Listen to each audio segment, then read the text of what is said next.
Traditions and Hearthside Stories of West Cornwall, Volume 1. By William Bottrell. Preface. Before the commencement of the present century, the district of West Penwith, to which the legends in this volume for the most part belong, was, from its almost insular position, one of the most secluded and unknown parts of England. The estuary of Hale, by which it is bounded on the east, and the Mounts Bay approaching to within 3 miles of each other, sever it in some measure from the rest of the county, with which, some 60 years ago. From the badness of roads and scarcity of wheel conveyances, it had but little communication, either commercially or otherwise. Then persons, living west of Penzance, were regarded as great travellers if they had crossed over Hale, which, at that time, was a dangerous undertaking, on account of its shifting quicksands. And people living further east were looked on as foreigners by the west country folks. Indeed, few persons, except those born before Buonaparte filled the country with dread of an invasion, can form an adequate idea of the singular seclusion in which the inhabitants of West Penwith existed. And even this small district comprises 2 very dissimilar regions, the inhabitants of which are also distinguished by peculiar traits of character. Bordering on the northern shore, barren moorlands and rock-strewn hills, topped with granite cairns, mark a tract rich in tin and copper, but, except in some few places, unproductive on the surface, and almost worthless for the purposes of agriculture. These wild moors and hills were, for the most part, inhabited by a class of old-fashioned tinners, happily not yet extinct, who, as is usual with the industrious miners of Cornwall, varied their ordinary underground labor by breaking up and clearing of stone small patches of the heathy moorland or furze-covered hills. Many hundreds of acres have thus been brought under cultivation by men of this stamp, who, notwithstanding their want of education, few indeed learned to read even, were often found to be very intelligent, and to possess a good store of mother-wit, sharpened by their hazardous underground occupations, and by a communication and exchange of ideas, facilitated by their working in company.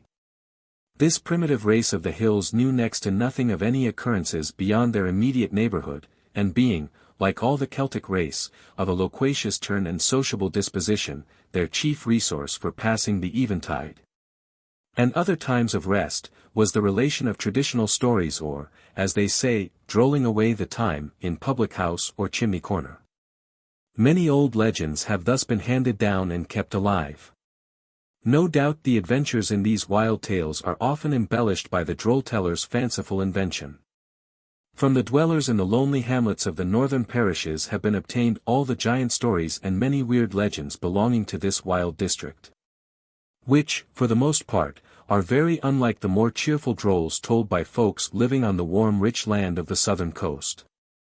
An old tinner of Lelant, one of the comfortable class who worked best part of his time to ball and farmed a few acres out of Core, has often related to me the long giant story with which the volume begins. It generally took him 3 of 4 winter's evenings to get through with the droll, because he would enter into very minute details, and indulge himself in glowing descriptions of the tin and other treasures found in the giant's castle, taking care, at the same time, to give the spoken parts literally as he had heard them from his ancestors. About a century and a half, or 2 centuries, ago, a comparatively refined and opulent class dwelt on the lands of West Penwith, on which the earliest vegetables are now raised for the London markets. The ancestors of many families of note, now removed to other parts, then resided in various old mansions, west of Penzance, the remains of which are now in a ruinous condition and occupied as farmhouses. Many legends associated with these forsaken seats have been told me by aged relatives of my own, and other old people of the West County. My thanks are due to several others, however, who take an interest in our ancient traditions, for the more recent communication of old stories, some of which will be found in the present volume. In most cases the stories are given as related by the droll-tellers, except where our local dialect might be unintelligible to the general reader, or when, as is frequently the case, they indulge in a plainness of speech which the fastidious might regard as indelicate. On this account it became necessary to curtail and alter some stories in order to make them presentable. It may be well to observe that, in a great number of our legends, the devil is a prominent personage. Yet the mythical demon or bucca of our drolls has but few of the malicious traits of his satanic majesty, and the old one is generally described as being outwitted in the end. When the same old tale occurs in different forms, care has been taken to preserve the most interesting version. A word as to the arrangement. It was first intended to commence with the most ancient legends and to place the giant stories, fairy tales, and in separate sections, but, this being found inconvenient, the plan adopted is to give the stories as they relate to various localities, proceeding from Hale westward.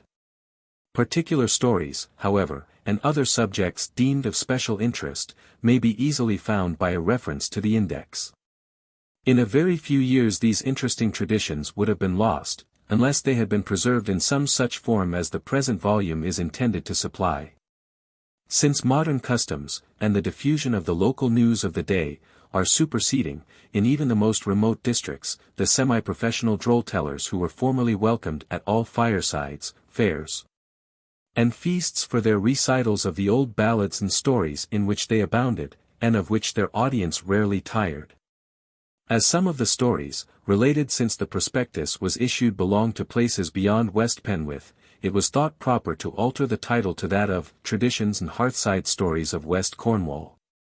I beg to tender my most sincere thanks to subscribers for having countenanced and encouraged my efforts, and should the public receive this collection with favor, a second series, containing other legends of the West, will be published. William Bottrell. St. Clair Street. January 1, 1870. How do you find this book? Any thoughts about the book or the author? Any suggestion for improvement? Please take a moment to share your thoughts in a comment. If you like it, share it with your friends who might enjoy it as well. Subscribe to keep in touch. Visit CompleteAudiobooks.com for more quality content. Legends of the West Country Giants. The Giants of Towednack. Of Titan's monstrous race. Only some few disturbed that happy place. Raw hides they wore for clothes, their drink was blood. Rocks were their dining rooms, their prey their food. Caverns their lodging, and their bed their grove. Their cup some hollow trunk. Ancient traditions tell us that, long before monks or saints set foot in Cornwall, a mighty race of Titans dwelt in our hills, woods, and Carns, who were anciently the masters of the world and the ancestors of the true Celtic race, and who, as they exceeded all other people in health and strength of body, were looked upon as giants. One of this potent race, called the giant Denbras, long dwelt among the hills of Towednack, until one Tom, who lived somewhere about Bogie, slew him in fair fight and got possession of his treasures, which were the making of many old high-country families, who keep fast hold of some of the riches, thus acquired, to this day. When Tom was a young man he was always going about with his hands in his pockets, and never cared for doing much except rolling the big rocks from over the fields into the hedges for grounders. About such work as that, he said, he could feel his strength, and get the cramp out of his joints. He was not a very big man to look at for those times, when men in general were twice the size they are now. He was no more than 8 feet high, but very broad-backed and square-built, full 4 feet across from shoulder to shoulder, and the same width all the way down to his cheens, loins, with legs and arms like iron for hardness.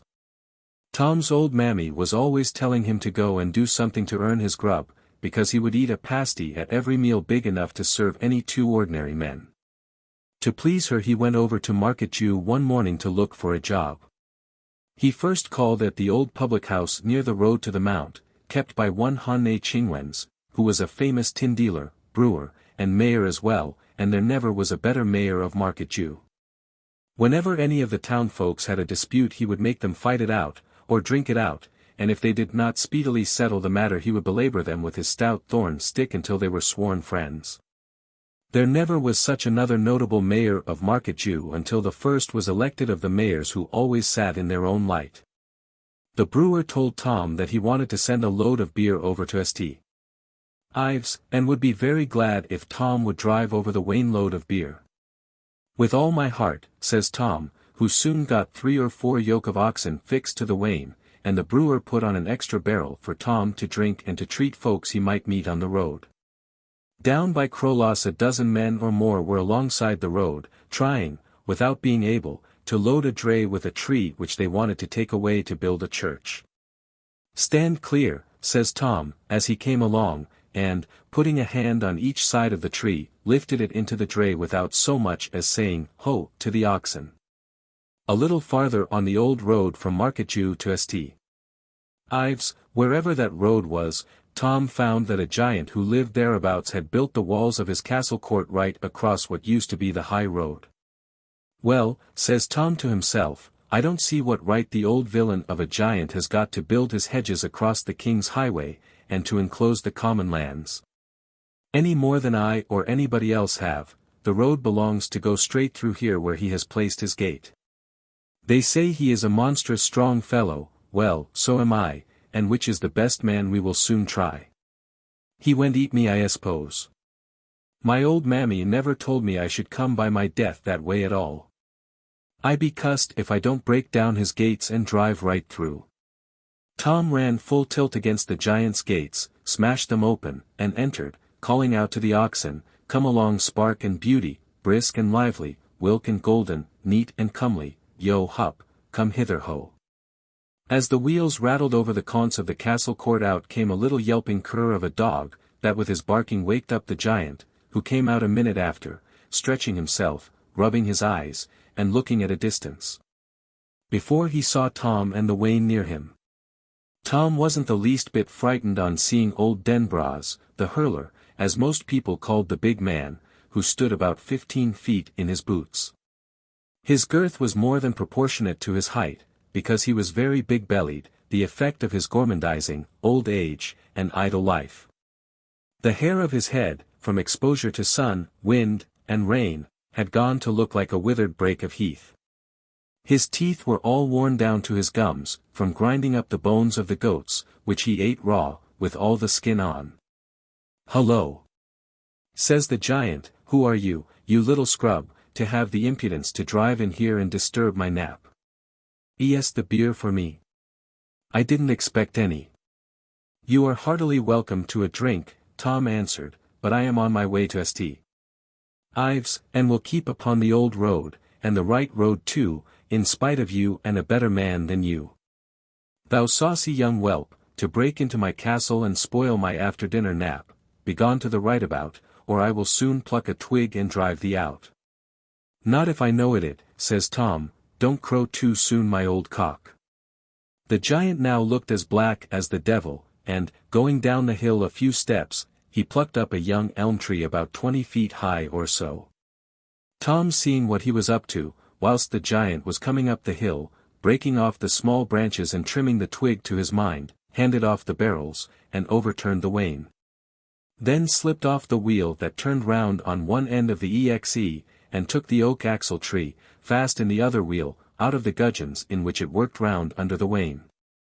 The giant was so slow in his motions that all this was done, and Tom held the axle tree and wheel aloft, before the giant had trimmed his twig to his mind. "Now," says Tom, "if you are for a fight, come on. The exe and wheel is my sword and buckler, which I will match against your elm tree." And at it they went. Tom, seeing that old Denbras had become very blear-eyed, rheumatic, and altogether crushed and shaky, felt loath to fight with him. That he mightn't hurt the old man he did little more than ward off, with the wheel, which served him for bucklet, the ill-aimed blows of the giant's 20-feet twig. Denbras was so slow in his motions that Tom often had the chance of giving him a thrust with the sword end of his weapon, yet he thought it a pity to wound the old fellow, and only sought to tire him out, disarm him, and thus make a bloodless conquest of the giant, who often fell to the ground with his twig, as it slipped off the edge of the buckler. Then Tom always helped him on his forkland again and gave him a drink. Seeing the sun declining, Tom thought he would just tickle the giant under the ribs to make him fight faster, that they might end the battle the sooner. For this purpose he turned ends to his weapon, and, careful not to do any grievous harm, he gave the giant what he meant to be only a slight thrust, but, not knowing how to manage his strength, the exe pierced the giant's stomach and came out close beside his backbone, The giant fell on his back, his pottle belly caved in like a pierced bladder. The force of the fall, and weight of the wheel, drove the exe into the ground and nailed the giant to the earth. Tom was much grieved to see the mischief he had done, and to hear the moans of Denbras. "Cheer up, my dear," says Tom, "you will do again yet. I'll do the best I can for EE. I wouldn't have hurt EE any more than my daddy and know it. But who would have thought that your skin was so thin?" When, with much to do, Tom drew the exe out of the giant's body, the blood ran down the hill like a millstream, and the giant roared like thunder. "Do stop the bellowing and bleeding, the noise and mess, confound me," says Tom, "have the heart of a man to bear up with the accident, and keep your hands on the holes, to stay the bleeding till I can cut some turfs to plug them up." Tom tore and kicked up the turf for dear life and stopped the giant's wounds with it as well as he could. Then he fetched a barrel, knocked in the end, and held the beer to the giant's mouth. "Come, drink away my hearty," says he, "and we shall have some good play yet." "It's all of no use, my son," groaned the giant, "I feel that I shall kick the bucket soon. I'm going round land fast, yet no one can say but I died in fair fight, and I like thee better, for the sake of thy fair play, than any other man I ever fought with in all my born days, and fair play is good play, whatever may betide. Thou art a true Cornish boy, I love thee like a brother, I have no near relations, and will make thee my son and heir, all my lands and treasures I give to thee. Now my breath is getting short, bow down thy ear my son, that thou mayest hear my dying wishes. Down in the caves of the castle there are lots of tin, gold, silver, and other treasures. Mind the names of the dogs that watch the entrance, but tell it to nobody else, they are called Standby and Holdfast. All my lands, for miles away to the north, all the hills between this and the sea, are stocked with oxen, deer, sheep, goats, and other beasts, more than one can count, all rolling in fat, and all I give to thee, my son. Only bury me decent, under a burrow, and don't let anyone abuse me after I'm gone. Be kind to the dogs, for my sake, and the tame cattle, poor things, I'm as sorry to leave them as if I'd been their father." Tom held the giant's head between his arms, resting against his breast, where it lay so still that he feared Denbras had settled his accounts with all below the moon. Yet a few minutes before the last gasp he roused himself to say, "Tom, my dear, I wish above all things to be buried after the fashion of the old people of the land. Take me to the top of the hill, a little higher up where the stone is placed. There I used to delight to stand to catch the first glimpse of the rising sun, or sit at eve and look out over the sea and this beautiful land, with my tame fawns, kids, lambs, rabbits, and hares, all sporting around me on the dewy heath. Thither lead me, that I may take the last look of the hills where my race have so long lived." The giant rose, supported by Tom, reached the summit of the hill, and sat on his favorite seat. On the western side of the stone on which the giant sat, a large flat rock, placed on edge, formed the back of his seat. Similar stones lay on either side, ready to be raised around him, after his death, and a large quoit nearby, to cap the whole. Here, casting his eyes around, he bade farewell to the blue sea and sky, to the heath-covered hills, with their flocks and herds, to the cliffs, caves, and carns, which gave him shelter and sport. "My eyes can no longer behold the glorious sun," moaned he, "and, now, farewell to thee, my dear. In thy arms I die content, my son." "Oh, my dear daddy, don't go yet," says Tom. "Stop a minute or two longer, and tell me what in the world I am to do with your wives. You haven't eaten them all, have ye? They say, down in the Low Countries, that they suppose you have settled them that way. Because, if what they say is true, you have enticed scores into your castle, and none ever came out again." The giant sprung up in a rage.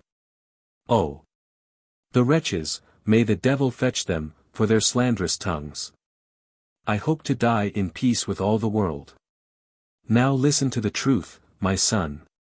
The women know better, whatever they may say. Long before my first old woman was dead, they were always beating round my castle to see if I would take home another. All the stones I slung around from the top of the hill would not make them stay away. The little, sickly, pale-faced women were the most troublesome of all. No use for me to tell each one who came to my gate, that she was of a most unsuitable mate for a giant's wife, and too weak to stand the wear and tear of a rough hill country life. They would take no denial. The consequence was that in a short time they all died, as one may say, a natural death, and all of them blessed me with their latest breath. Under the burrows all around us, I have buried my dearest. On the sunny hill they rest, decked out and dressed, and in their richest and rarest. What more could one do for them? The violent anger produced by the mention of this evil report, and the great exertion with which the giant spoke to clear his character, caused the plugs to be blown out of his wounds, when blood and breath escaped anew. Yet once more he looked on Tom, and, smiling, said, "Now, my son, I'm glad to leave this wicked world," then bowed his head and died, resigned. Tom, seeing that it was all over with poor old Denbras, raised the flat stones on edge around him, placed the stiffening giant's hands on his knees, and laid out the corpse as decently as he could for the time. Then he hastened down to his oxen and found them lying down, stretched out in the sun, quietly chewing their cuds. The innocent beasts, all unconscious of human pride and strife, had a comfortable rest during the time of the mortal combat and death of the giant. It was only a few minutes' work for Tom to replace the wheel he had taken off the exe, turn over the wain, heave it between the wheels, reload, bar securely the castle gates, and drive out through the enclosures on the STYTHIANS side of the giant's domain. Tom worked with such haste and fury to stifle the grief he felt for the giant's untimely fate, that the bier was left in the old dirty town under the hill, and Tom, returning by another road, got back to Market Jew before dark. Yet, being the eve of the ancient festival of midsummer, according to immemorial custom the bonfires were already blazing on all the hills around, on Mousehole Island, on the Holy Headland, Penzance, on the crest of the mount, and on scores of other prominent places. Tom found the brewer in the street, near his house, beside a large cask of flowing beer, to which he was treating all corners, and encouraging them to keep up with spirit all the ancient festive observances of the midsummer tide. Long before dark, young and old, rich and poor, with hands and hearts united, were dancing, to the music of pipe and tabor, round the various bonfires scattered up and down the good old town. The brewer, well pleased to see Tom back so early, with the cattle looking fresh enough to start on another such journey, offered him good wages and wished to bargain for a year.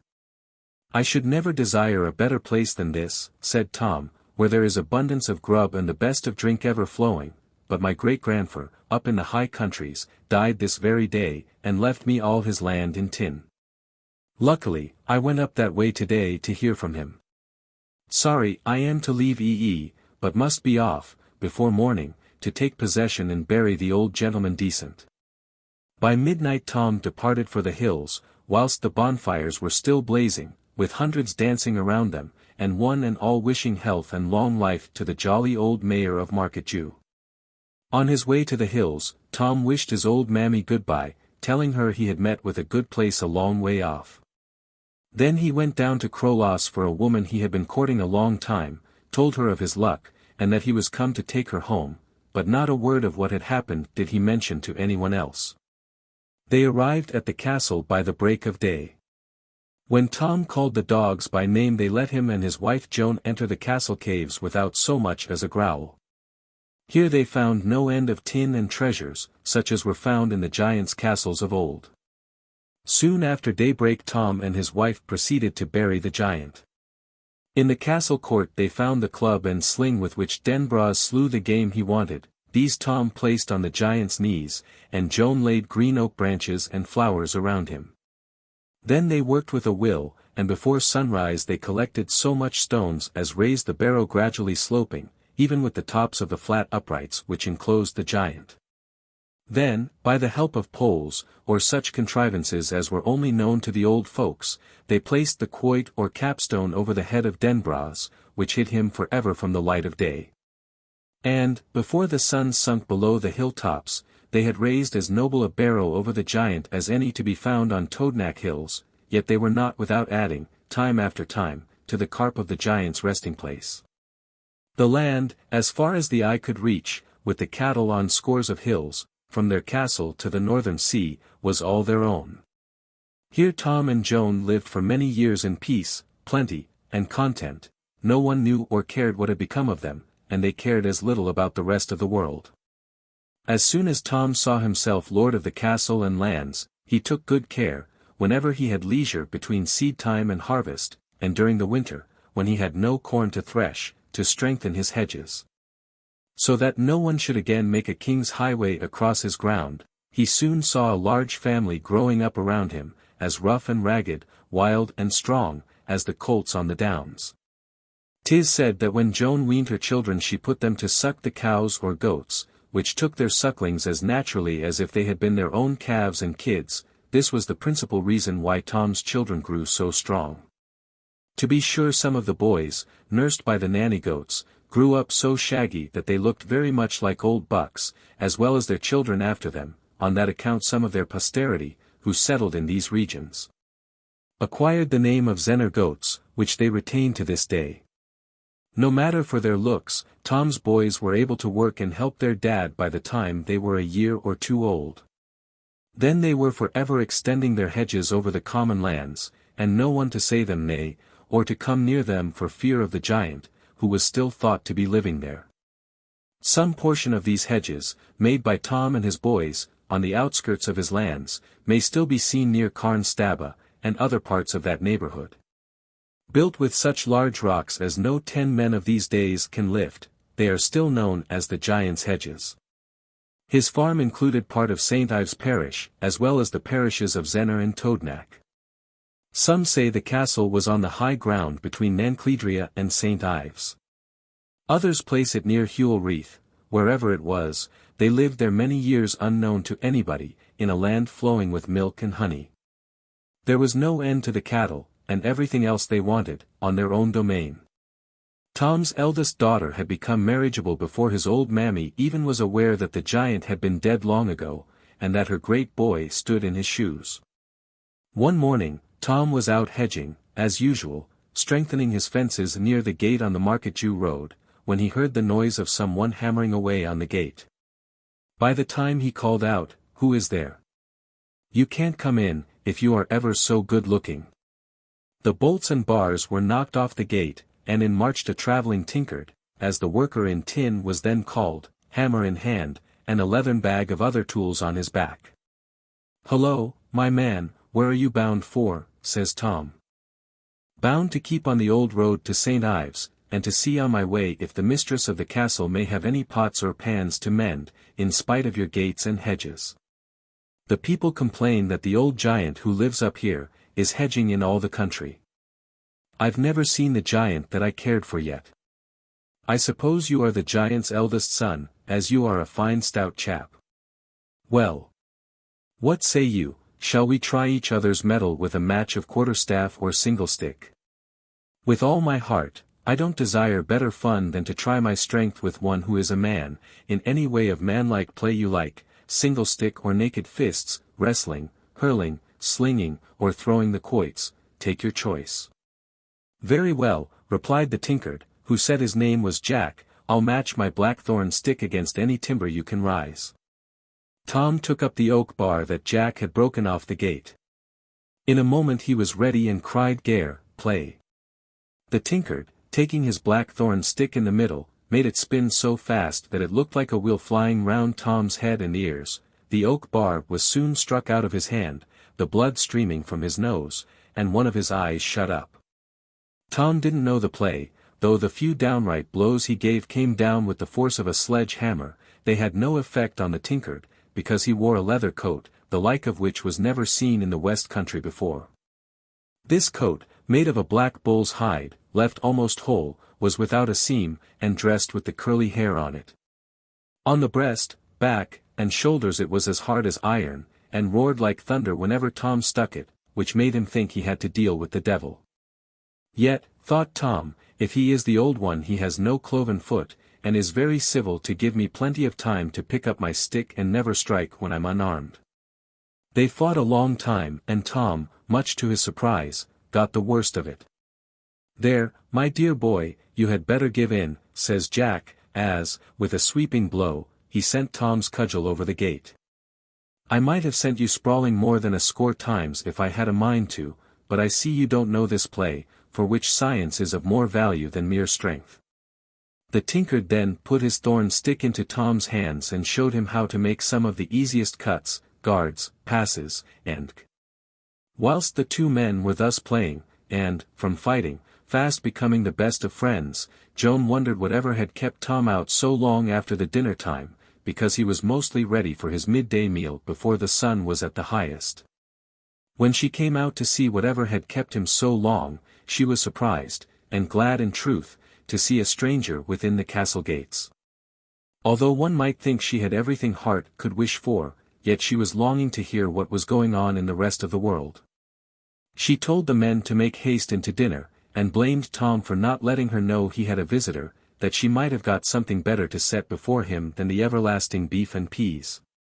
When the tinker threw off his leather coat and hood before sitting down to the board, Tom saw that he had met with his match in an active young man who was not above the ordinary size, with a cheerful face, as brown as a berry, framed in an abundant crop of curling chestnut hair.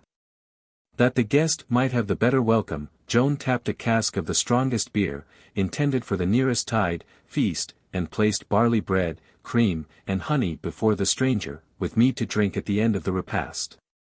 Tom promised that they would go to the hills for some game in time for her to prepare a better meal in the evening.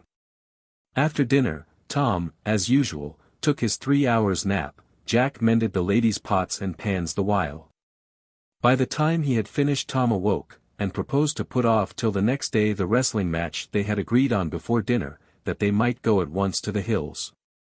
The dogs were called out, and the tinker, seeing that the only instrument of chase possessed by the master was a sling, which served his purpose very well, as, hit or miss, stones were plenty enough, cut a young elm sapling, for want of better wood, soon fashioned it for a bow, and strung it with a cord which he took from his never-failing leather bag. On their way to the hills Jack barbed, notched, and feathered a good sheaf of arrows, cut from the thickets. All these contrivances were new to Tom, who had often heard of bows and arrows, but had seldom seen and never used them, yet he was convinced that they were much better for hunting gear than his sling and stones. When he saw the ease with which Jack laid low the fleeing hart and doe, he killed 10 head of game to Tom's 1. In less than an hour the children, who all followed them, gathered up more game of all kinds than they could make use of in a week. You may be sure Joan was proud enough to see them return so soon with the loads of venison, mutton, hares, and rabbits, which would enable her to make the good cheer in which her heart delighted, when she had a guest to partake of her dainty dishes. Tom and Jack found they had taken exercise enough for the day, and, whilst the mistress of the castle, assisted by her eldest daughter, called Ginevra, or more commonly Jennifer, prepared the supper. The master showed his visitor over the castle caves, where, amidst much that Tom regarded as mere useless lumber collected by the giants of old, Jack the tinker found many useful tools, and bars of iron, which he valued more than the golden bracelets, strings of amber beads, or those of crystal, flowered with bright blue, red, green, and purple, or the plates of gold and silver, shaped like suns and half-moons, which they found in a secret door, and which marks would have passed with the ignorant for accidental scratches of the mason's tool. They had not examined half the treasures of the castle caves, when the mistress bade them hasten up to the evening meal. "Look ye here, children," says Tom, as he threw on the floor a handful of amber and crystal beads for the boys to play marbles with, when he sat down to the board. "These are the trumpery things that the old fools of giants swapped, exchanged, their tin for, to please their wives, I suppose, as the women are always fond of such trinklums." And the tinker, placing a string of pearls to encircle Ginevra's head, took his seat beside her. Jack had partaken of many good Cornish pies in his journey from the Tamar to Marketjew, yet he had tasted none to equal the excellence of those prepared by Joan, in which he found the various kinds of meat thoroughly cooked, dressed, and seasoned with such herbs as made the most agreeable combination of flavors. It would make one's lips water to smell the savory steam of the pies of hares and rabbits, with pork and parsley, of the venison pasties, roast lamb, and sweet herbs, rich hot cakes, baked on the hearth, eaten with honey, besides the milk, cream, cheese, and other dainties from her dairy in profusion. Jack said that near the country whence he came, they often put such an ill-assorted mixture into the dishes they called their pies, that the very smell of them is sickening, and the flavour abominable. No, the true Cornish pie is only to be found in the West, made in such perfection as to be worthy of its ancient renown. The lady of the castle was much gratified to see the guest enjoy her good fare, and to see the delight of the children playing with the golden wheels, and strings of amber and crystal beads, which she wished to examine when at leisure. And Ginevra longed to place some of the glittering trinkets on her arms and neck. Whilst the men were hunting, Joan and her daughter had been to the hills for fresh flowering heath, and for rushes from the moor, with which they had spread the best bed-place in the hall for the stranger. Soon after supper was over, the mistress, thinking her guest must be weary with so much fighting, playing, hunting, and eating, showed him where she had made up a bed for him, and wished him good night. Tom left him to repose as well, after agreeing to have a wrestling match the next day. Early the next morning Tom and Jack were seated on a stone bench, near the blazing furze fire, which Joan was keeping in under the crock. At the same time, with ladle in hand, she was stirring pounded pillas into the vessel of milk, to make hasty pudding for breakfast, and Ginevra and some others were grinding or crushing the parched grains in the old stone troughs, which in those times, before watermills were invented, served to grind the corn. Whilst the cooking went on, Jack the tinker told them of his adventures. He was bred in a country more than a month's journey to the east, and many days' travel from the river which divided Cornwall from the rest of the land. He never knew his father, and the first circumstance he well remembered was living on the moors amidst the hills with a company of men, some called them giants, who streamed for tin in those cold regions, where the hills were covered with snow a great part of the year. Merchants, from a city at no great distance, often came to the moors to purchase tin, and they brought the tinners tools and food in exchange. One of these merchants, taking a fancy to the streamer's boy, gave him the name of Jack.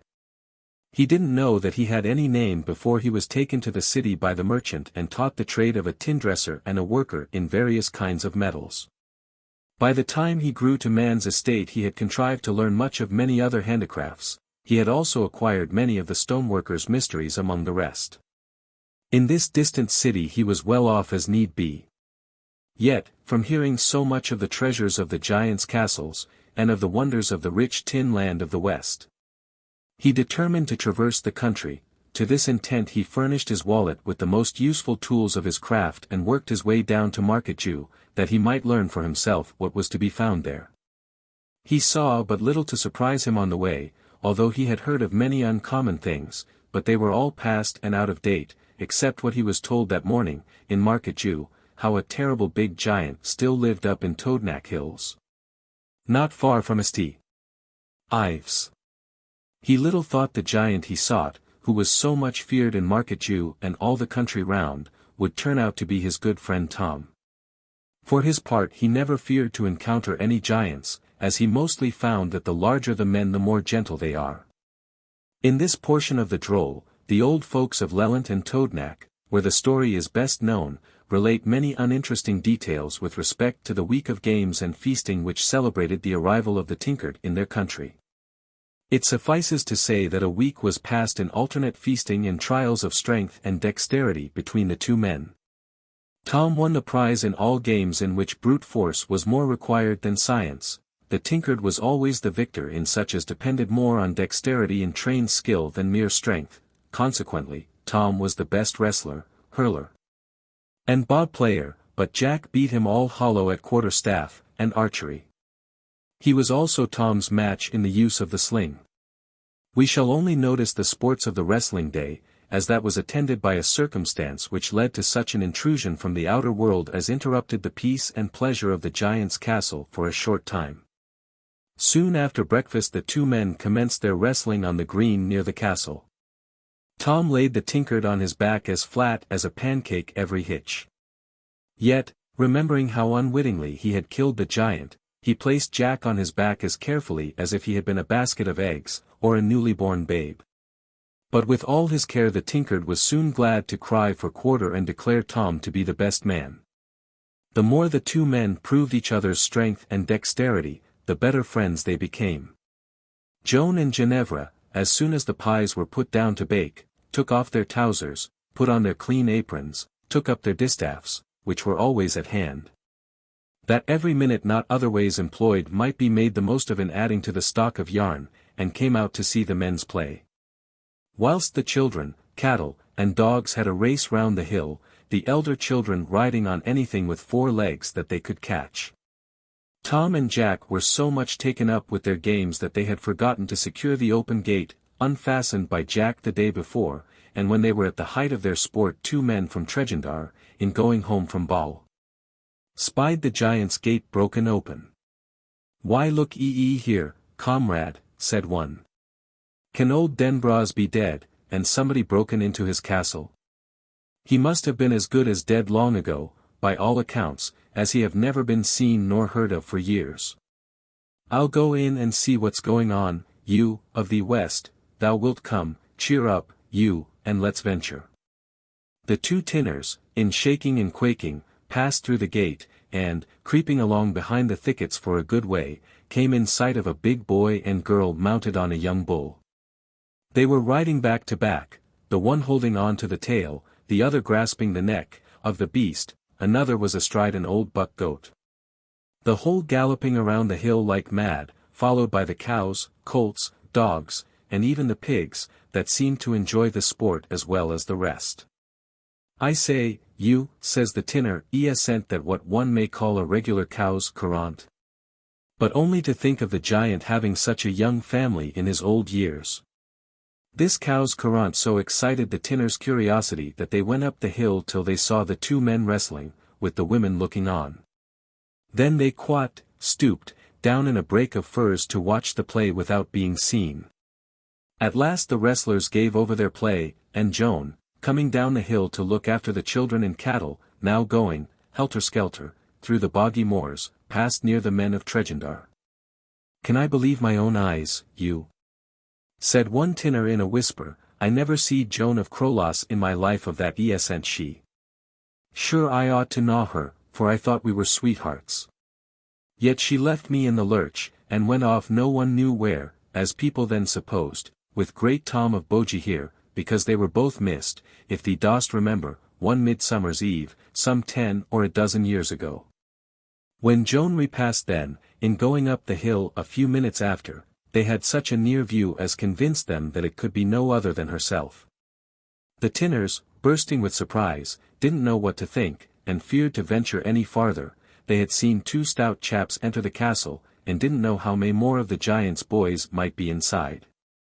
Seeing the coast clear, as Joan passait in, the tinners turned tail, ran home, and told their wives what they had seen.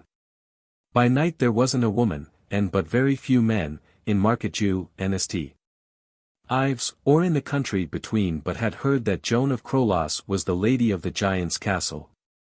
No one knew how she could have lived there so long, have such a family, boys no more than 10 or a dozen years old, as big as men, and nothing of the matter be known, but the women of Ives, above all others, determined to find out all about it.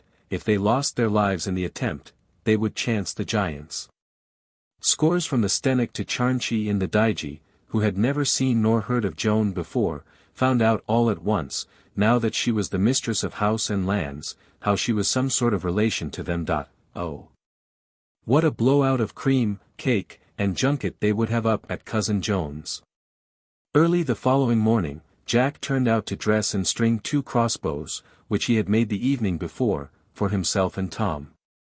The bows were made the archer's own height, with arrows a yard in length for Jack, and others much longer for Tom. Jack also made small bows and arrows for the children, to train them in their use. When all were ready they passed a few hours in shooting at it, but the Tinker hit the bull's-eye almost every time, when Tom's arrows seldom struck the target. Then Jack the Tinker blew a merry blast on his hunter's horn, and away they all went to the hills, like foresters bold, that they might try their arrows in shooting some of the wolves and foxes, which were getting too numerous amongst the hills and tarns of Towednack, and in ZENNOR clevies. Joan was left in the castle, all alone, or with only a few old dogs for company, as Ginevra, with a light bow, and arrows feathered by Jack with the greatest care, was also gone to the chase, in which she took great delight. Early in the afternoon the mistress of the castle was much surprised, in casting a glance through the lookout, to see a company of women and children coming up the hill, by the time she got out to see who they were, and what they wanted. The foremost of the party came up with hands outstretched, and hailed the lady of the castle, when many yards from the door in which she stood. "My dear cousin Joan, how glad I am to see ee. How are ee and Soas, and the dear old gentleman? How comfortable you are settled here, to be sure, with the old gentleman giant, in this grand house. And how is the sweet old dear? I was thinking, as it is very cold up here on the hills, to knit a nightcap for his dear old head in the winter evenings, and have brought a piece of yarn in my pocket that I may take his measure. Where are the children? Do leave me see them, that I may kiss them all, the beautiful great dears." Joan replied, to the effect that she did not remember ever having had the pleasure of knowing the dame. "Dear me," says she, "I'm a pretty near relation too.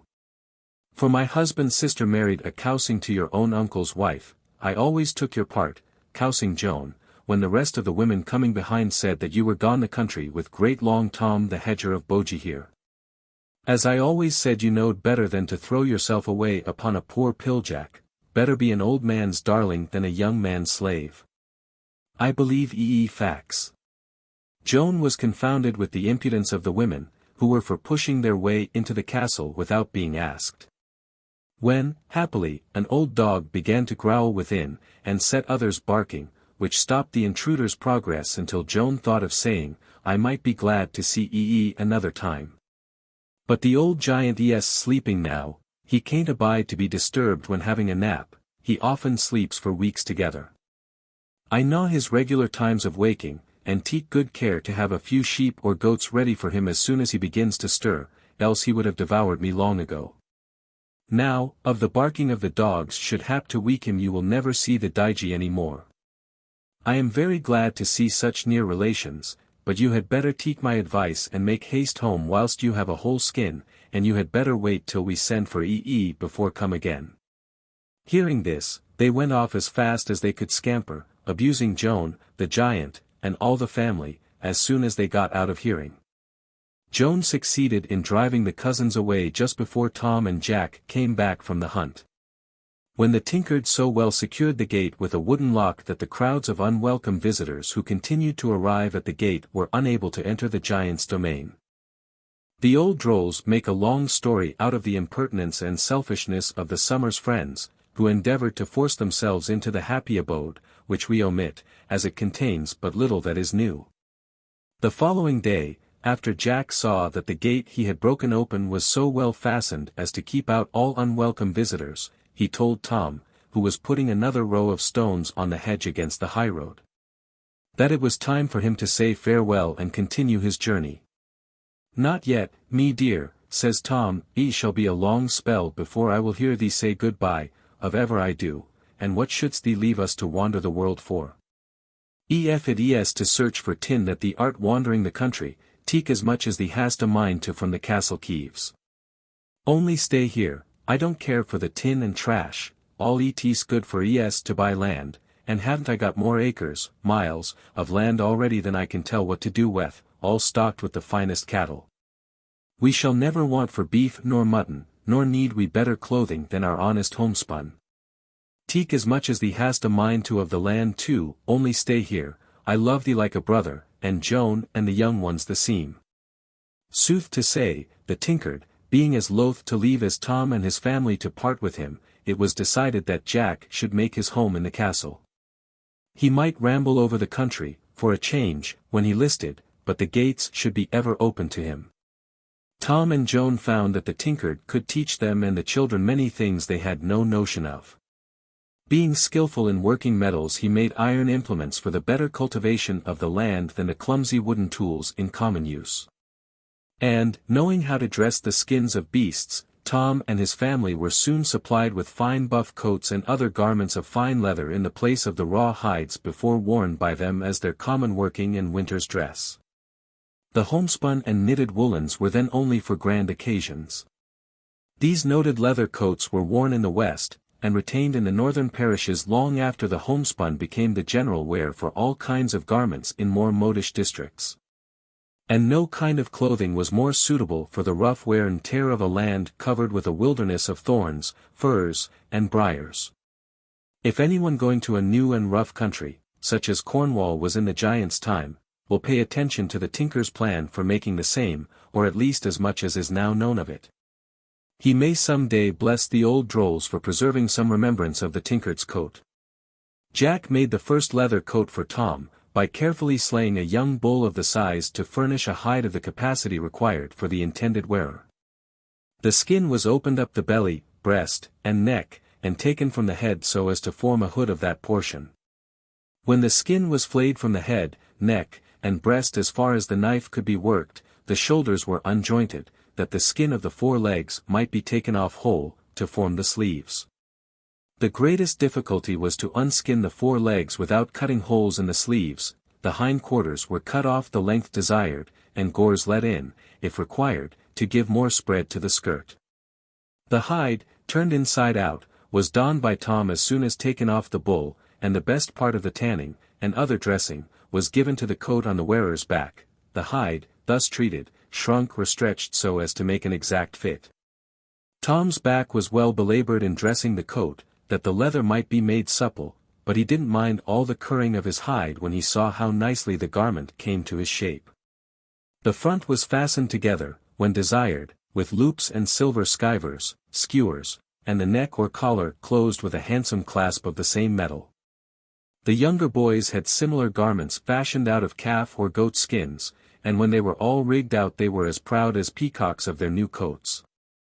Square-skirted coats were the prevailing fashion of Tom's time. We never hear that Tom or his boys ever sported anything approaching the cut of Paddy's favorite swallowtails, or the style of the French modern dress coat.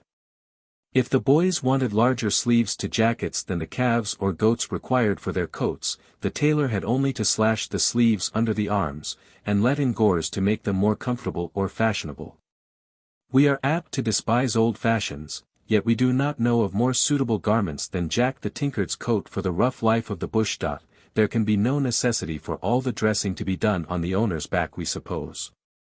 In Tom's time, Morva and all the lands near the northern seashores were uninhabited except by one harmless old giant, without any family, who lived among the rocks in Carn Galva, and another somewhere in Morva who was equally inoffensive.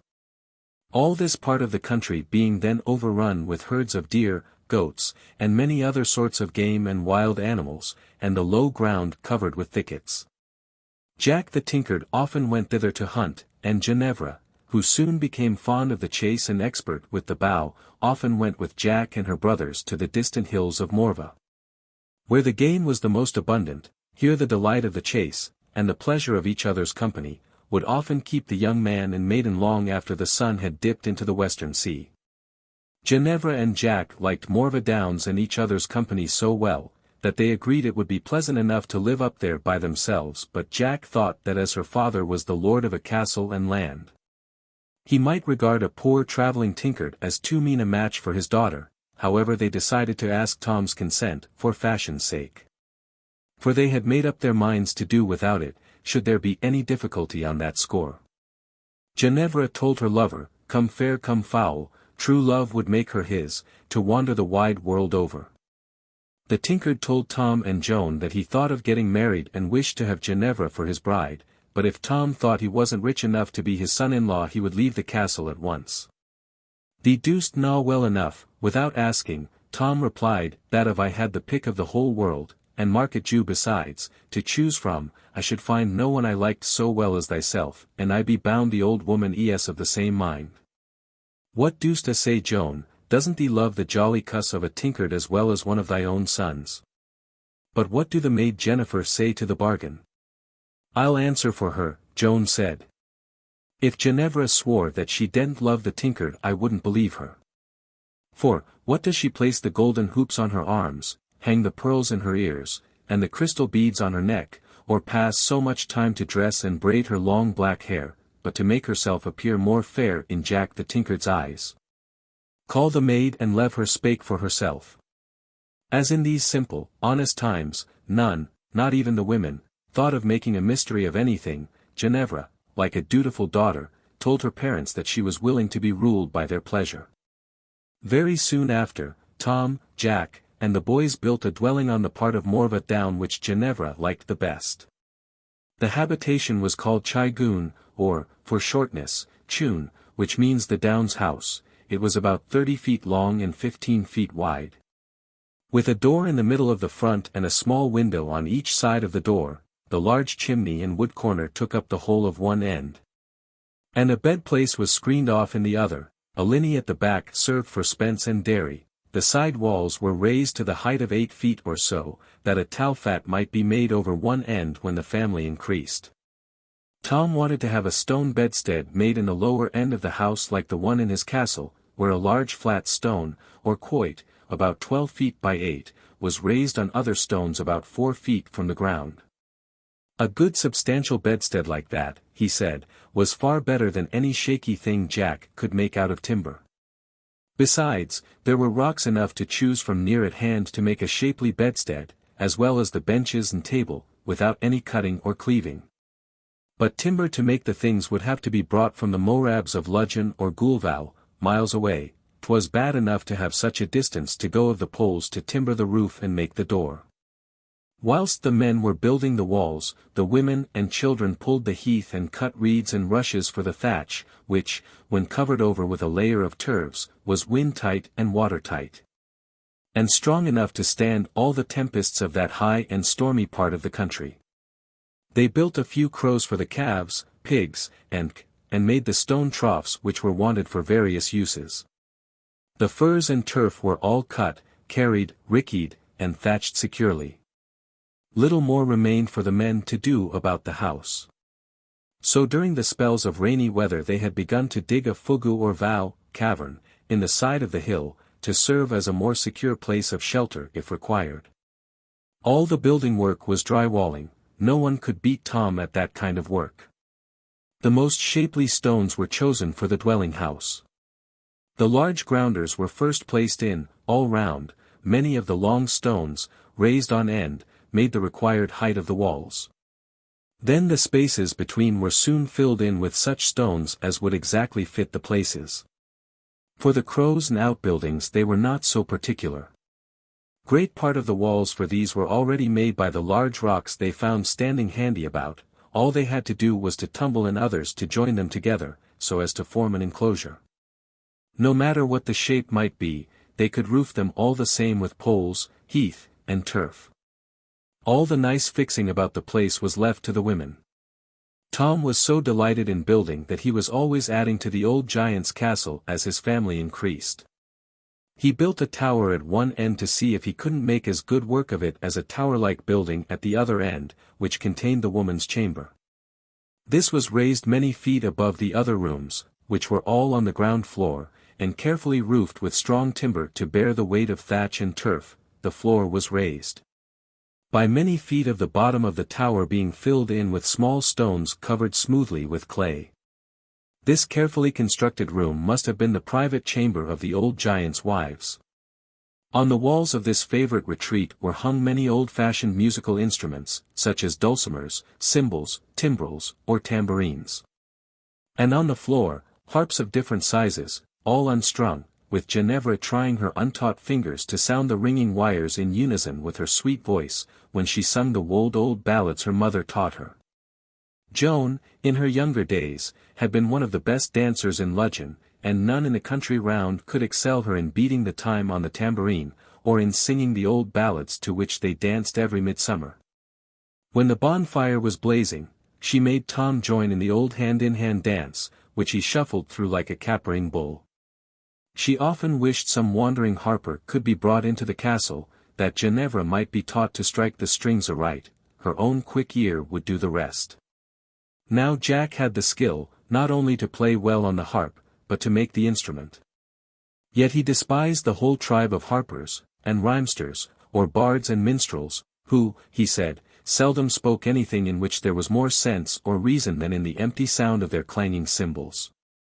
And, to make their jingling rhymes, they often pervert the truth, which, in their estimation, if of less consequence than mere sound, however, with all his abuse of the minstrel's art, he, to please Ginevra, strung the harps and taught her to sweep the strings with ease. He hung the rim of her tambourine with little silver bells and cymbals, when he saw her on the green, holding it aloft, and, at the same time that she made the ringing music, move through the dance sprightly and graceful as a fawn. He would take his harp and sing of love and beauty, truth and constancy, with other such like fancies as come into the heads of love-struck youth. Tom would sit and laugh the while, to see, as he said, the wise Jack making a fool of himself by turning harper and rhymester to praise the graces of Ginevra. Then the curious old owls, as tame as the pigeons and poultry, all unused to such music, would fly down from their ivy bush on the tower, range themselves, with their wise-looking young ones between them, on the cope-stones of the castle court wall, as near as they could get to the harper, flap their wings, and screech, in chorus, hoo-hoo-hoo, to-wit, to-woo. One evening, when Tom had finished building tune, the two men returned from Morva early. As supper wasn't ready when they came back, to pass the time till the porridge should be boiled, Tom challenged Jack to play a game of bob in the castle court for some old gold coins, found under the rest of the things in the giant's locker. Tom threw a handful to Jack for him to begin with. The bob, with the broad gold pieces on it, was at one end of the court, and the MIT at the other. At the third throw, Tom's quoit cut off a large piece of turf from the green bank, which was piled up against the inside of the court walls. In picking up his quoit from the conce, for another throw, Tom saw that what he had always taken to be a pile of earth, overgrown with grass, was a heap of sparkling grey stone, rounded balls, and black glistening sand. "Look here, you, Jack," says Tom, "see what a heap of small black stones, sand, and lumber the old fools of giants have piled up to the top of the walls, and covered over with turfs. I wish the stuff was all away, that we might have a clear swing for the quoits." "Why, Tom, my old dear," says the tinkard, when he had looked at, handled, and poised the stones, "wilt thou never learn to know tin? Why, if half of these green banks, heaped up all round the court, in many places higher than the walls, are made of such rich stuff as what's in my hands, there's tin enough here to buy all the land between Hale and Penpen with." "Thou mayst well bless the old giant," Jack continued, slapping Tom on the back, "richer tin was never seen. Hurrah!" Here Joan and Jennifer came out to see the tin. "But I tell thee, Jack, I don't care a cobbler's cuss about any more tin. As I have asked thee before, what need one wish for anything more than we have got? The only thing I can think of that one might like to have, now and then, is a barrel of the strong beer brewed by my old master, the mayor of Marketjew, bless his fat sides and rosy cheeks, which show the honesty of his brewing. And, as he is a tin smelter too, he might take some of the stuff in exchange. To be sure Joan's brewing is mostly putty good. Yet the corn isn't always well malted, and the grains, dried on the hearthstone, may be burnt or only half roasted, and sometimes she puts too much bitter herbs to make it keep longer than I want it to, mugwort, ground ivy, agrimony, centuary may do. But then she must have savory and pellitory to boot, so that sometimes she brews a queer mixture. Besides, one may like a change now and then." Joan made wry faces at Tom, but she didn't say much, whilst she thought that, out of the tin, she might get new gowns for herself and Ginevra, against the wedding, and that they would like to be seen at the fair mo at St. Ives in something grand and becoming their rank, as dames of the castle. It was soon decided that the women would, the next day, make sacks out of the spare skins, the men contrive pack saddles, and the boys bring home horses from the hills, to take a few hundred of tin to the smelter for a sample. By the following afternoon, the sacks were made, filled, and everything ready for taking the stuff to the smelting house the next morning. About sunset the tinkard was standing on the western side of the castle, admiring how well the great stones were put together by the old builders, with all the largest place to rest on each other, to break the joints. So that if half the stones in the wall were taken out the rest would stand, and, on looking towards the top of the wall, he spied a little loophole high up, and something glistening through it. In the setting sun, he had never seen such a lookout in any chamber inside the castle, and when he threw in a piece of tin so as to find the place within, it rung where it fell as sweet as if it struck on silver bells. He paced the distance from the angle on the outside to find the place within, but in the castle there was neither the tin stone nor any such window to be seen. Then, taking his hammer, he beat along the wall till he came to a part which sounded hollow. Yet here there was nothing to be seen but great stones like those in the rest of the wall. "Ah," said Jack to Tom and the rest, "see now if another of the giant's lockers isn't hereabouts." Tom was for ripping out the stone with a bar of iron. "Wait a bit," says the tinkard, as he caught sight of some curious markings, the meaning of which was only known to the builders of those ancient places, and some few, like Jack, who were admitted into the fellowship of the craft. Contriving to draw the attention of the lookers-on to something else, Jack touched a large square stone with the tip of his finger, in the place shown by some secret sign.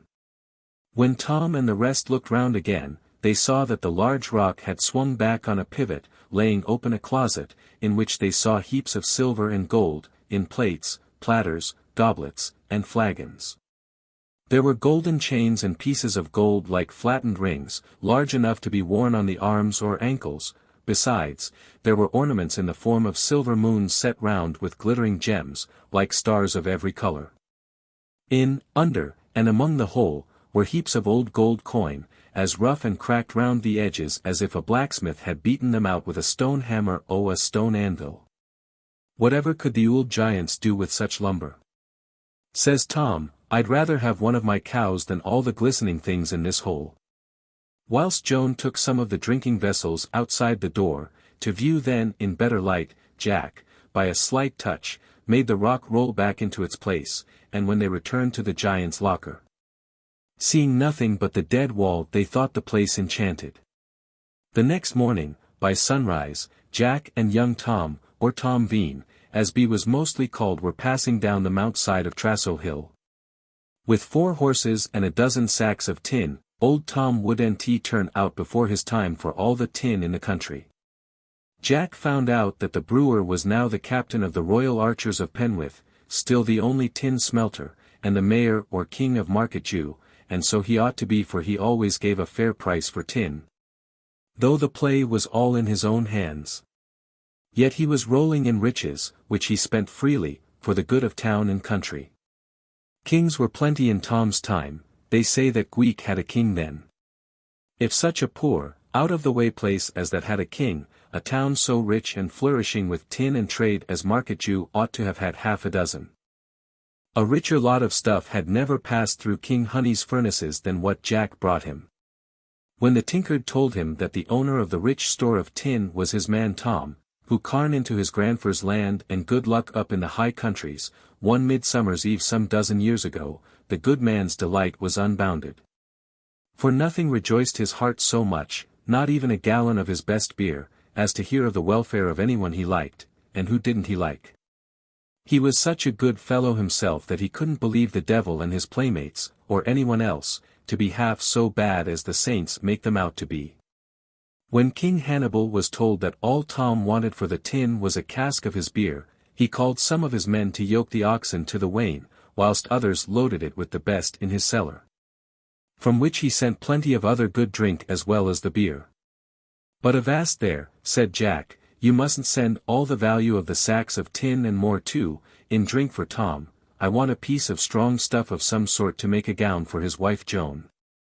And I am going to buy something to make a dress for his maid Ginevra, who is to be my wife before long, but I don't know what to choose among the women's faldilals."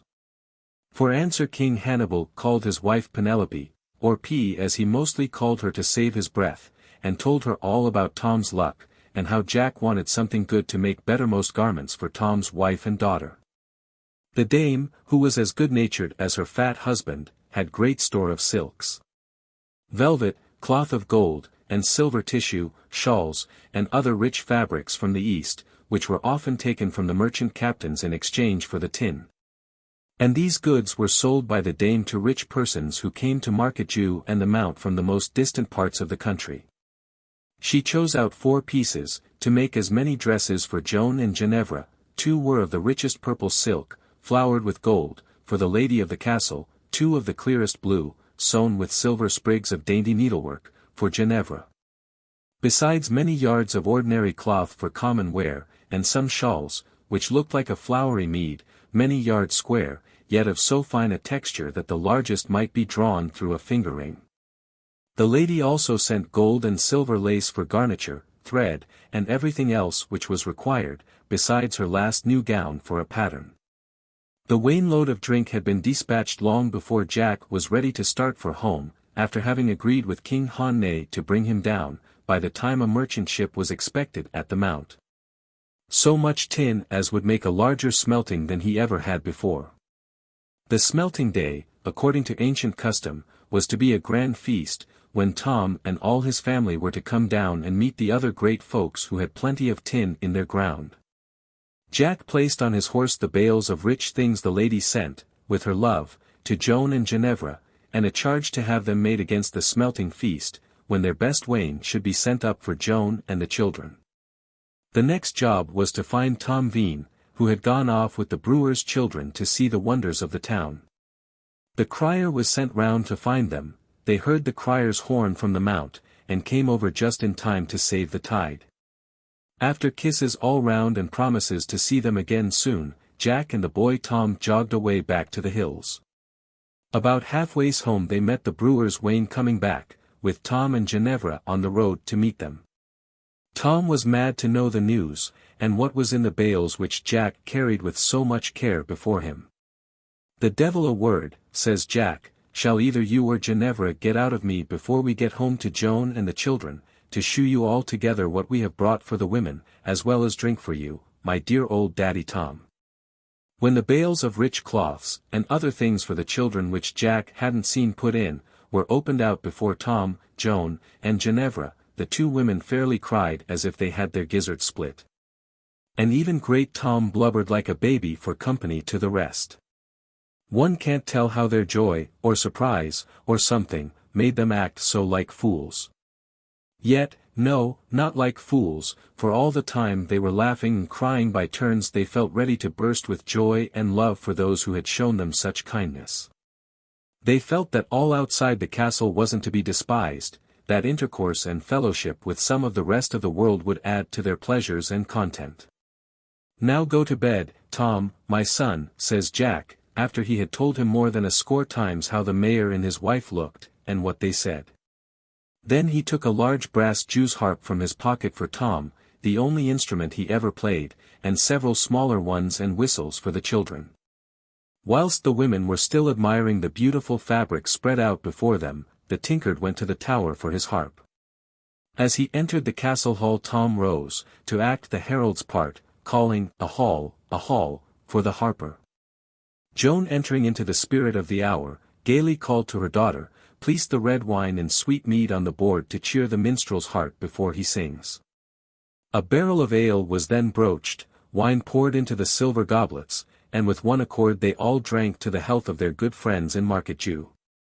Then, in the fullness of their joy, all rose at once, took their brimming beakers and flagons to the castle court, and cheered with such a heart that the shout they made on Towednack hills was echoed by Trink and Trecrobben.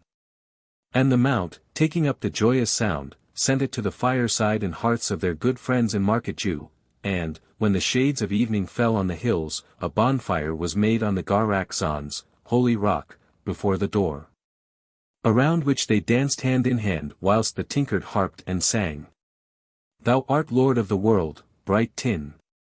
In a few days, more tin sacks were made out of anything they could contrive, and many more horses brought from the hills to carry the tin to Market Jew. An ox dray was also sent up by King Honne, the mayor, to get the tin down sooner. Tom had, more than once, been down, with Jack and the boys, that he might help to keep the horses in the tracks, and to reload the sacks, which often fell off as the horses passed over the rocky hills. The jolly old mayor, in his joy to see his man Tom as big as a lord, always made him take so much of his best drink, that he had to be taken home on the brewer's dray, to which he was fastened with all the ropes they could muster. For fear of accidents, because he could never see, stand, nor go, nor lie on the ground without holding, when he left Market Jew for the hills. In a few weeks, more tin was taken from the piles in the giant's castle court to the smelting house yard than King Hannibal ever saw there before, yet there was but a very small hole made in the heaps which surrounded Tom's castle. Besides which, the purest of all, the stream tin, in the castle caves, had never been touched. Great preparations had been made by Joan and Ginevra, in order that they, and all the family, might appear so well rigged out that the kind mayor and his wife might not be ashamed to present their high country acquaintances to the rest of their friends. When the day for the smelting feast came, by the time the first signs of dawn appeared in the sky, all the household were down at the brook taking their morning wash.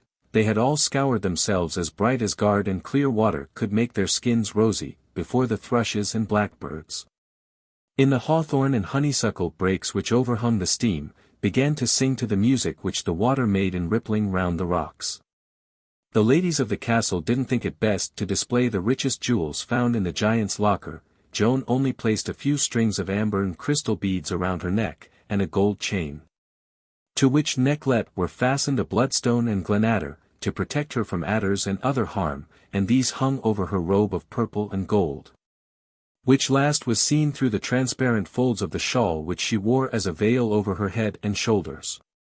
Ginevra merely hung a few strings of pearls around her neck, clasped a pair of massive gold and diamond bracelets on her arms, and placed hoop-shaped rings, hung with choice pearls, in her ears. A circlet of gold and diamonds kept in place the folds of a silk gauze scarf, starred and fringed with silver, which, flowing over her shoulders in rich wavy black hair, reached below her waist. The men and boys were all in their new buff coats.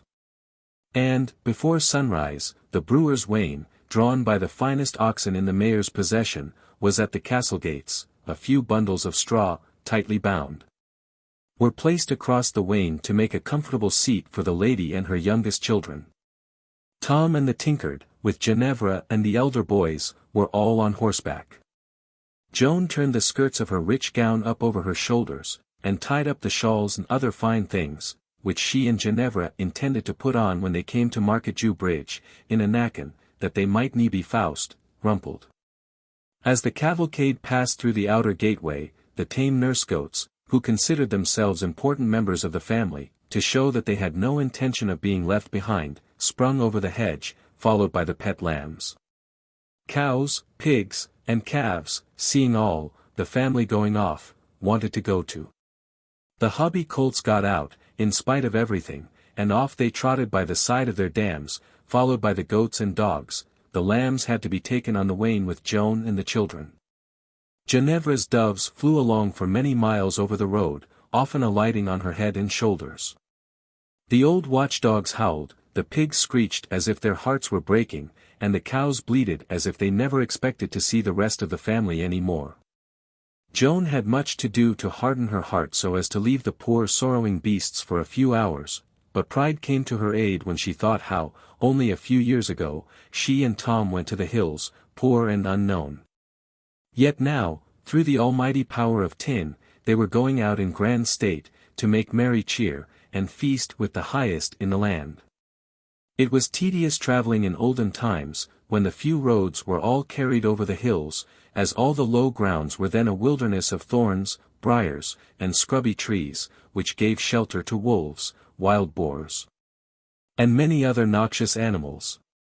The old folks say that down to much later times, the moors and cleared ground of the lowlands were so infested with adders that they were not only uninhabitable, but that it was unsafe for cattle to leave the hills during the summer months.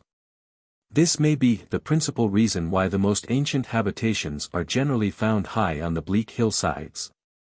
However, the brewer's wain, with its motley freight of the lady, children, and lambs, was got safely over the rocky hills, and on Trecrobben moors they were met by King Hannibal and his wife Penelope, who came, accompanied by men and fresh oxen, to help the convoy over the boggy moors between the hills and the town.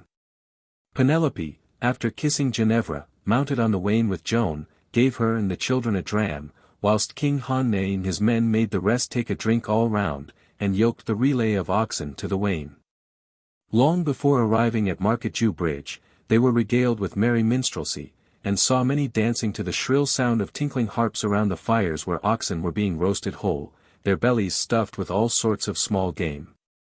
Mutton, and many other kinds of meat, were seething and boiling in large crocks, over turf fires made on the beach, where many savoury pies were also baking. When the mayor's lady had taken Joan and her daughter into the house, which was also the hostelry as well as royal palace of the tinsmelter king, she didn't know which to admire most, the modest beauty of Ginevra, or the simple honesty and good nature of Joan, who presented Penelope with some of the rarest jewels found in the giant's locker, as some return for the rich stuffs, and more valued kindness, of the brewer's dame, or mayor's lady, or honey's queen, call her which you will. By the time the women had fixed their dresses to their mind, and given and exchanged jewels as keepsakes, the crier had been round the town with his horns summoning high and low to the feast. The long and strong tables, placed under the shade of spreading trees on the green, were groaning under the weight of the great pewter platters of roast, boiled, and baked, flagons of wine, and jacks of beer. Many great lords and ladies of the neighbourhood were waiting at the high board to receive Penelope and her guests, who, preceded by harpers and minstrels, and followed by the townsfolk, were placed at the crossboard, which was raised as a table of dais on a terrace of green turf, and canopied by broad-spreading oaks. They say that in the olden times, when Tom of Towednack lived in his castle, kings even were glad to be invited to the smelting feasts. There were persons just as grand at the board with Tom and Joan. Among others the merchant captains, who were often royal princes, and the lords of Godalwyn, Treginen, and Pengersec. The latter was the most noted of the guests, not so much for the great riches he had acquired in the East, many years ago, as for his skill in the magical arts which he learned in that part of the world where all the overwise men come from. High and low brought their own knives and wooden spoons, as for forks, those substitutes for fingers hadn't yet been thought of. The grand folks were regaled with venison and beef steaks, which, cooked on the slowly congealing blocks of molten tin, were always regarded as a dainty dish. The enchanter of Pengersec made much of Tom, and drank his health so often that Tom, in returning the courtesy, soon became as drunk as a lord, and lay stretched, with many more in the same condition, under the board. The dinner wasn't over at the lower tables, among all the Kernows, Corins, and Laodies, who came in droves from all the country round, when Joan wanted to return. She heard, or fancied she heard, the cows, on the hills, miles away, bleating to call her home. The oxen were yoked to the wain to take her and the children over the moors, and the mayor's lady went with them as far as the foot of the hills, where, after many expressions of love and regard, they parted, Joan not choosing to ride any farther, as she, with the children, kids, and lambs, could skip over the hills much faster than the oxen could wind along the road among the rocks and cairns. Jack and Ginevra saw Tom put to bed all right in the mayor's hostelry, then mounted their horses to take their way to the hills. When the Ludgvan hurlers and young men of Market Jew were going down to the green, as fast as the silver ball could be cast from hand to hand, Jack and Ginevra following as far as their road lay, halfway to Kyendur. Their galloping steeds could scarcely keep pace with the swift-footed hurlers. At the same time, there were wrestling matches and many other games taking place on the green. By the time Joan had milked the cows and goats, finished her other evening work, and put the children to bed, daylight had left the sky. She then took her supper outside and sat to eat it on the stone bench beside the door. Whilst she was looking down on Market Jew, which was all alight with the fires on the green at which the cooking was still going on, and wishing that all the rest of her family were safe within the castle, Ginevra and Jack walked into the court, having turned their horses into the moors below. "Oh, I am glad you're come, but where's Tom?" said Joan, as they placed themselves beside her. "You should never have come home and left him behind with the conjurer. Ah! How often I have wished this day that the tin had never been seen." Who would rather be sitting here in a homespun petticoat, bedgown, and trouser, wrapper, eating barley bread and honey, and drinking new milk at one's ease, than be perched at the mayor's grand board as stiff as a stake. Decked out in purple and gold, afraid to move lest the gay gown should be Faust. Then, turning to Ginevra, whose silk and silver dress was glittering in the starlight, and the jewels on her neck, breast, and arms, shining like the stars above, she said, "Throw away the strings of pearls, child, which bind thy glossy black hair. For neither they, nor the chains of clear crystal, amber, and gold can make thee more lovely. And the heavy bracelets of red gold and glittering jewels only burthen thy arms."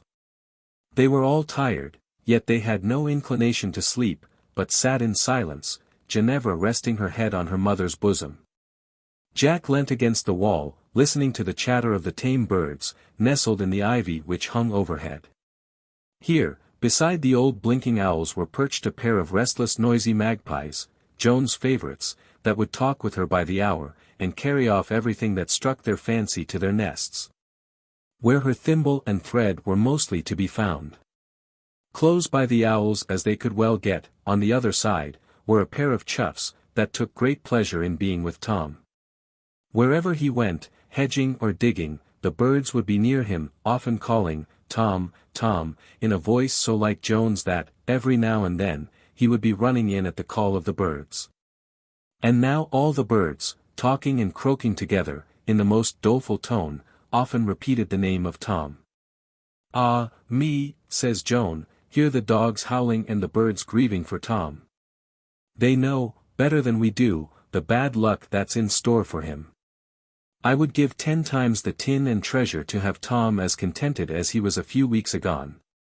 Jack assured her that the mayor's lady would take all the care in life of him, that Penelope gave Tom a cordial as soon as she returned from seeing Joan and the children off to the hills. This speech wasn't the least bit of comfort to Joan, who, knowing better than the tinkered the weakness of female hearts, and seeing how the ladies of Market Jew admired the burly build, health, and strength of her giant Tom, who was still in his prime, with his easy good nature, feared that the blandishments of the gay dames of the town would lead him oftener to stray outside his fences than the spells of the conjurer Pendersek. There they sat, sad and weary, till past the turn of the night. Then the waning moon arose, which reminded Joan that it had only to measure another week to the new harvest moon, when Ginevra would leave her to become the tinker's bride. At last they went to bed, and the sun was high in the heavens. The next day, when the lowing of the cows, impatient to be milked, and the bleating of the sheep wanting to be let out of the folds to their pastures on the hills, awakened Joan from her uneasy slumbers. Dinner time was nearly come before their breakfast was over. During the morning meal, Joan said she heartily wished that the giants of old, who collected so much tin in the castle court, had left all the stuff down in Trecrobben, whence she supposed it had been brought. As everybody said that the old bowels thereabout had been worked before the flood. Yet, whenever these bottoms were streamed, though they had been worked over and over again, they always found more tin. Nancledria bottom, too, was handy by for old Denbras and his giant forefathers. Besides, they had a moorhouse on Embla Green, which is still called the Giant's House. That distance of a few miles was nothing for them to stride from hill to hill with their sacks of tin. And, by all accounts, in old times, any quantity of tin stones might be picked up from the face of the ground, all over the high country hills. "But I can't rest," she continued, "for thinking of Tom, the great bucca, like all the rest of the giants, with more strength than knowledge, to be made drunk so soon with that crafty conjurer when he would often drink gallon after gallon at home. Without being more stupid than usual, surely the enchanter must have mixed some of his magic powder in Tom's drink, they say.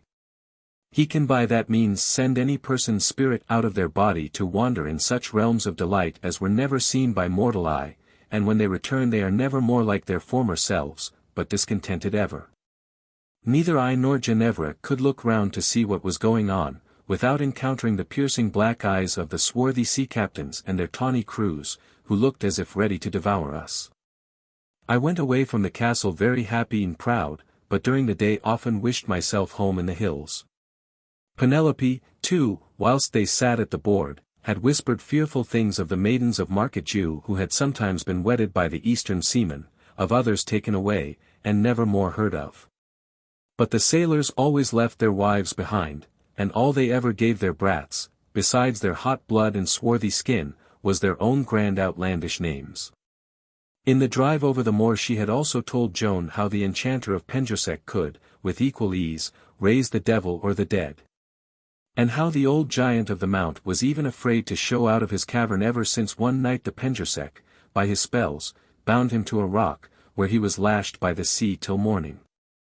The old giant, being hard up for food, waded from the mount over to Penjusek lands to get a young bullock for his supper. The conjurer, by his books, or by the aid of his familiars, found out what the giant was up to, and allowed him to catch a young bull, tie his 4 feet together, and drag him on to the edge of the cliff, so that he might, when standing on the beach below, slip his head between the tied legs and the belly of the bleeding beast.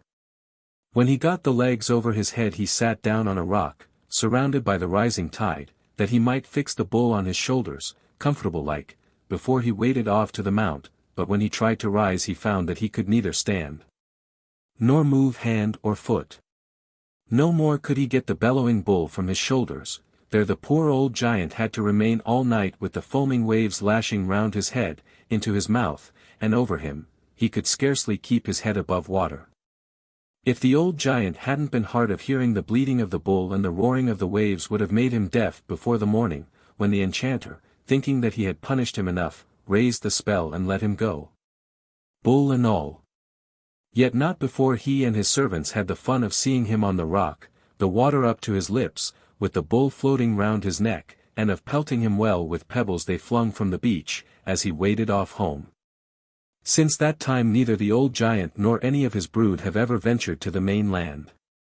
But that's nothing to what they say of Penjusek's magic glass, with which he can draw fire from the sun, and set the whole country in a blaze, or of his making gold, by the aid of the devils who come at his call, out of clay and common stones, which he burns in a furnace, placed in a tower that none but himself and spirits of darkness ever enter. The fire and brimstone is ever seen blazing within, yet but little is known of what takes place there, because the few strangers who make up his household are bound, by dreadful oaths, never to disclose the secrets of the magician's abode. Now go, Jack, my son, says Joan to the tinkard, and see whatever can be keeping Tom so long from home, and don't come back without him. As they looked out of the door, 2 horsemen were seen approaching the outer gate.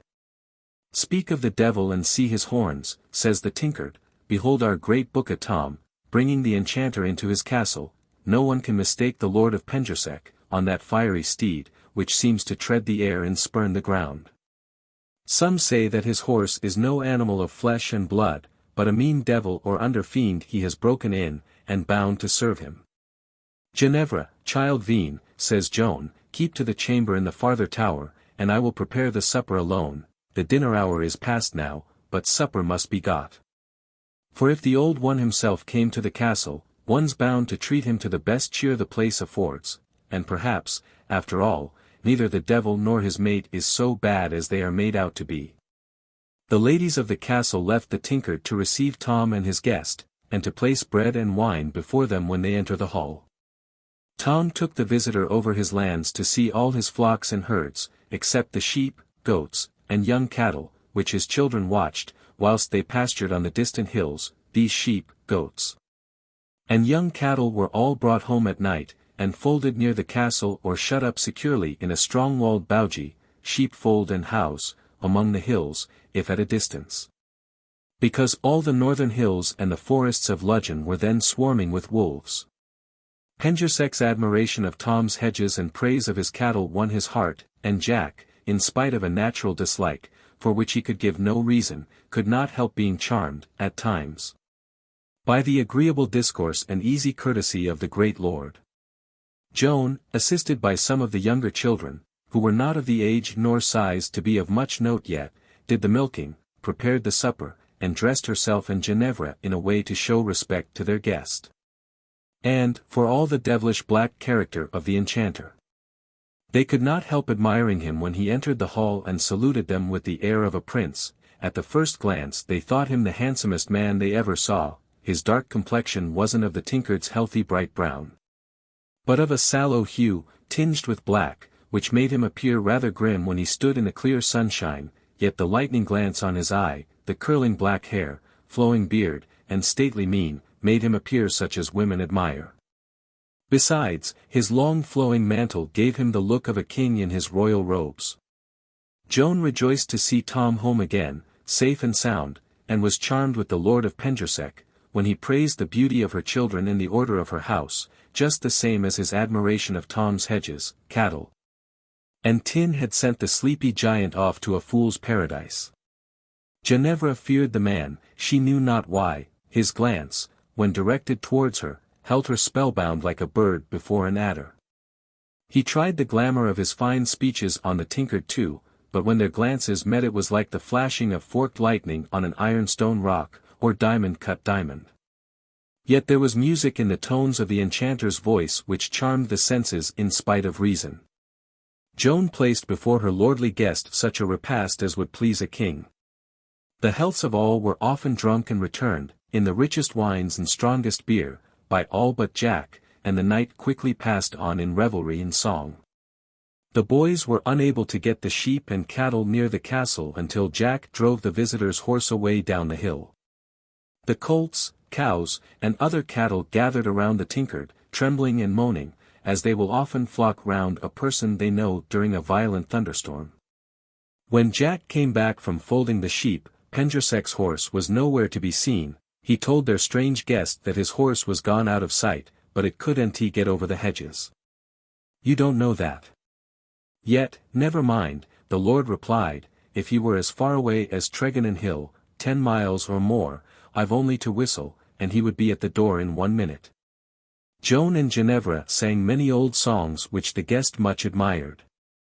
Then Pengersec took the harp. He was said to be such a cunning minstrel that he could make the harp speak, and that he often used his minstrelsy for the purpose of his magic art. Now, when he first ran his fingers over the strings, the harp seemed to screech and cry in agony, as if to drown the shrill whistle, echoing from hill to hill, which he sent after his horse, and which was answered by the neighing of the steed from Godalwyn Hill 10 miles away. The cows, and other cattle near the castle, were so frightened that they all galloped off, bellowing and bleating, to the cairns and cliffs.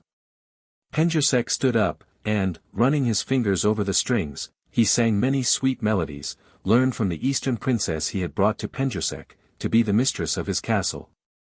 Though the words were all unknown, yet the melody of voice and harp even charmed Jack into forgetfulness of the minstrel's evil fame, when the music ceased a moment. Jack went out to see the time of night by the rising and southing of the noted stars which served as clocks in those times.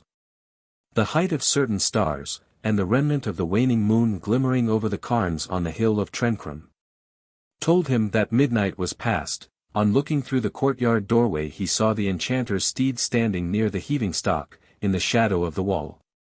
The eyeballs of the beast shone like coals of fire, and the breath from its nostrils looked like the blue flames of brimstone.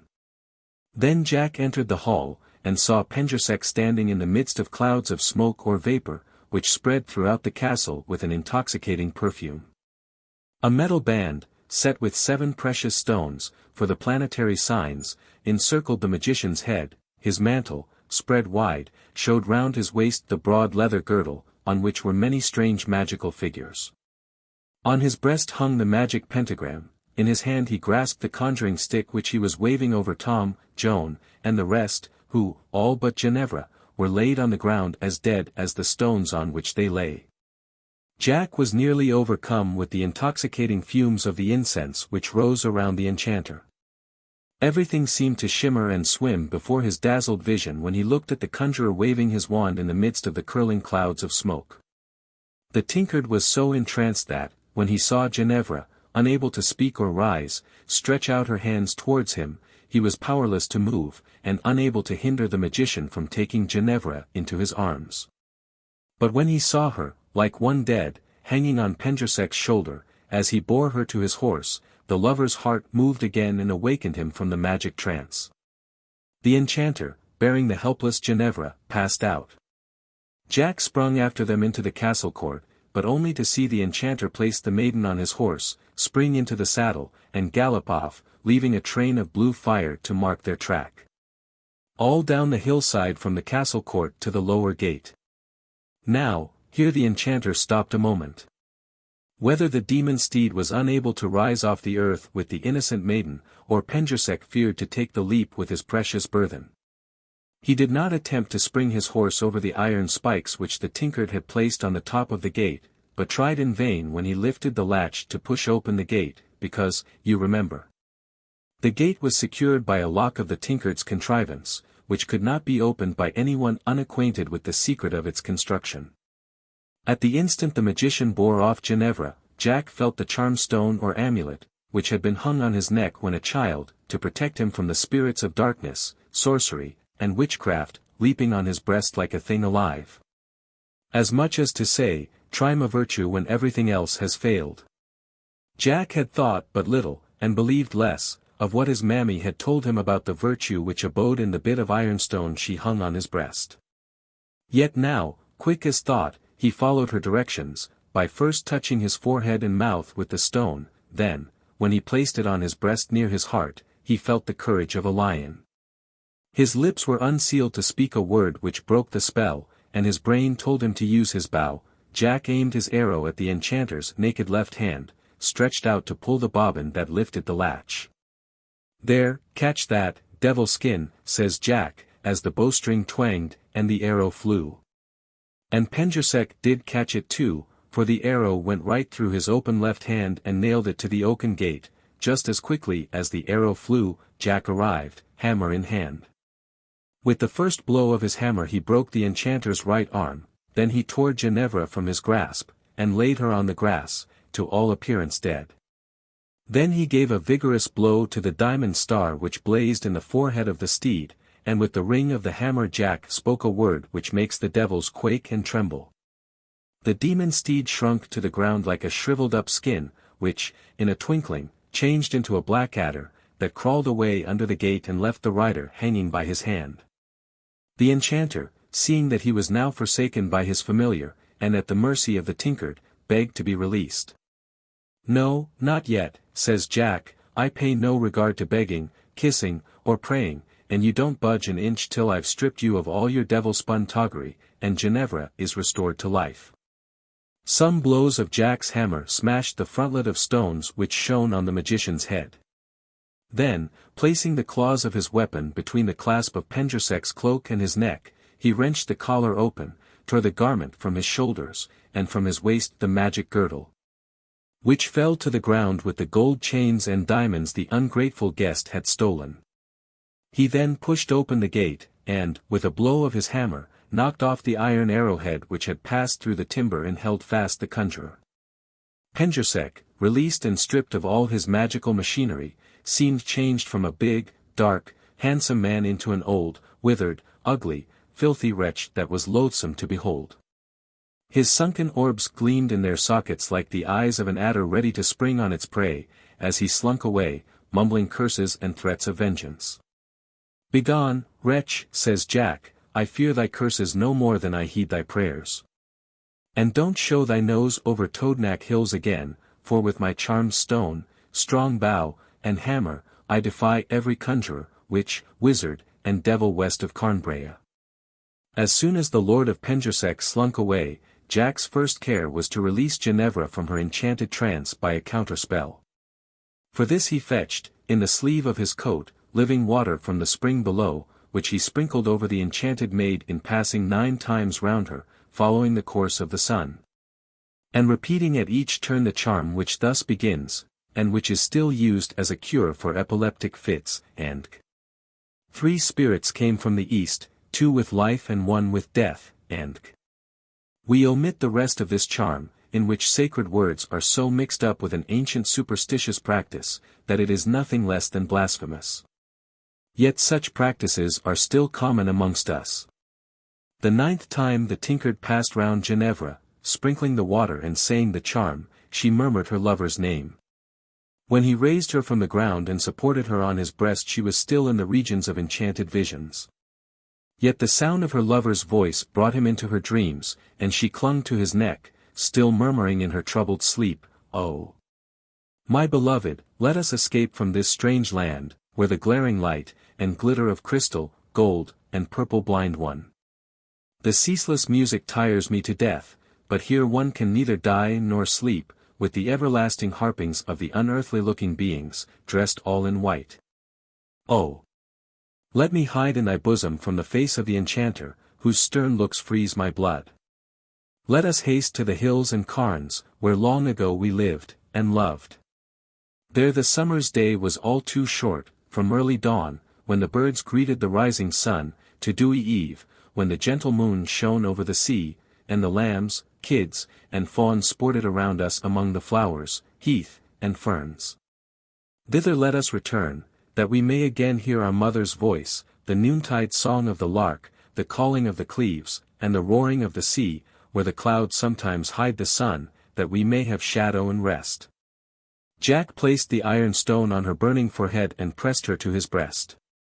The charm soon restored her reason, and, when she unclosed her eyes and beheld the honest loving face of the tinkard, all her enchanted visions fled like the spectres of an unnatural dream. The tinkard then, displaying his amulet to the admiring gaze of Ginevra, said, "Blessings on thee, spirit of the iron stone, thou ray of the bright star of the north, around which all other stars revolve. Thou impartest some of thy virtue to the magic vase, by whose direction mariners from unknown regions find their way over the trackless ocean to the land of Tin, to the happy land where the sacred sun, from whom all beings derive light and life, loves to linger, before he gives place to the rulers of the night. When sun, moon, and stars are shrouded by black clouds, from the sight of the tempest-tossed mariner, thou showest him the spot where, behind the storm-woven veil, the beacon star still shines. Thou mysterious, invisible spirit! Who shall say where thy power begins or ends? To my good blade and hammer, even, thou showest thy love, and givest some of thy virtue, all-powerful spirit of iron." When Jack had finished his rhapsody about the bit of lodestone, he descended to Mother Earth, and thought of Tom, Joan, and the rest, and placing his arm around Ginevra's waist he supported her tottering steps to the castle hall, where she was grieved and confounded to see father, mother, and children all in confusion on the floor, like a herd of stuck pigs. "Never grieve, nor fear, Ginevra dear," says Jack, as he well drenched the enchanted sleepers. The fresh water from the spring so far restored the prostrate crew that they came round to snore in a natural way. Then the tinkard faced towards the east, and made some signs in the air with his hammer, the mode and use of which are only revealed to the brethren of certain ancient mysteries. He next left the sleeping inmates of the castle to the care of Ginevra, and with a long pike, carried a few faggots of furze down near the gate that he might burn all the enchanter's machinery and purify the place. With the long-hilted pitchfork, or pike, he threw the enchanter's cloak, girdle, frontlet, and conjuring stick into the flames. The stick jumped up, changed into a winged serpent, and flew away, howling and hissing, through the smoke towards Pendersek. As the cloak and other things burned, they sent off troops of demons of all shapes and sizes, and these, ascending with the flames, forked lightning and smoke, raised the wind to a howling tempest. The lightning flashed, the thunder roared louder and louder. "Howl away, devils," says Jack, "all your noise and ugly faces can't harm an honest tinkard." The dawn was breaking when Jack returned to the castle, where all was fair weather. The children were rising from their beds of rushes and ferns. Jack went with them to the distant hills to seek the cattle which had been frightened away with the devilish doings which took place during the night. Now that tranquility is again restored to the giant's castle, before we begin the history of another day, we may remark that from what we find in some fragments of old stories, which are still floating in remote places, like waifs and strays, it is certain that the lodestone, sometimes spoken of as the stone of knowledge, stone of virtue, and was regarded here, in Tom's time, as a kind of divinity, or at least it was venerated as the shrine of a deity, and was thought to possess much greater power than the little discs or wheels of moorstone, rudely polished, with a hole drilled in the center, which the mothers in the high countries, and in other places too, perhaps, still hang from their children's necks as a charm, or kind of talisman, to keep their precious offspring from being ill-wished. blighted by an evil eye, led astray into the bogs, or from losing themselves among the pigsties and turf-ricks through the tricks of the piskies. And, above all, that the small people may not make changelings of the young ones. Yet, in spite of all their care, it often happens that the small people, fairies, steal the pretty babes and place their own wished-looking brats in their stead. The glorious sun, the holy sun, high in the heavens, had driven far from the castle all spirits of evil when Jack and the boys came home with the cattle. They found that Joan, though she still felt much stupefied, like one getting out of a long drinking bout, had managed to prepare the morning meal. Tom, sick, sore, and crazy, thought he must soon die. In his time people were rarely sick more than once in their lives, and that was when they died. Sometimes Tom raved about going to see the fine things which the enchanter had promised to show him in his castle, at other times the mayor and ladies of Market Jew were uppermost. But when he could no longer eat his porridge, he thought of his old mammy, who yet lived down by the long sheep's house and fold near the place which is still called Bogie here, in Ludgvan. She was one of the wise women of old, who were skilled in charms, herbs, and white witchcraft, like the tellers of today, who can read everybody's fortune but their own. When Tom was in health and strength he never thought of the old woman, but as soon as he was taken sick Tom Veen was sent to bring her to the castle. She wasn't at all surprised to find her Tom the lord of a castle and lots of tin. For she knew he was born to good luck, yet didn't think he would find it so near by. Joan cursed the tin as the cause of all the mischief. That all depends, says the old dame, whose hands it falls into. Tom should have kept out of bad company. But, like other fools, he made feasts for wiser men to eat, and only yesterday he thought a nod from a lord was as good as breakfast. Now, Joan, you go about your work, the old granny continued, leave the boy Tom and his tin to me. I'll soon cure the one and take good care of the other, for all that's amiss with Tom is high living and lazy times, the fat is all but grown over his heart. In a few days more, by drinking honey the brewer's beer, the thing in his breast would be so clogged that it wouldn't be able to move. Now, Tom, my son, you are to eat nothing but barley bread, and drink nothing but vervain water, or something else of your mammy's brewing for a week or more, till your big belly be reduced to a healthy and handsome size. And you can go on with your hedging again, I will cure or kill thee be sure, for now thee art of no use in life, but only a trouble to thyself and everyone about thee. During the rest of the week, whilst Tom was doctored by the old dame, Jack and the boys were away in the kills killing game for the tinker's wedding. We know next to nothing about the marriage ceremonies in Tom's time, or whether they had any of more consequence than that of jumping over the broom. However, the bridal took place on the first day of the harvest moon. All the cousins were invited. These, with the mayor of Market Jew and all his family, made some hundreds of wedding guests, who enjoyed the fat feasting and merry games till night, when all the young men and maidens, with light torches, accompanied Jack and Ginevra over the hills to their new home in Tune. The feasting and games were kept up on Morva Hills all the following week. It was easy to have good feasting then. The young men had only to hunt the hills and moors for a few hours to kill game enough to feast on for a week. Tom got over the feast very well, as his old mammy, with her knitting in her hand, always sat beside him with her piercing grey eyes fixed on his trencher, and stuck her knitting needles in his side when he had eaten and drunk enough. Every year after, when the tinker's wedding day came round, all their relations came from far and near to keep up the remembrances of the happy time by holding high festival in Tune. A week or more was always passed in hunting Morva Hills and Carns in the mornings, and in feasting, or the ancient games, during the rest of the hours of daylight. In a few years the number of Tom's and Jack's posterity had so increased that the union of all the family on the first Sunday in August, which in latter times was fixed for the year day of the tinker's wedding feast, became such a crowd that the assemblage assumed the character of a fair. And the remembrance of this fair is observed in Morva down to the present time. After the tinker had settled in Morva, he became known all about by the name of Jack of the Hammer, because he was said to have performed many wonderful feats with that tool, both in working and fighting, such as making millstones, killing wolves, and smashing the skulls of sea robbers who landed on the shores to steal the tin. In a few years, when Jack had a large family grown up, they cleared and cultivated large tracts of the lower lands, which, until then, were overgrown with thickets of brambles, hazel, and oak.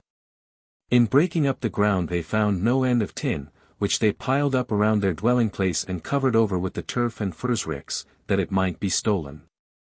When Jack's family numbered a score or more, the small dwelling built just before his marriage was much enlarged, and a strong wall constructed round the whole, to secure their tin and cattle against the robbers of the northern sea. For in those times large bands of the red-haired rovers frequently landed on Genver sands, or in Pendeen, Porthmeor, Pendower, and other coves along the coast, whilst some of the fiery-headed crew watched the boats. Others fired and pillaged all the country round. As the family increased, the old krellas, or crows, which still remain, were built within safe distance of Tune Castle. Much of the strong walls, built by Jack of the Hammer and his sons to fortify their dwelling on the downs, may be seen to this day. In a few generations Jack's posterity spread over the land, and many of them settled in a part of the country more to the south and west, which was still richer in tin than the hills of Morva. Some of their old works, which the tinners call coffins, may still be seen about Bosorn and Bellawall. They also built, on Morva waters, and farther down toward the west, the first mills known, among others the ones near Carnwyvellen and Nancledria. Then the troughs, querns, in which the old people ground their corn were seldom used except to crush the pillas.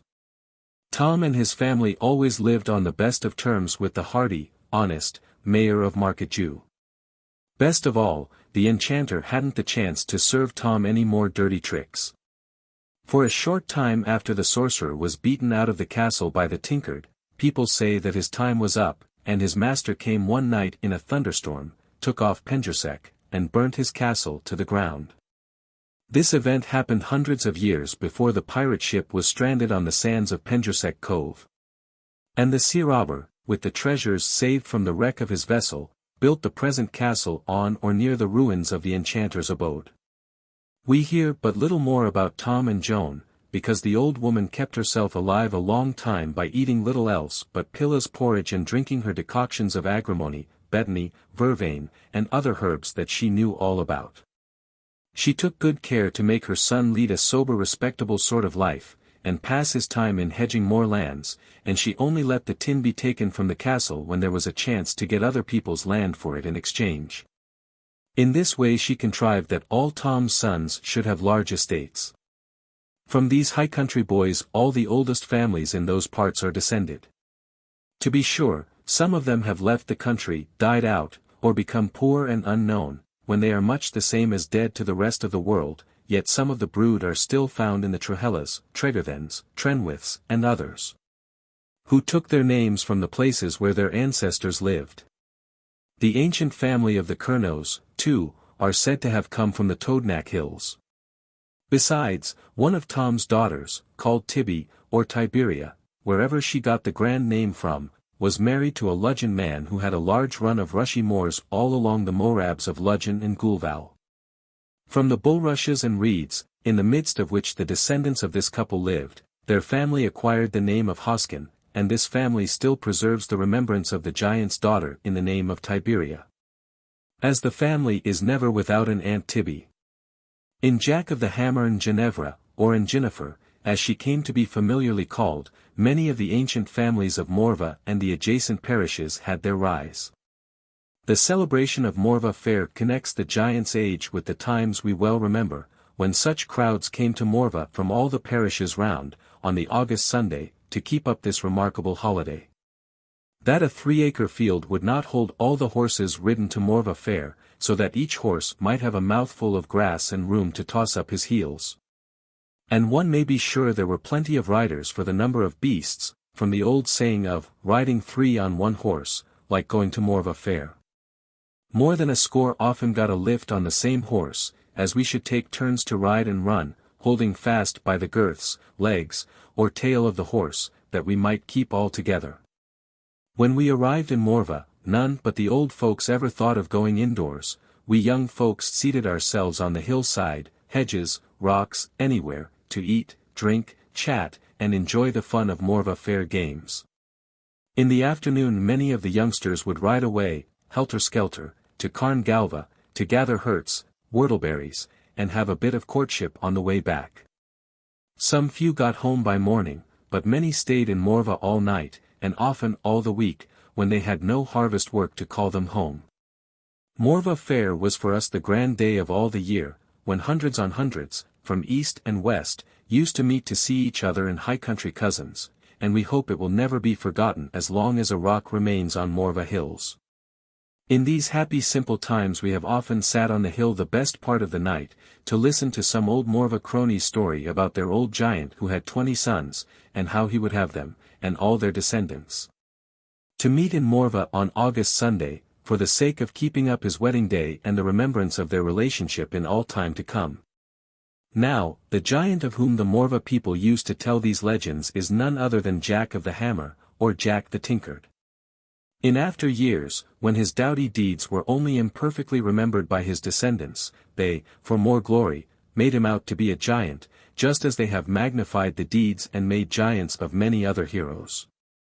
And Jack, if anything like the character given of him in the old folks' drolls, was worth a big bundle of many old giants and saints, as the former, by most accounts, did little more than hurl great rocks from hill to hill. Or play bob with the quoits they have left about among the cairns. As for the Cornish saints, the poor-tempered set, they were often fighting, cursing, or tricking each other, as is proved by the legends of Saint Just and Saint Cavern, and others, who came to share the popular homage with our old giants. It may be necessary to remark that in ancient times, before the country was divided into parishes, much more land was comprised under the name of Morva, than the small parish of that name. Morva means the sea-coast or country near the sea, and has much the same signification as Morabs, Morvath, and K. The saying is often heard among the old folks that Morva was the ancient name for all the high countries in which Tune is included. It is somewhat remarkable that, among the primitive people of the high countries, the saints, to whom the northern churches are dedicated, have not succeeded in getting their names attached to the parishes. In the 3 parishes of Morva, ZENNOR, Holy Land, and Towednack, more curious usages and legends are preserved than in all the rest of the West. From the inhabitants of the huts among these northern hills one may still hear many a strange story about distant places, as well as those relating to their own neighborhood. In some versions of the Towednack story, Jack's encounter with the enchanter is related somewhat differently, yet all are, in substance, the same, and the above is the most general. This portion of the legend seems to belong to much later times than the rest of the story. We have reason to think some old traditions about Penjusek are mixed up with the high country droll, because in Brede many old legends are preserved, in which an enchanter of Penjusek Castle always figures with a witch of Fradden, an eastern princess for a wife, and the giants of Carn Galva.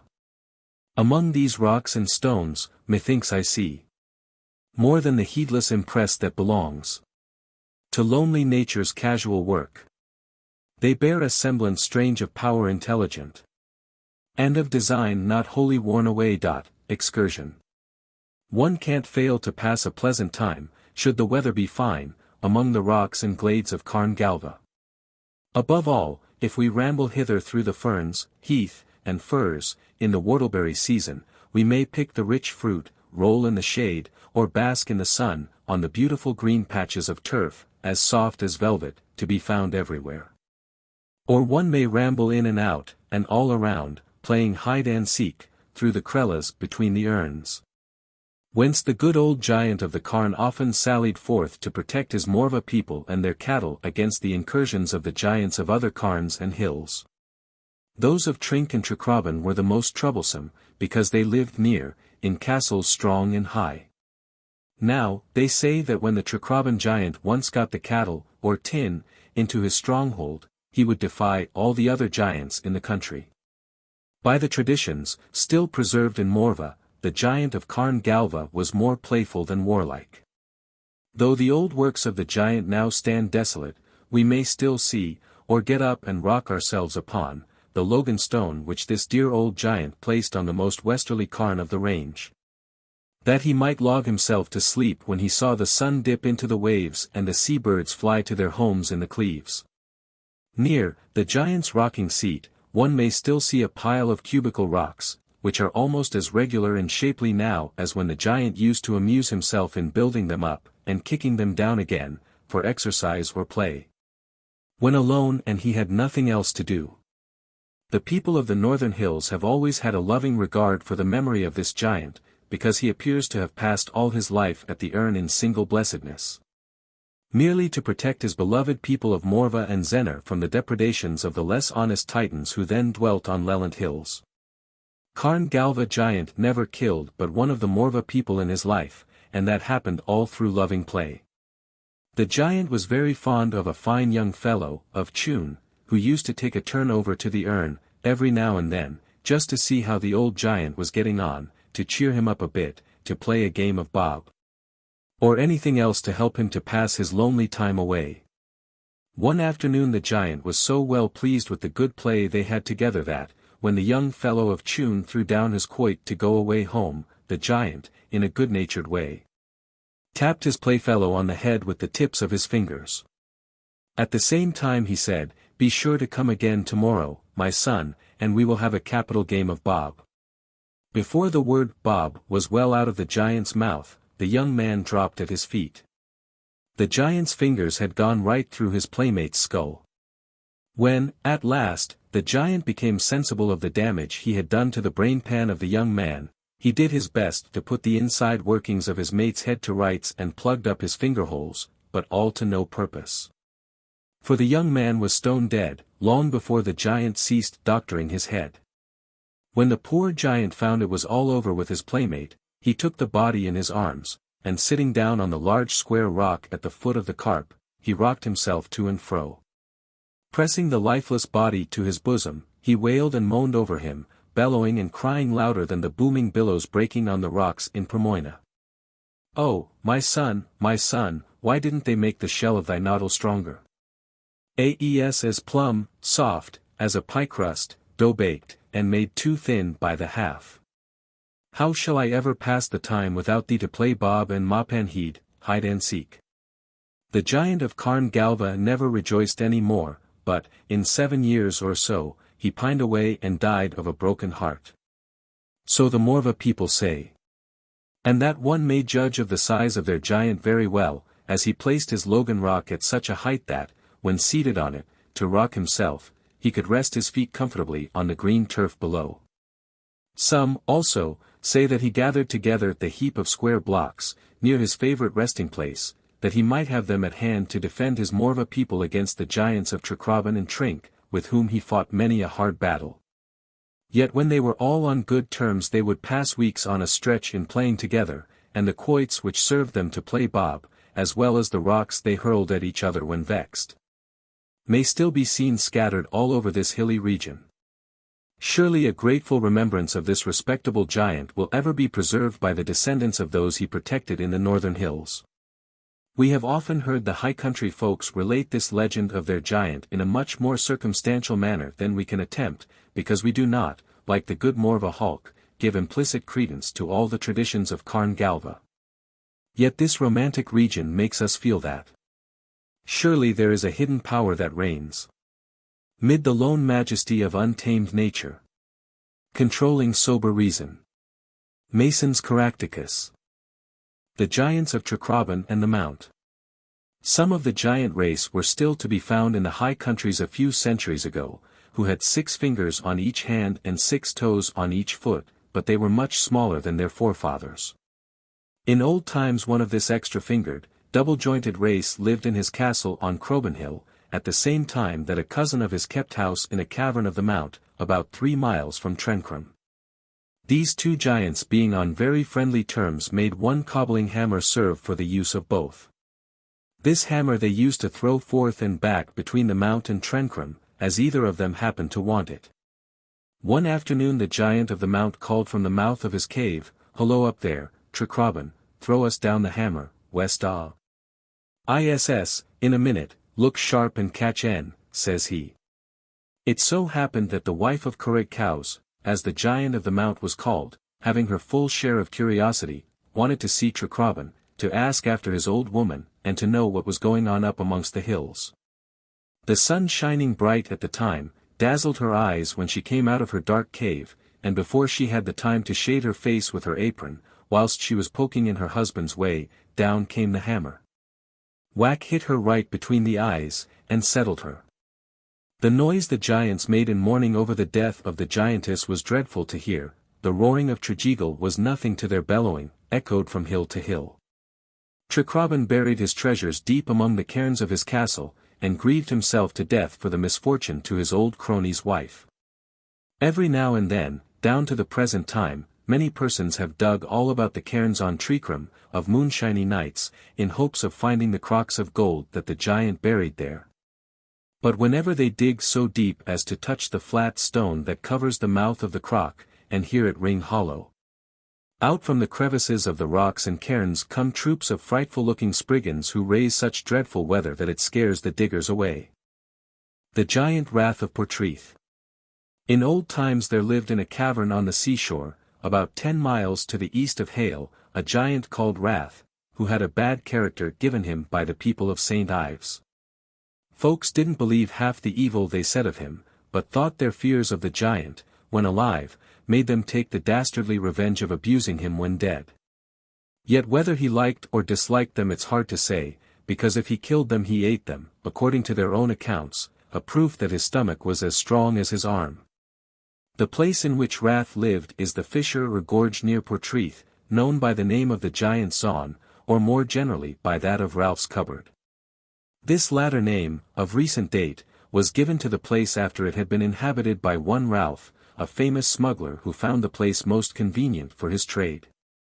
By being better acquainted than most other persons with the reefs and currents on this rock-strewn coast, Ralph did not fear to run his little vessel into the gorge on the darkest nights, safely land his goods, and whistle at the king's men.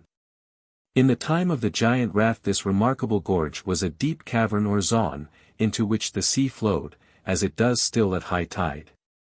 The roof has fallen in since the death of the giant. Here Wrath would lie in wait and watch for any ships or fishing boats from St. Ives that might come sailing by. If they approached within a mile of his hole, he would wade out, tap the fishermen or sailors on the head with the tip of his finger to settle them, then tie the ships and boats to his girdle, and quietly draw them into his den. He would save for provision the well-fed and fleshy men, the lean ones he threw overboard. Ships bound for St. Ives, sailing in too deep water for him to reach by wading, he sunk by slinging rocks on them from the cliff above. Many of these rocks may still be seen above water at ebb tide, and form a dangerous reef stretching away from Gadrevi Head. Long after the death of the giant, his hole was the terror of the fishermen of St. Ives, who always avoided the cupboard, as they said that nothing ever came out of it had had the bad luck to get into it. Yet many unfortunate vessels were often drifted thither by currents and driven in by storms, to become the prey of the demon of the cavern. Many believe that much of this legend was created by the fears of the fishermen out of the natural dangers of the rock-bound coast about Portreath. The giant Bolster, of St. Anne's.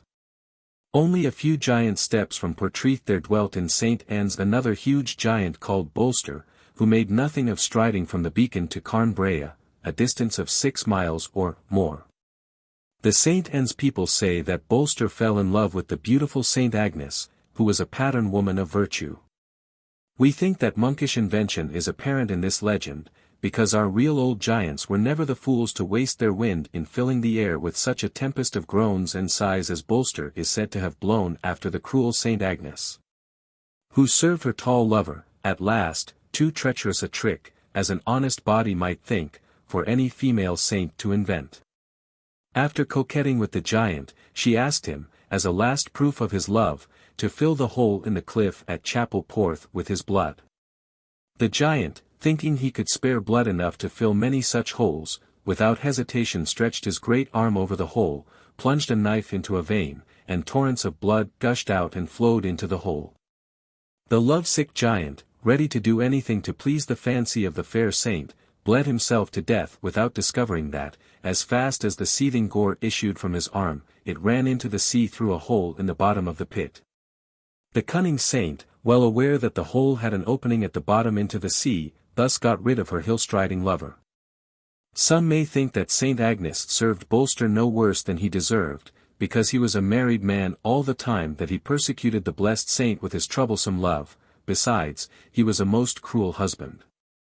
Whilst he was going over the hills gallivanting the saint, he compelled the unfortunate giantess to pick all the stones from the ground at the foot of Towednack or Towednack, as the beacon was called in Bolster's time, on the side of the hill nearest St. Anne's town. She was made to carry the stones in her apron to the top of the hill, where they may still be seen, forming many burrows. She labored so diligently that, at this day, the farm which is now made out of this part of the giant's land is remarkably clear of stones, although all the surrounding farms are as stony as the Forborough Downs. Bolster himself, before he became enamored of St. Agnes, must have been an industrious, hard-working, giant enough to throw up the great gurgo or hedge, miles long, which is still called by his name. Anyone who will take the trouble to go to St. Anne's may still see great part of this earthwork, thrown up by the giant, which, when he completed it, extended from Trevance Porth to Chapel Porth, enclosing all the richest tin ground on the giant's land. As a proof of the truth of the tradition respecting the way in which the giant Bolster came by his death, the inhabitants of these parts still show the red stains in the hole at Chapel Porth, marking the track of the giant's gore which fell in torrents and flowed for hours down the hole, while the fretted flood rolled frothy waves of purple blood. The PISKEY-LED commercial travelers ride over the hills, etc. I hate the man who can travel from Dan to Beersheba, and say, "'Tis all barren." Stern. How low soever the matter, I trust in God for high words. Love's labor lost. Not so very long ago, a traveler was staying at one of the 3 or 4 commercials' favorite resorts at Penzance. The gentleman had often been to that town, but had not visited STYTHIANS, although he was curious to see the place, with the name of which he had been familiar from the time he could lisp the old nursery rhymes about the man of St. Ives, who had 7 wives, and our traveler started on horseback from Penzance early in the morning, that he might have plenty of time to explore the famous old place, and to visit some of the Lelant mines lying near his road. After visiting Providence Mine, and having a long chat with that intelligent and amiable old patriarch, Captain John Anthony, he arrived, about 3 o'clock, very sore and very hungry, at the town that went down on the seashore to get washed, and hadn't the strength to get back again. After satisfying his stomach with a splendid fish dinner and other good things, readily served at the Western Hotel, he sallied out to view the new pier, of which the men of St. Ives are so proud. From seeing many quaint, picturesque old houses around the marketplace, he was induced to wander through the labyrinth of alleys and landis into the back settlements, hoping to find some structure ancient enough to pass for the habitation of the mythical personage of the 7 wives. He found some dwelling which he thought, reasonably enough, must have been built before Noah's time, when it might have been thoroughly washed, but the traveller did not think it could ever have been cleansed since, from the sickening smells and stunning odors of the very essence of stench, which saluted him at every turn, as he picked his way through the Dyje, and leaped the gutters about Charn Chai. It was in the midst of a busy fishery season, and he saw enough, and smelt too much, to satisfy his curiosity, without proceeding any further quayward. As soon as he got back to the Western, he fortified his rebellious stomach, that now detested fish, with good store of Mr. Hodge's best brandy. Then he was got on board his nag, and took his course up the Stenick, intending to return to Penzance by the old road, and examine the works and machinery at Woolreath Mine on the way. I expect he must have reached Cripple's Ease, as he said that he stopped at a roadside inn to make more particular inquiries about the nearest way to the mine. Then, after wandering through miles of lanes, that seemed to lead to no place in particular, always, he would swear, following exactly the directions given him, without coming to Woolreath, he found himself, at 10 o'clock on a dark foggy night. He didn't know where. From all I could make out, by his description of the place and people he next encountered, he must have rambled through the intricate by-lanes to some place on Lelant Downs, when, seeing a light shining from the bedroom window of a cottage, He rode up to the gate of the small enclosure before the dwelling, pushed open the wicket, rode into the garden, and tapped at the window, whence the light shone, 2 or 3 times with his whip. Then he heard a woman's voice just inside the curtained casement. "Jan, art asleep, Jan? Didst thee hear that knackin'?" "Iss," replied Jan from the bed. "Open the winder and see what's there." "No, I wed dent for the world, I am sure a spirit, or a token. What else can ever come to this out-of-the-way place this time of night, I should be glad to know. I tell thee, Jan, as a warnan for to make thee think of thy latter end, for thee to turn from thy evil ways and mend. For thee art a great sinner and most abominable liar, as thee dost know as well as I can tell thee, but thee art too proud to own at. May the Lord break that stony heart of thine. Hold thy tongue, thou fool, and open the winder," says Jan, "or I'll get out of bed and see. No, thee shouldn't, for the old one come for thee, I'll pit out the light and come into bed to thee." The traveller, getting tired of hearing the woman's sermon or banter, hard to say which, tapped the window again, at the same time he happened to cough. "There, Molly," says Jan, "dost a think thy spirit have catched a cold? Thee cust herns cuffin, s'pose." I have heard of the spirits, as well as the knackers and the bowels, making all sorts of queer noises, yet I never heard of a spirit to cough, or sneeze before. Must be some of the boys up the hill, going home from ball, who want a light for their pipes. I'll get up and see. Suiting the action to the word, Jan sprang out of bed, drew back the curtain, and opened the windows. Though the man in the fog was within 3 or 4 feet of the window, Jan, not being able to see him when he first came from the glare of the candlelight, called out, "Hello, what cheer, where are ye, and who are ye and what do ye want?" I took the liberty of calling to inquire the way to Penzance. "Ha! I'm beginnin' to see thee now, a man and hoss. I do declare, but what dost a do here? But dost now move an inch for what thee dost do, nor thy hoss nether, whatever made the bufflehead to ride into my garden? Thee west destroy my bed of leeks, but I can't understand thy lingo at all, thee art speakin' like a foreigner to me. What do ye mean to say at all? Speak plain, what dost a want here this time of night? Tell me the road to Penzance if you please." "The road to Penzance? Why, there's scores of roads from here to Penzance, take whichever thee has got a mind to. Ef1 isn't enough for thee, take 2 ef thee west, but dostna move an inch till I come down, my good man, only have patience to hear me, and I'll pay for your bed of leeks. I lost my way in trying to get from St. Ives to Wilreath. If I am near the mine now I shall be glad to stop in the count house, stable, or any place, overnight. I am so sore I can scarcely sit on horseback. The Lord bless ye, sir. I'll be down to ye in a minute, you are one of the venturers I spore. How sorry I am that I didn't know ye before, leave me put on a few rags and I'll be down in a crack, excuse me sir, please. I'll be down in a jiffy, quick as a wink, and put ye in the road to the town or the bal. No, my good man, don't come down by any means, besides, I've nothing whatever to do with mines. Ah! Aren't ye a venturer, and who or what are ye, and where did ye come from?" Here the man, who was preparing to dress, stooped down again, with nothing on but his shirt and nightcap, and stretched himself half-ways out of the window, the better to see the night rider.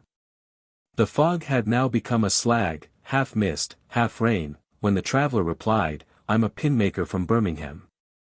"A pin-maker? A pin-maker? Why, a great man like you don't make the things the women fasten their rags with, do ye? And you are come from the place we call Brummagem, where the buttons come from, that an outlandish place a long way off, na? But Lord, you can never get a living making pins, ef you make niddles too. And the hoss thee hot picked up upon the road I suppose.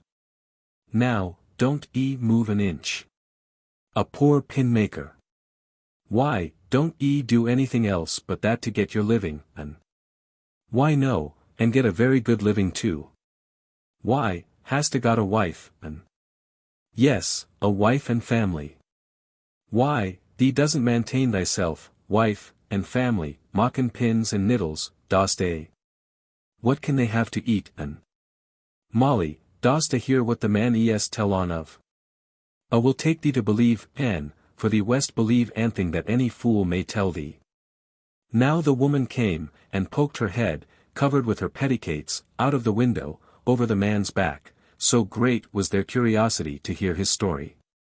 When the commercial explained to the astonished couple how he belonged to a manufactory where pins and needles were made by machinery, and where hundreds of hands, of all ages, were employed, Jan, without stopping to put on much clothing, Carn down, brought the traveller in, slipped the bridle from the head of the tired and hungry horse, and let it graze along the road, no fear of the horse straying far. In the meantime the good wife got a comfortable cup of tea for the weary, PISKEY-LED, traveller. The worthy couple were quite sure that the pin-maker was PISKEY-LED, because, when they went over stairs, a few minutes before his arrival, there was no appearance of the fog, which they both assured him was raised by the mischievous laughing goblin, as well as the many other strange appearances that beguiled him. Such as making narrow lanes and bypaths look like broad turnpike roads, what seemed to him to be candles, or blazing firelight, seen through cottage windows, when approached were found to be nothing but glowworms shining in the hedges. And to prevent the Piskey having any more power over him, they persuaded him to turn his coat inside out.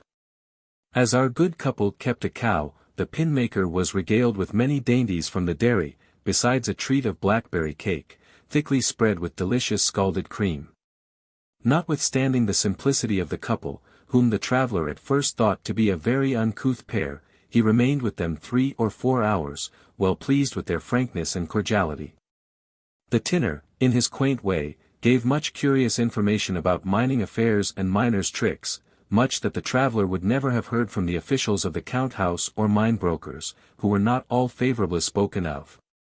Any more than the smelters, who the miner said still try to squeeze out the same profits from the poor tinner's labour as when he gained just sufficient to enable him and his family to live comfortably.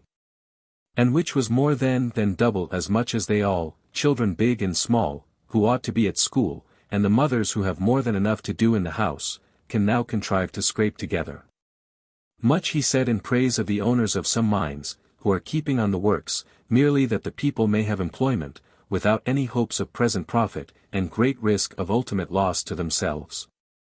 After many mutual good wishes, and the absolute refusal of the proffered payment for leeks, tea, and trouble, and, what the stranger valued most, the hearty goodwill with which they entertained him, the traveller left. With his coat turned inside out, and accompanied by Jan as far as the bottom of Nut Lane, where he was glad enough to find himself out of the land of mist, and once more on the turnpike road, about daybreak.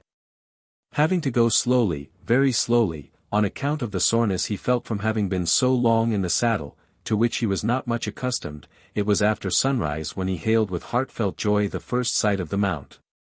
From Tregender Hill, and returned to his inn about the same hour he had left it the previous morning, much to the satisfaction of his host, who had been rather uneasy about the long absence of man and horse.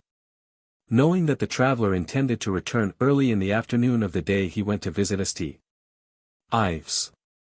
The anxiety of mine host did not proceed from any fears that the jolly traveller would be enticed into grief by the blandishments of the mermaids of STYTHIANS, who are sure to be seen staring from the openings of their caverns, all the way from their green court to Cham Chai, with eyes and open mouths strained to unnatural dimensions at any stranger who may chance to pass by.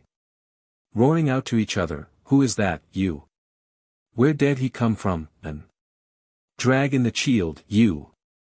There's a cow coming, or sh's a mad bull, esn't she? Wain't she bit, you? No, no." The host was well enough acquainted with the place, to know that all the fascinations of the sirens of the Daiji would be powerless when smothered in such a malodorous atmosphere, to all but those who are, to the manner born. He rather feared that man and horse might have found their way into some deserted tin work, or unfenced shaft on the moors. The weary explorer of back settlements and by lanes, wanting sleep more than breakfast, was glad to lay himself on the comfortable bed he left 24 hours before, to have a little rest before he started for Birmingham. We hope that when he comes this way again, he will bring down good store of pins and needles for our Molly, and another story of his adventures for us. UTER BOSENCE and the PISKEY. A Midsummer Night's Legend. Joculo, oh you are a dangerous fairy. I care not whose hand I were in, so I were out of yours. Fairy, wilt please you dance, sir? Joculo, indeed, sir, I cannot handle my legs. Fairy, oh you must needs dance and sing. Which, if you refuse to do, we will pinch you black and black. And about we go. Lily, Maid's Metamorphosis. Little more than 2 centuries ago, great part of Sancreed parish belonged to the ancient family of BOSENCE, when an old gentleman called UTER BOSENCE lived on the estate of the same name, in that parish. The old man was a widower, with an only son, also called UTER, who was the pride and joy of his father's heart. Young UTER BOSENCE was known, far and near, as the champion of the wrestling ring, the most expert hurler, and noted horseman in the West. His favorite pastime was to tame the wild colts that in these times, when but a small proportion of the land was enclosed and cultivated, had the run of hills and moors, until they were many years old. Young UTER is said to have had some secret method of taming them, so that in a few days he could make the wildest colt perfectly docile without the use of whip or spur. At the same time they would become so fond of him as to follow him the same as his dogs. The young UTER had long been engaged to his cousin Trecrobben, of St. who passed a great part of her time in BOSENCE, to superintend the housekeeping at harvest and feast-tides. She was now, on this Midsummer's Eve, staying there to make the few arrangements required for her wedding, which was intended to take place in a few weeks. Her brother William Trecrobben, and UTER, had been as much attached to each other from childhood as brothers ought to be. They were so near a match in wrestling, boxing, and all other manly exercises, that they often bruised each other black and blue by practicing, not for the mastery, but that each might train the other to be the best man in his parish. On the afternoon of this Midsummer's Eve there was a wrestling match at St. All the standards having been made long before, the prizes were to be won that afternoon. The 2 young men were at the wrestling, each one being the champion standard for his own parish. The best prize, a pair of silver spurs, was won by UTER after a stout contest with his comrade, Will Trecrobben. Lanyon, of Trecrobben, gained the second prize, a gold lace hat, and another Sancreed man won the pair of embroidered gloves, the usual third prize. The St. men were much chagrined to have all their prizes carried off to Sancreed. It was the usual custom then, whenever large parties of young men went from one parish to take part in the games held in another, to take their silver ball with them, that they might practice hurling on the road. The Sancreed boys had their ball with them then, as they wanted to keep their hand in against the next day, when a match was to be played between Sancreed and Berrien. Trecrobben and the St. men proposed that the victorious wrestlers should try the game of hurling with them, that evening, from Street Just to Sancreed Church Town. The St. men were then noted for being the most expert hurlers in the West Country, and had carried off the balls from all the parishes round, and from Sancreed, more than once. The wrestling being over many hours before dark, the challenge was accepted, so that instead of passing the evening together, as usual, in the parish in which the games were held, the ball was thrown up at St. Just Cross. With a swift run, and smart contest over hills and moors, the St. men kept the ball amongst them best part of the way, until they arrived at Towednack Downs, when the Sancreed party, getting hold of the ball, sent it to UTER BOSENCE, who, with the rest of his party, being well acquainted with the ground, took right across the country, over the rocks and cairns on the downs, through the bogs, and old streamworks on the moors, straight for Church Town, and bore their ball in triumph into the trough in the church porch long before the St. men got out of the bogs and the moors. Sancreed men were proud enough of their double victory, and treated the men of St. Just, and all comers, to the best in the bird in hand, if that was the sign of the ancient hostel in those days. It was not felt to be any disgrace to the losers to be beaten on the run, with which they were quite unacquainted, once in a while. So the carouse was kept up with high glee and good fellowship until near midnight, when all left the public house for their homes, that they might have a little rest before going to burying. Where the principal games of the West were to be held on Midsummer Day. UTER, and the young men belonging to Portreath, Derval, Towednack, and other places near, with the street just men, reached the end of Portreath land all together. UTER, wishing to speak with Trecrobben, the two young men went on together as far as the stile on the church road leading from Portreath townplace into the field. Here they sat a while, and the rest of their Sancreed comrades went on before to the different villages in the side of the hill. The weather was so calm, and the air so clear, that the young men could distinctly hear the wild music to which the dance was kept up around the bonfires on the Beacon and Cairbrain hills. After the two friends had said their say, and agreed where to meet the next day, they lingered together some time looking at the young men and maidens, with hands firmly locked, dancing in a ring around the blazing fires. Or pulling each other for good luck over the embers, that they might extinguish the fires by treading them out, without breaking their chain, or rather ring. Then they vainly tried to count the fires to be seen blazing on all the hills far away. The young men, waiting at the end of Portreath land, called to Trecrobben to come along or they would go home without him. UTER said he could get on very well alone, he wasn't at all tipsy, only a little light-headed, as he had only drunk a few mugs of beer to cool himself after the run. Over a while he had taken 2 or 3 horns of brandy for fear of a chill. He wouldn't have Trecrobben go any farther with him, as he had only a few fields to cross to bring him home. Soon after they wished good night, UTER remembered that the old gentleman, his father, who liked to keep up the ancient customs, had agreed to go with Trecrobben, and the rest of the young folks, to the bonfire on Towednack hill, which UTER could still see blazing away in all its glory, with the young people dancing around it. He had also promised to come to Towednack hill for them on his way home from street just, not expecting then that a hurling match would bring him back before night. His father and Trecrobben might still be waiting for him on the hill. That he might be there as soon as possible, he took his course across Portreath and BOSENCE fields, straight for the hill. He knew every inch of the ground, and could find his way, as he thought, by night as well as by day. When he got into the field on BOSENCE, called Park and Chapel, a cloud of fog rising from the moors, so thick that one could scarcely see a yard before him, entirely surrounded UTER or buried him, we may say. Yet, although he couldn't see the bonfires then, he could hear the singing plainer than ever. He steered his course for the eastern side of the field, as near as he could guess toward the place of an opening in the hedge through which he intended to pass into the next field. He soon came to the fence, but found no opening. Searched forth and back, wandered round and round, without avail, then he tried to get over what appeared to be a low place in the hedge, but the more he climbed the higher the hedge seemed to rise above him. He tried ever so many places, but could never reach the top of the fence, and, every time he gave over, his ears rung with such tormenting, mocking laughter as nothing but a PISKEY-LED ever made. He was very anxious to reach the hill, and above all to get out of this field, as it had a bad name, and was shunned by most people after nightfall.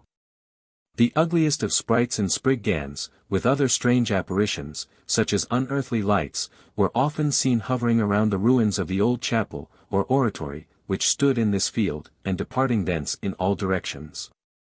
These ruins were so overgrown with brambles and thorns that there was but little of the building to be seen. UTER had often laughed at the stories of those who had been PISKEY-LED. In fact, on the subject of spriggans, piskies, small people, and all the rest of the fairy tribe, he was no better than an unbelieving heathen, and would often blaspheme and abuse the merry and innocent small people, who are now seldom seen on account of the increased pride and wickedness of the world. UTER had turned round and round so often that he neither knew what course he was steering nor in what part of the field he stood, until he found himself among the thickets surrounding the ruins. Even here he heard the same teasing, tormenting, laughter proceeding from inside the chapel. Then he took it into his head that someone in flesh and blood was following him about in the mist. He soon got out of temper, and threatened to let whoever, or whatever, was dogging his footsteps, feel the weight of his boot as soon as he could lay hands on him, and send him to the place of which one need not mention the direction, as well-dressed respectable people such as we are have no business there. Knowing now where he was, and that it would be an easy matter for him to get on the church road and be home in a few minutes, he sat himself down to rest and draw breath, on a long stone, lying close by the doorway of the ruined chapel. UTER felt so very stiff and weary that he would as soon pass the night where he sat as go a step farther. He thought to have a comfortable smoke at least. Tobacco was just come into fashion then, and the use of the fragrant weed regarded as a mark of distinction by the young beaux. He took his tinderbox from his pocket, struck a light for his pipe, which was no sooner in full blast than he heard all sorts of strange noises in the old building. Looking towards the entrance, he saw it filled with the most frightful sprites and spriggans one ever beheld. All sorts of unnaturally shaped bodies were topped with heads like those of adders. The ugly things kept hissing, grinning, throwing out their forked tongues, and spitting fire at him all the time. Others were making a horrible dance, and cutting all sorts of fantastic capers on the roofless walls of the chapel, and hanging down from the gable close over his head. Hissing like serpents all the time.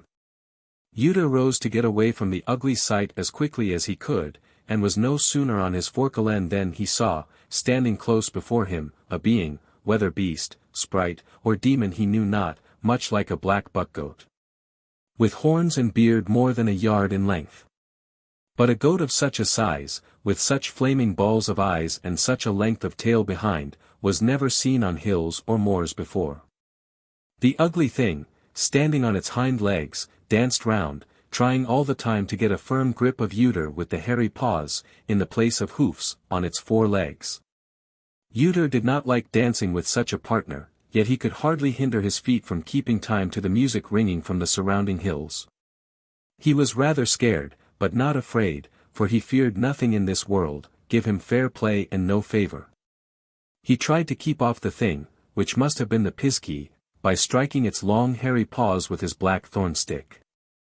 He had no sooner hit the thing than the cudgel was snatched from his hand, his heels tripped up, and he was laid flat on his back.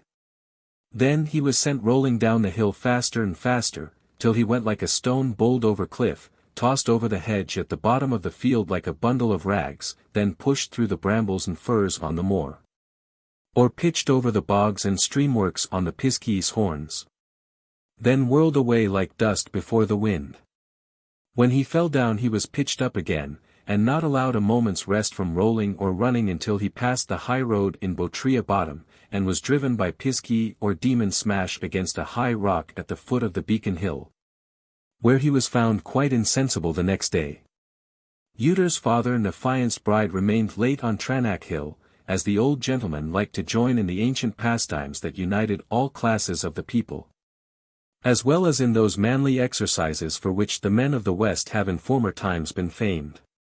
Besides, he might have believed, as many did not long ago, that dancing round the fire in an unbroken chain-ring with, hands firmly locked, the prescribed number of times, leaping through the flame and treading out the fire, ensured good luck for the year, and was the surest preservative against the spells of witchcraft, blighting of an evil eye, and many other calamities to which we are subject from the powers of darkness. They were not surprised because UTER did not return, as he often stayed with Trecrobben overnight, when anything in the way of games was going on in St. Just. In the morning, when Trecrobben came to BOSENCE, not finding UTER there, he said nothing to alarm the old man, but went to the neighboring villages to inquire after his comrade, when all the good folks, young and old, dispersed to make search over hill and dale, moor and downs. UTER was soon found lying, apparently dead, at the foot of the rock, the flesh almost cut from his ribs with the rowels of the prize spurs, which he wore as a trophy, suspended by their straps to the leathern girdle that, according to the fashion of the time, he wore round the waist. The spikes of the rowels, full an inch long, had pierced his flesh to the bone in his rolling over nearly half a mile. The silver buttons, large as crown pieces, beautifully engraved and embossed, were all torn from his coat. They say that these buttons were sought for, and continued to be found on UTER's and the PISKEY's route, many years after. No wonder that the old folks, even the giants, were fond of the game of bob, when the buttons were so well worth the labor of throwing the quoits after them. UTER was soon taken home. When he came to himself he told how he was served out by the PISKEY. Some say, he was never so strong a man after the PISKEY encounter as before. However, he soon got well enough to be wedded, and seldom went to the games to prove his strength after he took home his wife, but paid more attention to his farm and family, so perhaps the rolling did him good, on the whole. Such is the story just as it was told me a few years ago by William BOSENCE, of Sancreed. The name of UTER is still kept up in the BOSENCE family. I did not venture to suggest, what was in my mind all the time, that, perhaps, the frightful vision was merely the production of a drunken dream. Well knowing that to show the least skepticism respecting the cherished belief of the old folks was a sure way to be regarded by them as something worse than a heretic. Besides, there is little reason in pretending to be so overwise as to scorn their harmless fancies, when, little more than a century ago, no one doubted that these phantoms often appeared. And tales of possession and witchcraft were circulated as articles of faith. Then the most learned and most religious men were not exempt from this weakness. There are still some remains of the old chapel of BOSENCE to be seen, which are well worthy of a visit. The site of the ruins is about half a mile northwest of Sancreed Church. Those who wish to see some of the most interesting views of the Mounts Bay and neighborhood should not fail to climb the Beacon Hill and Cair Brain. As few landscapes are so beautiful as the view, obtained from about halfway up the Beacon Hill, of the bay and the diversified scenery of its shores. From the summit, the contrast is remarkable of the wild and romantic hills and cairns on the north and west, with the prospect of soft rural beauty in the opposite direction. Should one feel inclined to extend the ramble a mile farther towards the west, to drink from the crystal fount of St. Unis Holy Well, and explore the Fogu, cavern, and circular hut near it, the pilgrimage would ensure a good night's rest and pleasant dreams. The old wandering droll-teller of the lizard, and his story of the mermaid and the man of CURY. Given as an example of the manner in which old Cornish drolls were constructed, on some simple and well-known legends. To you will I give as much of gold, as for more than your life will endure. And of pearls and precious stones handfuls. And all shall be so pure. Duke Magnus, plight thee to me. I pray you still so freely. Say me not may, but yes, yes. I am a king's son so good. How can I let you gain me? You dwell not on land, but in the flood. Which would not with me agree. Duke Magnus and the mermaid. From a period, more remote than is now remembered, to the present time, some members of the family called Ludi, who for the most part, resided in the parish of CURY, or its vicinity, have been noted conjurers or white witches. They have long been known, all over the West, as the PELLAR family. The word PELLAR is probably an abridgment of repeller, derived from their reputed power in counteracting the malign influences of sorcery and witchcraft. According to an oft-told story, the wonderful gifts of this family were acquired by a fortunate ancestor, who had the luck to find a mermaid, here by us pronounced mermaid, left high and dry on a rock by the ebbing tide. Some 40 years ago, Uncle Anthony James, an old blind man, belonging to the neighborhood of the gifted family, with his dog, and a boy who led him, used to make their yearly tour of the country as regularly as the seasons came round. This venerable wanderer, in his youth, had been a soldier, and had then visited many foreign lands, about which he had much to tell.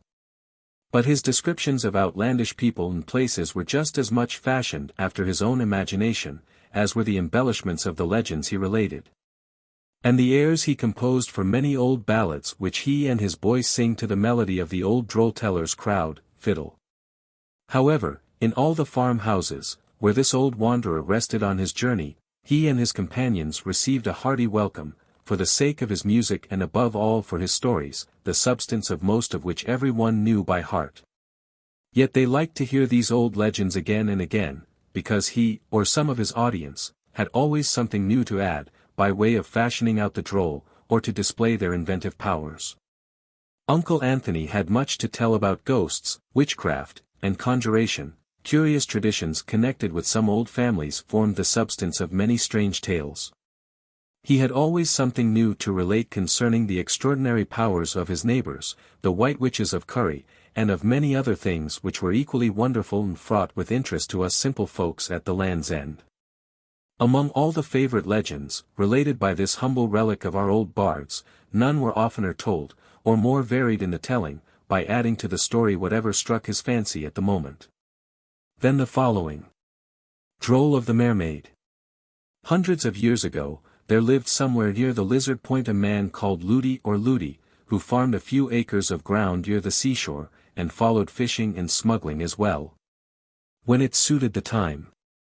One summer's evening, seeing from the cliff, where he had just finished his day's work of cutting turf, that the tide was far out, he sauntered down over the sands, near his dwelling, in search of any wreck which might have been cast ashore by the flood. At the same time he was cursing the bad luck, and murmuring because a godsend worth securing hadn't been sent to the Lizard Cliffs for a long while. Finding nothing on the sands worth picking up, Ludi turned to go home, when he heard a plaintive sound, like the wailing of a woman or the crying of a child, which seemed to come from seaward. Going in the direction of the cry, he came near some rocks which were covered by the sea at high water, but now, about half ebb and being spring tides, the waves were a furlong or more distant from them. Passing round to the seaward side of these rocks, he saw what appeared to him a fairer woman than he had ever beheld before. As yet, he perceived little more than her head and shoulders, because all the lower part of her figure was hidden by the oarweed, seaweed, CURY, is or a corruption of more, sea, which grew out from the rocks, and spread around the fair one in the pool, of sea water that yet remained in a hollow at the foot of the rocks. Her golden-colored hair, falling over her shoulders and floating on the water, shone like the sunbeams on the sea. The little he saw of her skin showed that it was smooth and clear as a polished shell. As the comely creature, still making a mournful wail, looked intently on the distant and ebbing sea, Ludi remained some minutes, admiring her unperceived. He longed to assuage her grief, but, not knowing how to comfort her, and afraid of frightening her into fits by coming too suddenly on her, he coughed and ahemed to call her attention before he approached any nearer. Looking round and catching a glimpse of the man, she uttered a more unearthly yell than ever, and then gliding down from the ledge, on which she reclined, into the pullen. All but her beautiful head and swan-like neck was hidden under the water and the oarweed. "My dear creature," says Ludi, "don't be afraid of me, for I'm a sober and staid married man, near 30 years of age. Have ye lost your clothes? I don't see any, anywhere. Now, what shall I do to comfort ye? My turtle dove, I wouldn't hurt ye for the world," says Ludi, as he edged a little nearer. He couldn't take his eyes from the beautiful creature for the life of him. The fair one, too, on hearing his soothing words, stayed her crying, and, when she looked on him, her eyes shone like the brightest of stars on a dark night. Ludi drew near the edge of the pullen and, looking into the water, he discovered the fan of a fish's tail quivering and shaking amongst the floating oarweed. Then, he knew that the fair one was a mermaid. He never had so near a view of one before, though he had often seen them, and heard them singing, of moonlight nights, at a distance, over the water. "Now my lovely maid of the waves," said he, "what shall I do for ye? Speak but the word. Or give me a sign, if you don't know our Cornish tongue." "Kind good man," she replied, "we people of the ocean understand all sorts of tongues, as we visit the shores of every country, and all the tribes of earth pass over our domain. Besides, our hearing is so good that we catch what is said on the land when we are miles away over the flood. You may be scared, perhaps," she continued, "to see me simply dressed, like naked truth, because your females are always covered with such things as would sadly hinder our sporting in the waves. No, my darling, I am at the least bit frightened to see ye without your dress and petticoats on," Ludi replied, as he still drew nearer, and continued as kindly as possible to say, "Now my dear, don't ye hide your handsome figure in the pullen any longer, but sit up and tell me what makes ye grieve so." The mermaid rose out of the water, seated herself on a ledge of the rock, combed back her golden ringlets from her face. And then Ludi observed that her hair was so abundant that it fell around and covered her figure like an ample robe of glittering gold. When this simple toilette was settled, she sighed and said, "Oh, Unlucky mermaid that I am, no, good man, that only 3 hours ago I left my husband soundly sleeping on a bed of soft and sweet sea flowers, with our children sporting round him. I charged the eldest to be sure and keep the shrimps and sea fleas, that they mightn't get into their daddy's ears and nose to disturb his rest.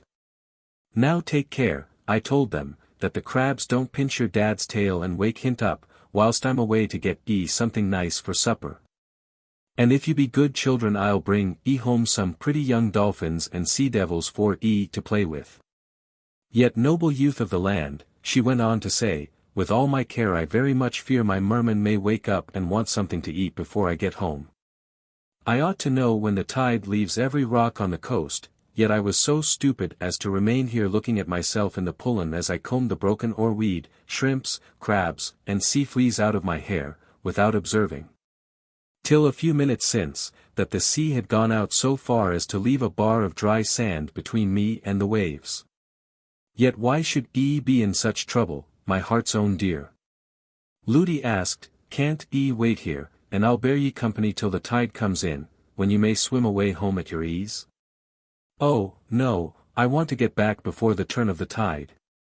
Because, then, my husband and all the rest of the mermen are sure to wake up hungry and look for their suppers. And, can ye believe it of my monster, he looks a monster indeed compared with you, that if I am not then at hand with 6 fine mullets, a few scores of mackerel or something else equally nice to suit his dainty stomach. When he awakes with the appetite of a shark, he's sure to eat some of our pretty children. Mermen and maidens would be as plenty in the sea as herrings if their gluttons of fathers didn't gobble up the tender babes. Score of my dear ones have gone through his ugly jaws, never to come out alive. I'm very sorry for your sad bereavements, said Ludi. Yet why don't the young fry start off on their own hook? Ah! My dear, said she, they love their pa, and don't think, poor simple innocents, when they hear him whistling a lively tune, that it's only to decoy them around him, and they, so fond of music, get close about his face, rest their ears on his lips. Then he opens his great mouth like a cod's, and into the trap they go.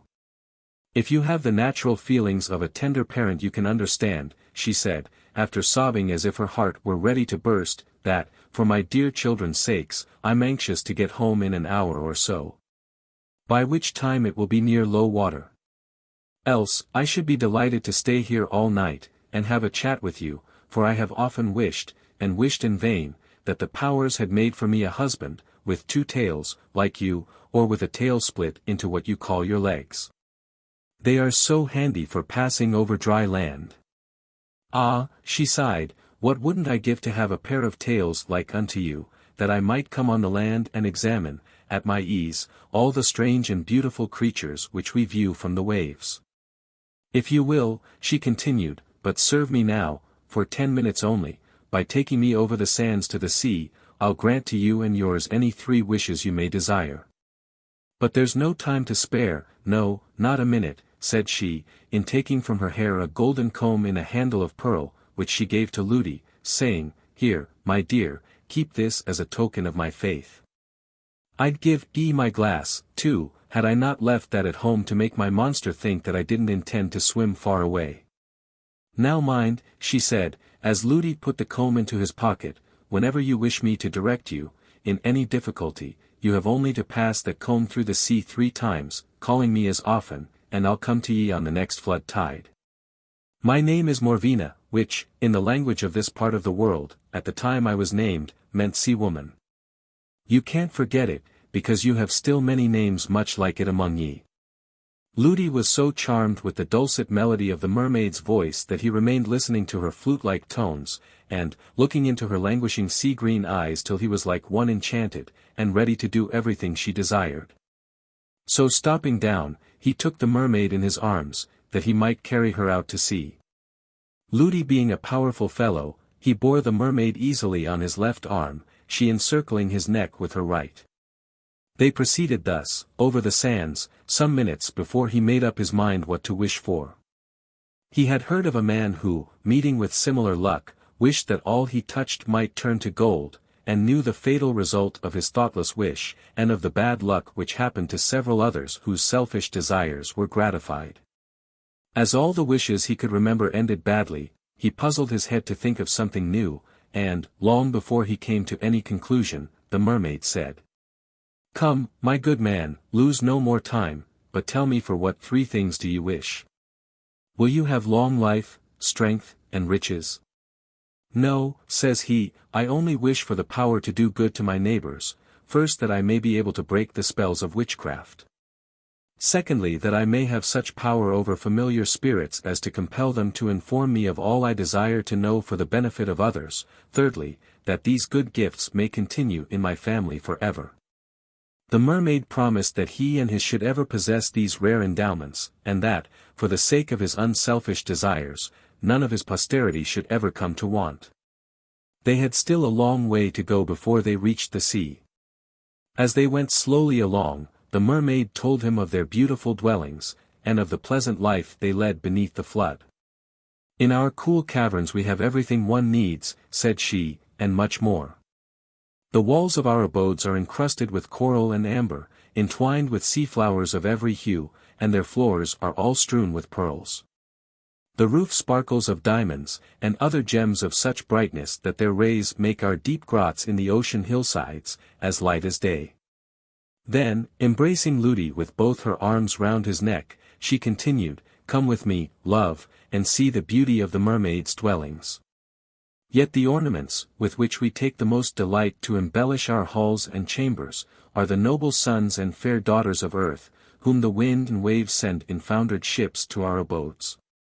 Come, I will show you thousands of handsome bodies so embalmed, in a way only known to ourselves, with choice salts and rare spices, that they look more beautiful than when they breathed, as you will say when you see them reposing on beds of amber, coral, and pearl, decked with rich stuffs, and surrounded by heaps of silver and gold for which they ventured to traverse our domain.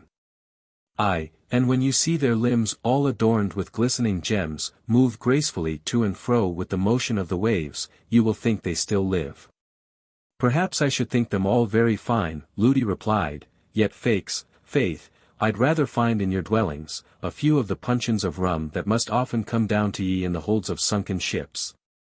And one would think you'd be glad to get them in such a cold wet place as you live in. What may ye do with all the good liquor, tobacco, and other nice things that find their way down below?" "Yes indeed," she answered, "it would do your heart good to see the casks of brandy, kegs of Hollands, pipes of wine, and puncheons of rum that come to our territory. We take a shellful now and then to warm out stomachs, but there's any quantity below for you, so come along, come." "I would like to go very well," says Ludi, "but surely I should be drowned, or smothered, under the water." "Don't believe it," said she, "you know that we women of the sea can do wonders. I can fashion a pair of gills. Yes, in less than 5 minutes I'll make you such a pair as will enable to live in the water as much at your ease as a cod or a conger. The beauty of your handsome face will not be injured, because your beard and whiskers will hide the small slits required to be made under your chin. Besides, when you have seen all you would like to see, or get tired of my company and life in the water, you can return to land and bring back with you as much of our treasures as you like, so come along, love." "To be sure," said Ludi, "your company, the liquor, and riches below are very tempting, yet I can't quite make up my mind." The time passed in this kind of talk till Ludi, wading through the sea, now above his knees, brought her near the breakers. And he felt so charmed with the mermaid's beauty and enchanted by the music of her voice that he was inclined to plunge with her into the waves. One can't, now, tell the half of what she said to allure the man to her home beneath the flood. The mermaid's sea-green eyes sparkled as she saw the man was all but in her power. Then, just in the nick of time, his dog, which had followed unnoticed, barked and howled so loud, that the charmed man looked round, and, when he saw the smoke curling up from his chimney, the cows in the fields, and everything looking so beautiful on the green land, the spell of the mermaid's song was broken. He tried long in vain to free himself from her close embrace, for he now looked with loathing on her fishy tail, scaly body, and sea-green eyes, till he roared out in agony, "Good Lord, deliver me from this devil of a fish." Then, rousing from his stupor, with his right hand he snatched his knife from his girdle, and, flashing the bright steel before the mermaid's eyes, "By God," said he, "I'll cut your throat and rip out your heart if you don't unclasp your arms from my neck, and uncoil your congertail from my legs." Ludi's prayer was heard, and the sight of the bright steel, which, they say, has power against enchantments and over evil beings, made the mermaid drop from his neck into the sea. Still looking towards him, she swam away, singing in her plaintive tone, "Farewell my sweet, for 9 long years, then I'll come for thee my love."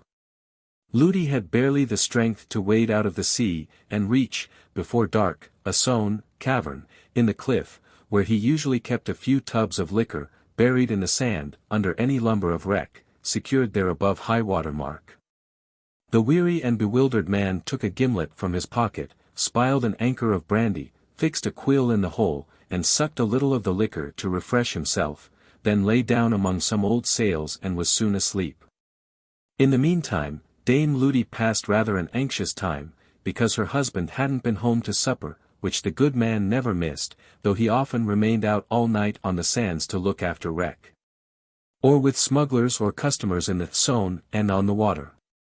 So, as there was neither sight nor sign of him when breakfast was ready, she went down to the zone, and there she found her man fast asleep. "Come, wake up," said she, "and what made thee stay down here without thy supper? Thee hast had a drop too much I expect." "No, by gamblers," said he, rising up and staring round, "but am I here in the zone, or am I in a cavern at the bottom of the sea? And are you my dear Morsenna? If you are, give me a hornful of rum, do. But you don't look like her." "No indeed," said the wife, "they call me and Betty Ludi, and, what's more, I never heard tell of the lass thee art draying on about before." "Well then, of thee art my old woman, thee hast had a narrow escape, I can tell thee, of being left as bad as a widow and the poor children orphans, this very night." Then on the way home, he related how he found a stranded mermaid. That for taking her out to sea, she had promised to grant his 3 wishes, and given him the comb, which he showed his wife, as a token.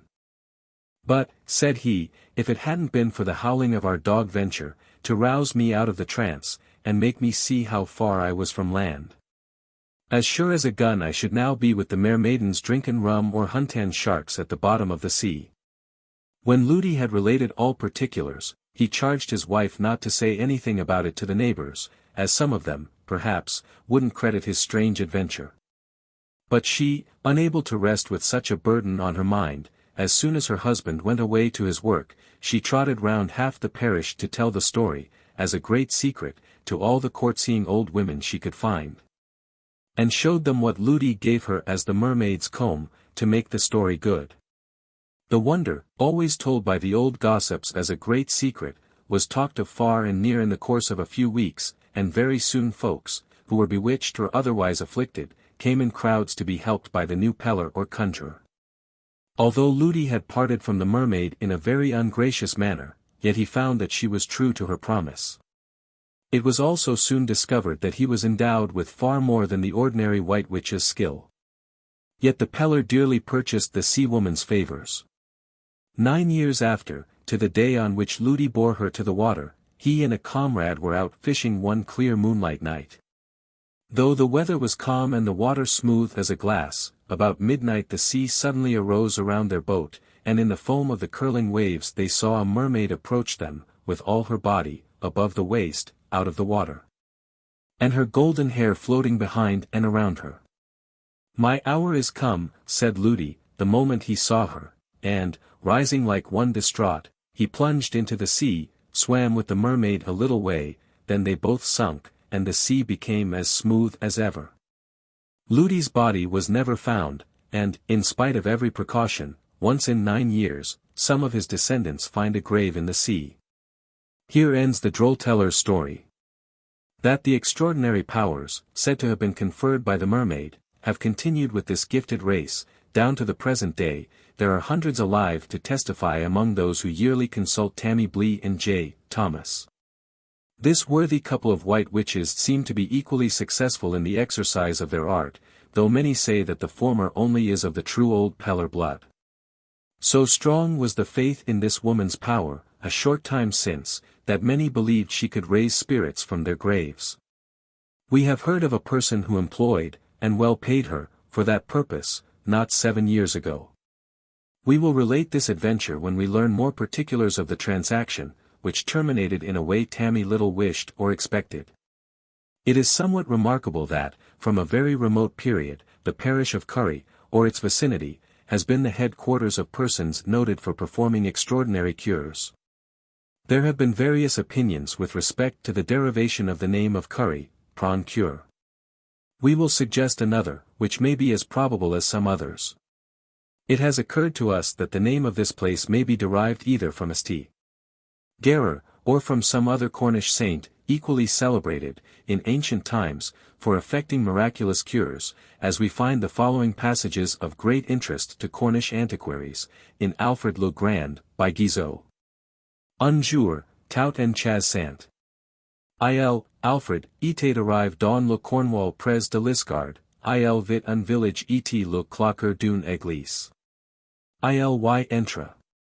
L'était en terre un saint du pays de Cornwall, appelle Saint Guerre, nom de bon augure pour un malade, car il avait au temps dit, Alfred était garde encore augure, oui, dans le patois du canton, le même sens que le mot français guérir. Alfred, as is well known, was afflicted with a disease which had hitherto baffled all ordinary means of cure. May not the patron of CURY be the saint referred to in the above quotation? There is also much curious matter about Alfred's cousin, St. Neot, in the above work. The White Witch, or Charmer of ZENNOR. Part First. The Cornish drolls are dead, each one. The fairies from their haunts have gone. There's scarce a witch in all the land. The world has grown so learned and grand. Henry Quick, of ZENNOR. A few years ago, an aged tinner of Lelant told us a story in which, among other matters, he related something about the doings of the captain of a streamwork with the Black and White Witches of ZENNOR and the PELLAR of HELSTON, which will throw some light on certain proceedings and afford a sketch of characters but little known.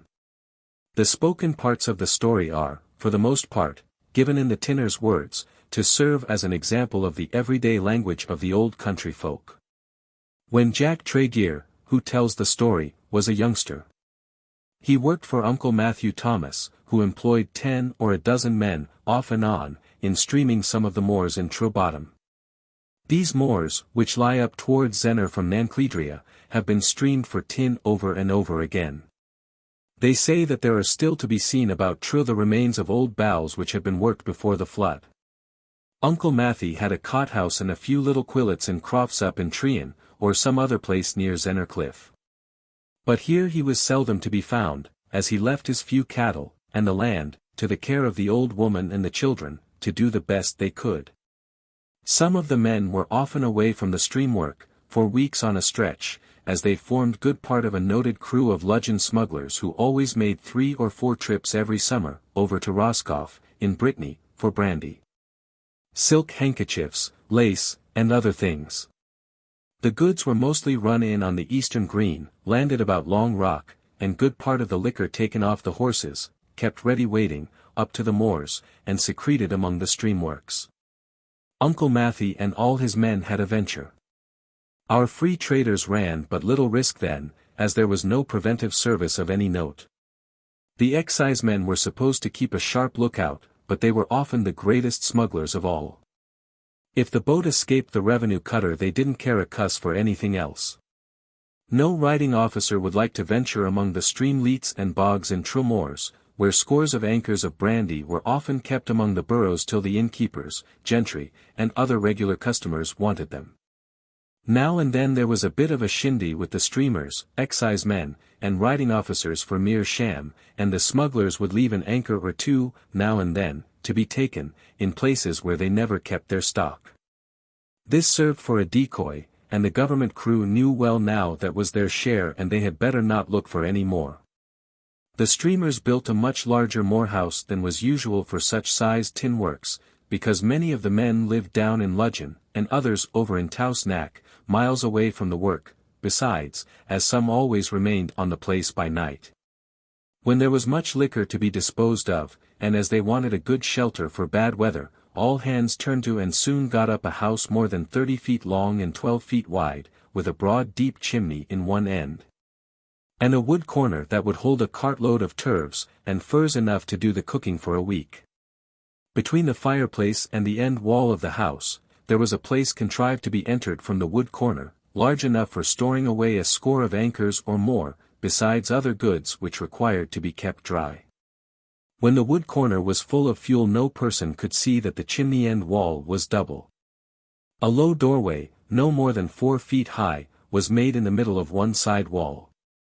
There was room enough and to spare, on the left side of the entrance, to pile up more tin than they ever washed out in 6 months, so they had no occasion to take their stuff to the smelting house when the price was low.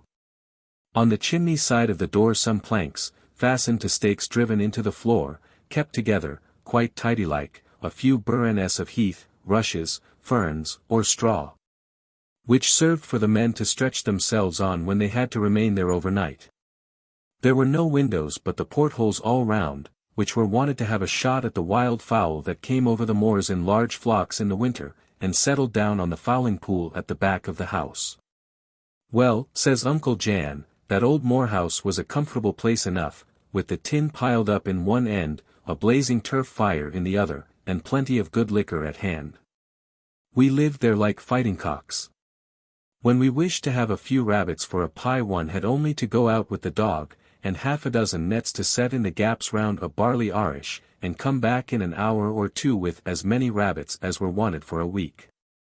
The place was safe enough too, for if any of the preventives had a mind to pay us a visit, one man inside could keep out 100.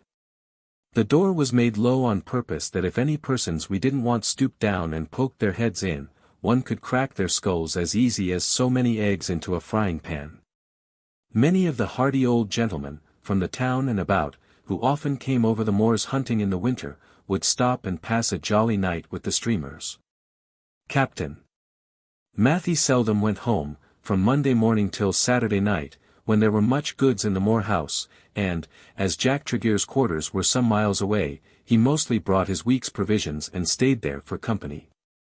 When the Ludgvan men were on a trip to France, the captain and Jack had all the place to themselves except when the innkeepers or others came there to deal for the liquor. Jack and Uncle Matthew got on capitally together. After supper they would drink a good jug of toddy between them, then turn in, but the worst was, best part of the night, Captain Matthew would keep Jack awake by talking about the places where he thought crocks of gold and other treasures were buried among the rocks in the giant's castle on Trecrobben hill, and about Tune and Bosegran castles as well. And it was thought by the old people that much riches were put in the ground at no great distance from the quoits, cromlechs, barrows, and rounds, when the red-headed Danes, the pirates, settled here for 7 years. Made the people quit their old dwellings, give up to them all the enclosed and cultivated lands, and go to live on the commons and wastes in the best way they could. It was then that the old natives made the gurgos one may still see about on the cliffs, moors, and other land not worth cultivating. Many of the rich people, who then buried their treasures and went to Wales, or over sea to seek for help to conquer the pirates, never lived to come back.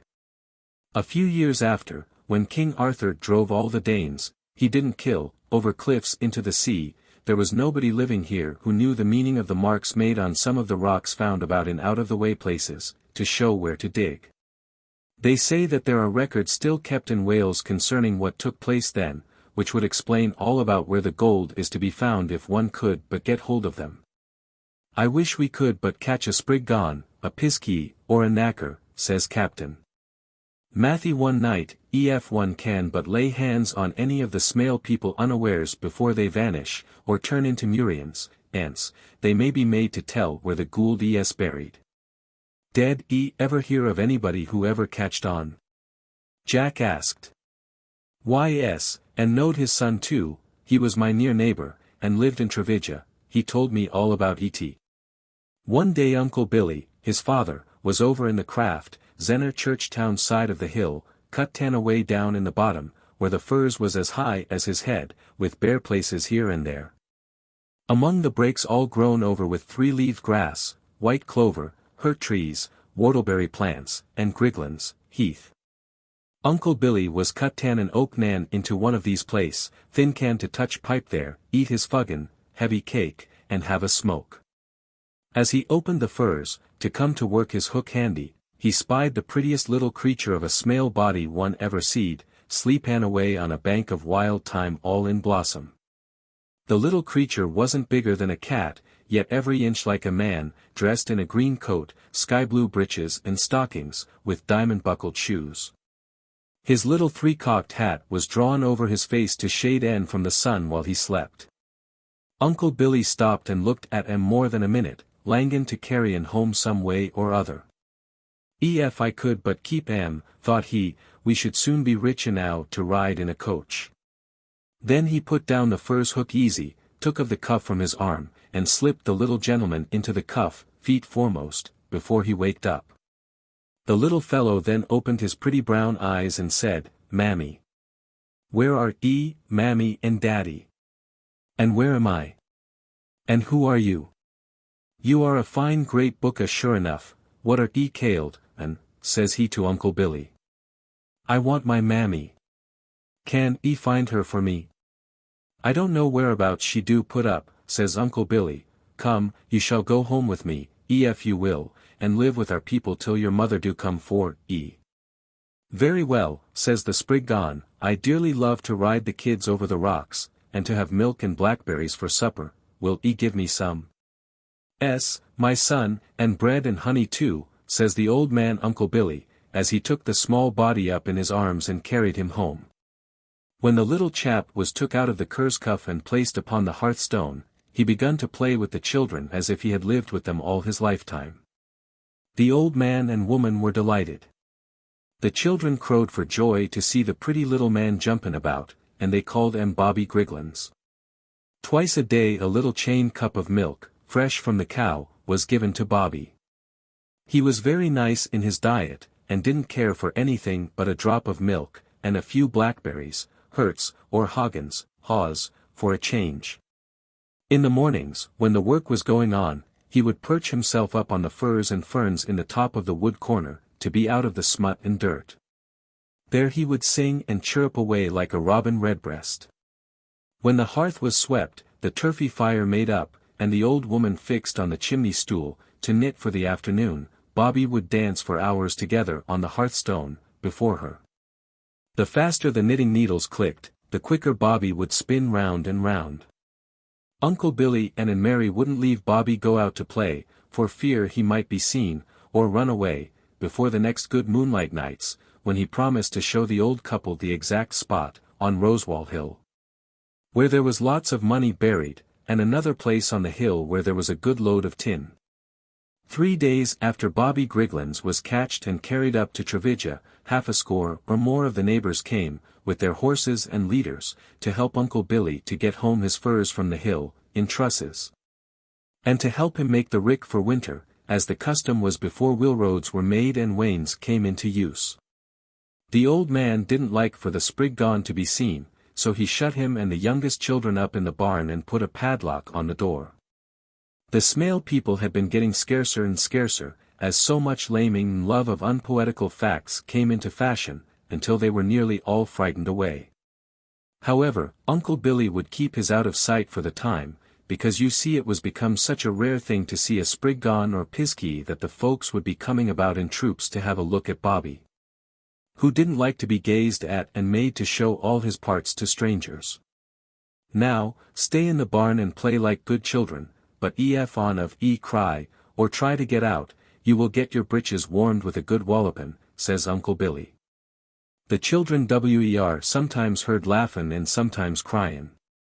Bobby passed the time dancing on the barn boards and peepan through the cracks in the door at the furs carriers, but, as soon as ever the men went in to dinner, up jumped Bob, unbarred the winder, called to the children, "Come along, some, quick. Now for a game of mop-and-heed, hide and seek." Bob and the children jumped out and away, to play among the trusses of furs dropped all round the stem of the rick. In turning a corner they saw a little man and woman no bigger than Bob. The little man was dressed just like only he wore high-ridden boots with little silver spurs. The little woman's green gown was spangled all over with silver stars, diamond buckles shone in her high-heeled shoes. And her little steeple-crowned blue hat, perched on a pile of golden curls, was wreathed round with griglan blossoms. The pretty little soul was wringing her hands and crying, "Oh, my dear and tender Skilly-Whidden, wherever canst a be gone to? Shall I never cast eyes on thee any more, my only joy? Now go ye back, do," says Bob to the children, "my dad and man are come here too." On the same breath he called out, "Here I am, mammy." By the time he said, "Here I am," the little man and woman, with the precious Skilly-Whidden, were no more to be seen, and they have never been seen there since. The children got a good threshing for Leovan Skilly-Whidden get away, and serve them right, for ef they had kept an until night, he would have shown their daddy where plenty of crocks of gold are buried, and all of them would be gentry now. Old tinners will have it, continued Matthew, that underground spriggans are nothing more than the spirits of the Jews who used to work the bowels. I know the first verse of an old song about King John and the Jews. Here it is. An ancient story I'll tell you anon, which is older by far than the days of King John. But this you should know, that the red-robed sinner robbed the Jew of the gold he had made as a tinner. Captain. Dead ever no one to see the knacker war can underground? Asked Jack. Dead I ever no one. I have known scores of tinners, in my time, my son, who have seen the little buccas workin' away, or set tan down for touch pipe, and the men like to see them too, because es a sure sign that, wherever they are seen or heard, the load es rich ahead. Many a good tribute pitch I have found by the sound of the knackers, for, wherever there es good ground, one es sure to hear the sound of their picks. Why I ought to know something about them, for I once seed 3 workin' away as plain es I now see thee, my dear, set tan upon the chimney stool with thy pipe in thy mouth. When I was 20 years younger I worked in Bowswydden for a spell. I always worked on tribute when I could, that suited me better than wages, for, work or play, I was then my own master. One night I was workin' away for dear life, the sweat going over me like rain. I was in good heart, because for every stroke of my tool I heard 3 or 4 clicks from the knackers, workin' away ahead of me. By the sound they seemed to be very near. My head ached, and my back too, when I said to myself, I'll only break a foot or 2 more and touch pipe a bit. After a few strokes the ground crumbled down loose and easy, and I found that I had broken into a vug, an aperture in a lode, frequently lined with crystals and of capacious size. My eyes were dazzled at first with the glistening of the bunches of diamonds and crystals of all colors which hung down from the roof and surrounded the sides of this sawn in the lode, which I came on just like as when one do break a spar stone and find, sometimes, the clearest Cornish diamonds in the middle of an. When I rubbed my eyes and looked sharper into the inner end there I spied 3 of the knackers. They were no bigger, either one of them, than a good 6-penny doll, yet in their faces, dress, and movements, they had the look of hearty old tinners. I took the most notice of the one in the middle. He was set tan down on a stone, his jacket off and his shirt sleeves rolled up. Between his knees he held a little anvil, no more than an inch square, yet as complete as any you ever seed in a smith's shop. In his left hand he held a borer, about the size of a darning needle, which he was sharp-hand for one of the knackers, and the other was white-hand his turn to have the pick he held in his hand new cossened, or steeled. When the knacker-smith had finished the borer to his mind, he rested the end of the hammer hilt on the anvil and looked out towards me. "What cheer, comrade," says he. I couldn't think where the cold wind was comin' from, and my light es blown out. "Ah! Good mornin', es that you? How art an?" says I, "and how is all the rest of your family? How glad I am to see ye. I'll fetch my candle in a wink, that you may see better. Your own es too small," says I to am, "for to stand the draught I've left into your shop, but I'll give a pound of my candles, my dear, with all my heart I will, if you have a mind to have them." In less than no time I turned round again with my candle in my hand. "And what dost a thing, Jan?"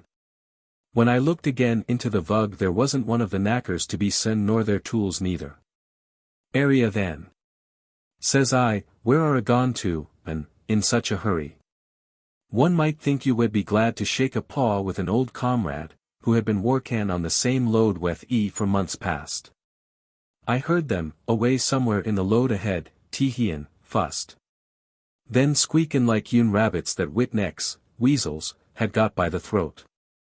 Well, says I, you are very unsociable like, seemin' to me, you little old smoke-dried hook-nosed, goggle-eyed Jews that you are.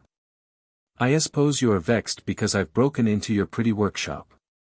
Well, I don't care if you are, thought I, and with all the Cornish diamonds and other beautiful stones round this I shall make a good penny, and I'd dead too, by sell on them to the gentry. Who will give any money sometimes for what they call specimens.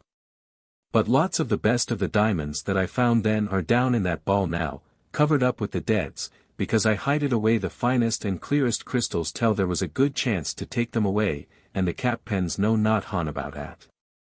But before the chance came I lost and forgot them, among so much stuff as was thrown back. What dost say, Jack, how did the knackers get away? Well, how should I know that, or how they got there either, any more than how a toad to get into the middle of a rock, scores of fathoms underground. There is no satisfaction in life in tell on a story to such a doubting Jack as thee art. Have faith in what older people tell thee, for that is not hon to the wenders I have sen, and hope to see again before die. Every night Uncle Matthew would talk of the small folks and buried treasures, till he fell asleep, and then he would be sure to dream of some particular place, about the old castles, or quoits, where the gold was to be found. At last he got so crazy about the matter that, when he dreamed 3 nights following of the same place, he would steal away some night as soon as the moon was in the 2nd quarter, that being the time for good luck, wander miles away over the hills, with pick and shovel on his shoulder, to dig round the quoits, or castles. Chun, Carn, Galva, and Bosegran were all tried in turn. He always contrived, when he could, to pass over burn downs at midnight, that he might touch the witch's rock and go round it 9 times, to be safe from bad luck. In the morning, by break of day, he would come down to the moors, so tired he could hardly drag his legs after him, and often as wet as a shag. Whether he ever found a crock of money or no wasn't known to many. Some say that he did, and sold the old coins to the Jews. He had in his possession some queer old green pieces, on which was stamped the figure of a head wearing a crown with long spikes on it. The coin was rough round the edge, just like a deadened bullet beaten flat with a hammer. If he didn't find money, says the old tinner, I know he found the rheumatics, and then he thought himself bewitched and his cattle too. The few cows that Joan and the maidens looked after, were gone to skin and bone, in the little poor quillets, never dressed nor tilled, there was scarcely grass to keep a goat alive. The poor cows, do what they would, couldn't make much milk out of the thistles, gajavras, ox-eyes, daisies, and furze, that had overgrown the ground. They were forever rearing calves, and nothing to keep the young cattle half the year, but what they could pick up about the lanes or in other persons' ground. The old woman and children were, great part of the time, racing all over the country after their strayed yearlings. The hedges of the crofts were, all round, full of gaps. And, as a bad hedge makes a breechy beast, no fence that a greyhound could get over would stop Captain Matthew's cattle out of the neighbor's grass, or corn. And, as is well known, nobody up in that country, where the cow starved in the churchyard, broke into the belfry, and ate the bell rope of straw, have anything to spare from their own cattle. Matthew's cows were most gone to sow, dry, and the young cattle were so often beaten and bruised, by those on whose fields they trespassed, that the poor wished-looking things always seemed to be pining away from their legs. Math was sure some of the neighbors had ill-wished them, and the cows and hisself. He would serve them out for that he would, before many days. He said he would give Mag a golden guinea to make them all wish their cake dough, who had begrudged, overlooked, or ill-wished his stock. Underscore underscore underscore underscore underscore underscore underscore underscore underscore underscore underscore. In a hollow, almost surrounded by the Carns of ZENNOR cliffs, and not far from the hamlet of Trean, there was a solitary hut, which had been built near an old bougie, sheepfold and shed. This lonely dwelling, hidden amongst the huge rocks, would not be noticed by the one who passed the cliff unless the attention were arrested by the smoke which arose amidst the rude urns or by the numerous sheep, goats, and poultry about the rocks, and on pools formed by the brook which flowed down the little glen. At this time an elderly dame lived here with no other company than a great number of tame animals. By many of these she was always surrounded when in her dwelling, and was usually attended by half a dozen sheep, as many kids or goats, dogs, cats, tame hares, and poultry, when she walked out. At times, many visitors came to this out-of-the-way dwelling, because the elderly woman who resided there was one of the most noted wise women, or white witches, of the northern parishes. She had charms for all kinds of skin diseases, salves for wounds and bruises, water of her own distilling for tender eyes and mullygrubs, besides some nostrum for most other disorders then known. This charmer, in her character of white witch, also professed to be able to put a spell of pain on anyone, though unknown to her, who ill-wished, begrudged, or overlooked, blighted with the evil eye, any person or anything.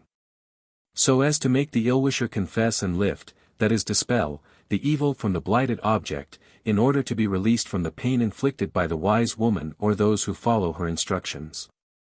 When the ill-wishers were known to her, she had the skill to make an image of them in wax, and, by means of this effigy, she would punish them to her heart's content, or to the satisfaction of those who employed her. She also knew all about the lucky and unlucky times, and enough of the black art to become a witch if she had a mind to. This step she sometimes threatened to take if provoked beyond endurance. On the whole this aged charmer was more feared than loved by many of her neighbors. The dame, then only known as an Aunt Maggie, or Margaret the Witch, belonged to one of the old, decayed, poor, and proud families of Morva, who disowned her because, when only in her teens, she had wedded with a brisk young sailor who was killed in an engagement on board the privateer, or as some say, pirate ship, which he commanded. Then the sorrow-stricken woman made her habitation amidst the rocks of ZENNOR cliff. The poor widow's maiden name was Margaret D.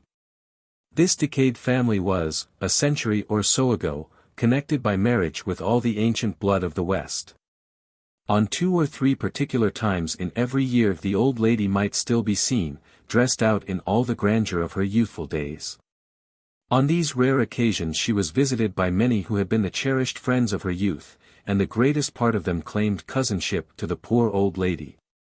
Captain Matthew was one of the favored, who always visited Margaret on these occasions. He had been her lover's comrade until the latter left, with a roving commission, for the high seas.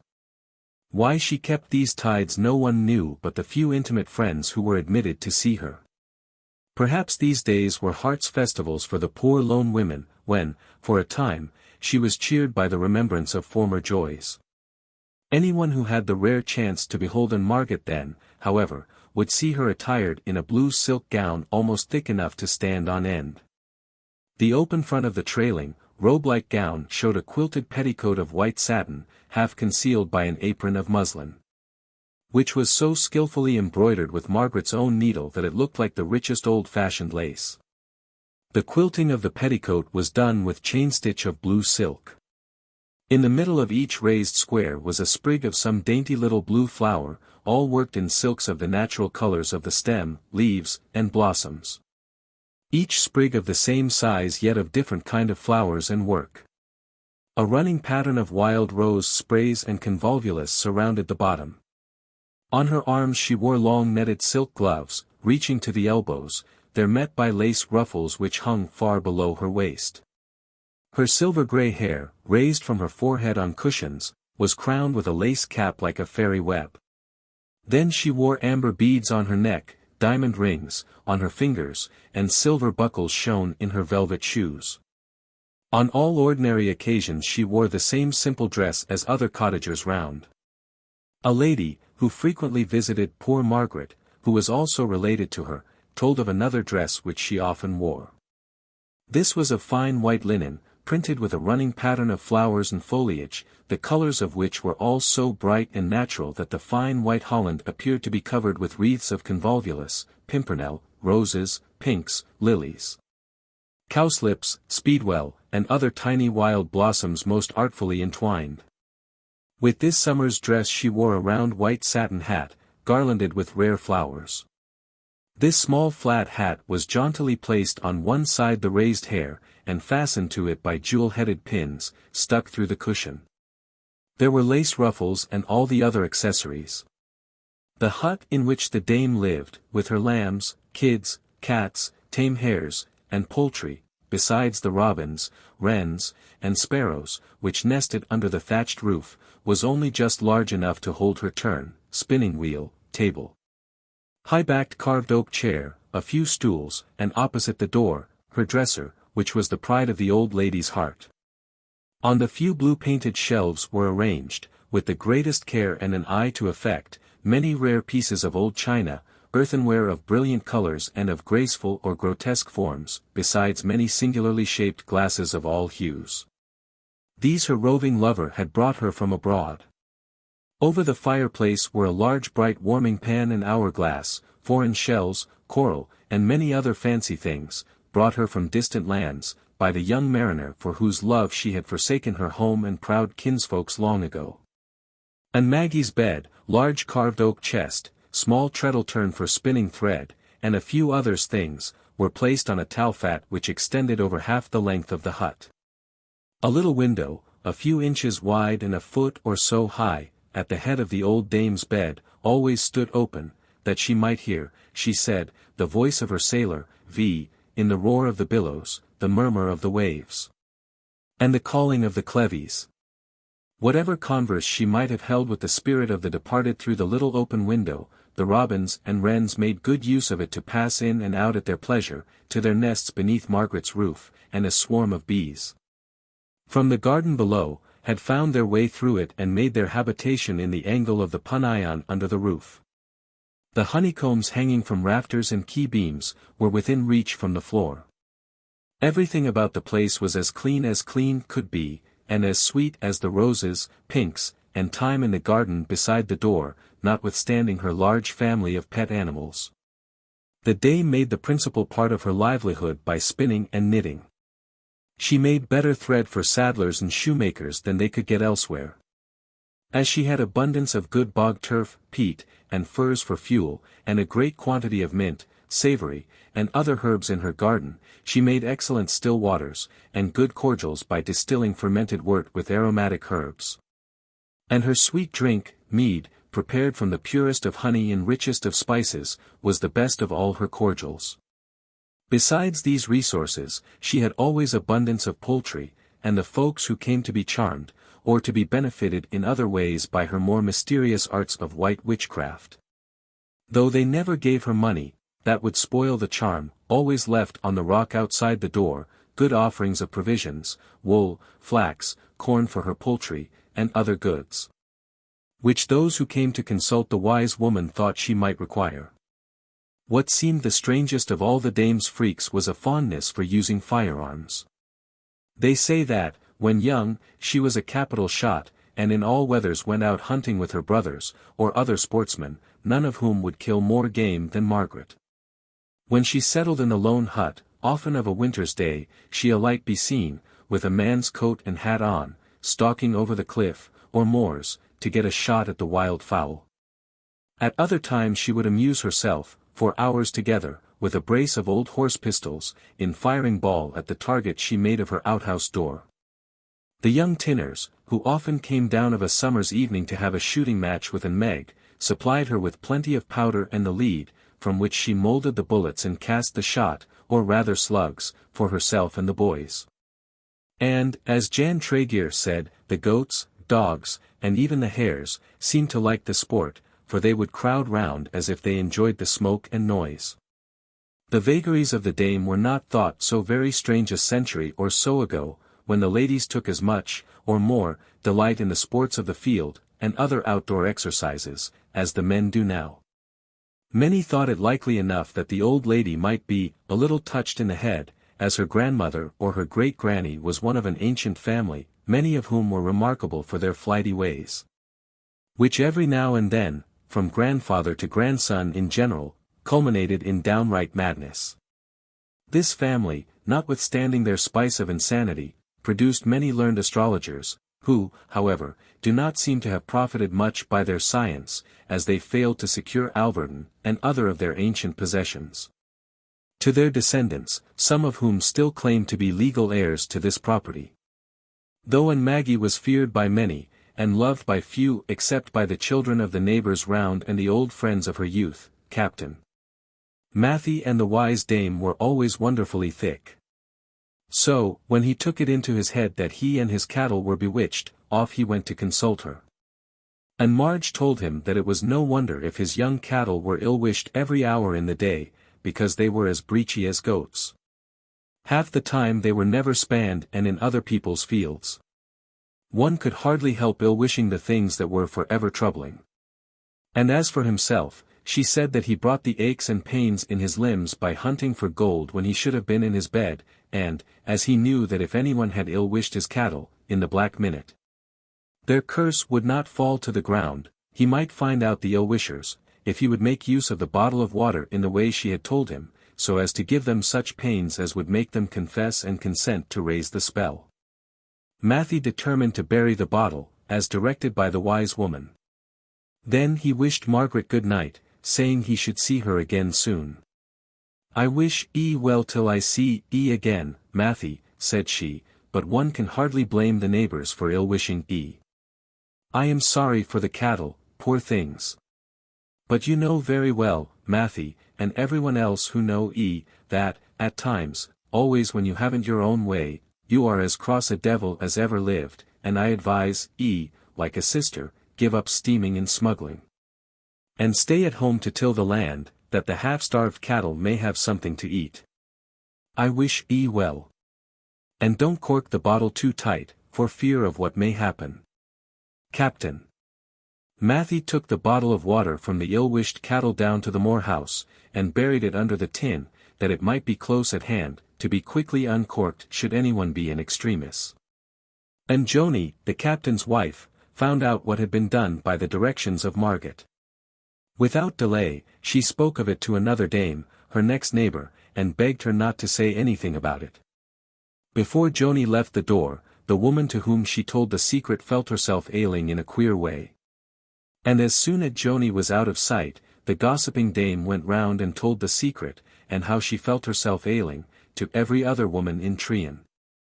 "Good Lord," said they all, "we don't know, any of us, but we may have ill-wished the cussed breechy things in the evil hour and minutes, and now we shall all suffer, God knows what, through the scheming of old Margaret and he." Scores in the parish knew they had often ill-wished and ill-used the troublesome cattle, which were always ranging about and no one to keep them to stays. Matthew so frightened many of the self-accused ill-wishers, particularly the women, by threatening what he and Margaret would do by them, if they didn't confess and do all they could to break their spell. And that before the day was over scores believed they felt the pains which they say are sure to follow when such measures are taken. As one fool makes many, in a few days, whenever the women round met at the mill or market. They talked of nothing else but the pain some were suffering for having ill-wished Captain Matthew's cattle, and the fancy seemed to spread among them like the plague. For those who listened no sooner heard the pains described than they felt the very same. Before a week was over, half the women in ZENNOR, and many of the men, felt as if they had a spell put on them, and, in the gloom of the evenings, when the streamers had left work and most of them gone home, troops of women might be seen slowly beating their way down over the moors, through brambles, furze, and bots, to see Captain Matthew, confessed that they had ill-wished his cattle, and begged that the bottle might be uncorked, for they were ready to burst. "No, you black witches, you shall suffer longer yet, for bewitching me in ill-wishing my cattle," was the only answer they got. At last the men, belonging to the self-accused witches, threatened that they would all come down in a body, and burn the moor-house and Matthew in it, if the women didn't get the relief they wanted. They would come down, they swore, in force strong enough to thrash him and all his smuggling crew. And sure enough, one evening, about dusk, when the Ludgvan men were, some of them, taking off their high streamers' boots, making ready to go home, and consulting together whether they hadn't better remain with the old captain.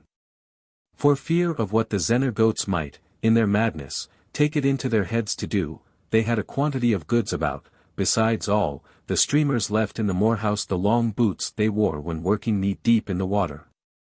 These were as high as seamen's boots and cost little short of £3 a pair. One of the men called Curnow, who lived down near Terraso, some miles away, said he very much wanted to go home that night, and before he took off his heavy boots to put on lighter gear for walking in, he stepped out to take a look round. In a few minutes he was in again.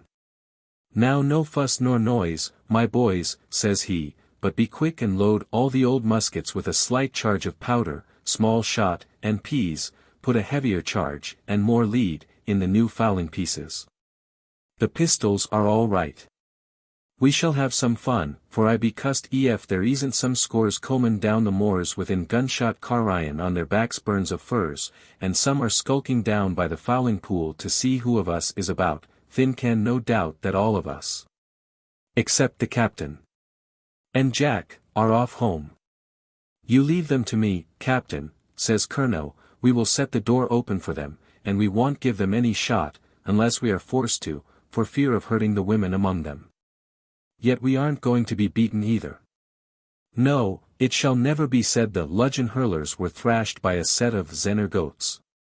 The moorhouse was rather dark, because all the portholes, which served also for windows, were bunged up with wads of ferns or rushes, to keep out the cold, except 2 or 3 near the chimney. "By the time we had the guns charged," said Jan Tregear, "about 60 or more, the greatest number of them women, came within 100 yards of the house, and in front of the door. Here they threw into a heap nearly a wainload of furs. Curnow placed himself to sit on the side of the bunk or bed opposite the open door, that he might watch their proceedings. The ZENNOR folks talked all together a few minutes. Then one of them took from his picket a tinderbox, struck a light, and fixed a candle in a lantern. Next, Uncle Dick Thomas, a near neighbor and cousin to the captain, came within a few yards of the door, and called out, "Matthew, boy! Art thee in there, Matthew, or where art ah? No, speak with the captain." Uncle Dick now came nearer to the door, and several of the rest followed close on his heels, drawing the faggots of furs with them. "Now, I tell thee," says the leader of the ZENNOR men, "thee mayst see that we are in downright earnest, and unless thee dost come out, unbury, and smash to shreds that damned bottle, we will burn thy moorhouse and thee too, that we will. And if thy cowardly Ludgvan crew had been with thee, we'd serve Tam all the same, that we wedden as comrades. Thee wesn't so much as speak to us. I'll come in this minnat and drag thee out by the scruff of the neck, that I will. I'm comin' to thee. Look sharp, boys. Keep close behind me. We'll get some of their liquor or much to me," says Uncle Dick, in a whisper to his crew. Before the streamer's captain had time to think what to do, the Trean men's champion, with a thick stick in his hand, stooped down, bent most in double, as was necessary to enter the low doorway. Uncle Dick no sooner poked his head over the door-sill, than Curnow rose from the bed, where he had been quietly watching, spun round, and gave Uncle Dick a back kick, or as we say a poot, right on the crown of his head, with his heavy iron-plated boot, and sent his sprawling on the cons outside the door. "I am very well, I thank ye. How are you, Richard?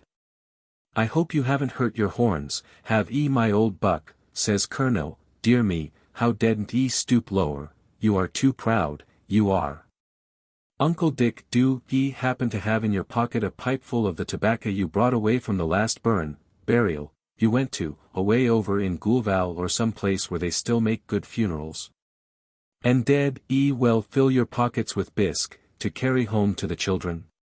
And how often did ye change your place among the ring of people out of the town plat that you might drink 2 or 3 times to every other body's once, when the toddy, grog, was carried round the pile of tin, the water turned out, and all were satisfied? No, you didn't help the poor people to carry the corpse over the hills to church town, did ye, after you had busted yourself on toddy and cake, and stuffed a few ounces of shag in the palm of your hand instead of the bowl of your pipe. And pocketed pipe and all. One might hear from miles away, "Comin' home so jolly, sin gone, here's a health to the barley now," to the tune of the Old Hundred. Next, up Carn, with a gur's pike, fork, in his hand, Tom, the son of the man laid sprawling on the conce. Curnow settled him in the same way as he had served his dad. "Ah! Yes, that you, Tom? How art my son? Weren't tired Agon you got back to the hills t'other night with the great sack of apples you stole from Trasso orchard?" Whilst the back kicks and banter were going on, the folks outside still thought there was no person in the Moorhouse but the captain. And his mate Jack Tregear, who was well up to banter. And, thinking Matthew was only laughing at them, the women brought the faggots close round the house, under the eaves of the thatch, took the candle from the lantern and set the furs on fire, when one of those within, seeing what they were up to, seized an old musket loaded with peas, and let fly among them. The woman ran away howling that they were all killed dead, and faith, says Jan, we gave chase and well peppered some of them. The streamers rushed out of the Moorhouse just in time to drag the blazing faggots away from under the eaves of the thatched roof. The affray was now getting serious, for the Ludgvan men, sallying out in chase of their besiegers, were again going to fire on them, when they saw the parson of Goulval and some other gentlemen, who had been up hunting on the hills, approach the fleeing ZENNOR folks. The gentlemen, having heard the firing and seen the crowd of women in the moors, came down to know what was going on. The parson's common sense enabled him to understand, that the self-accused ill-wishers were suffering more from illusory fears than from any bodily ailment. Yet, he said, the old wives' fancies are no more to be trifled with than any other contagious disease. The hunters advised both parties to make the matter up. They were both to blame. The captain should keep his fences in repair and his stock from trespassing on his neighbors, and they, in turn, had ill-used the poor beasts, and what some called an evil conscience was making cowards and fools of them all. After much good advice from the preaching hunters, Matthew consented to produce the bottle and break it before their eyes, that all might see the result, if they chose. A large case bottle, which contained water from all the diseased animals, was then dug out of.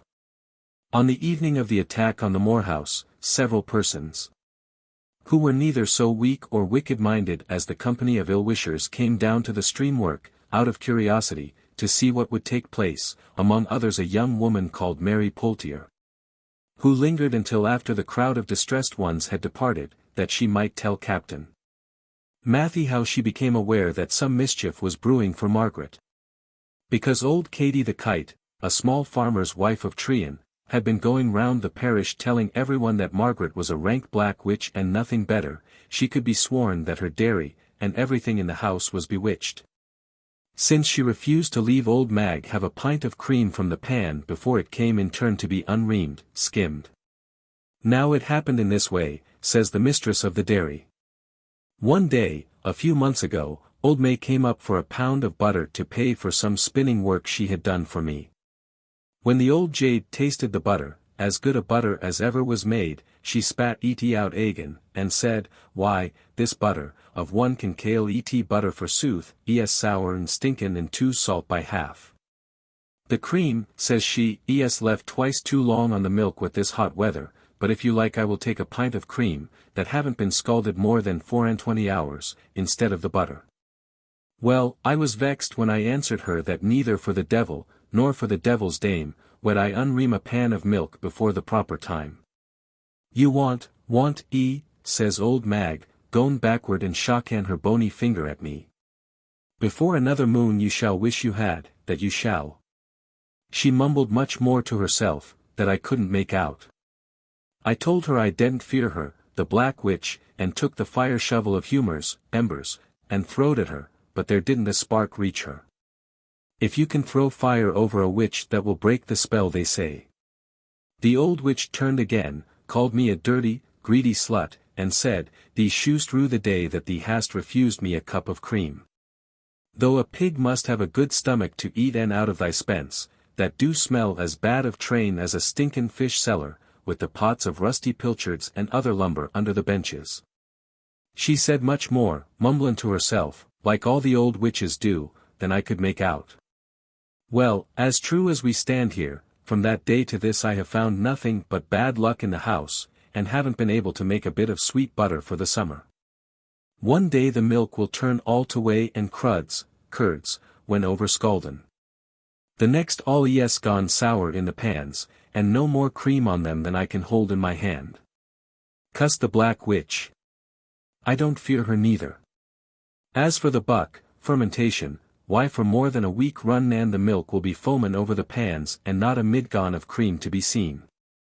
When all the time there's no buck in other people's dairies, and how often the cow have kicked the bucket I can't tell thee. Our boy Honey's wife and I have agreed that we will go down soon, and bring blood from old Mag, if we run a pin in her arm to the bone. If you don't fear a witch, and can bring blood from her, that too will break the spell, they say. Well, and the art in the right too, says Gracie Winky, the dame who was listening to old Katy. I don't know, says Jan Tregear, what her right name was. I believe I never heard any more than that of old Katy. I only know that everybody called her Gracie Winky, because she was always blinking her peepers. Why there are so many of one name up there in the high countries that they have to give each other necknames to know who is meant, and one is sure to remember them when the neckname seems suitable, as they, for the most part, are. Old Katy the kite was all legs and wings, with a hooked bill. Her old Tim Doodle of a husband was always goin' about puffed up like a sellack, and everybody called him Old Bluebird. And Gracie's old Lutterputch, Lazy Sloven, was known to everyone as Tom the Grunter. I will go down with ye, for sure as I'm alive, says Gracie, my ducks are begrudged by old Mag, and all because I wouldn't save for her a set tan of duck's eggs, when my old hen had been cluckin' for weeks and I'd no eggs to put under her. Maybe you will wish you had, mumbled old Mag, as she crossed the door sill. Now before the ducks had laid half the eggs I wanted, the mallard, Drake, was straddlin' about like a toad with a broken back, all the set tan of eggs went addle under the hin, and no hin can set better than our old copy. For she most starved herself to death on the nest. Her eggs were never cold. And my belief that out Tom's maid, Cherry, bewitched too, the poor wished-lookin' creator that she is. How else should she be so queer in the head, and havin' fits now, any more than other times, years agone? We have done all we can to cure her of the fits. She have begged a penny apiece from 27 young men to buy a silver ring to cure her. She may wear the ring, or leave it alone, the fits come all the same. And we have made her do other things that everybody says good for curing fits. Katy now joined in. We will go down one evenin', the 5 of us, your Tom and our Jan shall go too, and pass the chield, poor dear, across the fire. That's the surest way to break the spell and unbewitch her. Katy the kite continued to say, all that old Mag do keep the hares for that she may take their shape by night and prowl about unbeknown to anybody. Haven't more than one gave chase to a hare that no dogs can ever catch, and, when last sent to jump in through the winder of old Mag's spence, not hon like a hare was found there, inside the dwellin', but only the old witch gaspan for breath. Another woman, who joined the dames, declared that more than one child had been born in the parish, with a hare lip, all through the fright given by old Mag's hares when they crossed the women's path. In spite of the mother's smock being rented from bottom to top. Mary further informed the captain that, before the 3 dames parted, they were joined by several others who had all made up their minds that Margaret was more of a black witch than a white one, and all agreed they would go down and make her quail and break the spells of bad luck. Else, sigh they, if not hon else will do we must, one and ale, go over to HELSTON for the PELLAR. Now the tinner went on to say, as Matthew well knew that Mary Poultier and Margaret had always been stanch friends, he, Matthew, told the young woman to be sure to keep her eyes and ears open, to find out what was going on among them. And, as fools and children tell the truth, they say, by means of Cherry, and the young fry, she could know what was planned, and send him word in time to prevent more mischief. For he well knew that if Margaret had powder and lead by her she would be like enow to give some to the first who entered her dwelling against her will. One afternoon, a few days after the siege of the Moor house, about an hour before sunset, the streamers saw in Joan, the captain's wife, comin down the moors, in great haste, and beckoning the men to come to her. Run down to the cliff, do, Matthew, and 3 or 4 of the rest of run quick, or they will tear Margaret lem from lem. For Mary found out how, this eve Nan, Katy the Kite, Gracie Winky, and 3 or 4 other women, and some men, agreed to bring blood from Margaret and lift the maid Cherry across the fire. Take your cudgels, or guns, and run boys, run, to keep the villains from Margaret. She is no more a witch than I am, she's only a little crack to think herself one sometimes, and now the moon is near the full. The streamers armed themselves with sticks, and went off to the cliff, by the shortest cut, as fast as they could lay feet to ground. Part Second. I think I'd like to be a witch. To sail upon the sea. In a tub or sieve, in storm or shine. Mid wild waves flashing free. I'd catch the billows by the mane. The bounding billows and strong. Goad them, and curb them, or trample them down. Or lull them with a song. I'd churn the sea, I'd tether the winds. As suited my fancy best. Or call the thunder out of the sky. When the clouds were all at rest. I'd wreck great ships, if they crossed my path. With all the souls on board. Wretched, but not so wretched as I. In the judgments of the Lord. And then, maybe, I'd choose out one. With his floating yellow hair. And save him, for being like my love. In the days when I was fair. In the days when I was fair and young. And innocent and true. And then, perhaps, I'd give him a kiss. And drown him in the blue. In the blue, blue sea, too good to live. In a world so rotten and bad. I think I'd like to be a witch. To save me from going mad. Anon. Soon after, the good dame started for the stream work, the young woman Mary Poultier ran down to the cliff, that she might put Margaret on her guard. The kids and lambs were seeking their nightly places of shelter among the ricks, and the bees were returning in haste to their hives, when the young woman entered the open door and saw the old dame's dwelling, as usual.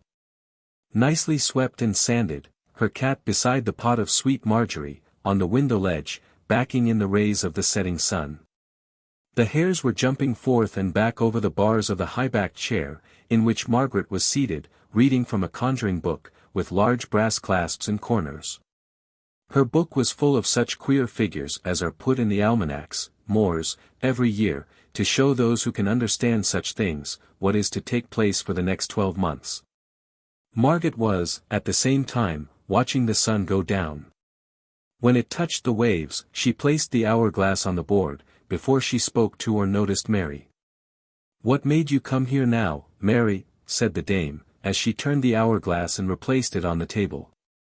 "Before the sands are half down you may have to hear the evil which the stars in their courses mark for me during the next hour. Yet you will witness how I shall overcome the evil ones by the aid of more powerful spirits, who are always at my command. Thou needn't fear no great harm under there, and my protection." Margaret closed and clasped her book. Then, as the evening was rather cold, she placed her short red scarlet mantle over her shoulders, and her old-fashioned steeple-crowned hat on the pile of grey hair which she wore, turned up from her forehead, over a pad or cushion. Margaret was as tall and upright as a grenadier, and her high headdress and steeple-crown made her appear taller still. Then she took, from a rack over the chimney, an ivory-headed cane, a present from her lover. This was thought to be a conjuring stick, because the neck of the ivory head was encircled with a broad flat silver plate, or ferrule, on which were engraved 5 or more shields. These were charged with very uncouth figures on one, an eagle displayed.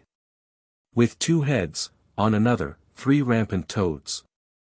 On the others a goblet, spreading tree, and other such strange things as made everyone round about her believe there must be something magical in this stock thus ornamented.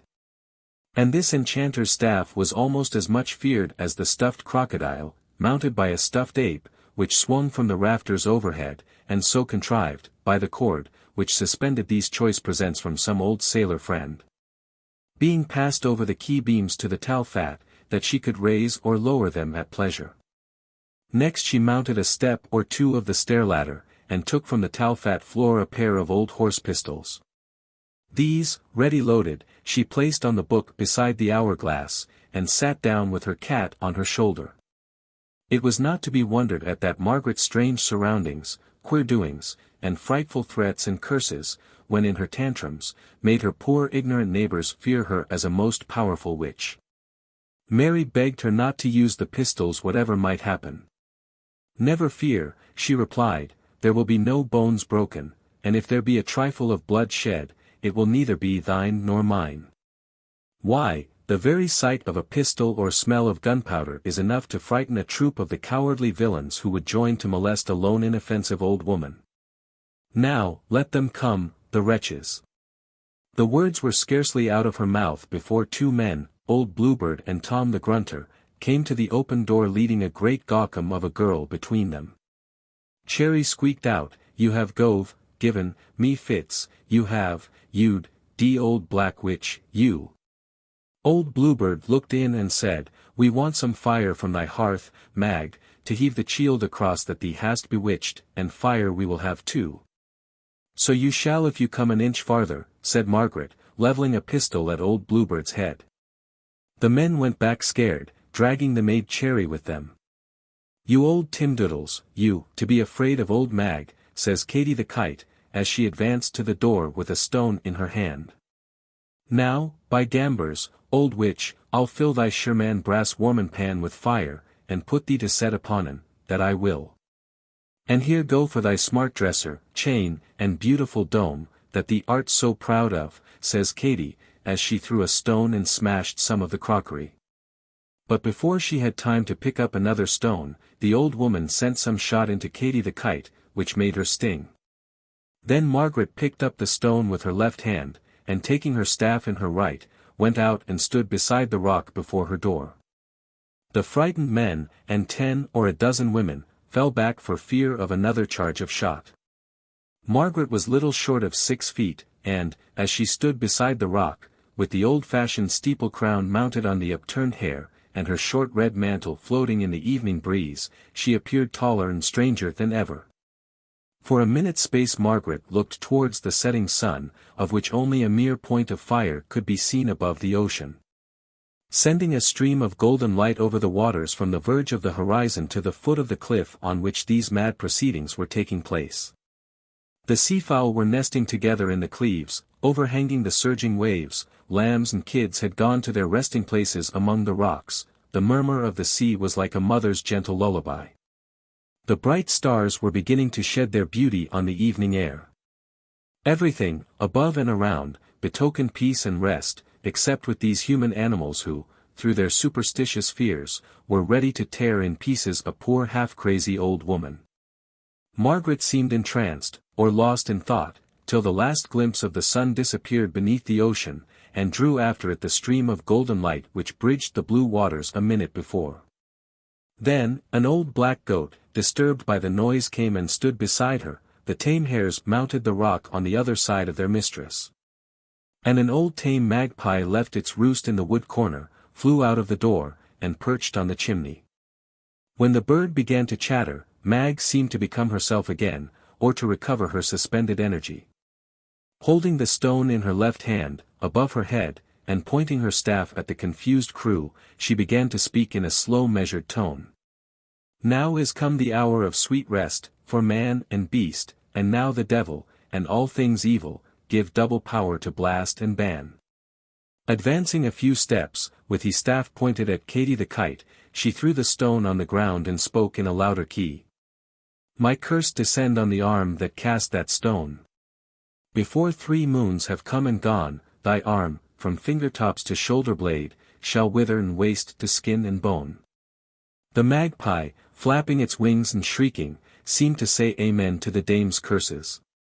At this instant, Captain Matthew Curnow, and Tregear sprang over the hedge, from the field above, and ran down between Mag and her tormentors. "Who sent ye hither?" said she. "Think not that I require your aid to overcome a legion of such wretches." Then making on the air with her staff what passed for magical signs, I summoned to my aid the spirits of fire and air, of earth and water. Behold! They come, followed by plague pestilence. Motioning the streamers to stand on one side, as she still advanced toward the retreating crowd, she continued in a louder voice, "You set of cowardly villains! Be out of my sight and in your dwellings before that bright star, close in the wake of the sun, sinks beneath the waves. If one soul of ye remain within the sound of my voice a minute longer, I'll blast ye all, both great and small. Your blood shall turn to water and the flesh rot from your bones. I curse ye all, from the crown of your head to the sole of your foot, at home and abroad, in eating and drinking, sleeping and waking." Thus she continued, according to a formula then well known, with increasing vehemence, to pour out her imprecations until she had spun almost as comprehensive a curse as was ever composed by ancient priest or pope. Though some of the latter were famous, in the old times that we so much admire, for their curses of execration, interdicts, and other powerful saintly anathemas, which, to compare great things with small, in their effects on the superstitious, priest-ridden multitude, were not unlike a witch's spells on those within her more limited sphere. And our poor old charmer was driven to use her ghostly weapons, too, in self-defense. Before Margaret came within half a score paces of the two women, who were the chief instigators of the attack, they turned tail and fled, followed by all the rest of the rabble-rout, old Bluebird and Tom the Grunter bringing up the rear. "Bravo, old dear," says Colonel, "see there, how they go, helter-skelter, like a pack of prowled dogs with tin pans and kettles tied to their tails." Margaret turned round to the captain, and said in her familiar voice, "Old friend Matthew, thee dostn't, I hope, think me a real black witch, dost eh?" "No, no. The fears and malice of the fools made them give me the name, and that put it into my head to try the game, which you see answers as well as one could expect. Come in now, my brave boys," says she, "and drink health and success to the witch. Perhaps, after all, if you hadn't been here they mightn't have taken so much notice of my ranting. You shall just give me a minute's grace, if you will, that I may put the place to rights a bit." There was no great damage done to the rare old furniture of Meg's dresser after all, as she had, the day before, put all her choicest china and glass away in her chest. Probably she had an inkling of what was about to take place from some of the children, who were always glad to visit her. The broken jugs, with two grinning faces under one hat, and other pieces of curiously ornamented crockery, she could procure again from St. Ives. When the men were about to follow into her dwelling, they heard somebody whistling to them. Matthew went towards the sound, and found old Bluebird creeping along under the hedge of the field above. "Oh! Captain! Matthew, come closer, do, I'm so scared I can hardly speak. Do beg and Margaret to forgive Katie, and to take the spell from her. The pain already set in her arm, going all stiff and dead. Think of me, and all our poor dear children with Katie not able to do a hand's turn for us poor dears. Tellin' Margaret I'll go down to St. Ives tomorrow and buy the prettiest clomin jugs I can get for her, full of old rye faces, like hers, yours, mine, Katie's, and Gracie's, if she will but take off the spell from her. Well, old neighbor, I'll do the best I can with her for Stop here a minute." When the captain begged Margaret to leave it all be over and be friends again with Katie the kite, and Meg replied, "Well, you may go and tell old Bluebird that I'll do nothing farther against her for this time, but it is past my skill, or that of any woman, to undo what's done. She must go to the Pellar of HELSTON and tell him to give her the abracadabra charm, the sooner she starts the better for her and all the rest, and tell old Bluebird that I want no jugs of his buying." The old man was much comforted when he received such a favourable answer from Margaret, and declared he would stay up all night that his wife Katie and Gracie Winky should start by break of day to see the Pellar of HELSTON, who was then the most noted conjurer of the country. When the Tinners entered Meg's dwelling, all the conjuring traps had disappeared, even the swinging crocodile was drawn up to the thatch, out of sight. Meg had picked up the broken crockery, put the dresser to rights, as well as she could. A bright fire blazed on the hearth, bottles of brandy, cordials, cake, barley bread and honey, were placed on the board.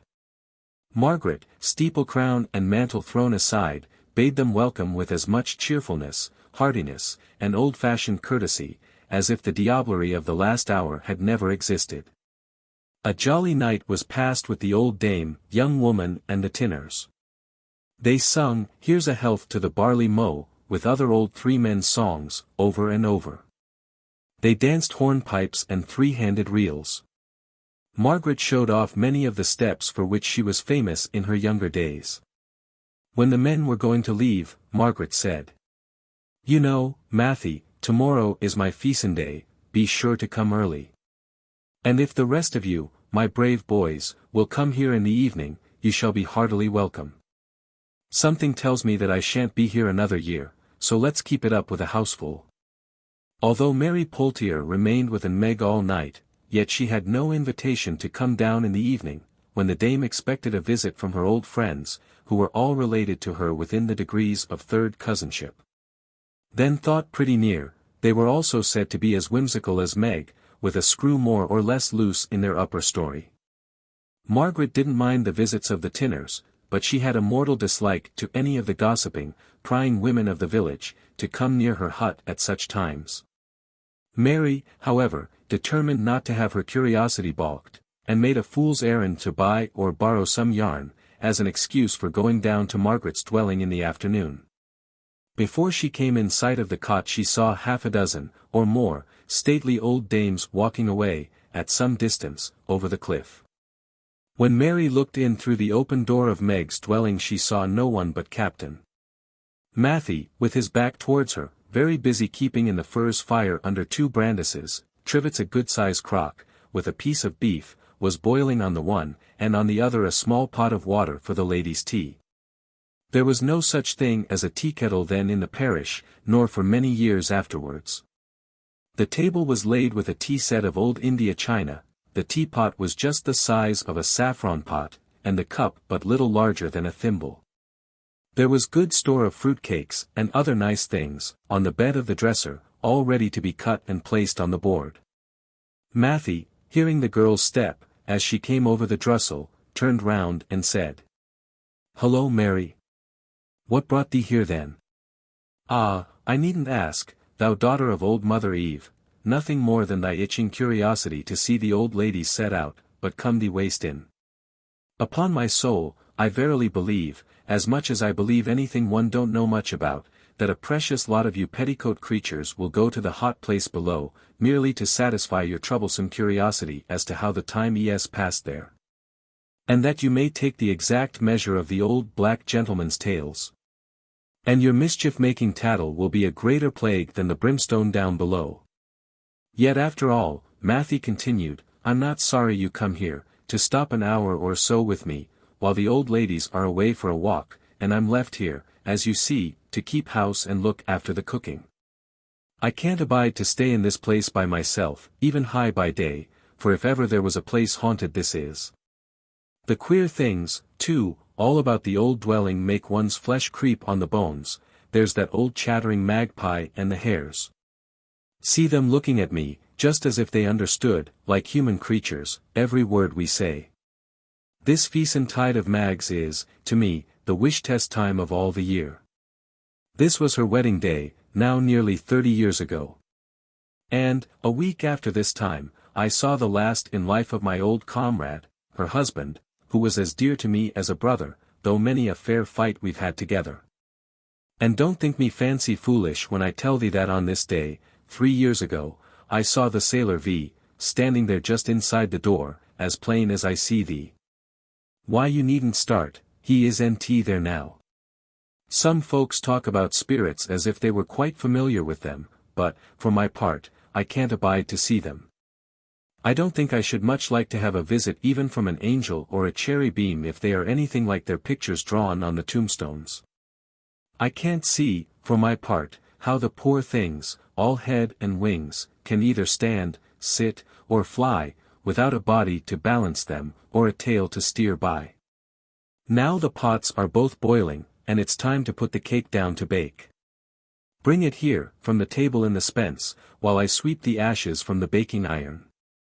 When the fire was made on the cake, and the glass turned, Matthew said, "This is hot work, I'll have a dram. Mary, you take a drop too.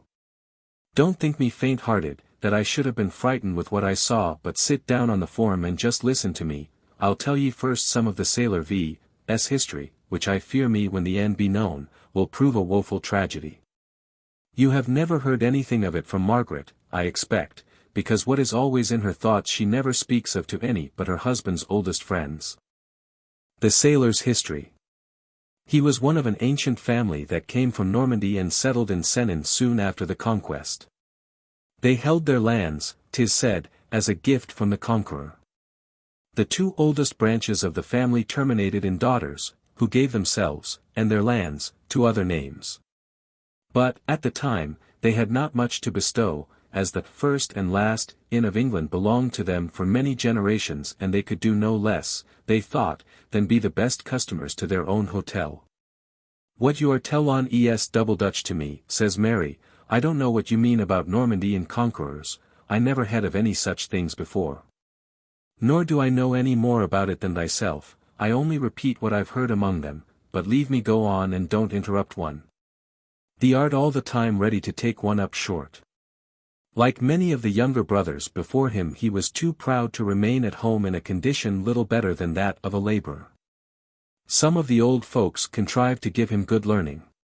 He passed more time going about to all the hurling matches, wrestlings, and other games, where I was mostly his comrade, than at school. By the age of 15 he went to sea, and before he was out of his teens, he became the second mate of an East Indiaman. These ships, much larger than any to be seen here, are of a mixed breed between a merchantman and a man-of-war.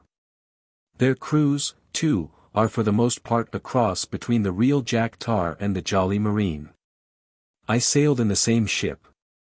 Though he was an officer, and I before the mast, he always treated me like a brother. When off duty the last voyage we made together, he took with him Margaret's brother John, then a lad, mad to go to sea with his cousin Bill. Before we returned he taught the lad navigation, and made him of more use on board ship than many a seaman double his age. Every voyage the sailor made, the richest stuffs and other choice articles were always brought home with him for Margaret. On his return from the last voyage he wished to be wedded to Margaret. She was nothing loath. But her aged father, though he dearly liked and was proud of his kinsman, the brave sailor, yet he either feared to trust his darling daughter's fate in the hands of the young devil-may-care tar, or, as the old man hinted more than once, he thought cousin Billy ought to save more money before he thought of taking a wife. "The devil take the old curmudgeon," says Mary. The old man's desire that before marrying his daughter, the sailor should get richer, determined him to leave the India service and go a privateering. He was soon appointed the captain to as fine a craft as ever sailed for that game of neck or nothing, or worse. I very much desired, and he wished me, to go with him. But somehow my old Joan, then a spanking, clean-built craft as you could see, enticed me to ship with her. That she mightn't break her heart, poor dear, I married and made what they call an honest woman of her. Before that had taken place the privateer was far away. Joan often wished, ere many months were over, that she had left me go, for I was as discontented as could be on shore, and never could make up my mind to work underground. So I turned to streaming, and smuggling, by turns. Margaret's young brother had to be kept home by main force, yet the privateer captain was loath to take him on such a dangerous expedition. The youngster would no more work on the farm, nor go in the merchant service again, but made one of the crew in every smuggling adventure undertaken by me and my comrades. And determined to join the privateer as soon as ever he might find an opportunity. I commend the boy for his pluck, says Mary. Nearly 3 years passed without any particular tidings from the sailor, and yet, by some means, rich presents were always arriving for Margaret and her brothers. Nor were his other friends forgotten. One Saturday I came home late at night after I'd been a week absent, over to Roscroft for a cargo, and putting the goods safe. As soon as I came in, Joan said, "I've news for Matthew, that will make jump out of thy skin for joy." "Guess what it is." "Why, my old mate is come home," says I, and began to blubber like a great landlubber for joy at the very thought of it. "Now, don't tell me he sent," says one, "for I shall knock thee down, and shan't be able to help it, to be disappointed." "You great fool, you," says Joan, "he sent come, then." "Then I'll strangle thee," says I. "But he coming in a few days, or a week," says she, "and here a packet and a letter that a strange seaman brought here 2 days ago for you, and no one else but you, to give it to Margaret or her brother John. The seaman said that the one we should all be glad to see, would be here very soon, and rich enough to get married and stay at home all the rest of his time, if he would only be contented with a landlubber's life." I stayed awake nearly all night, thinking to rise early to give the good news to Margaret, but, when I thought to be getting up, I fell asleep and snored away hours after other people were all up. I dressed in haste, and, without staying for breakfast, started for Trecrobben. When I came to Morva church town, the bell had ceased tolling, and the people had gone into church. As Margaret usually came to church, I went in expecting to find her there. She wasn't there. I would wait a quarter hour, or so, to see if she would come, and hadn't been in the church more than 10 minutes when the tramp of a horse was heard coming near. A stranger entered the church. Everyone rose and gazed at him, and well they might, such a fine stalwart man, so handsomely dressed, was rarely seen in a country church in these parts. His curling black hair, beard, and whiskers covered great part of his face, and the little that could be seen of his skin was the color of mahogany. Yet the deep dye of this coal-black hair made his complexion appear fair enough. His coat, of the finest navy blue cloth, was sparkling with gold lace and anchor buttons, and the long boots, such as were then worn by naval officers, came half-ways up his thigh to meet the skirts of his coat, leaving but little of his white small clothes to be seen. A short sword, or cutlass, hung from the broad leather belt round his waist. The finest of lace ruffles hung from the breast and wrists of his shirt. In his hand he held a cocked hat, looped up with lace, and ornamented with a large cockade. He stopped at the entrance of the aisle, looked round, and, not seeing Margaret, or any of her family, in church, was about to leave, when he saw me and beckoned me to come to him. We were so glad to meet again that we had been in the public-house parlour more than 10 minutes before he began to talk with anything like common sense. Then into the room bounded Meg's brother John, and clasped his arms around the sailor's neck before he had time to turn round. The two kissed and embraced, like the babes in the wood, poor dears, when they met again, after they had lost each other for 5 minutes among the brambles, when night came on, as you remember, or like Man Friday meeting his dad. Or, better still, one might compare their meeting to that of the twin brothers, Dick and Bob Edwards, better known as the Morva Devils, who, for a number of years, worked, always together, the same gun on board the Nymph. Till Pellew left that ship. Then one of the twins being sent to another vessel, neither was good for anything, till they were both brought back to the same gun again, and, like the Morva Devils, the sailor and Margaret's brother from that day stood by each other. "Cousin Bill, if you go off without me again, I'll be shot or shoot you," says Jack. "Thou dost know very well, my son," replied the other, "that but for the fears of father and Meg I'd never have left thee here to rot on Morva Downs for the last 3 years. Then, pinching the youngster on his forecle end, the sailor examined his bone and muscle. "Why, Jan, my dear, since I saw thee last thou art grown quite a man, I declare, and a fine strong-built one too, by jingo. The deuce take Meg and Dad. I'll ship with thee, cousin Bill, let them say what they will, and go with all my heart wherever thee hast a mind to sail, if it's to, well, he didn't say heaven." As I thought Margaret might be thrown into a sort of quandary with the sudden joy and surprise, I said to the sailor, "Now you two stay here for a half-hour or so. I haven't yet seen Miss Margaret, since you sent me this parcel and letter for her, because I only came home last night from a trip over the other side." "All right, "Comrade, make sail and we'll soon follow," says he. The first words Margaret spoke, when she entered the parlour, into which I was shown, were, "You're come, Matthew, to tell me that one I have long expected is near by. I know he will be here in less than an hour." How should she know then? Mary asked. No good to ask me, how she knew, Matthew replied.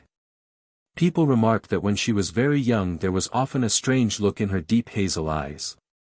One moment they would seem to flash fire. The next they would be like smooth water reflecting the sky, and seem to be looking inward. How the deuce she should have known anything about the sailor's arrival I can't tell.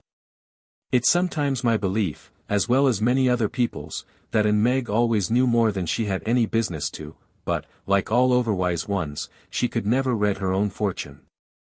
I believe that, by some means, fair or foul, she did know of her sweetheart's coming, because I never saw her dressed so grand and look so beautiful before in my life. You should have seen her then as she sailed into the room on her father's arm, arrayed in a blue satin gown, or robe, the train looped up, and the open front showing an underskirt, or a petticoat, of white satin. With the lace apron, long elbow ruffles, bows, furbelows, and other flags and streamers, she was as fine a craft as one could desire. Then her figurehead beat anything I've ever seen. Her dark, chestnut-colored hair, turned right back from her high and broad forehead, fell in masses of long curls all over her neck and shoulders. The hair at the back of her head was kept in its place by a broad comb, ornamented with jewels.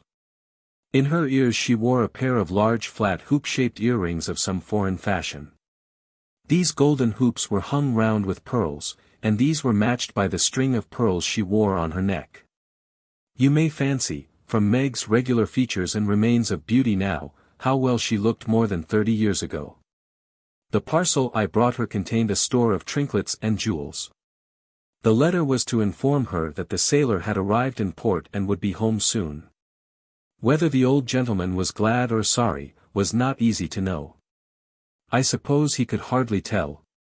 He said that Margaret and John had been mad, or possessed with the devil, ever since the sailor had been gone.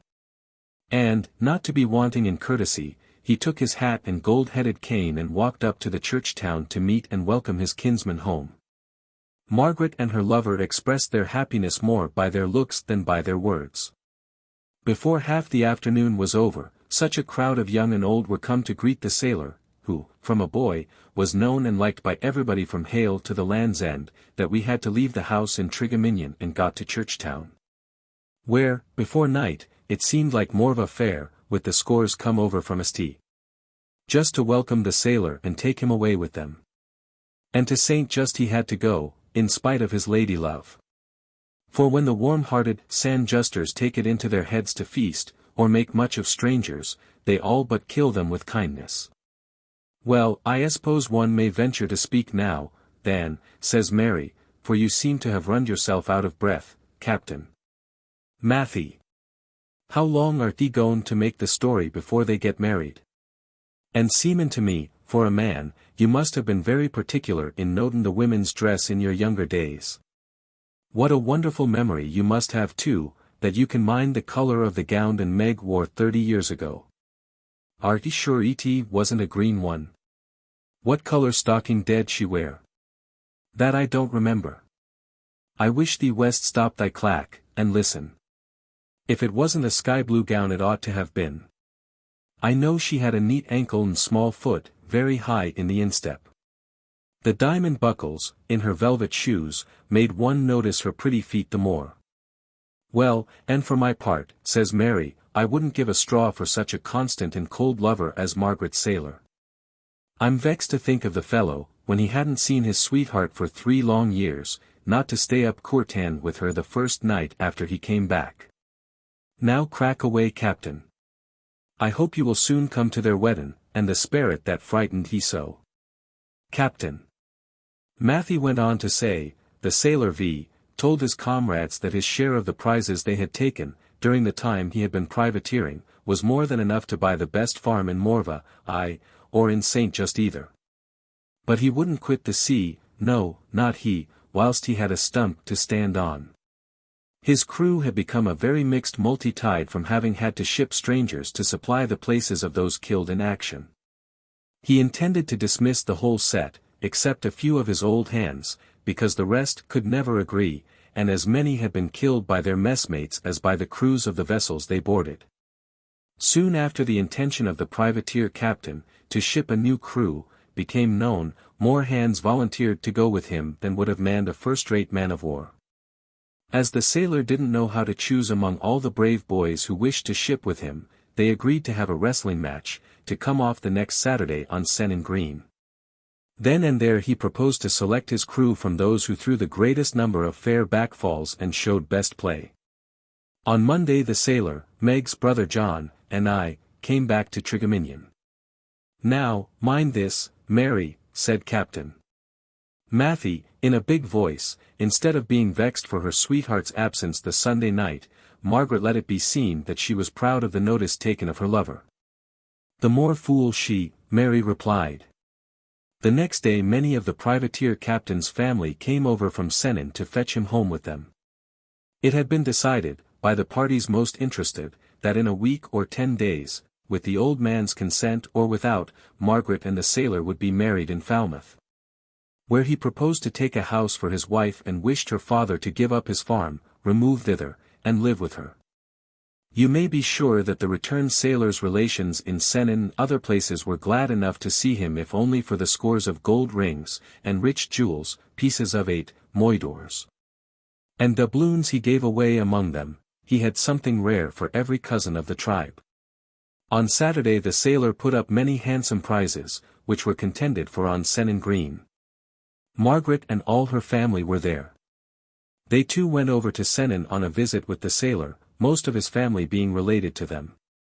The first and last was an open house for all comers, during the time the sailor remained at home, and some weeks after. When the day came for Margaret and her brother to take leave of their father they were all sadly cast down. The old gentleman could not give his consent to part with either son or daughter. Yet, knowing it was worse than useless longer to oppose their desires, he contented himself with murmuring over a string of old proverbs, such as, if they made a hard bed for themselves they might lie on it. Those who wouldn't be ruled by the rudder must be by the rock, and such like everyday sayings, which old dotards are forever spouting with the air of prophets. "Come to the wedding, do," says Mary.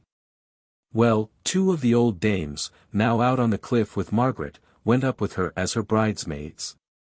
Several of the new crew, with myself as their guide, had gone on, some days before the bridal party and wedding guests, to make such preparations, on shore and on board the privateer, as were required for the accommodation of the party. Friday, the day after the arrival of the bridal party in Falmouth, was the wedding day. During the forenoon of that day, and for weeks before, the weather had been calm and heavy, scarcely a breath of air stirring. The marriage ceremony and wedding dinner passed off gaily enough. But before we had finished drinking health and long life to the new married couple, many of the wedding guests were alarmed at the sudden darkness, followed by as violent a tempest as ever raged over sea or land. All the sailor portion of the guests hurried on board the ship to bring her farther into harbor. Before an hour passed the sky was in a continued blaze of lightning, the thunder roared as if defying wind and sea to make a more horrible noise. Trees were uprooted even in the most sheltered spots, houses unroofed, and chimneys blown down in all directions. The ships in the most sheltered parts of Falmouth harbor dragged their anchors and got foul of each other. The next morning all parts of the coast were strewn with wrecks. Yet hours before Margaret and the sailor left their bridal chamber, the storm had passed away as suddenly as it came on. In its violence and short duration it was more like the hurricanes of the Indies than anything in the way of a tempest ever seen here. It was remarked that during this dreadful night the windows of our Wenwick house, then uninhabited, were all ablaze with light as if the ghosts of all the old Killigrews had come on the wings of the tempest to hold high festival in their ancient home. Not the least injury was sustained by the old mansion, though many buildings, which numbered fewer days than that did years, were levelled to the ground. It was also said that on this fearful night some notorious pirate either died or that his spirit was put to rest, I forget which. There was but little damage done to the privateer craft, as most of the new crew had been to sea before. By the beginning of the next week everything was put in shipshape. The commander had purchased a furnished house for his bride, much against her wish. For, strange as you may think it, she did everything in her power to get the sailor to take her to sea with him. Less than a week after the bridal, when all the wedding guests except myself were about to leave, I must except myself, because I'd a much greater mind to go a privateering with my old comrade than return to Morva and Joan. Accounts daily reached the privateer commander from the captains of vessels, brought into Falmouth for repairs, from pilots and others, that a fleet of merchantmen from the Spanish Main, and bound for Spain, had, during the gale, been separated from their armed convey, and from each other, that many of these rich godsends for wrecker, pirate, or privateer, were drifted far out of their course away to the north and northwest of Scilly. The commander, young John D., now his chief mate and brother-in-law, all the crew, and even Margaret and myself, were mad to put to sea and give chase. Her husband and brother, in order to make her consent to remain on shore without them, promised to be back again in a fortnight, at the farthest, and that then if she still determined to risk the sea, she might do so. Much money and other valuable were placed in safe hands for Margaret's use. Our gallant ship was ready for sea. I went on shore to say good-bye to Margaret, when who should be there but my old Joan. She and Meg, between them, managed to make me dead drunk and keep me out of the way till the privateer was out of sight with the two I dearly loved, and neither Margaret nor I have ever seen them since. Yet, a few days after the sailor left Falmouth his gallant ship, in all her pride, put into Whitsand Bay. John D. and a dozen of the crew, came ashore, proceeded to Penrose, and served out Justice Jones as the old wretch deserved. Now, I haven't interrupted all this time, says Mary, nor asked a single question, but I'd like to know something about old Jones and how he was served out. It'll take too long now, Matthew answered. Let's finish one story before begin another, besides there's no time to spare, for Meg and her wedding guests, as she still calls the old dears who come to visit her on these times, will soon return. Whatever can be become of the privateer captain and all, or any, of his crew, is known to no one in this country. Margaret often, in spite of all hope, indulges the fancy, especially on these days that her husband and brother are both still alive and will one day come back. That's the reason she lives in this way, and will not touch a farthing of the money her sailor left, hoping still that he may come home and want it. Even his wedding suit, and all the other land clothes, he left all with her, are taken out of the long oak chest, new folded, aired, and brushed, just as if she expected him home before night. But, sometimes, her cooler reason gets uppermost, and then she's in black despair. These are the times you may see her, at nights, wandering about alone among the cliffs and carns. The more stormy the night the more likely one is then to see her. I've heard her at such times, poor soul, when she little thought I was watching her, for fear of some harm happening to her, shriek and moan for hours together louder than the wind and waves. The following day, or during many days, she would be like one lost to the world. Then her harmless madness would come like a shield to protect her wounded heart. I'm always glad, for my part, to see her indulge in her deviltry, I don't know what else to call it, because then I know that the bleeding of her broken heart is stayed for the time. Law! Don't talk such nonsense, says Mary. Why, didn't she get married again, and live like a sober respectable woman, to be sure? From time to time, rumors have reached this place that the sailor John, and some of the crew, were still alive and kept prisoners in one of the Spanish settlements of America. These uncertain reports are treasured up by Margaret, and serve to nourish her hopes.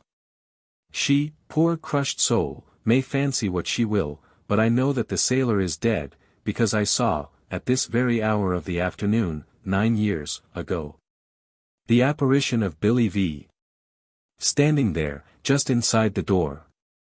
As plainly as I see the sloping sunbeams now shining on the screen. The weather was calm, the sea smooth as glass, but great part hidden from view with clouds of dry mist, which rolled in to the foot of the cliff and up the hollows between the carns, so that their tops only could be seen as if resting on the clouds. One could hear the seamen speaking and the sheaves creaking in the blocks, and other sounds on shipboard, out over the sea miles away. Everything around, sky, sea, and land, seemed all unnatural-like. More like the moving picture of some grand show than anything real. I was keeping in the fire, and thinking of my old comrade, when I heard the cantering of a horse coming over the cliff. In an instant, by the time I looked up, the tramp of the horse was on the quaince outside that door.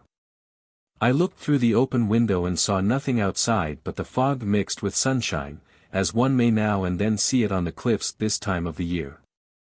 The tread of a man, in heavy boots, and the jingle of spurs on the trestle, made me look towards the door. And there stood the sailor, dressed every way the same as I saw him when he came to Morva Church on his return from the 3 years' privateering. There he stood, just inside the door, where the sun now shines on the floor, his peaked hat, looped up at the sides, with feather and black cockade, was above the top of the doorway. He wore the same laced coat of fine blue cloth, and the tops of his glossy boots reached halfways up the thighs. There he stood, the same man, tall, sturdy, and strong, square-built, and broad-shouldered. He looked every inch the bold buccaneer. I thought he was going to say, "What cheer, messmate," till I noticed that though his face was turned towards me, yet he appeared not to see me.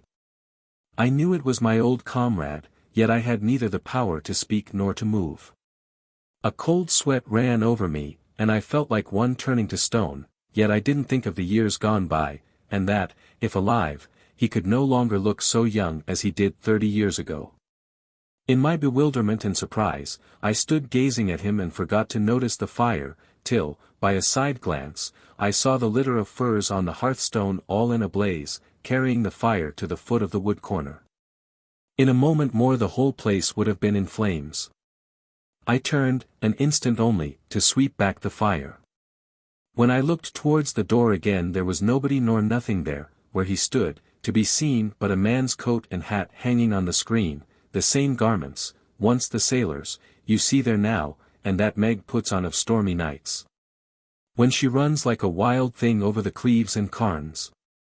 "I should think," says Mary, "you would be glad to see your old mate, dead or alive." "Aye, so I should, in good substantial flesh and blood, but not an apparition like that." Yet, when I saw the lace at his wristbands, and even the black silk tassels hanging from the tops of his boots, just as I had noticed them when I walked by his wide on his wedding day, I didn't think him to be only a spirit. Till I again heard the horse tramping away over the cliff down to the carns below, where neither horse nor goat could go. Still, bewildered and fear-struck, I went out and stood on the bank at the end of the house, looked towards the sea in the direction of the sound of the horse's hoofs. But their carns and cleaves were all shrouded in mist which seemed to be gathering from all quarters to that place till it formed a black cloud above and a thick haze below. Out of which soon appeared the black masts of a black ship scudding away to sea, with all her sails set and not a breath of wind stirring.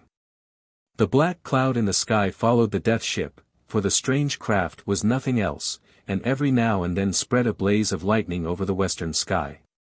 The thunder roared, fire and smoke burst from the hull of the ship, followed by the sound of a cannonade, bomb. Bomb. Bomb, louder than the thunders roaring above and around. Just an instant the smoke cleared away from the black hull, and there, on the quarter-deck, was the sailor, brandishing his flashing sword, and not another soul to be seen. Away, away, hurried the craft over the sea towards the west, and was soon lost to sight in the thundercloud which became thicker and blacker. At the same time, in every other direction, the sky was clear and the sun shone bright. I then fell down in a fright and turned my face on the ground that I might see no more of the terrible sight. There I lay, like one in a fit, till Meg came back and roused me out of the sort of trance the fright brought on. "Matthew," says she, "hast thou the stag, nightmare, on thy back, that thou art groaning and grunting so in thy sleep? Rise up, and come in, thou careless cook." I crawled in as well as I could, and didn't say anything about the apparition. "Perhaps, after all," says Mary, "it was only your dreams and fancy." "Is your grammar fancy?" "You may take my solemn word for it." There I saw the sailor, as plainly as I now see thee with thy mouth open, looking like a fool frightened. And now you had better make haste home, for Margaret and her company will be back soon. My dear captain. Matthew, said she, only leave me step up on the talfat a minute to see the beautiful quilt. It's always spread on the bed when in Meg's got company. I shall begin soon to make a quilt for myself, as I hope to be married one day as well as the rest. I would like just to see the star in the middle of the work. I'll be down again in a crack. Be quick, then, says Matthew, if you want to see Margaret's fancy work, be up and down again in a couple of shakes, and I'll go outside the door to see if the old ladies be in a sight. We shall both get into trouble if they come back and find thee there. No one can tell what they may think and say. But, of all the scores of times I've been here alone, it never came into my head to mount the ladder and have a squint at the old woman's bed. The dame's talfat, or bedplace, over the spence and part of the living room, was reached by a steep stair-ladder. A strong stream of light, coming through the little open loophole, lit up a portion of the room, whilst the rest was in deep shadow, and made still darker by the partly drawn curtains of a heavy four-poster. Going from the sunshine below into this place of streaky light and gloom, Mary could hardly make out, at first, that on the middle of the quilt was a suit of man's clothes laid at length, and carefully folded double. At last she saw everything there to be exactly what Matthew had just described as the wedding dress of the bold buccaneer. On the pillow was placed a cocked hat. Next came the broad-skirted blue coat, with its bright gold lace and anchor buttons. Shirt ruffles were seen between the folds of the breast, and deep rich lace hung out through the broad cuffs of the coat. Meeting the coat skirts were the high boots, and these looked full and in form, as if the sailor's legs were still in them. Besides, they appeared as smooth and bright as if they had only then left a bootmaker's hands. Mary didn't venture to move the sailor's toggery, that she might see the star in the center of the patchwork. She saw that hundreds and hundreds of pieces, of all shades and patterns, were joined together so as to form most intricate, yet uniform, designs. The next thing that struck her attention was a long oaken chest, with heavy handles like those of a coffin. In the uncertain light the low chest looked much like a bed for the dead. Margaret's wedding cap and other lacework, placed on a fine flannel shirt, with other things, on the lid, Mary took for a shroud. After a glance at these Mary turned round again and took up the edge of the quilt at the foot of the bed. She stood there for a minute's space, examining, and trying to remember, the pattern of the patchwork round the border, when, to her horror, she saw the boots move from each other, and when she cast a glance towards the head of the bed. There lay the sailor, with all his clothes around him, and looked as if he would that instant spring off the bed. The girl saw no more.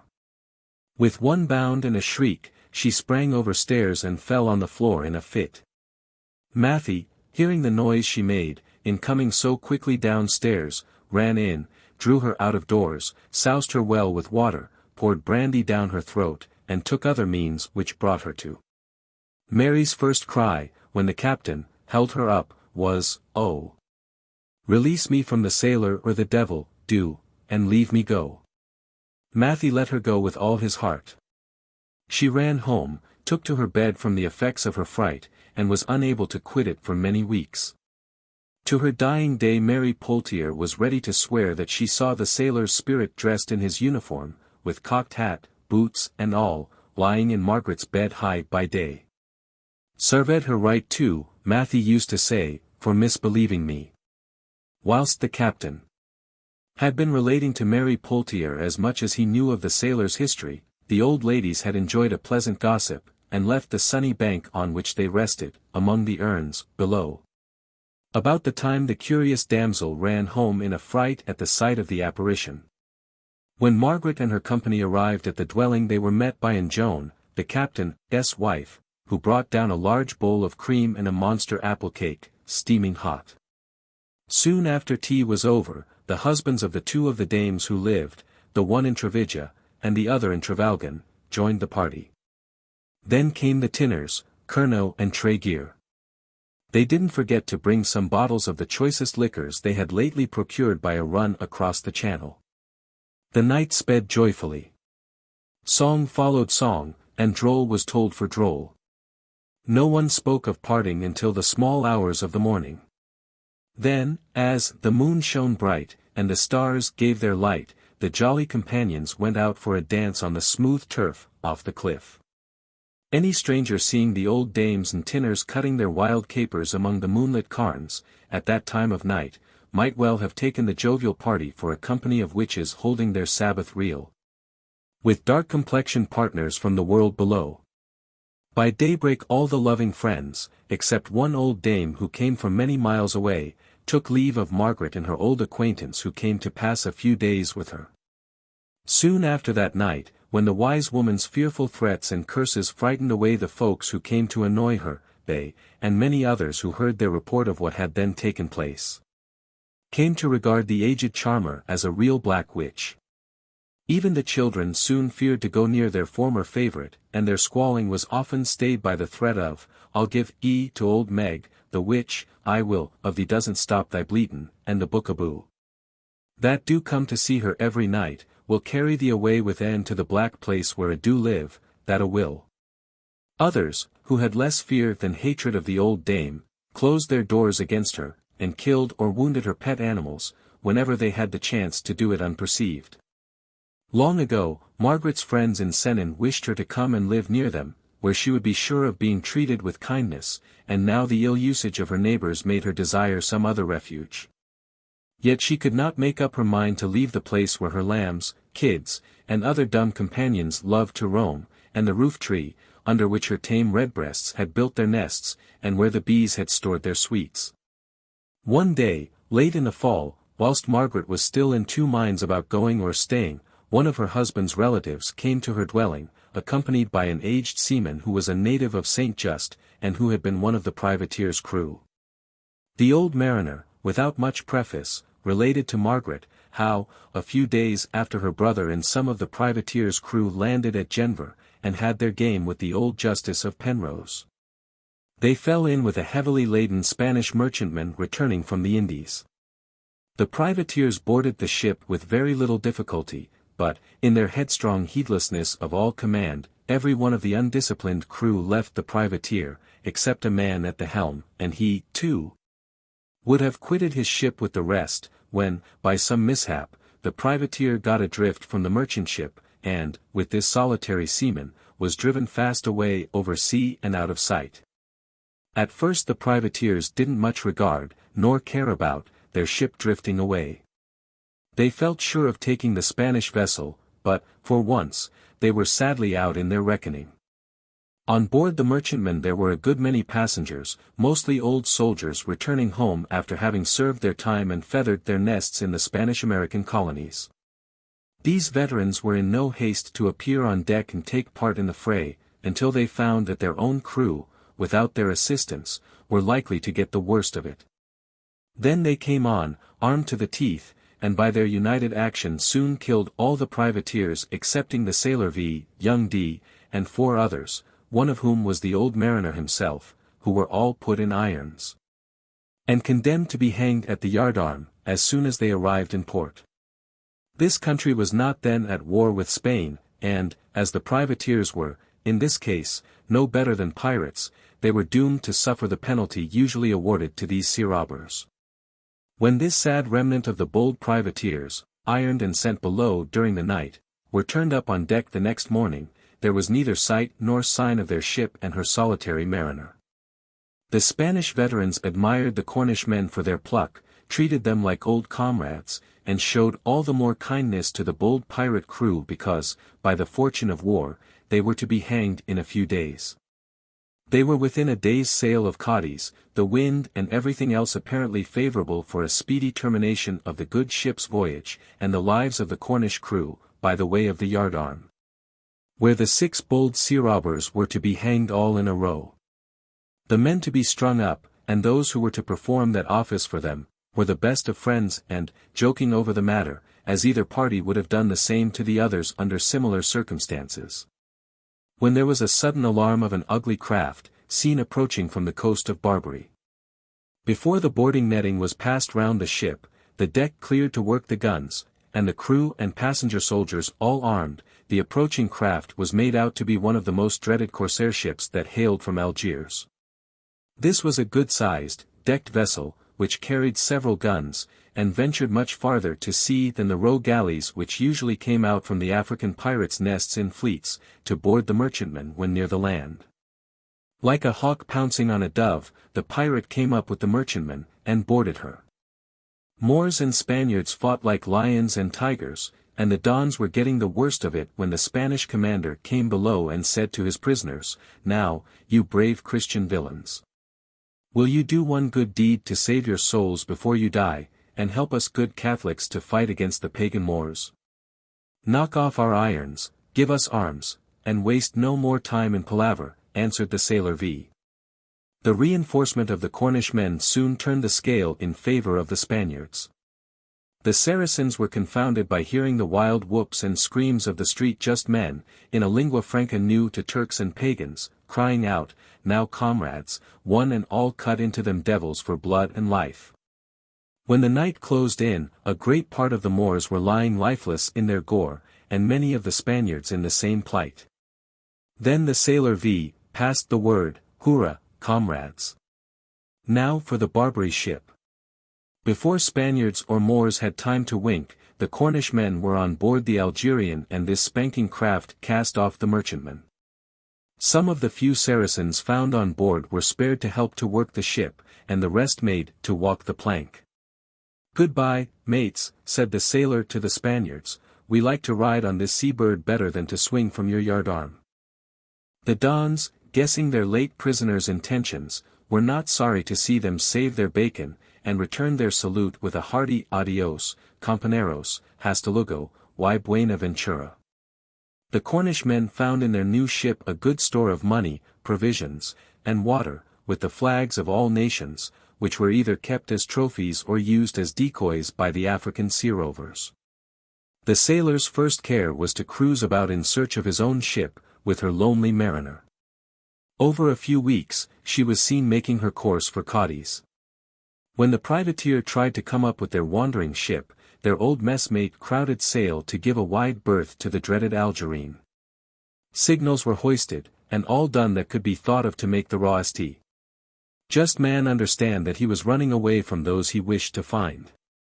At last a shot was fired across the bows of the runaway in order to bring her commander to reason, but he returned 2 shots for 1, and would soon have sent the Barbary ship and his old comrades to the bottom, had it not been that, in the heat of the action, he approached so near the Algerine as to hear the sailor V. hail him from the quarter-deck, "Hello, Captain Jan TREVA'S.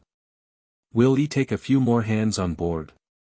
You many fancy the joy of our shipmate," says the mariner, to find his late comrades. He had been doing his best to follow them and share their fate or bring them off. "For God's sake, Days Margaret, tell me at once, is Billy V. alive or dead? Any my brother, where is he?" Without heeding Margaret's impatience, the old seaman continued, "Sailor V. and his crew soon shifted to their recovered ship, with a great store of valuables found in the corsair ship. They then sent off the deserted pirate craft, under full sail, to course about the seas like the Flying Dutchman or a spectre ship. Next they held a council to decide on their future proceedings.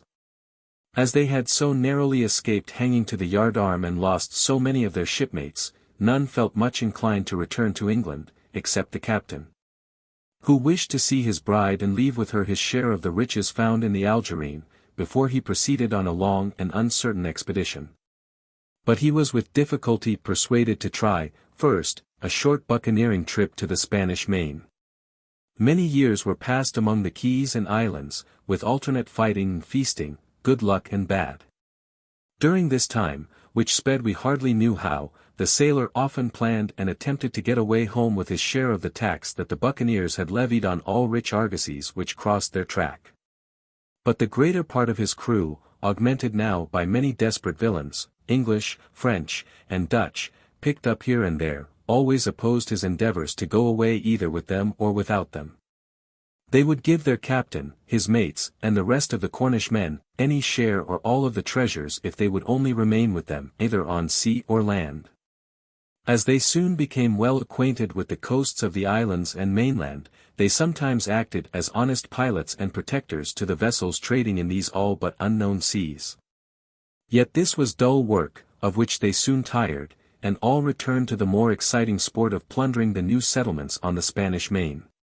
Many of the ship's company had taken off, nothing loath, to the islands, where their usual rendezvous was held, a good number of fair Spanish maidens for their wives, with slaves to wait on them all. One night, when they all landed to have a carouse on one of the smaller islands of the West Indies, where they sometimes buried their treasures, the sailor V. John D. 3st. Just men of his crew, and a few others from the old country, who first joined them, planned to keep sober, and when the rest, according to their custom on these occasions, would be all dead drunk, then to seize the ship, make off, away, and leave their too loving comrades behind. Nothing is so uncertain, they say, as the wind and the women. The West Country buccaneers sailed out of harbor with a fair breeze and a tranquil sea, and left their comrades sweetly sleeping. But, soon after sunrise, the breeze veered and sent them round the island, which was so shrouded in fog that, except at rare intervals, they could see nothing farther ahead than the peak of the bowsprit. In the meantime, the deserted part of the crew got out of their long and sound sleep, to find their commander and his mates had gone away, without saying adieu. The deserted crew were grieved and angry to find themselves thus forsaken by the commander for whom all, in their savage regard, would have given their lives. Yet there was still some hope that they might see him again. He could not sail far without more wind. It was no easy matter, at any time, to clear the small islands, with currents running in all directions, and much more difficult when, as on that morning, they were all shrouded in a dry mist. The mixed multi-tide, knowing that there was, in a cove only a few miles distant, a good sailing craft belonging to another crew who followed the same gentle profession as themselves, procured this ship and ship's company to go in pursuit of their captain. About 4 hours before noon, the mist, at intervals cleared away, and then the two vessels were seen within hailing distance of each other. The Cornish men fired a few shots at the ship in chase of them, and, when preparing to give a broadside, their vessel struck on a reef, then the one in pursuit came alongside, and all hands boarded the deserter, with but little difficulty. The rest, said the old seaman, is soon told, and, what is more remarkable, this happened 9 years and 2 months or so ago, in the morning of the day which, of all days in the year, the captain always kept as a festival in remembrance of his wedding day. Stay, I know the rest, said Margaret, rising in great agitation, but tell me who was that lady who hung over my husband, weeping and holding 2 children by the hand, when he lay dead and bleeding on the deck of his vessel. That lady, the seaman replied, as he sprang to his feet in amaze, that lady and the 2 boys were your brother's wife and children. And John, my brother, where was he? I thought I saw you. Yes, I see now. It was you who held my husband's head in your arms, when a score or more swarthy-looking seamen stood around distracted with grief. Oh, lady, the seaman replied, don't recall everything of that sad time. Your brother, when he saw that our captain had, by mischance, received a death wound from a boarding pike, we knew not how it happened, it was never intended, and our commander fall on the deck and the blood pour from his side, mad with rage. Would have killed all who Carn near him, and himself too, had he not been confined below. But, lady, how can you know all that took place on that fatal morn?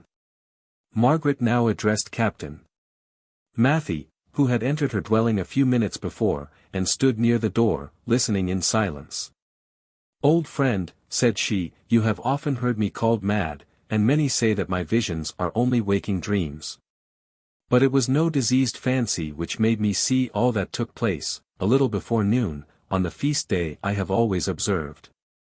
The day was close and sultry, I had been up early, preparing to receive my accustomed visitors. Feeling faint and weary, I sat a few moments on the rock outside the door, when, suddenly, a thick fog surrounded me and hid everything from my view. Then it seemed as if the sea were close at my feet. I heard around me the bubbling of the waves, the confused clamor of many voices, mixed with the booming of cannon.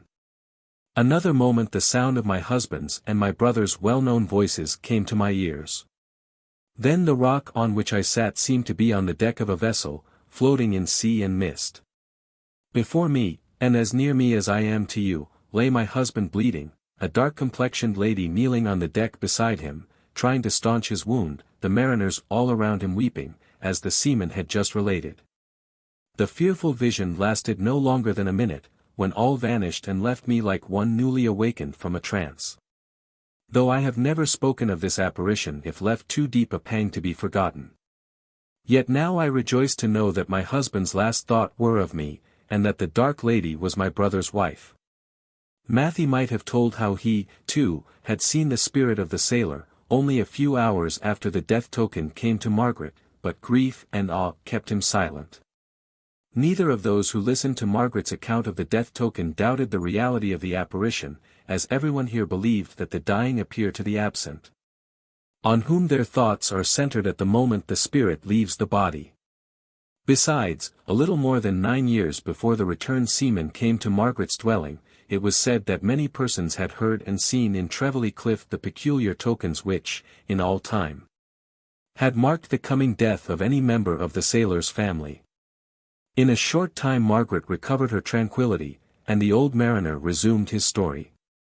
The body of the sailor V. was taken to the land, and, in a beautiful glen, beside a gently flowing river, where he delighted to repose, and whither, he often said, he wished to bring his bride, that they might settle there and roam no more, within the sound of the ocean, under the shade of a spreading tulip tree, we made his last resting place. Near by, John D. made his dwelling, and in a garden enclosed his brother's grave. The ship's company, when they lost their commander, and finding that his brother-in-law refused to take the command or put to sea again, brought thither their wives and families, soon cleared many acres of rich land, and will ere long make a thriving settlement in that fair clime, where flowers and fruit follow each other all the year round. And there the descendants of our Cornish men, and the Spanish and Indian maidens, may be found at a distant day. The mariner had long desired to revisit his native place, but found no chance of leaving their unfrequented settlement until 2 years since, when an English ship, on some exploring expedition, anchored in the bay at the mouth of their river, and gave him a passage home, after taking him to every other quarter of the globe on the way. The seaman then told Margaret that her brother, wishing to know how it fared with her and the rest of his family, had furnished him with plenty of money for the journey and entrusted to his care a present for her. On opening the canvas covering of a small parcel which the seaman put into Margaret's hand, it was found to contain a carefully folded bandana, and between the folds gold coins, precious stones, and jewels, and a massive plain gold ring, taken from her husband's finger after death. This ring and the handkerchief were all that Margaret took of the rich store, the rest she returned to the seaman for his own use. Now there was an end to Margaret's hopes and fears. She no longer desired to live in the lonely dwelling on the cliff, and in a few weeks she removed, with all her rare furniture, pet animals, bees, and favorite flowers, to a comfortable cottage in the village of Escalles. In her new home she received every kindness, and, from having cheerful companions to help her to pass the time, the strange fancies engendered by her melancholy, lonely, existence gradually disappeared, and she became much like the ordinary persons of healthy everyday life. The only thing spoken of as remarkable, in later accounts of the dame, is that she passed so much time in the study of astrology as to become a great proficient in that mysterious science, which was then much cultivated by many noted scholars of the West Country, besides several other learned persons, Ustic of Bottrell and Dr.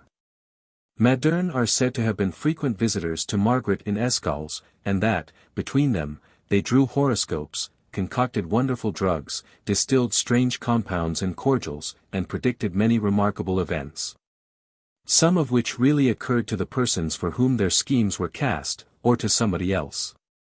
She was also a powerful charmer till the end of her days. Annual visit of the West Country folks to the PELLAR of HELSTON, to have their protection renewed. Though Matthew lived many miles from Margaret's new dwelling, he often came to visit her that he might keep her garden ground in order, as he said, but more for the sake of a gossip about old times. He gave up his share of the stream work, and had but little more to do with smuggling. The stream work was kept by the smugglers more for its convenience in their contraband dealings than for the sake of the tin. Soon after the old captain stayed at home to cultivate his little quillets, barley, oats, and pillas, ever, ryegrass, and clover, were seen on his ground in place of brambles, furze, griglins, heath, and gajavras, ox-eye daisies. His cattle, having abundance of food, kept to their own bounds, and but little troubled the neighbors. And Matthew lived in such a sober, respectable way, that we never heard of him but once more. That was on the occasion of his yearly visit to the PELLAR of HELSTON. According to ancient usage, the folks from many parts of the West Country make their annual pilgrimage to some white witch of repute, for the sake of having what they call their protection renewed. The spring is always chosen for this object, because it is believed that when the sun is returning the PELLAR has more power to protect them from bad luck than at any other season. As the captain was rather prone to indulge in a little too much drink at such times, Aunt Joan persuaded her spouse to take along with him Jan Tregear, that he might see the old man safe home. She couldn't well go herself. Besides, the good man much preferred her room to her company on such an occasion, when he was sure to meet with many old cronies all as fond of a drop as himself. There used to be rare fun among the folks in going to the conjurer in the spring, when they were sure to meet, at the wise man's abode, persons of all ages and conditions, many from a great distance. Then the inhabitants of the Scilly Isles came over in crowds for the purpose of consulting the white witches of Cornwall, and that they might obtain their protection, charms, spells, and counterspells. Many of the captains of vessels, belonging to Hale, St. Ives, and Swansea, often visited the PELLAR before they undertook a voyage, so that, with seamen and tinners, there was sure to be great variety in the company. The captain and Jan started from ZENNOR, the master carrying before him a quarter of pork, and the man riding on a sack of corn, some hours before the break of day. They left thus early, not so much for the sake of arriving betimes at the PELLAR's abode, as for keeping the when and where of the conjurer a secret from the neighbors. Many of whom were become so wise in their own conceit as to laugh at the ancient custom, even when they often resorted to the same practices themselves whenever bad luck assailed them. Though they arrived at the PELLAR's by the middle of the forenoon, such a crowd was already assembled that they waited long before their turn came to be admitted to the presence of the wise man. The conjurer received the people and their offerings, singly, in the room by courtesy styled the Hale Hall. Few remained closeted with him more than half an hour, during which time some were provided with little bags of earth, teeth, or bones taken from a grave. These precious relics were to be worn, suspended from the neck, for the cure of prevention of fits, and other mysterious complaints supposed to be brought on by witchcraft. Others were furnished with a scrap of parchment, on which was written the abracadabra or the following charm: Satyr, Aripo, Tenet, Opera, Rhodas.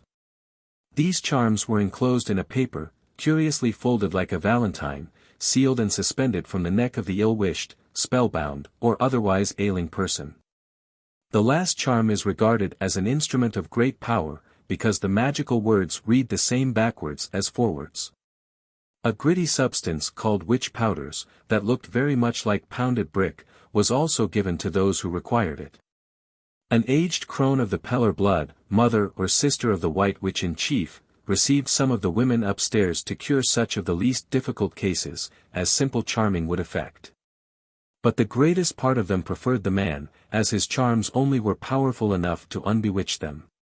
Instead of the earthy powder, some are furnished with a written charm, which varies according to the feelings of the recipients. Most of the very religious folks have a verse of scripture, concluded with the comfortable assurance that, by the help of the Lord, the white witch hopes to do them good. But those who have no particular religious sentiments he furnishes with a charm, of which the following is a literal copy. On one side of a bit of paper, about 1.5 inches by 1 inch. Nalga. Here follows a picture of what must have been the conjurer's own creation, as such an object was never seen by mortal eyes in the heavens above, the earth beneath, nor in the waters under the earth. The only object we can compare it to is a something which is a cross between a headless cherub and a spread eagle. Underneath what might have been intended for angel or bird, there is an egg, on which the creature appears to be brooding. There is another egg at the extremity of one of the outstretched legs of the creature. This picture, which is the most singular part of the charm, can only be represented by the aid of the pencil. The word Tetragrammaton is under it. On the reverse, Jehovah, Jah, Elohim, Shaddai, Adonai. Have mercy on a poor woman. From the worn condition of the charm, which had been in use many years before it came into our hands, it is difficult to make out the writing. Another amulet, which is commonly given by the PELLAR to his patients, to be worn suspended from the neck, is a small bag of earth taken from a man's grave. Besides the above-mentioned precious charms, the PELLAR gives his neophytes powders, to throw over their children, or cattle, to preserve them against witchcraft, ample directions as to the lucky and unlucky times, and a green salve, which is said to be an excellent healing ointment. I have talked with many who have visited the PELLAR every spring, for years running, that they might get their protection renewed. Yet there is no finding out all that takes place at the time of this important pilgrimage, as the directions are given to each individual separately, and all are bound to preserve the greatest secrecy about some portion of the charm, or it will do no good. Others were supplied with blood stones, millpreaves, or snake stones, and other trumpery, manufactured by the PELLAR family, to be worn as amulets. The blue stone rings, in which some fancied they saw the figure of an adder, or when marked with yellow veins the pattern of a snake, were particularly prized, because it was believed that those who wore them were by that means safe from being harmed by any reptile of the serpent tribe, and that man or beast, bit and envenomed, being given some water to drink, wherein this stone had been infused, would perfectly recover of the poison. The amulets, relics, and charms supplied by the white witch served to tranquilize the diseased fancy as well as the bread pills, colored waters, and other innocent compounds of more fashionable practitioners, or the holy medals and scapulars of other professors. There are no new notions under the sun, the only difference is the fashion in which they are disguised. As captain, Matthew brought the PELLAR a liberal offering. He was favored with an hour of the conjurer's valuable time.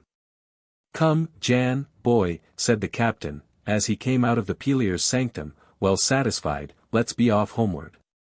I wish ye well, friends, and good luck to ye all." They soon arrived at the old wayside public house near what is now called the Buck's Head. Here, many other pilgrims to the PELLAR were collected, that they might bait themselves and their beasts. After dinner, the afternoon was spent in telling witch stories. Everyone present had many cases, each within his own experience, to vouch for. They compared the merits of the different conjurers of repute, and all agreed that none could surpass the PELLAR of HELSTON. Not even the cunning man of Bodmin nor the White Witch of Exeter could possess more power to lift a spell or to punish a witch, or to find out who had stolen whatever was missed, and to put out the thief's eye. 'Twas long after dark when Matthew and Jan left the inn. Then the old captain was pretty well slewed, drunk, yet not so far gone but that he could sit on horseback and keep his tongue going. After jogging along a mile of two, the captain said, "Jackie, boy, I'm afraid I mayn't remember all the conjurer told me to do, so now I'll tell ye some things, and mind thee doesn't forget. The powder must be thrown over the backs of the cattle, now and then, to prevent bad luck. But, of any spells of witchcraft hapt to strike, we must, after sunset, bring the ill-wished beast into a ploughed field, there bleed it on straw, and, as the blood and straw are burning together, the witch will either come bodily into the field or her apparition will appear in the smoke plain enow for us to know her. Many burn a calf alive to save the rest of their stock, and that ensures them from bad luck for 7 or 9 years, I've forgotten which, the same as bleeding a white hen on a millstone once in a while prevents danger from the mill. For they say the mill will have blood every 7 years.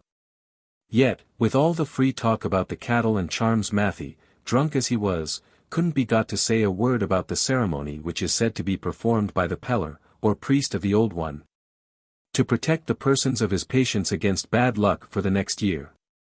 There has always been profound secrecy observed respecting some of the proceedings which take place between the White Witch and his patients. Master and man were so deep in the mysteries of witchcraft that they got PISKEY-LED when near St. Praise, and, instead of taking the road they intended, which would have brought them through St. Church Town and out by Trelaweth, they found themselves led down to Hale, and the old mare stopped at the door of the Standard before they discovered that they were on the wrong road. The old inn, as usual, was all alive with sailors, drinking, singing, dancing, and carousing. Here the captain was well known and as good as at home, drinking the brandy with which he and his crew supplied the house. Here they agreed they would rest a while as the tide would suit for them to cross the sands at any time till nearly daybreak. The jolly Jacktars were delighted with the jovial old buck. He joined in the chorus of the sailors' roaring songs, or danced as long as he could stand. Nor did Matthew spare the drink. But Jack Grigere took care to keep pretty fresh, as he was well aware of the danger of crossing Hale Sands then, which was long before the causeway was built across the salt marsh. At that time there was no artificial obstruction to the current which flowed up to St. Bridge, and the quicksands, bars, and watercourses, shifting with every tide and wind, made the crossing over to Lelant to be dreaded even in broad daylight and at low water. About an hour before day some men, on their way to work in Copperhouse, told Jan that they had no time to spare, as the tide would soon be in. The smelters came over 2 hours before work time, that they might not have to take the journey of several miles round by Church Town. Captain Matthew was mounted and set going with all speed. However drunk he might be he could sit on horseback as steady as an oak, and to all appearances as sober as a judge.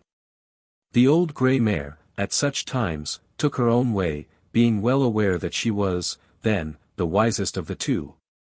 It was clear starlight, and all went right till they were near enough to the red muddy stream coming down from Lelant, to make out the posts and balls, whitewashed, to serve as a guide to persons crossing the sands to the village. Then Jan saw that they were too high up. They hadn't gone many yards farther when the grey mare, determined to keep the lead, to show herself the better horse, soused into a deep pit, which had been washed out by the eddying tide, and was then full of red slime and slush from the stamps and other tinworks up the bottom. The slime reached to the saddle girths. The old mare grunted and stood still, to think what she had best do next. Matthew was so fast asleep that he only roused with the shock to snore out, "Ah! Jackie boy, so we're come, res. Didn't think we should have got home so soon. Now then, I'll get off and tumble into bed alongside of my old Oman. Drag off my boots a minute, West A, before turn the mare in the craft. Stay where you are, and don't budge for your life," says January. We are still on Hale Sands, the old mare stuck fast in a slime pit, and the tide rising fast. "Why thee art drunk, or dram on," the captain replied. "Here's the old mare stopped at the door, and now I shall get off." The tide was then flowing in and spreading over the sands like a rapid river. Jack was aware of the danger of delay, but didn't know what way to turn. If the captain got off in the mud there he would lie and die.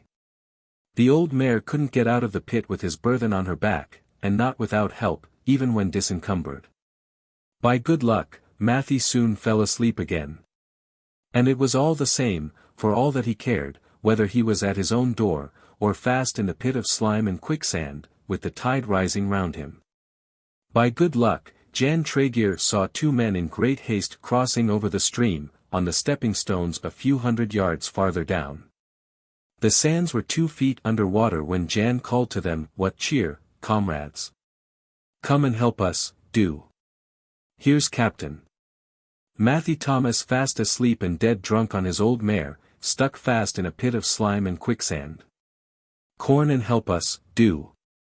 The mud and sea is above the saddle girths." "Hold on," replied the men, "we'll get a clue of ropes from the dock, and be to in a crack." The men, seeing the only way of getting man and horse out of danger was to unhorse the rider, made a loop in a rope's end, cast it over the captain's head, pulled him off the mare and out of the slime pit in a moment. The shaking roused Matthew a little.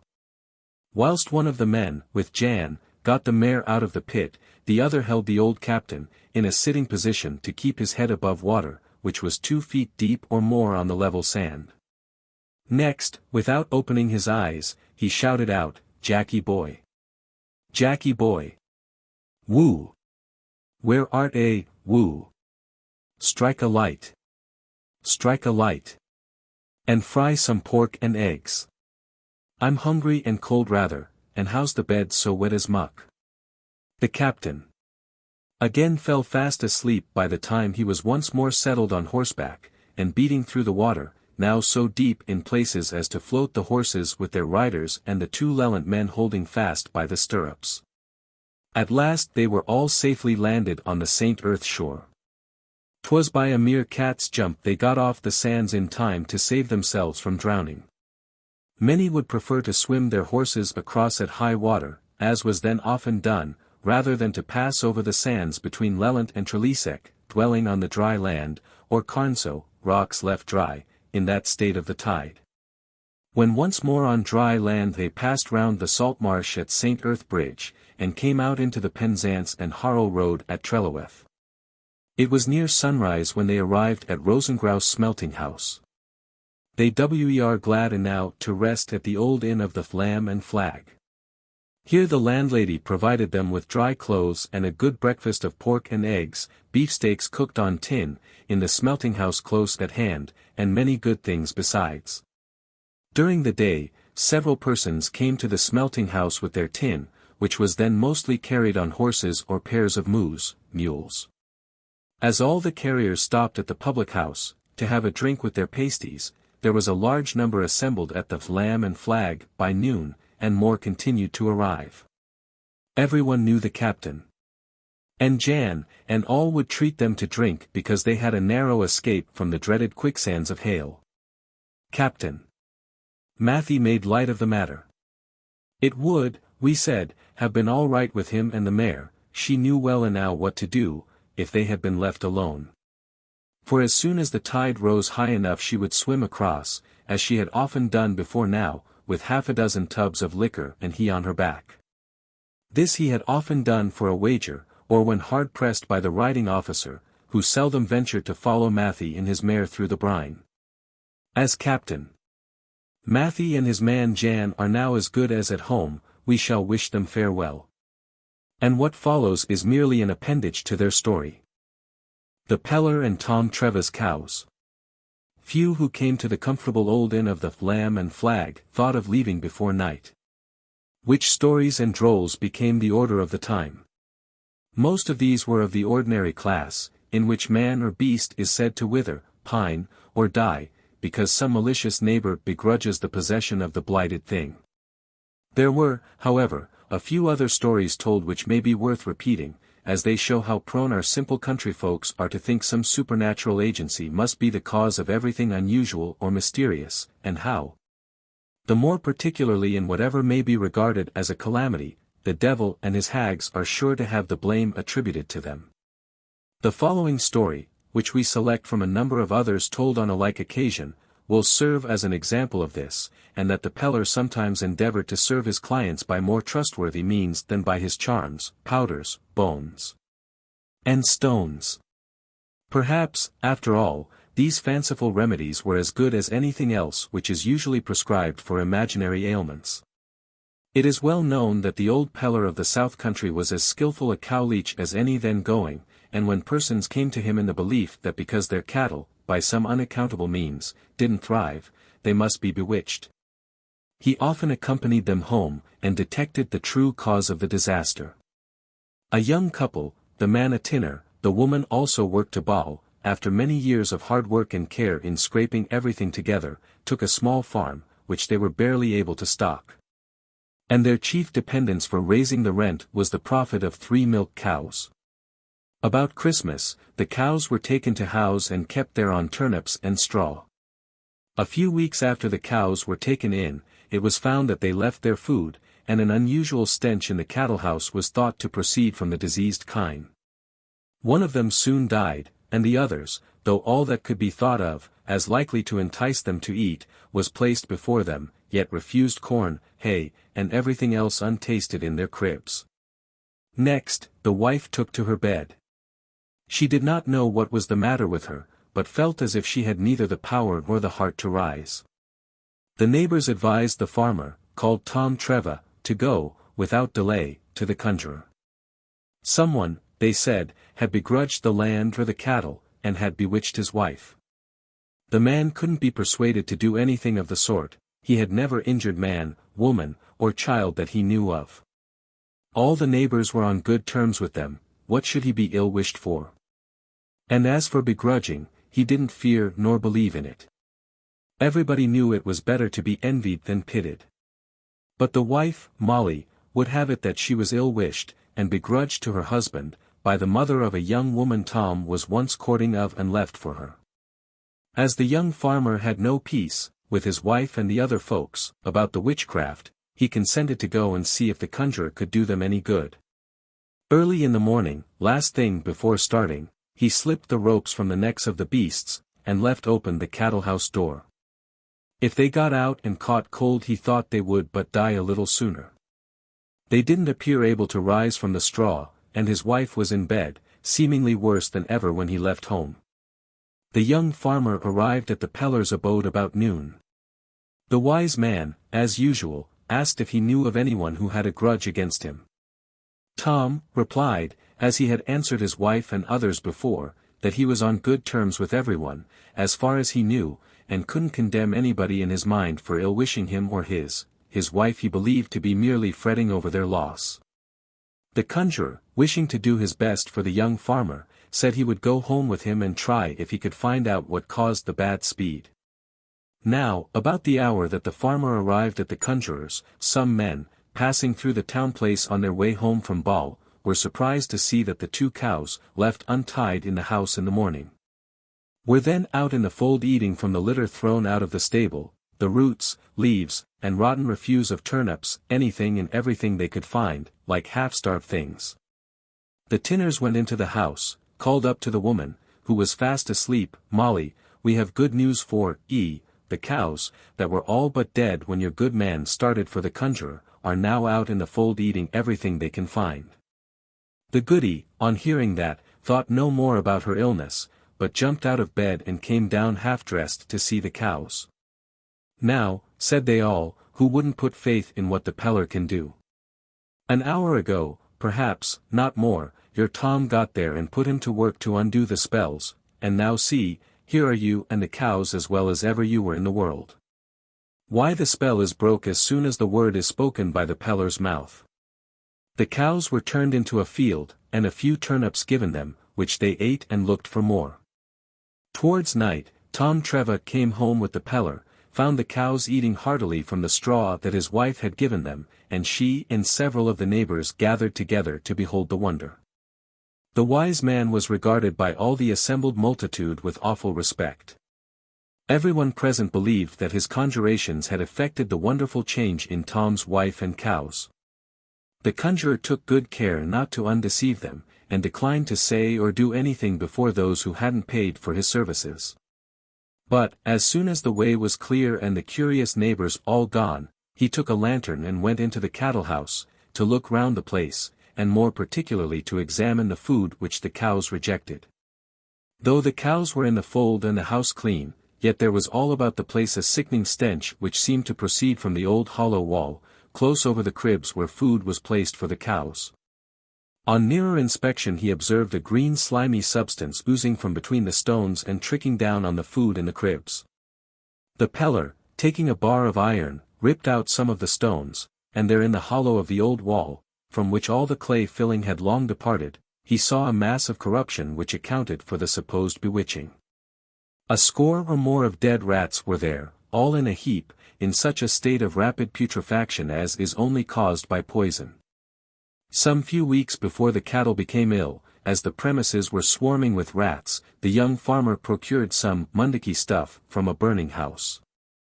This poison he mixed in dough, made with flour and cream, which was placed for the rats in their holes opening into a barn adjoining the cow-house. And, as is frequently the case, they gathered together in a great number to breathe their last in the same place.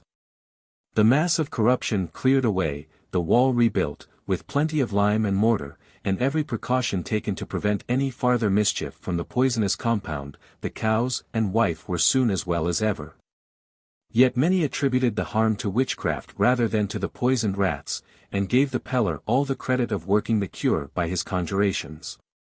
We know of many cases, within the last few years, of persons going off to the conjurer, under the impression that members of their family or their cattle were ill-wished. When the cattle were only suffering from ordinary complaints often caused by insufficient or unwholesome food and want of cleanliness. An acquaintance who long had a run of bad luck, told us, the other day, that, partly out of curiosity to see the Pellar's performance and in part to satisfy the whims of some relatives, he visited the wise man J.T., at his abode in or near Helston. He found a great number seated in the outer room waiting their turn to be admitted to the inner apartment that they might consult the oracle. Tired with waiting, and finding no one inclined for a chat, he said to the company in general, "Why, when will the old conjurer send us all going? He ought to have somebody to help him, seeming to me." "Dear me friend," one of the company replied, "you seem to take it very light, but you ought to think that we are met here on a very solemn occasion." "Yes, indeed," said other, "it would be well if we passed the time in prayer to beg that wisdom from on high might be imparted to the good man." Our acquaintance, being one of those who make no mystery of anything, because he rates little what others think or say of his proceedings, related to the neighbors what he saw and heard at the conjurer's. Then he found out that there was scarcely a person in the parish but had been to the Pellar more than once. They didn't mind making it known to anyone who had been there too, because they couldn't laugh at each other. Many of the witch stories we hear of are what we call funny but wished. They are sad indeed, being a melancholy proof of the superstitious ignorance still common in many districts, and among many of the most religious of the country folks. The Ghost of STYTHIANS. The story is true in its main incidents, though the names, for obvious reasons, are fictitious. Aghast he eyes the upland ridge, and every mountain round. But not one trace of living weight discerns. Nor knows, awed and trembling as he stands, to what or whom he owes his idle fear. To ghost, to witch, to fairy, or to fiend. But wonders, and no end of wondering finds. Albania. They heard the black hunter. And Dreade shook each mind. Heart song that had never known fear. They heard the black hunter's dread voice in the wind. They heard his cursed hellhounds run yelping behind. And his steed thundered loud on the ear. Romance of Tregeagle. About 20 years ago, there lived in the parish of Stithians a very hard-working and careful old widow, called Jenny Hendy. The penurious habits of the old woman seemed very unreasonable, because she had no children nor other relations who had any claims on her. And Jenny's savings must have been considerable, as she had long owned a comfortable cottage and several acres of rich land, with gardens and orchards, all in good order and cultivated by herself with but little assistance from anyone. Though the old creature had no near relations, there were scores about, all over that part of the country, who claimed cousinship, and who were most eager to please the mistress of such nice cows, pigs, and poultry, to say nothing of house, land, and other gear. These good folks became particularly attentive to Cousin Jenny when there appeared to be the least hopes of her having a speedy release from the cares and griefs of this world.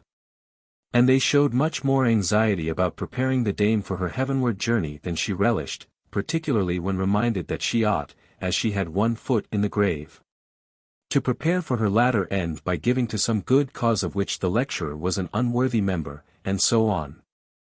In general, and Jenny told the pious beggars, in no measured terms, that if one foot was in the grave she would take all the care possible to keep the other out of it, as long as she could. And that, when she wanted her duds no longer, she would leave them to some honest body, if she could find one who worked, and did not talk for a living. So they might go and groan, turn up the whites of their eyes, spread out their fingers in sanctified style somewhere else, for anything they would get of her. At last the old woman showed more regard for a young fellow of the same family name who lived in service with a farmer nearby. When the young man had finished his day's work and had a few hours to spare, he would lend hand and do any odd jobs for Jenny, to keep her place in good order, without thinking or pretending to any claims of kindred. Though he was as near a relation as she knew of. He left his wages with her for safe keeping, and Jenny often said to others that she would add something to Robin's nest egg, if he took home a decent maid for a wife. But, long before Bob, though in earnest of giving up the happy estate of a single life and a sweetheart, he came over one Saturday night to deposit his wages with the old dame, and found her seated in her chair dead and cold.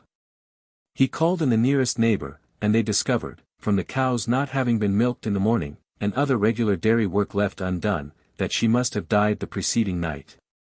When Robin, with the assistance of a neighbor's wife, had the body laid out, and all put in order, they took from the old woman's pocket the key of her chest, and opened it. Making sure that in the skibbet they would find some hundreds of pounds at least. But after searching chest, drawers, cupboards, the thatch, and every likely and unlikely hole and corner where the old woman might have secreted the young man's savings and her own, not a penny was to be found. Some of the cousins had visited the dame a few days before she died, though none of them came to the burying, the expense of which was defrayed by Robin out of his wages. As might be expected, there was much guessing, inquiry, and surmises about what could have become of the money. Cousins, one and all, declared that they had no hand in the pie. Old Nick, they said, might have taken old Jenny, and her ill-gotten gear too, for what they knew or cared. The young man was much put out thus to lose the hard-earned savings of many years, besides the hopes of what Jenny had promised, to lay in the nest of her own rusty guineas. He took possession, as many were found who had heard the old woman declare that whatever she had to leave she would give to Robin, and none of the cousins had so good a right on the score of kindred. Besides, the dame had made a will, bequeathing all the property to Bob. This will was not to be found. Still, as the witnesses to this document were all living, everybody considered that he had good right to take what he found.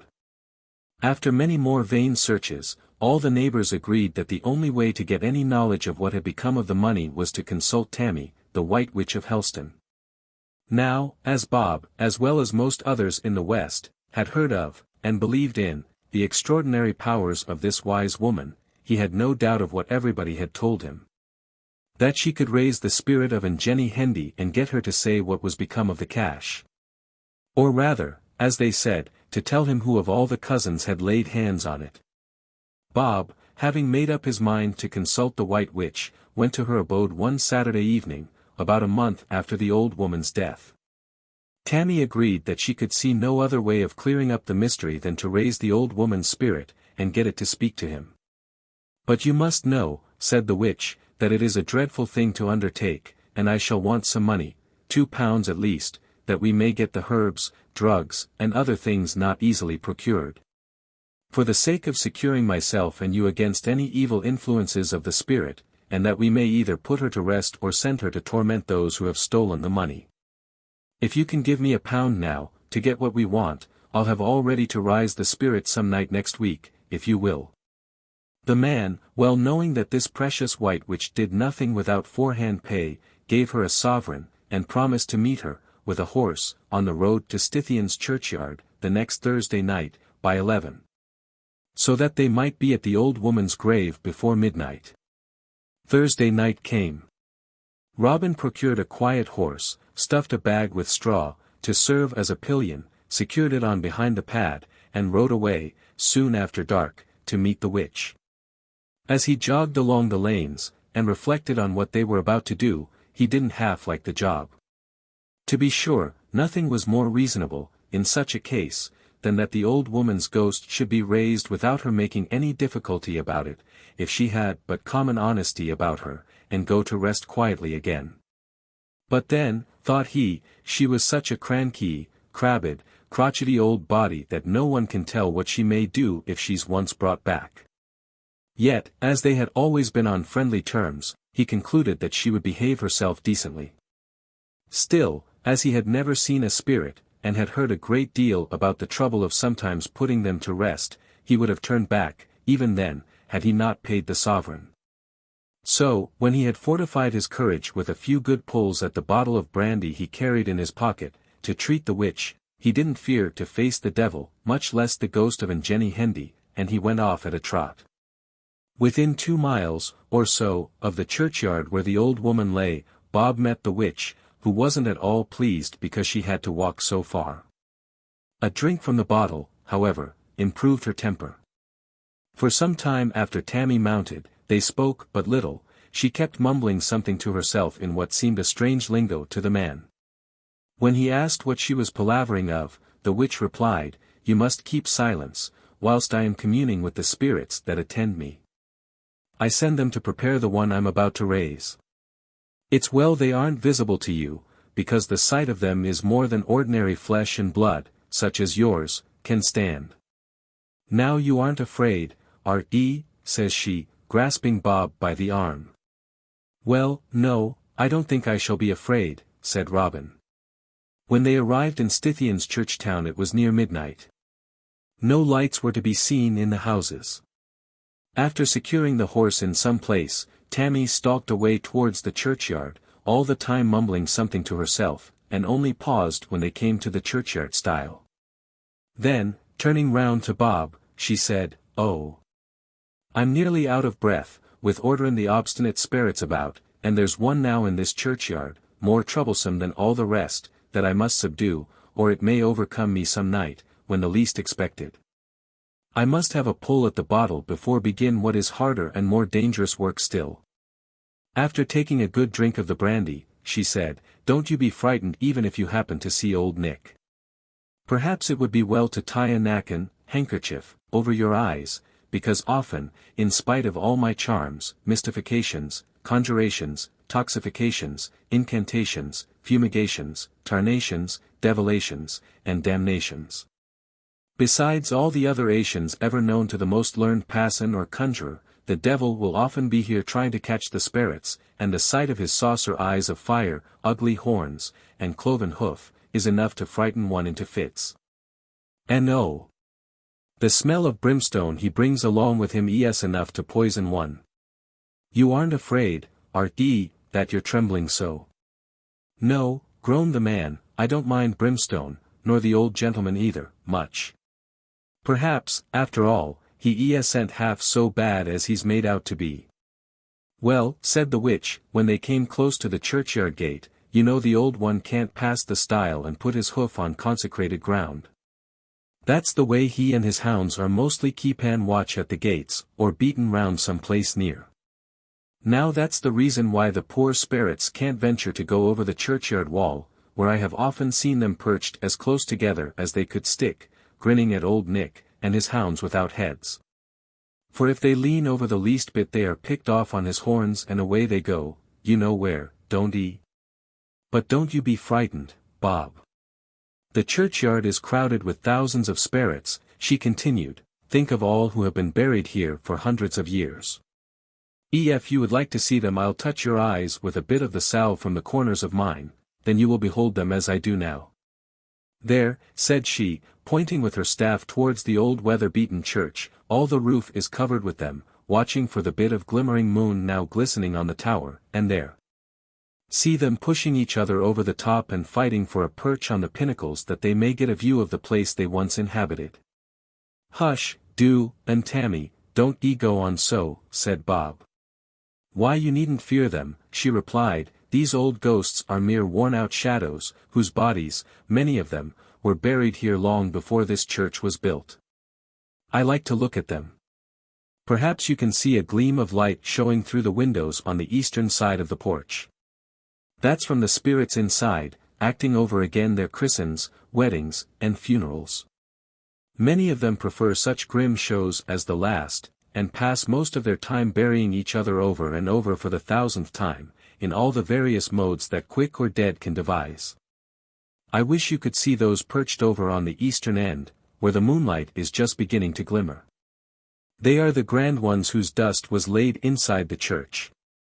They look very proud still, especially the women decked out in all their ruffs, trains, furbelows, and old steeple crowns. There they march, on the ridge of the roof, in grand state. Those among them dressed in shrouds, are younger ghosts, who lived when these ugly things came into fashion. But the old gentlemen in their cocked hats, square coats, and riding boots, look very grim and melancholy, especially when they hear the hue and cry of the wish-hounds. Don't they almost wish then to be in the Black Huntsman's place for a change? Oh! I hear them now, said the witch, making a start and grasping Robin's arm. Come into the churchyard, we have no time to spare. You are prepared now, I hope, to see Jenny Hendy's ghost rising slowly from the grave in shroud or sheet, her face appearing the same as it now looks in her coffin. And mind, you must speak to the spirit when it comes close to ye, as I am now, or it may do ye much harm. Now, are you ready? Said she, at the same time striking with her staff on the gate till it flew open. Robin was so fear-struck that the hair stood on end on his head. A cold sweat poured over him like rain. He could neither move nor speak for some minutes. At last he gasped out, Do tell me, and Tammy, can he put her away again as soon as I know what's become of the money? You must risk that, Tammy replied, we have now no more time for talking. You, and everybody else, know how Janny Trejeagle tormented the one who raised him on a like occasion. All depends on the temper she may be in, and the leave she gets. Why, she may jump on the horse and ride home behind for what one can tell before she is risen. It will soon be too late. Come along, and stand at the foot of the grave that you may face her when she rises. The witch then entered the churchyard. As she passed the gate, most unearthly howls and yells, with a noise which Robin took to be the tramp of old Nick's steed, was heard, at no great distance, getting louder and louder until it seemed to be near the burying ground. Do come back, and Tammy, gasped the man, as he seized hold of her cloak, I believe I can't go any farther tonight, and as you have got the sovereign you can keep en. What? You white-livered fool, says she, turning round and grasping Bob with her long bony fingers, come in, speak to the spirit, know where thy money is, and get it back again like a man, to be sure. Rise the spirit or leave it alone. Doesn't thee think that I'll tramp such a journey as this for nothing more than I was paid the other night? Turn out another £1, or I'll summon the spirit hither. If she once gets out of the churchyard she will haunt thee thy life long, perhaps make thee shorten thy days to get rid of the torment walking or riding, sleeping or waking, she shall be with thee. The infernal clatter of hellhounds and hoofs seemed still approaching, when Bob said, Here, take the money, handling the witch another £1, less be off from this wished place, come home with me, do, and stay till day. As you like, Tammy replied, in pocketing the cash. Then, in moving away from the churchyard, she gave another unearthly yell. That's a signal to one of my spirits that we shan't want him any more tonight, said she. Robin unfastened his horse from the bursrick, both the witch and her duke mounted Dobbin, and soon arrived at what had lately been Jenny Hendy's abode. A few hours brought daylight. After partaking of a substantial breakfast, the witch said that she ought to have more pay for her night's work. Bob, however, refused to comply with her request. And, on leaving, she said, I don't know but what Jenny's spirit was so much disturbed with our last night's work, that it may cause her to come back, if she is sent here already, which I rather fear may be the case. If she disturbs much you can send for me, and I'll do my best to put her quiet again. Saying this, she took her departure. The poor fellow was so much scared with the strange doings, wild ranting, and humbug of the white witch that he feared to remain alone in the house even in broad daylight. More than once he heard the old woman rattling the milk pans, as she was used to when doing odd jobs in the dairy. However, he had the courage to venture in, strain the milk, and scald the evening's milking. Then he went to hoe potatoes in a field near the town place.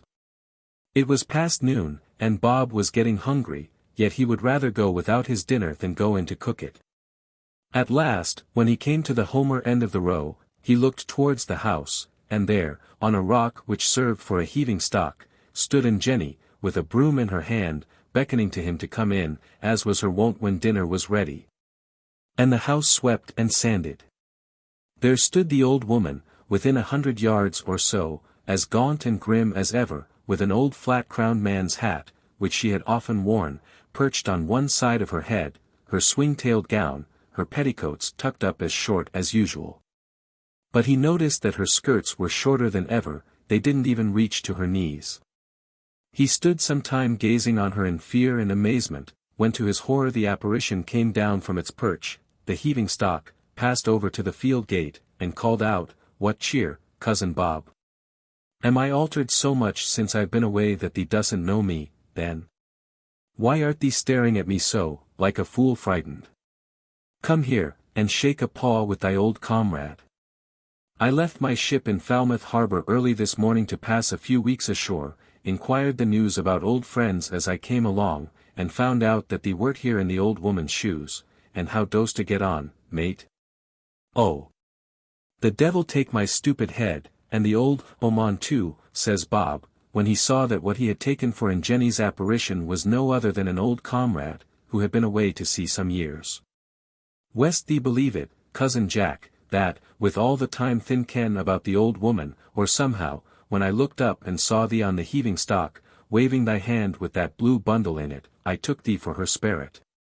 I can't tell how glad I am to see thee after so long a time, not knowing if thee wert alive or dead. Let's go in, we'll soon have something cooked for dinner." When the two men were seated cosily smoking in the chimney corner, whilst dinner was cooking, the sailor said, "I heard from a neighbour, as we came over part of the road together, how the old woman went round land and took her money with her. And that her spirit can't rest. They say she's huntan more than one place and person in the parish, and to one who believed in spirits, it might seem likely enough, if all they say be true." The sailor and Bob, having replenished their pipes from a roll, as large as one's arm, of choice tobacco bound round with spun yarn, a mode of preparation well known to Jack tars, the one just come ashore, shaking Bob with a slap on his leg, cried out, "The deuce take thee, comrade! Cheer up!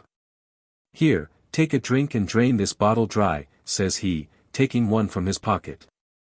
"I've shots enough in the locker to get plenty more, and thee art well enough off as ETES. Yet thee art all down in the mouth, comrade, and looking so pale and queer as of the old oman had been here keepin thee awake all night. Tell me what's the matter with thee? Hast a been away all night drinkin' and spreein'?" When a drink of good rum had put a little more heart into Bob, he related what took place between him and the White Witch overnight, saying, in addition, that he wouldn't pass such a time again for twice the old woman's brass. He was sure that he saw hundreds of spirits in the churchyard, and he was sure, he said, that the devil and his hounds were often near them. He heard the clatter of hoofs, the yelping and howling of the hounds, and he smelt brimstone more than once. The tar replied that he believed all the ghosts he saw were conjured up by his fears and fancies, aided by the witch's ranting and other tricks of her trade. He'd known her of old.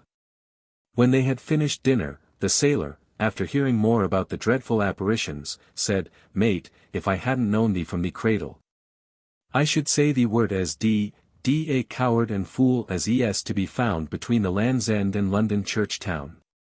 For I can see, plain as a handspike, that the goings-on of old Tammy was intended to frighten thee. She rise a spirit. The witch, no more than I can. Let's go into Helston, this afternoon, and ask her if a substitute will do.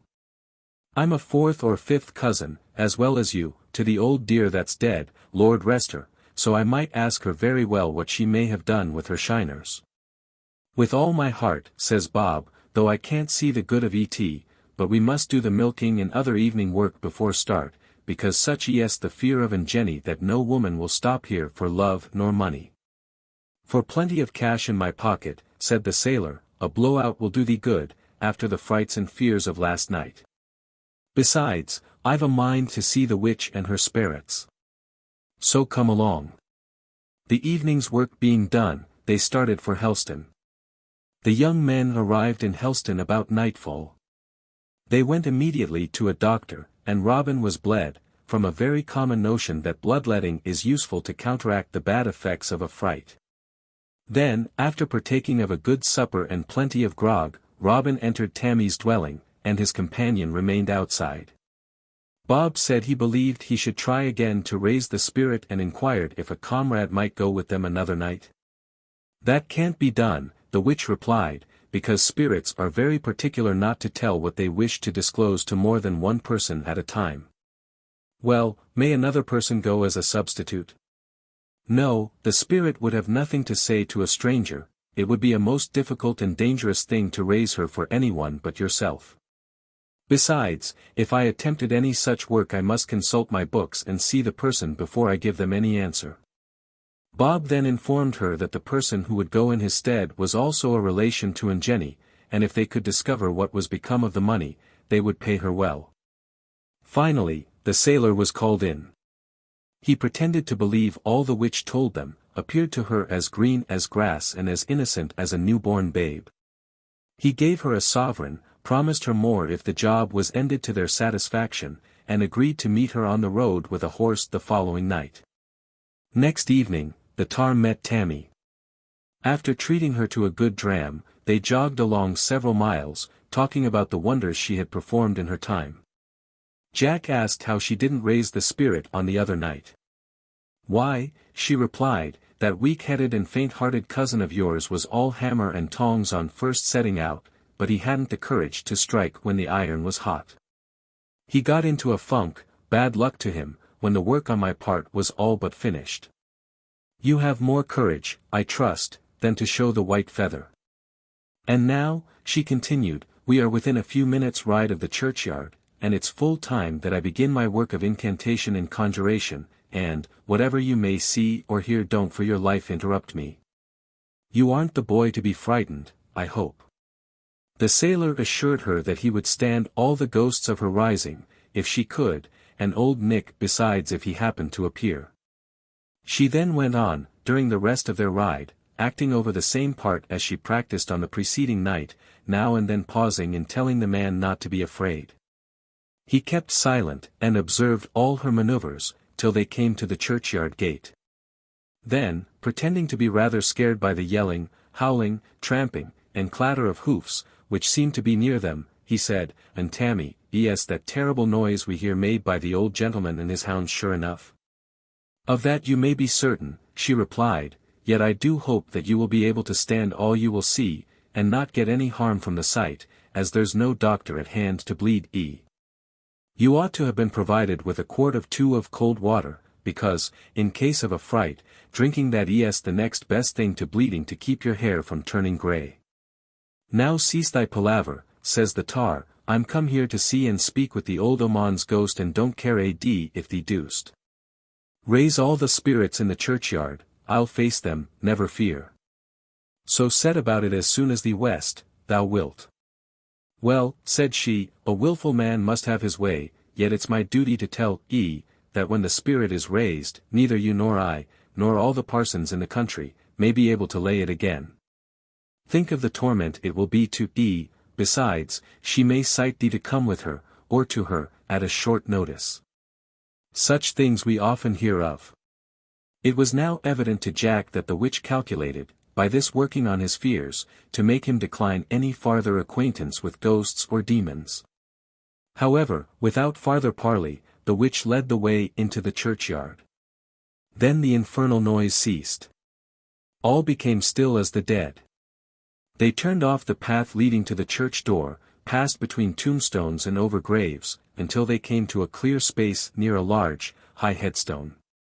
Here the witch stopped and said, in solemn tones, I will not take you close alongside her grave, because it is even more than my strength, used as I am to such things, can well endure, to behold the ghastly apparition, with shrouded head, rising from the ground. No, I will summon the spirit hither, that it may get away from the grave before you see it. She then marked out a circle by drawing her staff, on the ground 3 times round the man, at the same time mumbling in her unknown tongue. This done, turning to the sailor, she said, Now mind, for your life, that you don't move out of this charmed ring which I have made to protect ye, and if you are still determined I will now begin and summon the spirit. Go on and be d, answered Jack. The witch, holding out her staff towards the spot where the old woman was buried, began her incantation, or citation, with long, strange words, slowly pronounced. Then she continued in a louder tone, Spirit of Jane Hendy, in the name of all the powers above and below, I summon thee to arise from thy grave and to appear before me and this man. By the spirits of fire, air, earth, and water, I summon thee to arise. Come hither, appear, and speak to this man. Come. This she said 3 times, raising her voice at each repetition until it ended in a shriek. The witch paused.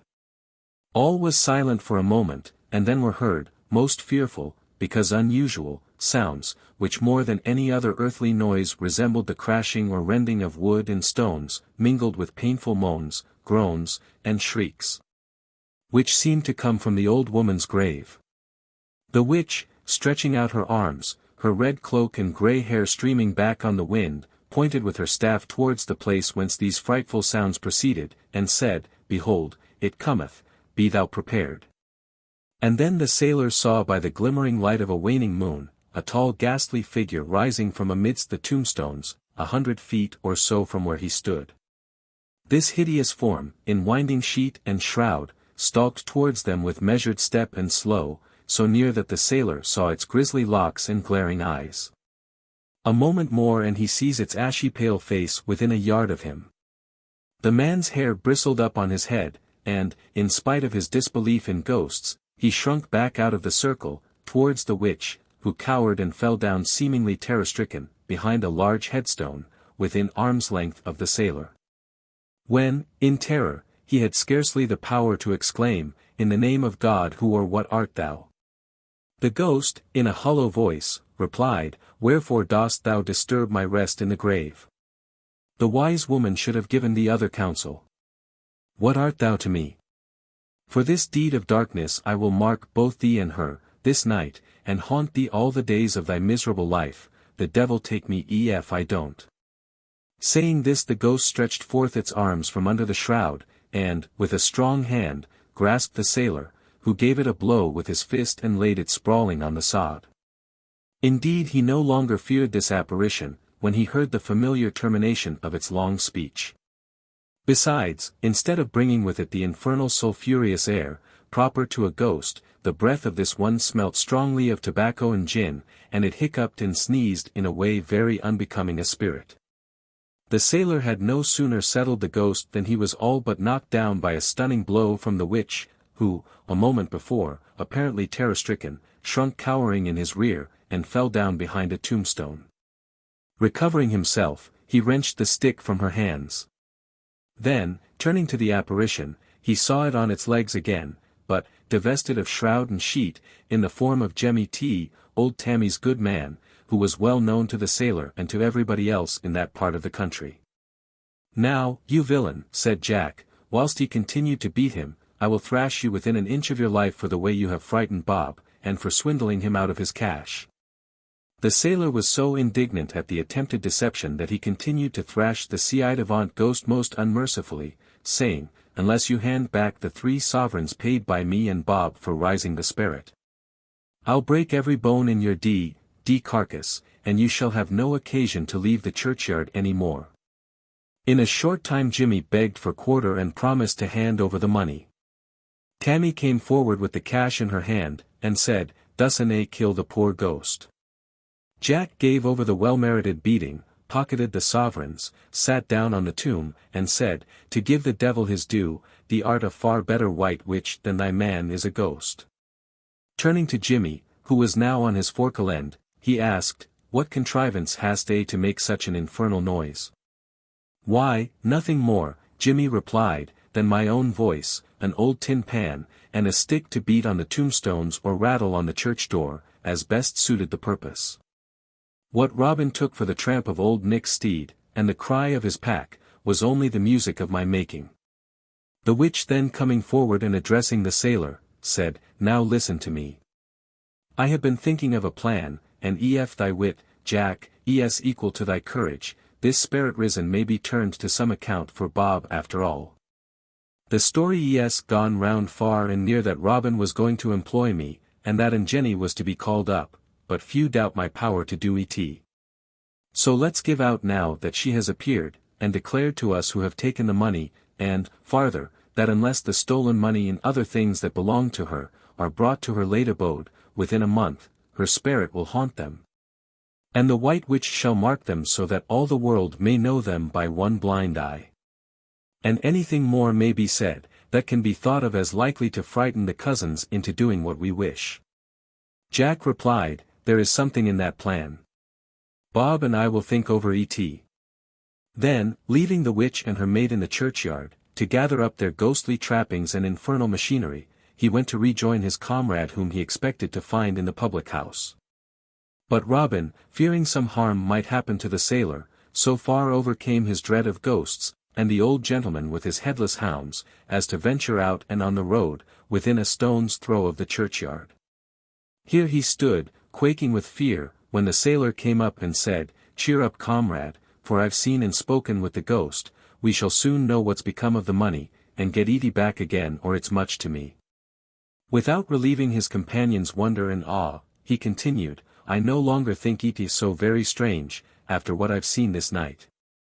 That thee shouldst have been so frightened out of thy wits as to have taken me for Jenny's ghost the other day, and to take every bush and shadow now for a spirit. For, though I'd felt sure from the beginning that the strange noises, which scared ye out of your senses were produced by a trick of the witch or some confederate, yet the ugly apparition which rose from amid the ghastly tombstones, an hour ago, and came and stood as near me as I am to thee, Bob, might have frightened me to that degree that I should be the worst for it all the rest of my days if this ghost had acted well his part, and hadn't come so near me as to have its breath smelt. Why surely even thee, Bob, the sailor continued, wouldn't run far from a spirit smellin' of gin and tobacco, and that sneezed and swore besides. He then explained, in reply to Robin's puzzled look, how the old woman's ghost was personated by Tammy's drunken husband, and how the sounds which he, confused with fear, took for the hellhound's cry, and the tramp of the devil's hunter, were all produced by the precious scoundrel who acted the ghost and with very simple contrivances. He then told Bob what the witch proposed and asked him what he thought of the plan. Well, Bob replied, there's no harm to try. Our youngsters, still seeing light in the public house, entered, and found that all the inmates had long gone to bed, except the landlady, and she, thinking that something unusual was going on, wanted to find out what had kept the young men abroad so late.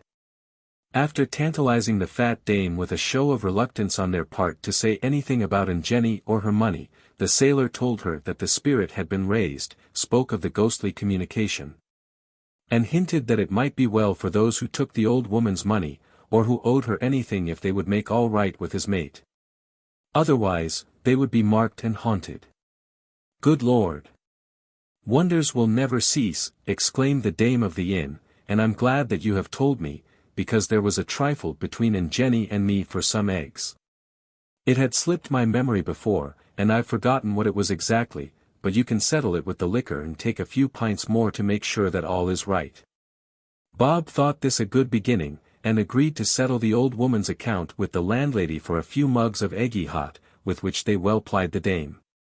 When the youngster rose to leave for home she said, I can't help thin can of Jenny, the Lord rest her, poor old dear, she used to call in, now and then, for a glass of gin and peppermint, to ease the pain in her stomach, just like I do now. No money passed between us, but you be sure to leave her know that we've settled, or I shall have her here half the time, nearby as she is. Before many days passed, the story about the old woman's ghost having been raised was carried by the gossips all over the neighborhood. And those who had taken her money, as well as others who had any dealings with her, were so terrified for fear of a visit from the spirit, that in less than a month papers containing considerable sums, and others with only a few pence, were thrown, by night, into Bob's dairy, through the window bars. Some, like the landlady, openly settled their accounts, and many to whom the departed owed a trifle, if only a halfpenny, the worst of all ghostly debts, begged Bob, or the witch, to tell the spirit that her debt was forgiven.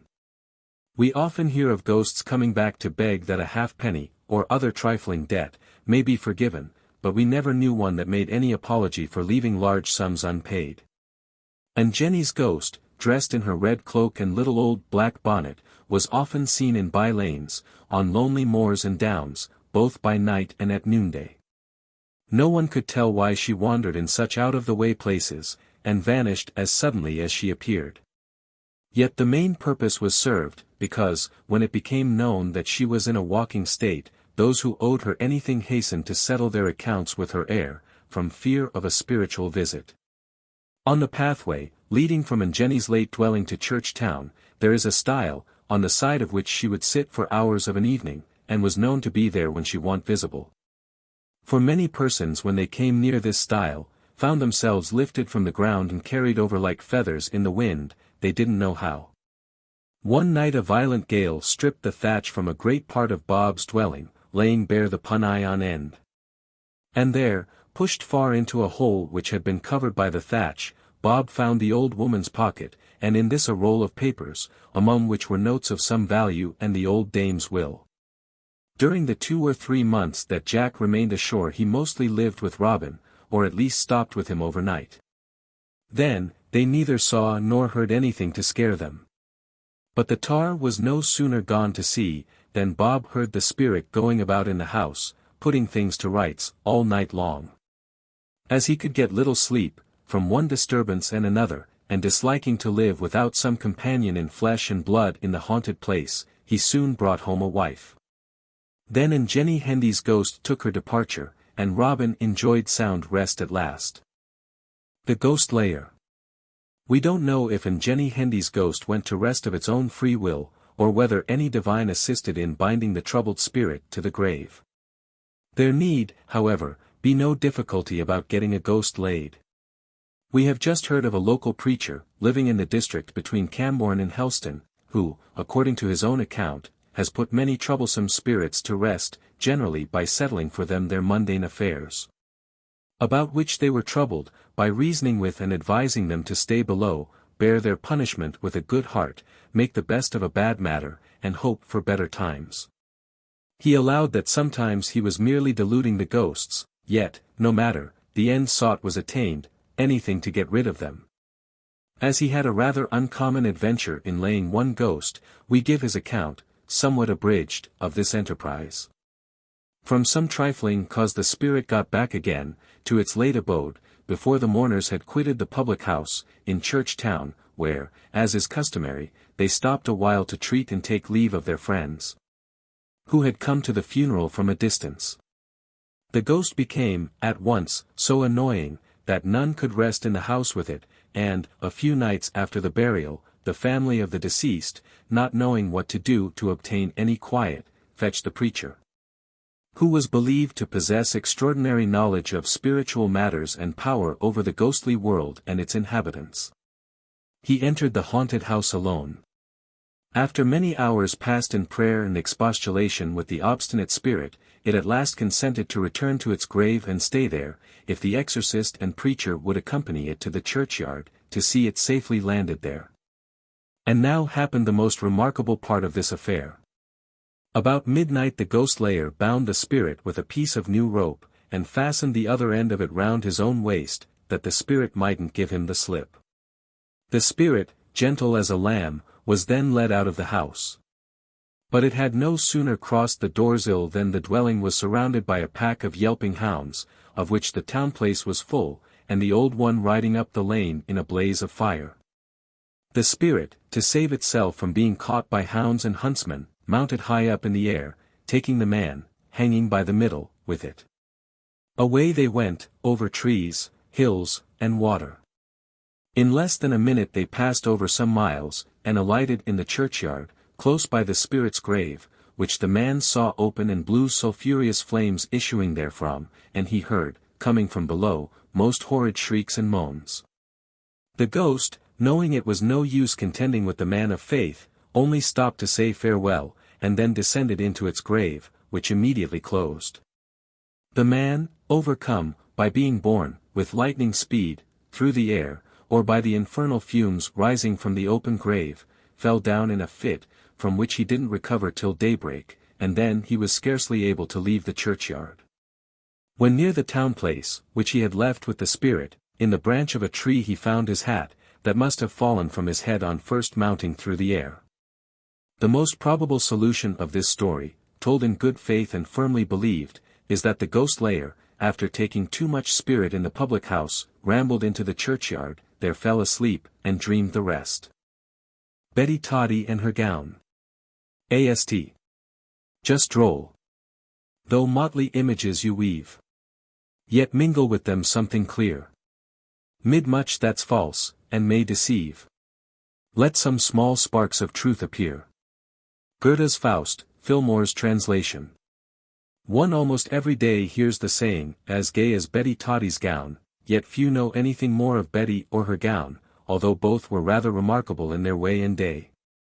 Betty's right name was Elizabeth Williams. There were 4, if not 5, families of this name in St. just about 100 years ago, when Betty flourished in all her glory. To distinguish one of them from another, each family had a nickname, by which they were better known than by their proper name. The family to which Betty belonged gained their queer name by some old granny of theirs giving the children toddy, spirit and water, with their bread and butter, instead of the usual milk, or pilla's porridge. When the old folks went round land, Betty and her brother Jacob were left with a little holding in or near church town. They had ground enough to keep a cow or 2, raise a little peas, barley, pillas, or naked oats, which were very much used then before Murphy's came into the country, the everlasting peas porridge, broth, and herby pies. With milk instead of tea, only then used by the gentry, was the everyday fare. Jacob worked to bowl, and brought home his gettings to provide the few articles that their little quillets didn't supply. Betty had all the profit of what she could spare to sell, from her cows and poultry, not much, for Jacob could eat as much as half a dozen men, and do as much work as half a score of those going now, who have their insides washed out with tea and stuffed with potatoes. The Toddies had been people of consequence in their time, and many rich and queer articles of old-fashioned dress came to Betty from grandmothers and great-grandmothers, in which she would appear in state at church on Sundays. Decked out in all sorts of worn-out finery, put on over the humblest of working-day clothing, as a black silk mantle over a bedgown, check apron, and quilted petticoat so patched that it was hard to tell which was the first piece. High-heeled velvet shoes with silver buckles, over sheep-grey stockings, fan, rings, beads, pointed hat, lace ruffles hanging from her elbows to her knees, all the odds and ends of old-fashioned grandeur would be pitched on anyhow. But she was not the only one in the parish then, who dressed just in the same way. Betty determined, when nearly out of her teens, that she would have a brand new gown, the smartest in the parish. After saving her money for years, sometimes half-starving Jacob on bread and scrape, that she might have the more butter to sell, allowing him no more than half a dozen eggs with his breakfast, and so on, she thought that, by the feast, surely she would have money enough to buy as gay a gown as heart could wish. So Hallow Thursday, Betty started off with her basket of 3 weeks' butter, and the money she had been saving for years tied up in her pocket. Betty was so proud that day that, when any found fault with the grey look of her butter, she said they were fools and buccas not to know that the butter was always that colour from a black and white cow. The grey butter was sold at last. Betty went up to Mr. Ben Pidwell's shop, and called out the old gentleman before she got down the steps into the shop, "Mr. Pidwell, here I am Lockee. And I do want as strong a piece of dowlas as you have got in your shop to make a smock, for I must have something that will stand plenty of wear, besides a piece of something brave and smart to make a new gown against the feast." Dowlas for the smock was soon cut. Afterwards, Mr. Pidwell turned over all his gayest prints and chintz, but nothing could be found smart enough to please Betty. When she happened to spy some bed furniture, covered with trees and flowers of all colours, birds singing in the branches, cows curranting, with more sorts of beasts than ever entered the ark, birds and beasts all as gay as the flowers. "Dear Lord, Mr. Pidwell, there's the very thing I do want to have, but I suppose you do think that's too smart for me. That's the sort of stuff for the ladies of the town to deck themselves in on Sundays and high holidays. Or else that I haven't money enough to pay for en. What es a yard, then?" "2 and 20 pence, says Mr. Ben. "No, don't ye believe et, I aren't going to be taken in like that, for mammy only gave 2 and a great, groat, for her best gown. Mr. Pitt will let her have it at her own price, and made up the difference, without taking the poor soul in. All the way home from Penzance to Churchtown Betty and her comrades never tired of admiring the red and blue sheep, goats and deer, rabbits and hares, horses, bulls, and such animals as were never born nor created. By the Feason Eve the mantua maker had made the precious gown to Betty's mind. They contrived to cut the stuff so as to have one of the red sheep on each shoulder, and a blue bull on the back.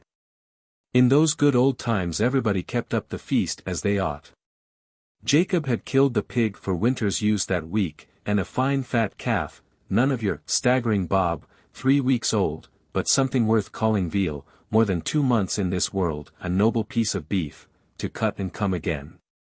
Hares and rabbits, geese and ducks, enough that all the cousins and old acquaintances, not a few, expected to come to feast might have a good blow-out. Don't ye believe it, that they went short of plenty of good drink in those roaring times, when there was none of your cussed boatmen sneaking about, trying to hinder one, but they can't, from having plenty of good brandy from France.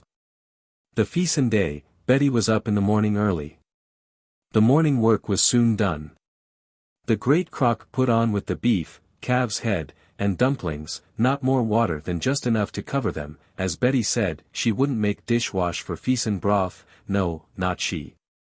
Rabbit pie, veal and parsley pies, with the figgy puddings, all were put to bake, and the chimney full of turfy fire, all in a glow from end to end, when a poor half-witted fellow called Bucca too, who thought himself Betty's sweetheart, came in to watch the cooking, that Betty might dress in time to go to church. When Betty came out in her new gown, with all the rest of her faldilals, Bucca said she was a grander lady, by ever so much than Madam down to Pendeen, even, leave alone the little gentry. And many others thought the same, when Betty stopped at the cross, where they waited long after the parson had gone into church that they might see all the beauty of Betty's gay new gown. The feasters, from the other parishes, were not expected to arrive much before dinner-time. Jacob had started off to meet some cousins, from Sancras, on the road. Betty told Bucca to be sure to keep the crock to boil, and, when the broth was ready, to take up some and a dumpling or 2 for himself. The basins were breaded on the table, ready for the feasters to help themselves as soon as they came in, according to custom. The sermon was begun before Betty entered the church door. Then the parson stopped preaching, and everybody stood up to see Betty's smart gown, and she was brave and proud to stand up that they might see it. At last the parson went on again. Betty and the rest had scarcely seated themselves, when Bucca tore into church crying out, "Betty! Betty! Make haste home! The calf's head have eat the dumplings all but one, and es chasing that round the crock like mad, and the feasters are all come too." The parson now stopped for good, and all went out of church as fast as they could tumble, to get a sight of Betty Toddy's gay gown, and such a gay gown has never been seen in Churchtown from that day to this. As might be expected, Bucca's found the dumplings so good that he eat them all but one and put the fault on the calf's head. No matter, the feasters didn't lack good cheer. Best part of the Sunday afternoon was passed in doing justice to the good cheer. Towards night, Jacob and the men went round to see their old comrades, then one and all went to the public house for a spell. Betty and her female friends remained at home, that they might have a good chance of talking by themselves of what they never get weary, their sweethearts. By the time they had told each other about all the youngsters who were fighting for them, or getting drunk because they had been slighted by them, supper being cooked in the meantime, all came in, and found the board laid with as substantial a meal as they had for dinner, and plenty of nice kickshaws besides. About midnight, after taking eggy beer and brandy, the old folks went home. The youngsters remained to see, and join in, the games of the feastin' week. Monday morning early, all the men were off to the wrestling. The ring was in a field near Churchtown. All the standards had been made before. They had only then to contend for the prizes, which were given by the ladies of the parish, and usually consisted of a pair of spurs for the first prize, a laced hat or waistcoat for the second, and a pair of gloves for the third. The sports of the wrestling ring and planengare, the round, which was given up to the boys for their games at quoits, were kept up from daylight till dark night, when all went home for a hasty meal and to take the girls to the public house, where the fiddle and fife in every room put life into the legs of the dancers. But they seldom found fiddles enough, and many a merry jig and three-handed reel was kept a-going by the tune being sung to such old catches as "Here's to the devil, with his wooden spade and shovel, digging tin by the bushel, with his tail cocked up," or to "Mal Brooks is gone to the wars," with a rattling chorus to suit the measure. The end to another old catch to which they shook their heel and toe was "A guinea will sink and a note will float. Better is a guinea than a £1 note." Sometimes they merely sang hallantoe, heel-and-toe, to keep the mill a-going. At the same time the sober old folks would be below stairs singing their three-men songs. At last, when all had danced and drunk so much that they could dance nor drink no more, it was, hurrah for home, comrades, to be up for the hurling match in the morning. Tuesday morning, you would hear the noble old hurling cry of "Ger weeg why ger teague, fair play is good play," when the silver ball, with this motto engraved on it, was thrown up from the cross. At the feast the match was usually between St. Just and Burien or Sancreed, or Sennen and Streatlevon together were regarded as a fair match for St. Just. The run was often from Church Town to the stone marking the boundary of the 4 parishes, but when Pendeen was kept up in its glory then the goal was down to the Green Court Gate, where the noble old squire would have a barrel of strong beer, with abundance of other good cheer, to treat all corners.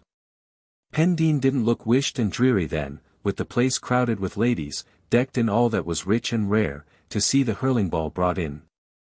You should have been there to see all the beautiful chimney stacks of the grand old house sending out the turf smoke, to note the clouds coming out of that noble hall chimney, just beside the door. Doesn't it tell one of the comfort and free heart of all within? What is it that makes the old building look so noble? Is it the angle at which the roof is pitched, the exact proportions and correspondence of the whole, that makes the old mansion so pleasing to the eye as well as interesting? Whilst we are admiring the house, all the hurlers are drinking health and a happy long life to the squire and all his family. If old stories may be credited, there was always good store of something stronger than bold October, no farther off than the vow, which the squire, being a justice, was supposed to know nothing about. They say that when a cargo from France was expected to be run into the cove, the ladies would contrive to send the good old squire from home, or keep him indoors till the liquor was safe in the vow, the silks and laces in the ladies' chests. Few were so curious as to venture near the vow by night, scarcely by day, as all said the place was haunted by the spirit of a lady which had often been seen coming out of the cavern in the depth of winter, dressed all in white, with a red rose in her mouth. And woe betide the person who had the bad luck to see the ghost, misfortune was sure to follow. We know now that great part of the ghosts which were said to haunt many old mansions in the West were mere creations of the smuggler's brains. To scare away the over-curious from the convenient hiding-places furnished by these old houses in their vaults, caverns, secret closets behind or beside the chimneys, with many other contrivances for the concealment of persons and property. The hurlers from the other parishes, whether they lost or won, were made to go back to Church Town or home with our St. Justers, to be treated. If the strangers would neither eat nor drink with them they would soon have to fight with them, and all in friendship too. They would like enough to be asked, "Dost thee think thyself too good to eat or drink with me then? If that's the case, come let's eat which is the best man of is." When they had half killed each other and had been only parted by their comrades to save their lives, then they would shake hands, and say, "Well, thee art worth having for a comrade. Thee art just as good a man as myself, and be the best of friend in the world ever after," and the night would be passed in dancing and other fun till morning. On Wednesday the feast was over with many, yet others would then turn out for slinging matches. This sport, if it may be called so, often more like a battle, is as ancient as wrestling, or hurling, and has no doubt been in vogue as a pastime ever since the sling was regarded as next in importance, as an offensive arm, to the bow and arrow. The stories about giants slinging rocks at each other on Morva Downs is proof enough of the antiquity of the sport. In the time of Betty and Jacob, boys and girls, by constant practice with the sling, were so dexterous in its use that they could hit a mark at a very great distance. The men of St. and many of the women too, liked the sport so well that they would often draw for sides. The two parties placed themselves on the burrows of old tin works at a convenient distance, and sling stones at each other, for dear life. They didn't mind a few cut heads, for the fun of the thing. We have said nothing about Jacob, Betty, and their feasters this good while, but then, you must know, they took their share in all the games that were going on, the same as the rest. Wednesday came, which is known as Survey Day, as then all the odds and ends of the feast are served up, and early in the afternoon the feasters return home. It wasn't come to Survey Day either, with Jacob and Betty. But as they intended to hold the little feastin' day, for some visitors who could not come the feastin' week, they didn't press the cousins to stay any longer. On Thursday, Betty thought they might as well return to the ordinary fare of peas porridge, and save the joints of meat for next Sunday's visitors. Jacob went to ball, just for the saying of the thing. Nobody thought of doing much before the next week, as it takes days to tell all the news about the feast, the news brought to the parish by the strangers, and to get to rights, as we say. The crock, with water to boil a gallon or so of peas for Jacob's supper, was only put on in the afternoon, as he was sure to be late home. Betty placed some coals of turf fire under the brandis, trivet, to keep the peas to boil, then she went out to Corsi a bit. Besides the feastin' news, there was then, and always had been, a never-ending subject for them to talk of in their constant fears of some foreigners or other landing in Whitsand Bay or Priest's Cove. Who they were to be they couldn't tell exactly. Only they knew that the red-haired Danes 3 were to come again, when Vellandrucher 4 mill would again be worked with blood, and the kings would tine on Table Mayon, men, for the last time, as the world was to come to an end soon after. This they still firmly believe may take place any day, because Merlin uttered a prophecy to that effect more than 1,000 years ago.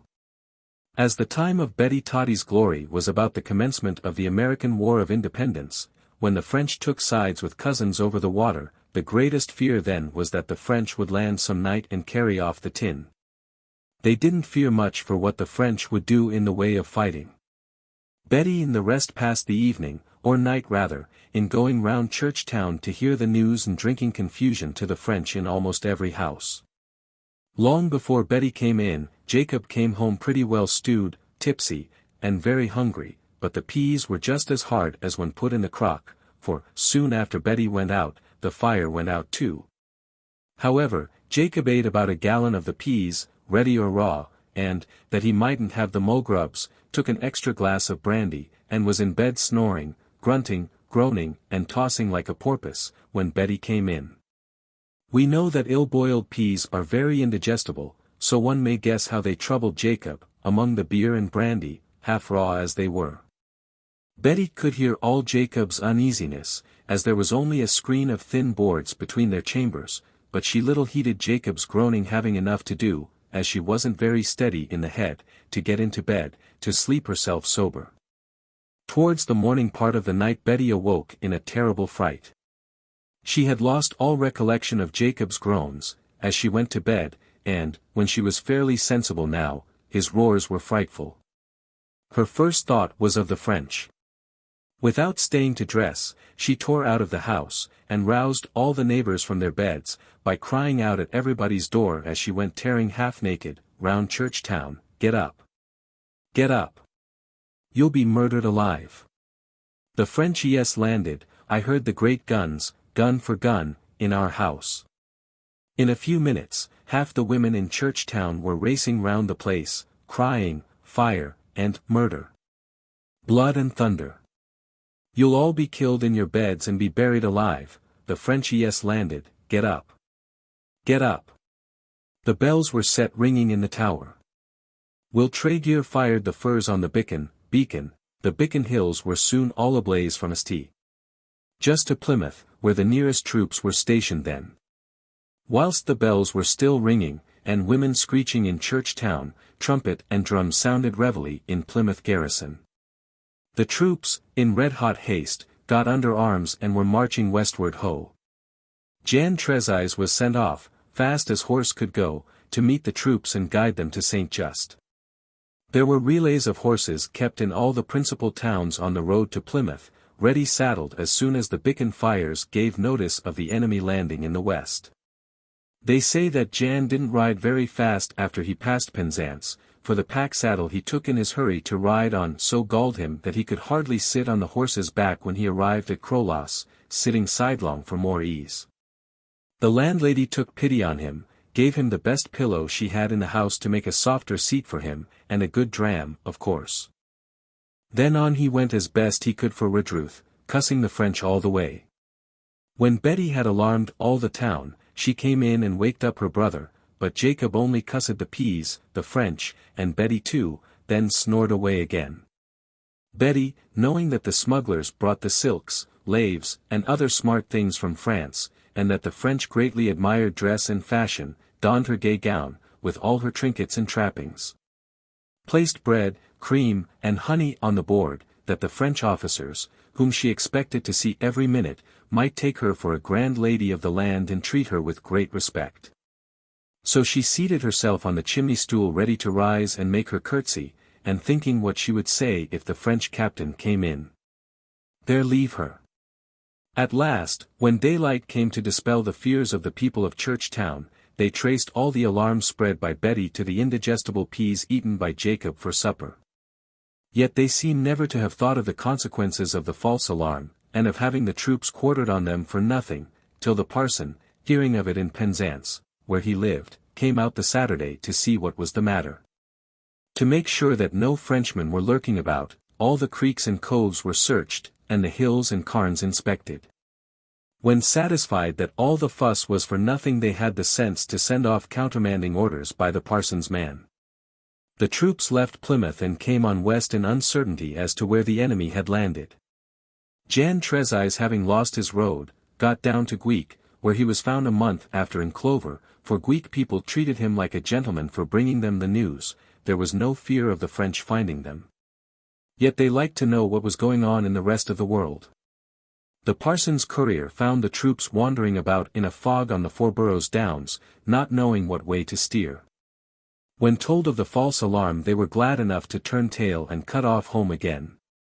There are plenty more queer things told about Betty Toddy, and others who lived about this time in St. Just, but they are such wild rants that one don't like to mention them in these precise times. Underscore underscore underscore underscore underscore underscore underscore underscore underscore underscore.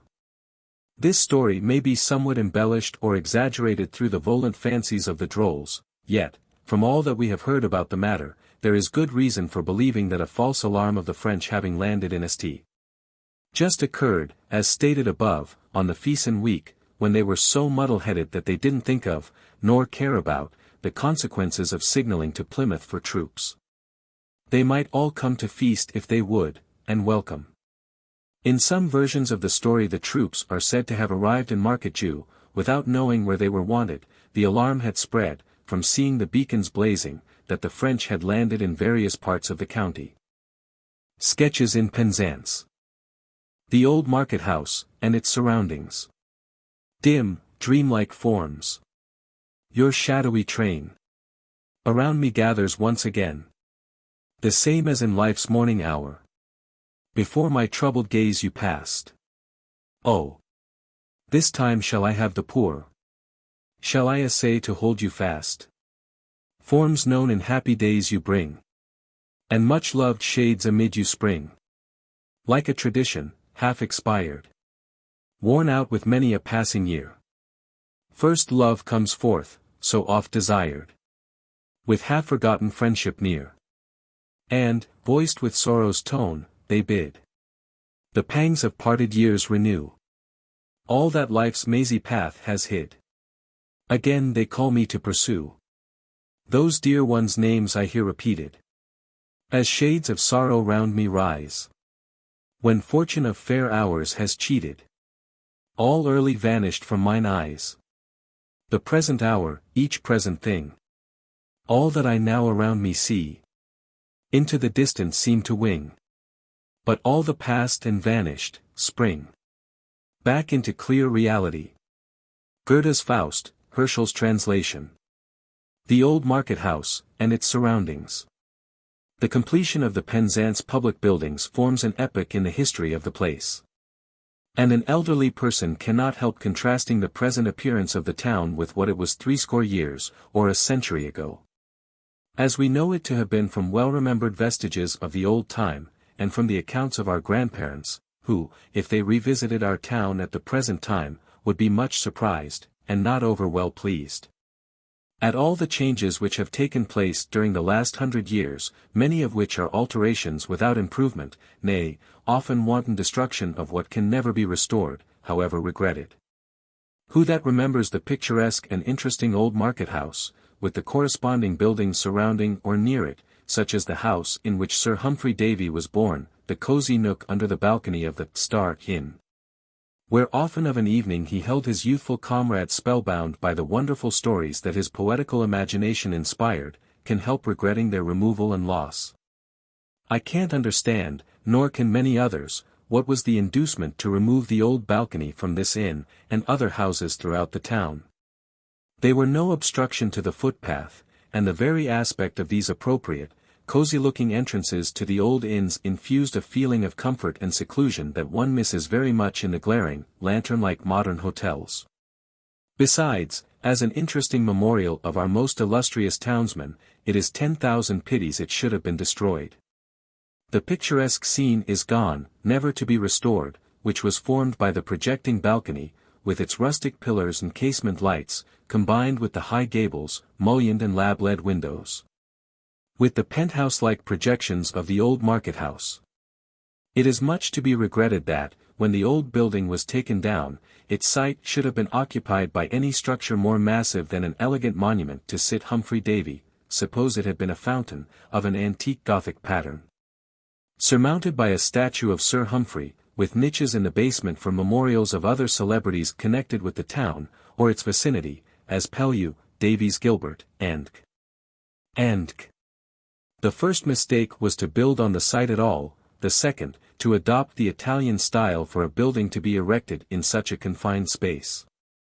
It must be apparent to anyone who has studied the matter that the Gothic or English style, with its acute gables, pinnacles, pendants, balconies, oriels, and other projecting appendages for use or ornament, which that style admits, is felt to be more suitable to a confined space, because any imitation of the classical styles is very unsatisfactory, unless it has sufficient breadth and massiveness to produce the impression of grandeur, as well as just proportion, which cannot be appreciated, however just it may be, unless there is sufficient space around to allow the spectator the choice of a station from which the whole facade of the building may be taken into the view.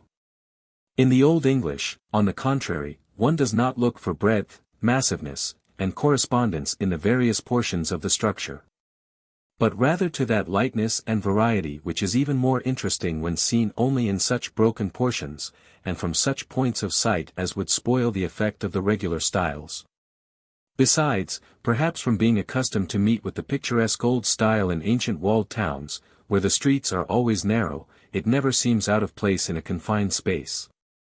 If the surrounding buildings are of a simple or corresponding style, or at least are not such as to produce a violent contrast, any small buildings, designed after the classical examples, look naked and poor, and particularly mean, unless the building materials are of the best description and finish. Consequently such are quite unsuitable for the houses of a narrow street, which must necessarily be small and irregular, where the frontages range only from about 20 to 40 feet, and where the adjoining houses belong to different proprietors, who delight to display their independence of each other and common sense, by each one building on his 15 or 20 feet frontage according to his own caprice, and desire to show off his originality of conception. If our beautiful Old English style, which is the most suitable for the climate and everything else, cannot be again restored, the next best is the Venetian, which may be defined as the Saracenic, or what the French call the Grec-Arab, and grafted on the Italian. The Venetian, like our Old English, or domestic, Gothic, if you will, admits of great irregularity, and of great variety in the ornamentation. The self-taught architect of the Land's End. The only structure we have in the town that is anything like an example of this ornate style, is the front of the Star Hotel. This pleasing facade is some compensation for the loss of the old balcony, consecrated by its associations with Sir Humphrey Davy's boyish days. As pretty fair examples of the adaptability of the Old English to all the exigencies of modern comforts and refinements, and to prove that one may do whatever one likes with this pliable style, we have the Abbey, the Marine Retreat. Some small cottages in the back lane, also 2 or 3 pairs of semi-detached cottages near the Catholic Church. There are also some caricatures and abominable shams about, which throw discredit on the style. As interesting looking, therefore pleasing, villa residences, we have Pendrea and Towednack. Farther afield, there is an excellent example of picturesque simplicity and variety in the parsonage house near Hearthside, the residence of the Reverend W. J. Drake. This house is well worth the study of builders for its convenient arrangement on a square plan, for the variety of pleasing forms in the doorways, windows, and well-proportioned chimney stacks and gables. As well as the ornamental slate work with which some of the gables are dressed, as being more durable than the ordinary barge boards, which soon decay, whereas the slate is everlasting. Nothing can form more picturesque groupings than this parsonage, and its church of corresponding style.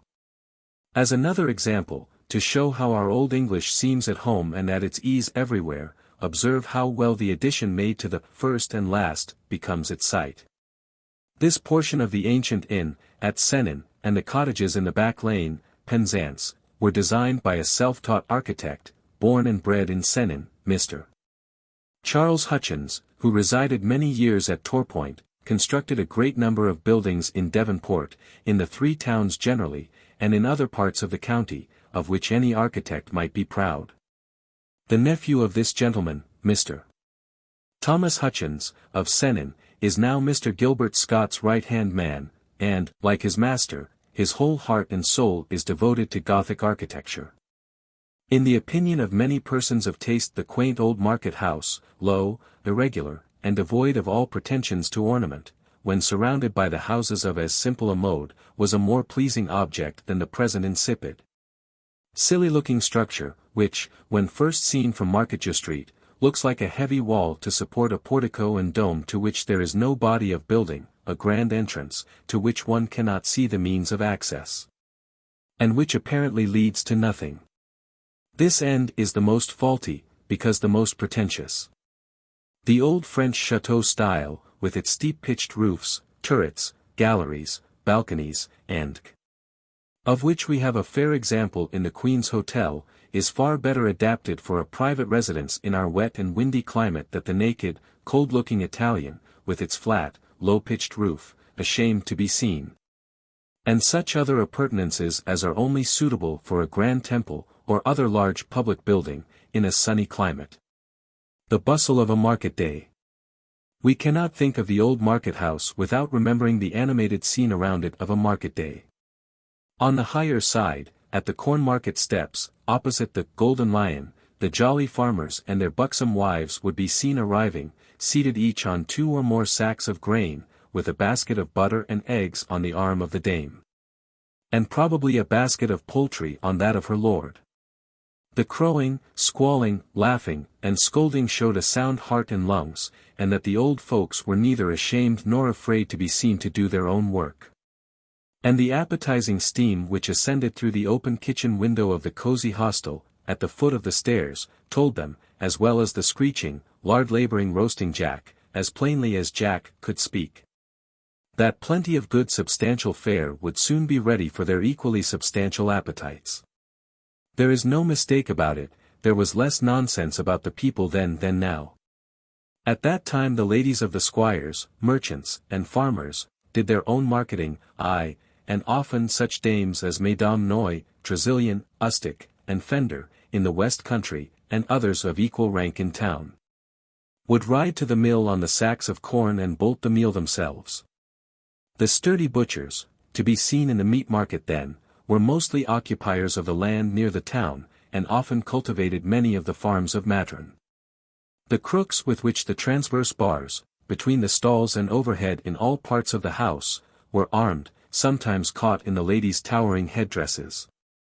Madame Tressilian's headdress. There is a story told of a gay Madame Tressilian, of Raftra, who outdid all the ladies in the West Country in the breadth of her hoops and the height of her tête, as the tower of cushions, ribbons, lace, and hair was called with which the heads of the dames were surmounted. Against one street Lavon feast a barber was had out from Penzance to dress the lady's headpiece in the most approved mode of the town. It must be understood that when the heads of these ancient belles were put en grande toilette they were not taken down at night often for weeks together. That these monstrous headpieces might not be deranged, the bedsteads were made a foot or two longer than the ordinary affair of the present day.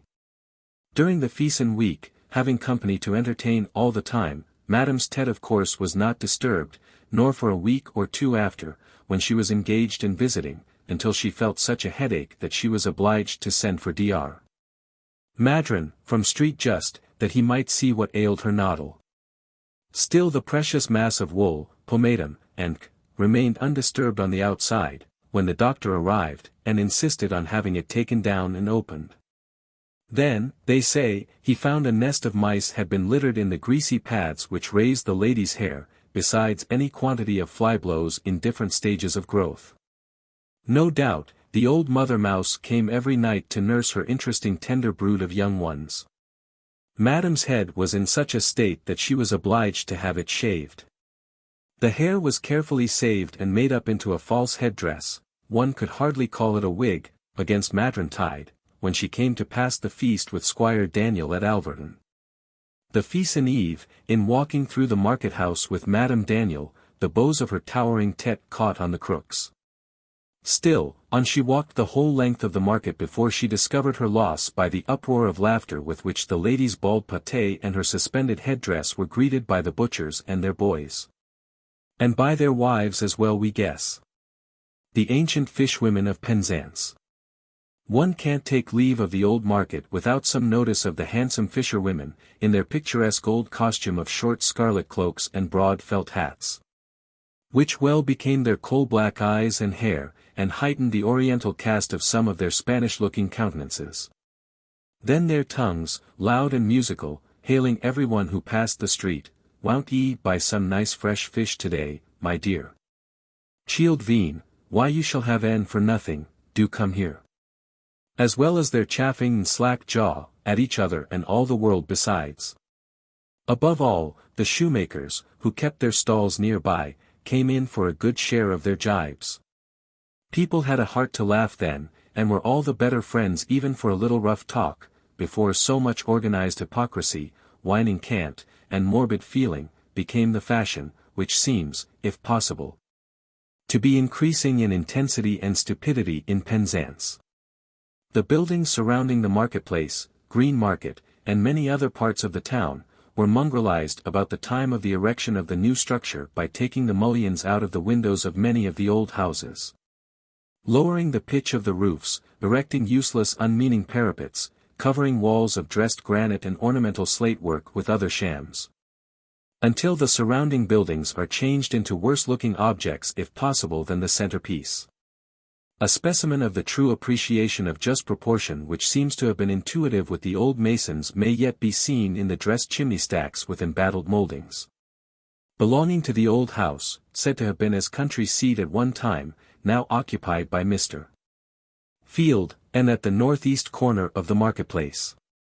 In the rear of the premises, more examples of the old style will be found.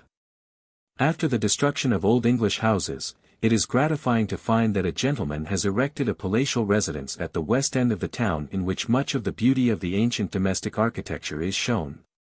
Yet a building so extensive seems to require something to relieve the general flatness of the skyline and the sameness of the numerous chimney stacks, a boldly projecting battlement tower to serve as a porch to the main entrance, in place of the insignificant-looking low porch now placed there, would give an air of dignity to the mansion.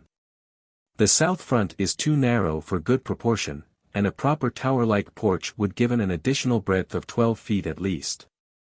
Good taste and architectural precedent admit of the entrance porch being battlement when the other portions of the building are plain, as we may see in many good examples of public and domestic buildings. Take Berrien, and some other churches, as examples of the former, the mansion house at Trelawney for the latter. A bell turret of an octagonal shape, a few feet higher than the ridge of the roof, should spring from the junction of tower and house at the right-hand or northern angle, so that the turret bell would be rung by a rope at the right-hand side of the door, inside the porch. The octagonal summit might be roofed flat, or be surmounted by a bell-shaped cupola, which would group well with the chimney stacks. The bold square front of the summit of the tower would relieve the sameness of the gables, and change the somewhat almshouse-looking air of the entrance front into something more becoming a baronial hall. We hope that when the mansion is finished an appropriate old Cornish name 5 will be given to the place. As Caernarvon, the new castle, is the most striking object in the landscape, seen from the western esplanade, and most of the other favourite walks at the west end of the town. It is much to be desired that the owners would add some prominent feature to vary the skyline and give a more picturesque and noble appearance to what may in time come to be regarded as a venerable monumental structure. The chimney stacks might have been made to form most ornamental, as well as varied, groupings of pleasing forms, but they seem to be cast all in the same mould. Why not have taken a hint from such genuine specimens of good designs as the chimneys of Pendeen, and other old mansions of the West? The school days and home of Pellew.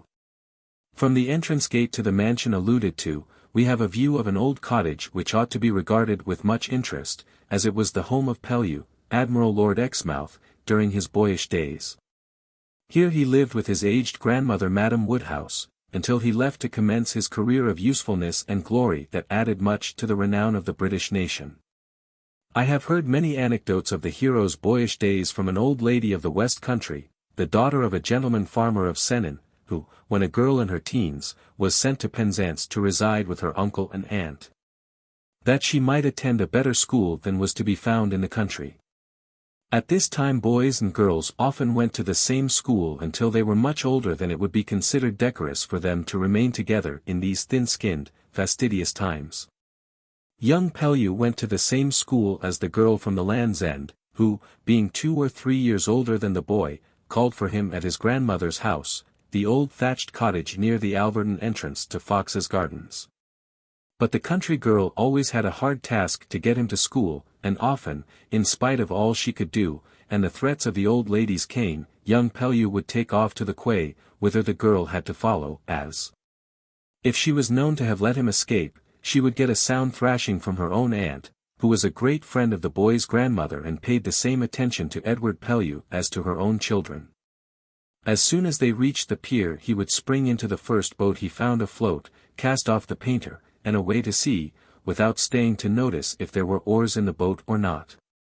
His companion and guardian in petticoats would remain on the Battery Rocks, or pier, with her knitting or needlework, that she might signal to Pellew when it was time for him to come in, to return home to dinner. Often the fishermen and sailors at the quay, who all loved the daring boy and kept a watch over him, would go out in another boat and help him to come ashore in time to save his bacon. Sometimes one or other, or both, of the old ladies would find out the truants, come down to the quay after them, and beat them both home to Alverton Lane, where Pellew would take refuge with old Mr.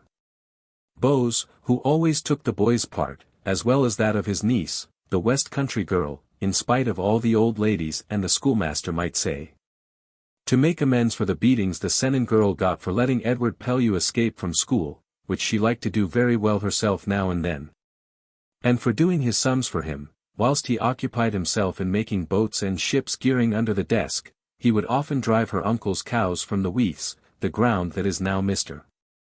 Bolitha's lawn, down to Alverton to water, or bring them home to their yard in Alverton Lane to be milked of an evening. As he was soon taught to be a famous boxer by his friends the sailors of the quay, who would always have him with then if they could, he wanted to put his science in practice by thrashing any boy double his size. If they happened to offend his protectress, who, when 80 years of age, has often shown me a lot of trifles Pellew sent home to his grandmother for his old schoolmate. Among other things a variety of perforated foreign coins, such as sailors like to suspend from their watch chains, a pair of ladies' silver shoe buckles, and when Pellew went to see the old lady his grandmother used often to say, "If I could live to see my Teddy made a captain I would die contented." The old lady lived long enough to see him knighted, and I think made an admiral, before she died. It is said that Pellew only once ran from the foe, and that was a woman. The story goes that when home on a furlough, one day he and his comrade did a shooting go. They passed up Polgoon Lane, and when they came in the rear of the cottage in Castle Horneck Avenue, which was then inhabited by two elderly spinsters, Pellew, or his mate, for a bit of fun, fired a few shots through a little latticed window of the spence, and made the old maiden's pewter platters ring. Away the lads scampered, as fast as they could run. They had scarcely passed the stile in Polgoon Lane, when they heard and saw a long-legged raw-boned dame coming after them full chase, with the fire-hook in one hand and her hat in the other. Then it was a race of dear life. Away they went at a slapping pace, as fast as they could fly. Up in Lesengy the old dame dropped her hat and stopped a moment to tuck her skirts under her apron strings. Leaving hat and hook on the road, away she flew for a new chase, and gained so much on the sailor that he had to drop his heavy musket in Poltegan Lane, and just turned the corner in Madron Church Town to take the other road back to Penzance. When the old maid was nearly up with him. But when he turned the hill, and the dame saw him going down the lane like a hare, she turned tail and gave up the chase. On her way back she gathered up the spoil abandoned by the retreating foe, as well as her own arms and clothing, dropped in the heat of the chase. How Sir Edward Pellew would have none, or few, but Cornish men for his crew. How the Mounts Bay and Street just men would volunteer for him, when the press gang, who wanted men, and the devil a man could they get for other ships but his, were beaten out of Mousehole by the women, led on by an St. Doyd, and's right name was Portreath. Armed with the red-hot poker, is well known. As every incident of his life, after he went to sea, became matter of history, we cannot claim any more of his life as belonging exclusively to Penzance. The western approach to Penzance, Alverton Lane. From the house in which Admiral Lord Exmouth passed his boyish days, there was a pleasant footpath, long after that time, through the fields to Alverton. Separated from the lane by a high hedge and shady trees. And the lane itself, from the Ellis's mansion, or the site of the Western Hotel, to the seat of the Daniels in Alverton, or probably the Jenkins at this time, was like a bower all the way, with the overhanging trees. Except a good stop of green extending from Barreton House down almost to the pathway leading to Alverton Well. On this green the fair was formerly held, it has but recently been removed to a field.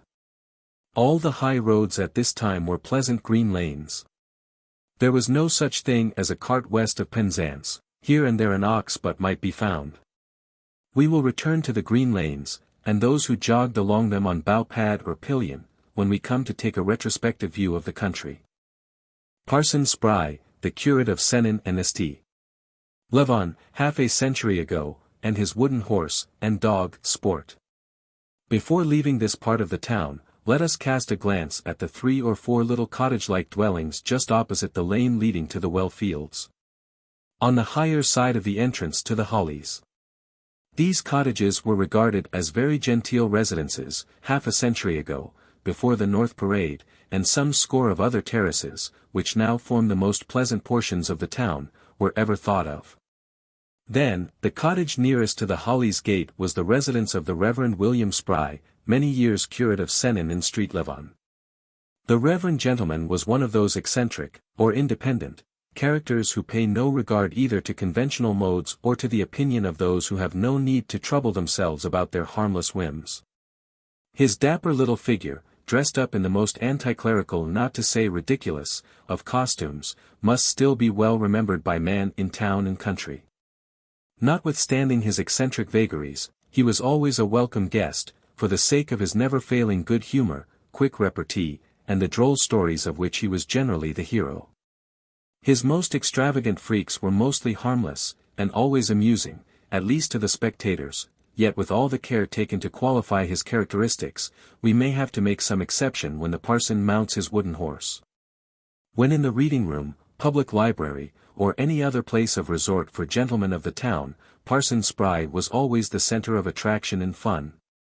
One day, in the library, he was, as usual, relating some of his amusing drolls, when an elderly gentleman, General Tench, who very much liked to hear himself talk, finding that he could not have the chance to get in a word edgewise even, interrupted the parson by saying, "Come, Mr.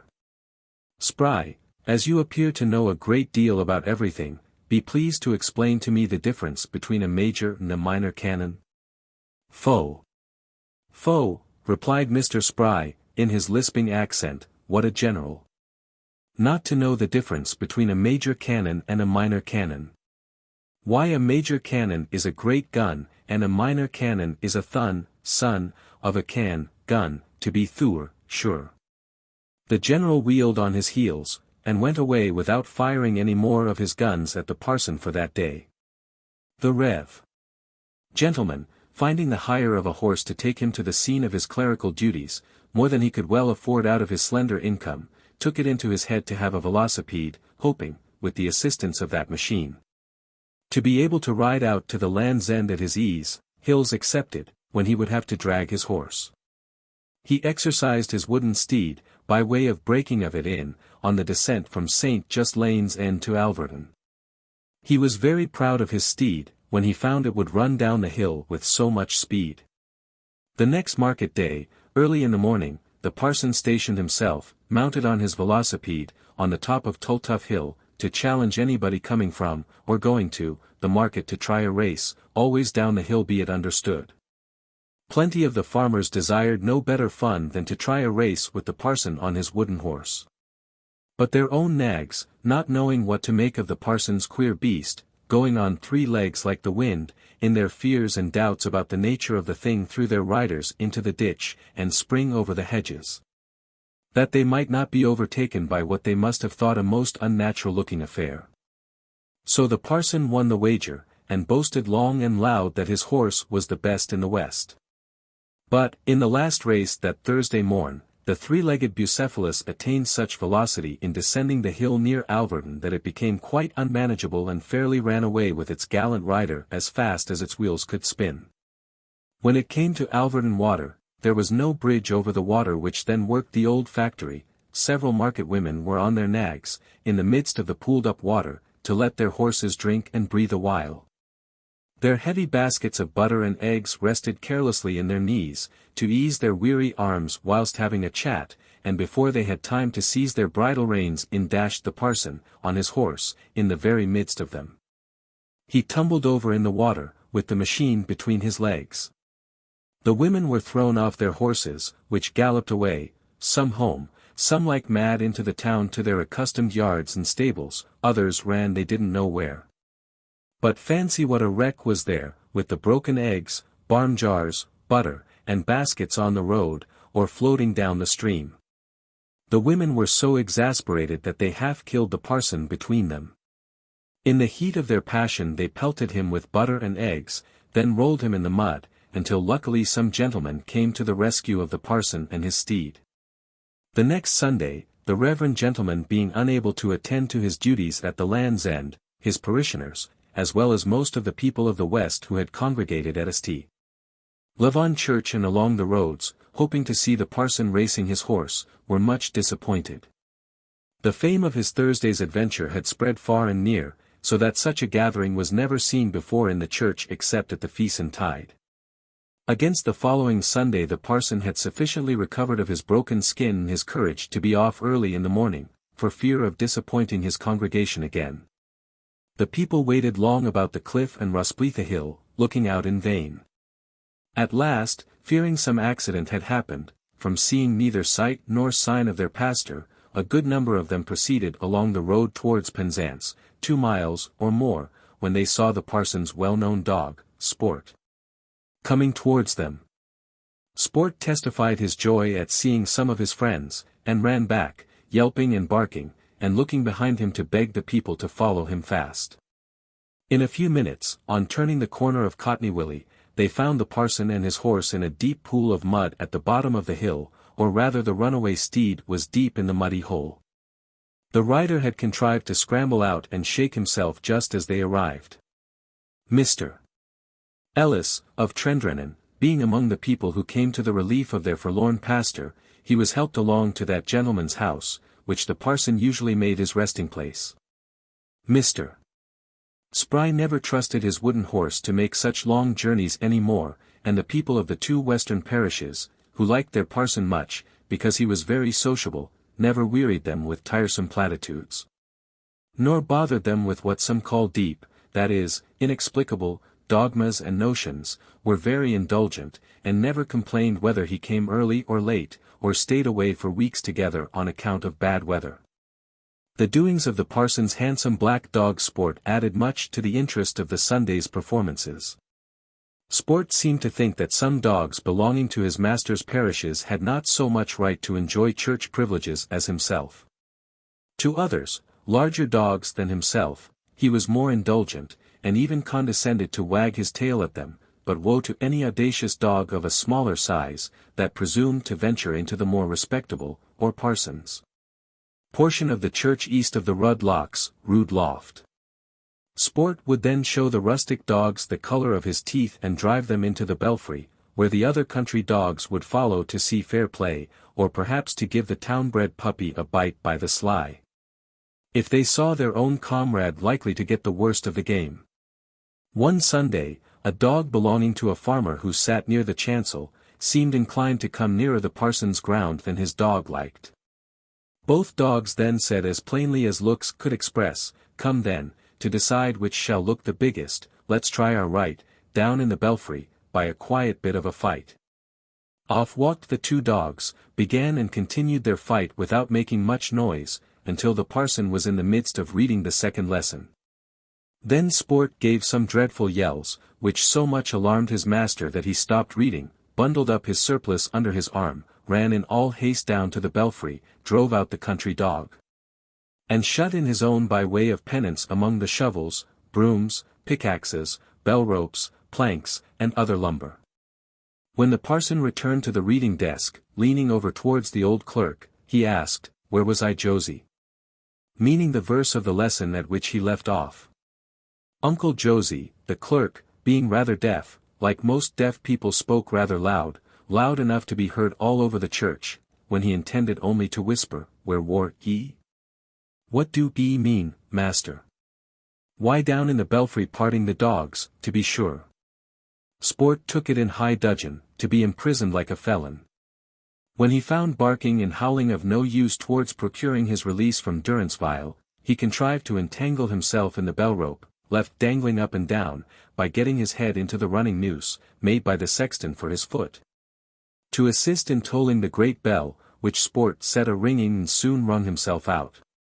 Another day, whilst the parson was reading the burial service over the defunct, his dog Sport behaved himself in a very unseemly manner for such a solemn occasion by kicking up a dust among the dry bones, howling at the mourners, catching their dresses in his mouth, and renting off yards of crape from the young widow, and other such like pranks. The parson, reading, with one eye on the book, the other on the dog, at the end of every portion where the clerk had to respond, "Amen," the parson called "Sport," and Sport replied with a bark. At the conclusion, in the same breath with the words, "Ashes to ashes, dust to dust, I commit this body to the ground," the parson called out louder than ever, "Sport! Sport! Come here!" turning quickly round at the same time as if to catch the dog and bury him. Cornish pulpit retorts, 40 years ago. Mr. Spry left the West Country for Bodisselming, where he displayed his harmless eccentricities by boating on the Tamar, dressed in all sorts of unclerical fancy costumes, or in parading Plymouth streets arrayed in a suit of sailor cut, made out of striped bed-ticking. The great man of Mr. Spry's new parish was a certain esquire, to whom the parson showed so much less respect than the great man of the place thought due to his squireship that, by way of revenge for the slight, the squire took every opportunity to ridicule the vagaries of the parson, and often behaved in church in such a way as was intended to show his contempt for the reverend gentleman. Now, it was said that the squire had acquired a great portion of his lands by unfairly foreclosing a mortgage. Mr. Spry soon heard all the particulars of the transaction. For the parson, notwithstanding all his whims, was a great favourite with the gossips of his parish. One Sunday, when the squire behaved more than usually rude in church, the parson took for his text, "The time of your redemption draweth nigh." In his sermon Mr. Spry compared the sin-burthened soul of man to a mortgaged estate of which the devil was the mortgagee, and the old one's wiles, to get possession of the sinner's immortal part. With the dishonest tricks which some other mortgagees put in practice when they once get their clutches on a small part of a spendthrift's estate, to gain the whole before it is fairly due. The parson took good care to describe particularly all the procedure with which the squire was accredited, and the picture he drew of the earthy mortgagee made the squire to appear much blacker than the devil. The parson continued by saying that the poor dupes thus treated are in a far worse case than the sinner in the hands of the old Nick. Because no amount of faith or good works can procure their redemption from the power of one who is more avaricious than Satan. Before the sermon was half over, all the congregation was on end, pointing, or looking, towards the squire's pew, where his satanic majesties and sampler looked completely crestfallen. Soon after this the squire threatened that he would twist the parson's neck if he met him off his own ground. When this came to the parson's ears, he hired an old woman, armed with a broom, to mount guard if he went fishing on the river's bank, or took his walk in the woods. As a farther piece of bravado, Mr. Spry had a miniature cannon mounted on the parsonage garden wall, and popped off this gun towards the squire's residence every evening. The eldest of the reverend gentleman's sons is married, and settled in Australia, so that our Land's End parson's descendants are likely to become sturdy gumsuckers under the light of the Southern Cross. At the time the Reverend Mr. Spry had the care of the souls in Sennin and Streatlevon, another wit-cracking divine, then well known in Penzance, who afterwards became the curate of Illigan, was remarkable for a certain kind of recklessness in his pulpit discourses. Some account of the unusual style of the curate's sermons having reached his vicar, he deputed a clergyman, whom he believed to be unknown to his curate, to visit his church and report the proceedings. The curate got an inkling of the intended inquisition, and some notes on the antecedents of the inquisitor. The latter had held a commission in the army until it seemed probable that he might be called on to perform some actual service for his pay. Then, he would have it believed, the Spirit of grace so operated on his heart that, instead of being a slayer of bodies, he became a healer of souls. However, by following some Spirit's dictation, which, in this case, as in many others, was probably his own impulse and his own interest, before it came to the brunt of war, he had exchanged his regimentals for a surplus. Soon procured a good benefice with the proceeds of his commission, the incumbent opportunely dying off, and, having little to do, there he was, one Sunday, seated in a dark corner of the church, watching every word that came from the mouth of our curate. Towards the end of a good practical discourse on the duties incident to the various stations in life, the preacher observed that it was everyone's duty to live and labor truly to get their own living in that state of life to which it had pleased God to call them. He said many of his hearers did so, and he believed many more would do so, but, unfortunately, parents' vanity, or ambition, often misplace their children, by fixing them in posts for which they are neither qualified by nature nor by grace. For example, when the fond father sees his chubby curly-pate, strutting up and down the garden walk, flourishing his wooden sword and beating his sixpenny drum, he takes it into his head that his boy is destined to become a martial hero. Thenceforth, the child's head is stuffed with stories of warriors' glorious deed. The next step, the destined hero comes home from school and so delights his fond parents by spouting, "I heard of battles, and I long to go, to follow to the field some warlike knight," that the boy's father promises him a real gun. After a few years more, spent in poring over the imaginary exploits of fabulous heroes, the youth fancies himself to be more than a match for Hector. A commission is purchased for him by the time his beard is grown. Then, the preacher, turning toward, and fixing his glance on, the spy, continued, "Now behold the soldier, who looks swords and daggers, talks great guns, struts like a peacock or prances like a warhorse, and fancies himself ready to face the devil or the cannon's mouth, but when it comes to the tug of war, he finds that neither his natural nor his acquired endowments are such as constitute a gallant defender of king and country.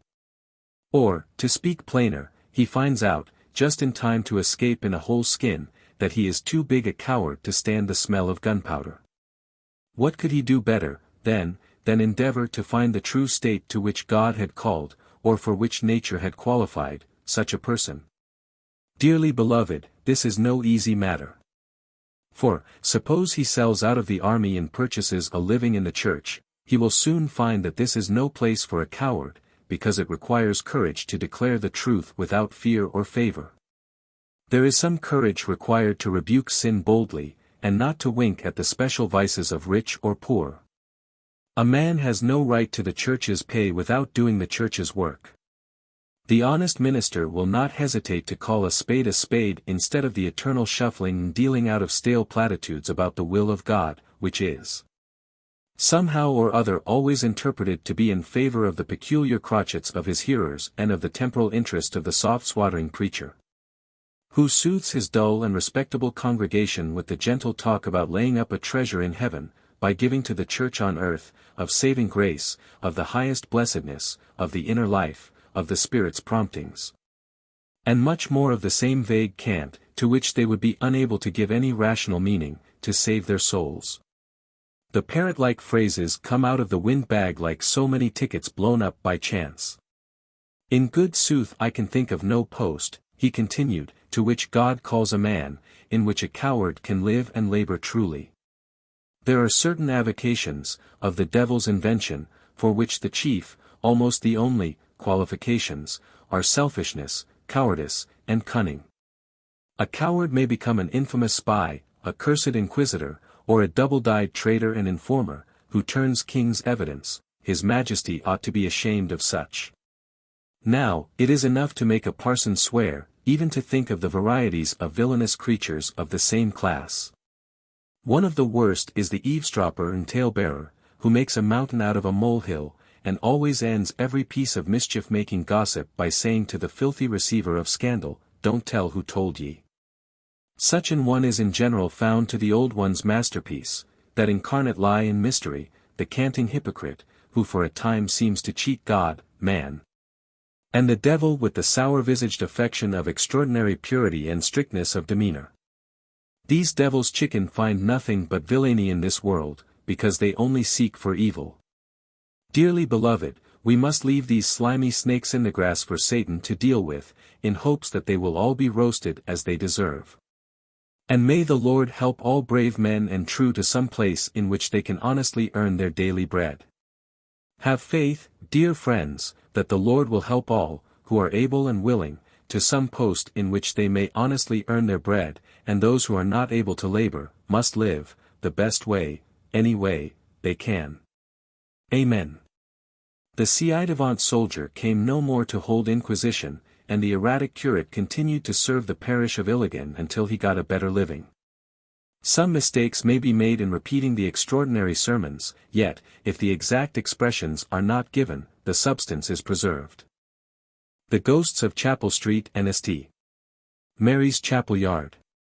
Little more than 50 years ago, the building in Chapel Street, which now serves as a dispensary, with the adjoining house at the entrance to Vanderveer Lane, formed a mansion which belonged to, and was occupied by, an elderly lady, Mrs. Baines. At that time there was, in the rear of this mansion, a large garden, or rather orchard and garden, extending westward nearly to New Road, and bounded on the south by Vanderveer.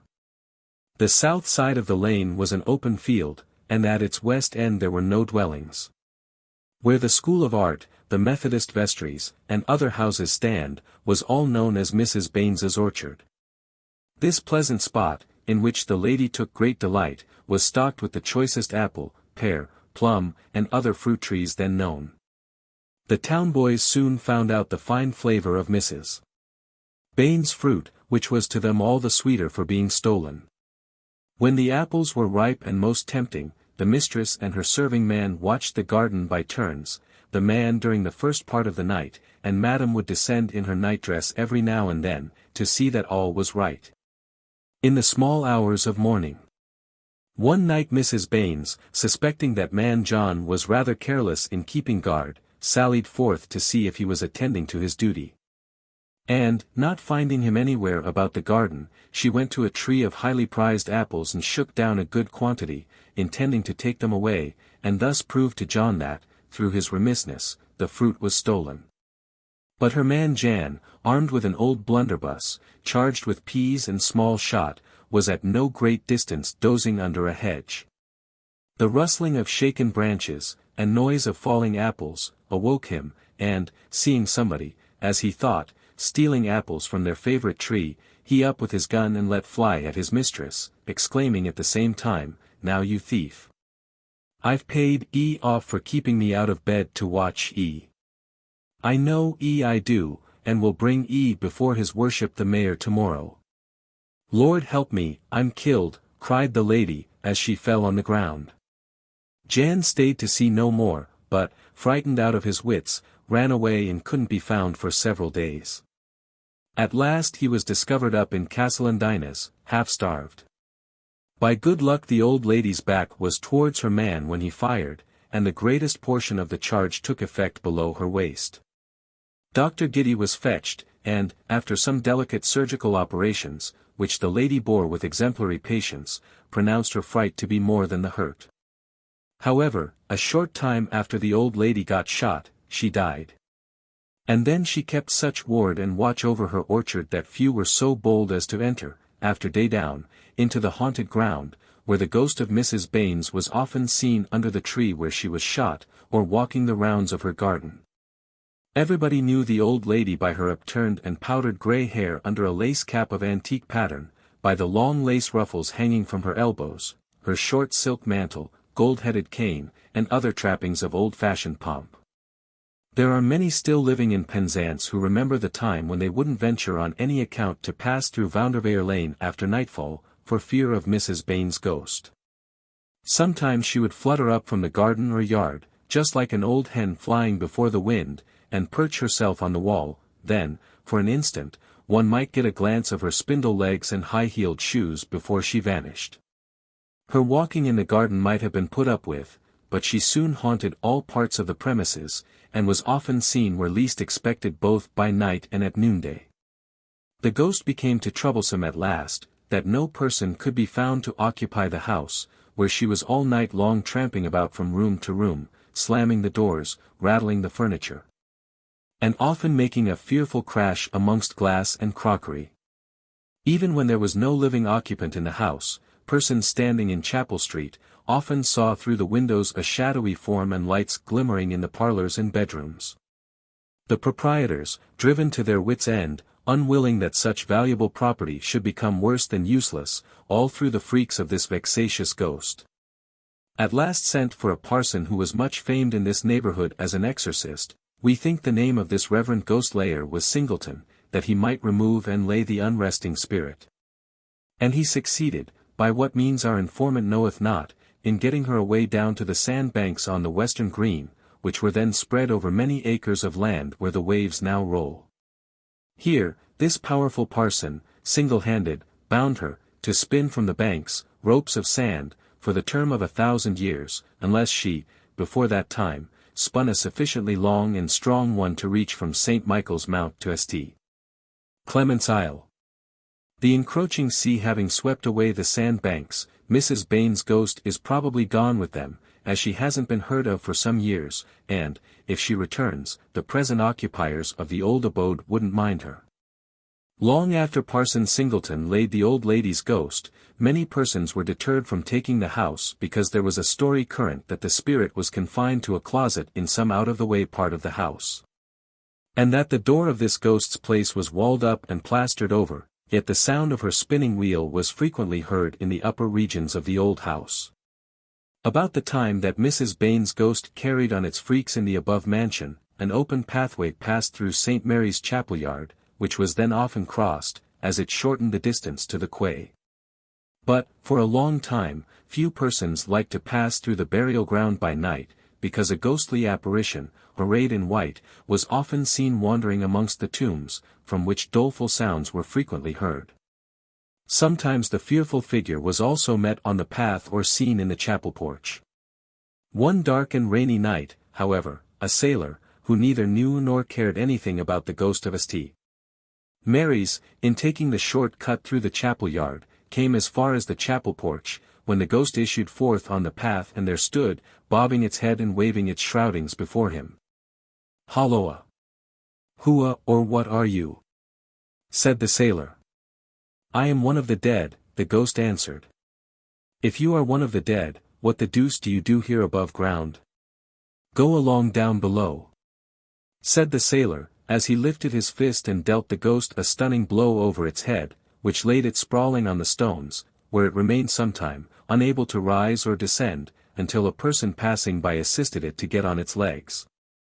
And discovered that a frolicsome gentleman, called Captain Carthew, who then lived in the house which is now Mrs. Davy's property, had long been diverting himself and frightening the townsfolk out of their wits by personating the ghost, which was most effectually laid by Jack Tar, and served out for its tricks on the timid and the credulous. From Penzance we take out course westward, keeping near the southern coast, hence to the Land's End. This route will bring us, at short intervals, to many objects of interest, grand and picturesque cairns, cliff castles and caverns, Celtic monuments, ancient hamlets and mansions, with which quaint legends are associated, and Newlyn. A legend of Tallcarn.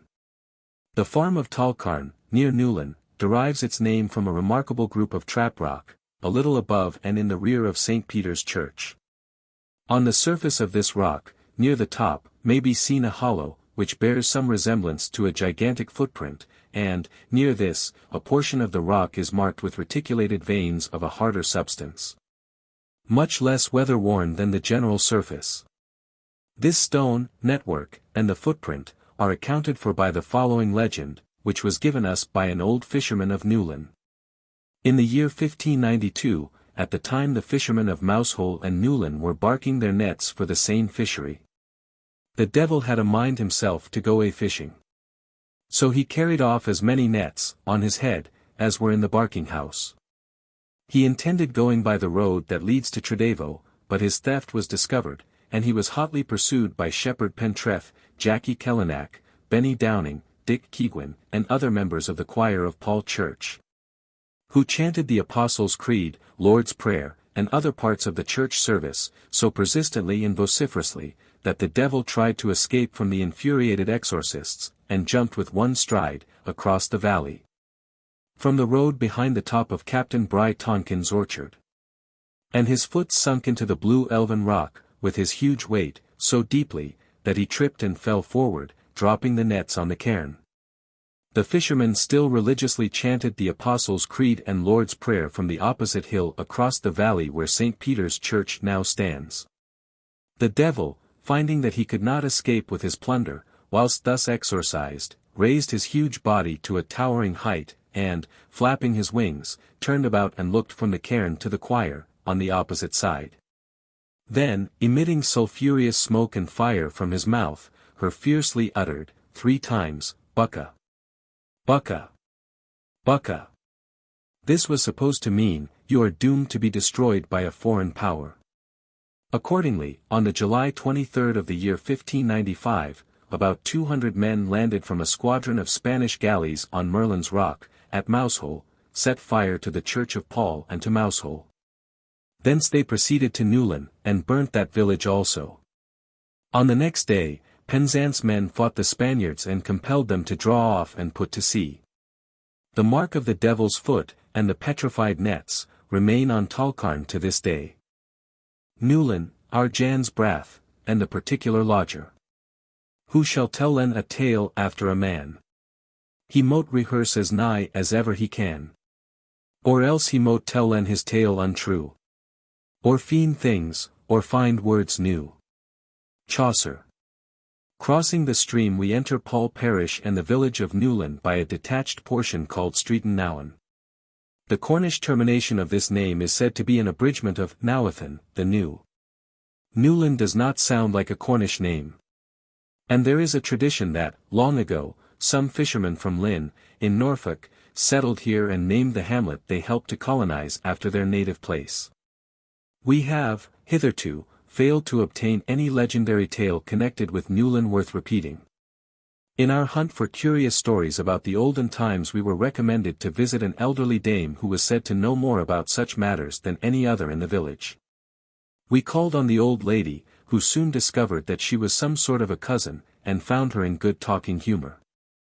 But all the stories she had to tell were mere anecdotes of comparatively recent occurrences, in which there was nothing more original than the following about her son Jan's good appetite on his return from Corpus Christi Fair.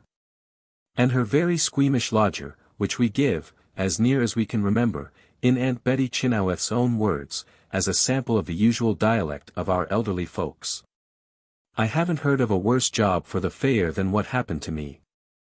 Because I didn't stop up for our Jan. Why, Child Veen, I've lost 3 yards of beautiful lace that I used to wear to my best cap on grand occasions like. Our Jan, you know, went to fair, and why should he not, poor fellow, have a holiday now and then, as well as the gentry all the time? Yet, if some of the sour folks, who think themselves pious forsooth, could have their will and pleasure, poor Jack would be made a dull boy sure enough. Our old man used to say, and most of his sayings are true, that those who pretend to be so very much better than other people are mostly found out in the long run not to be half so good, however sly they may be. "Mammy, dear," says Jan, when I went away, "dear soas, the fair don't come but once a year, and I want say I shall be home very early, so don't wait up for me, and you shall have as good a fairing as the fair will produce."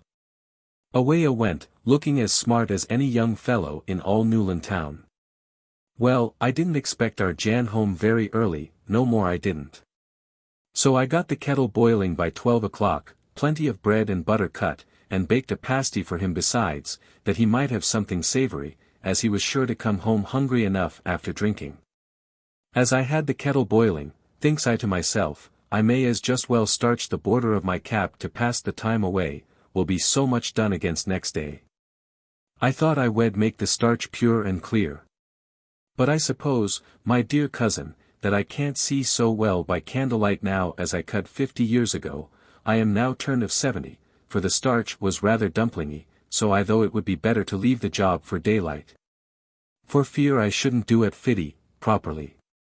So I put the lace into the basin under the starch, and left it on the end of the table, and turned the cloth over the eatables for our January. The fire was gone out. I didn't leave any of the lucifers, for fear of what might happen, with the queer things that will catch fire when one don't want them to, and half the time they are wanted to they want, not half so good as a tinderbox. I took the candle, and was in the bed sleeping long before our Jan came home. When I got up in the morning I looked into Jan's chamber. There he was, stretched on the bed, poor fellow, with all his clothes on, snoring away like a porpoise. I pulled off his boots without waking him, went down and had a dish of tea for breakfast. Then I thought I'd finish my starching, but when I came to look in the basin, I could hardly believe my eyes. Lace, starch, and all were gone, the basin as clean as if it had been licked out. Thinks I to myself, the cussed rats must have served me this trick, so out I went to search their holes to see if I could find the least bit of the beautiful lace that had been my grammars. While I was searching about, the boy Jan came out and began with, "Mother, the fair just was fine sure enough.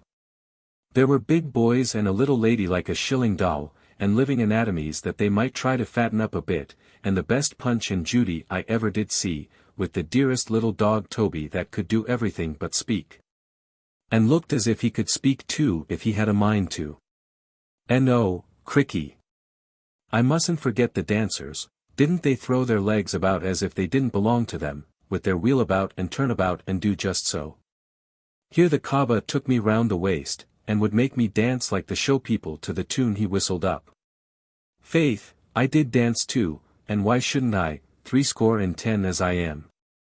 Good Lord, but I am hungry, mother, says Jan, when we had finished the jig. Were ye out here searching for anything?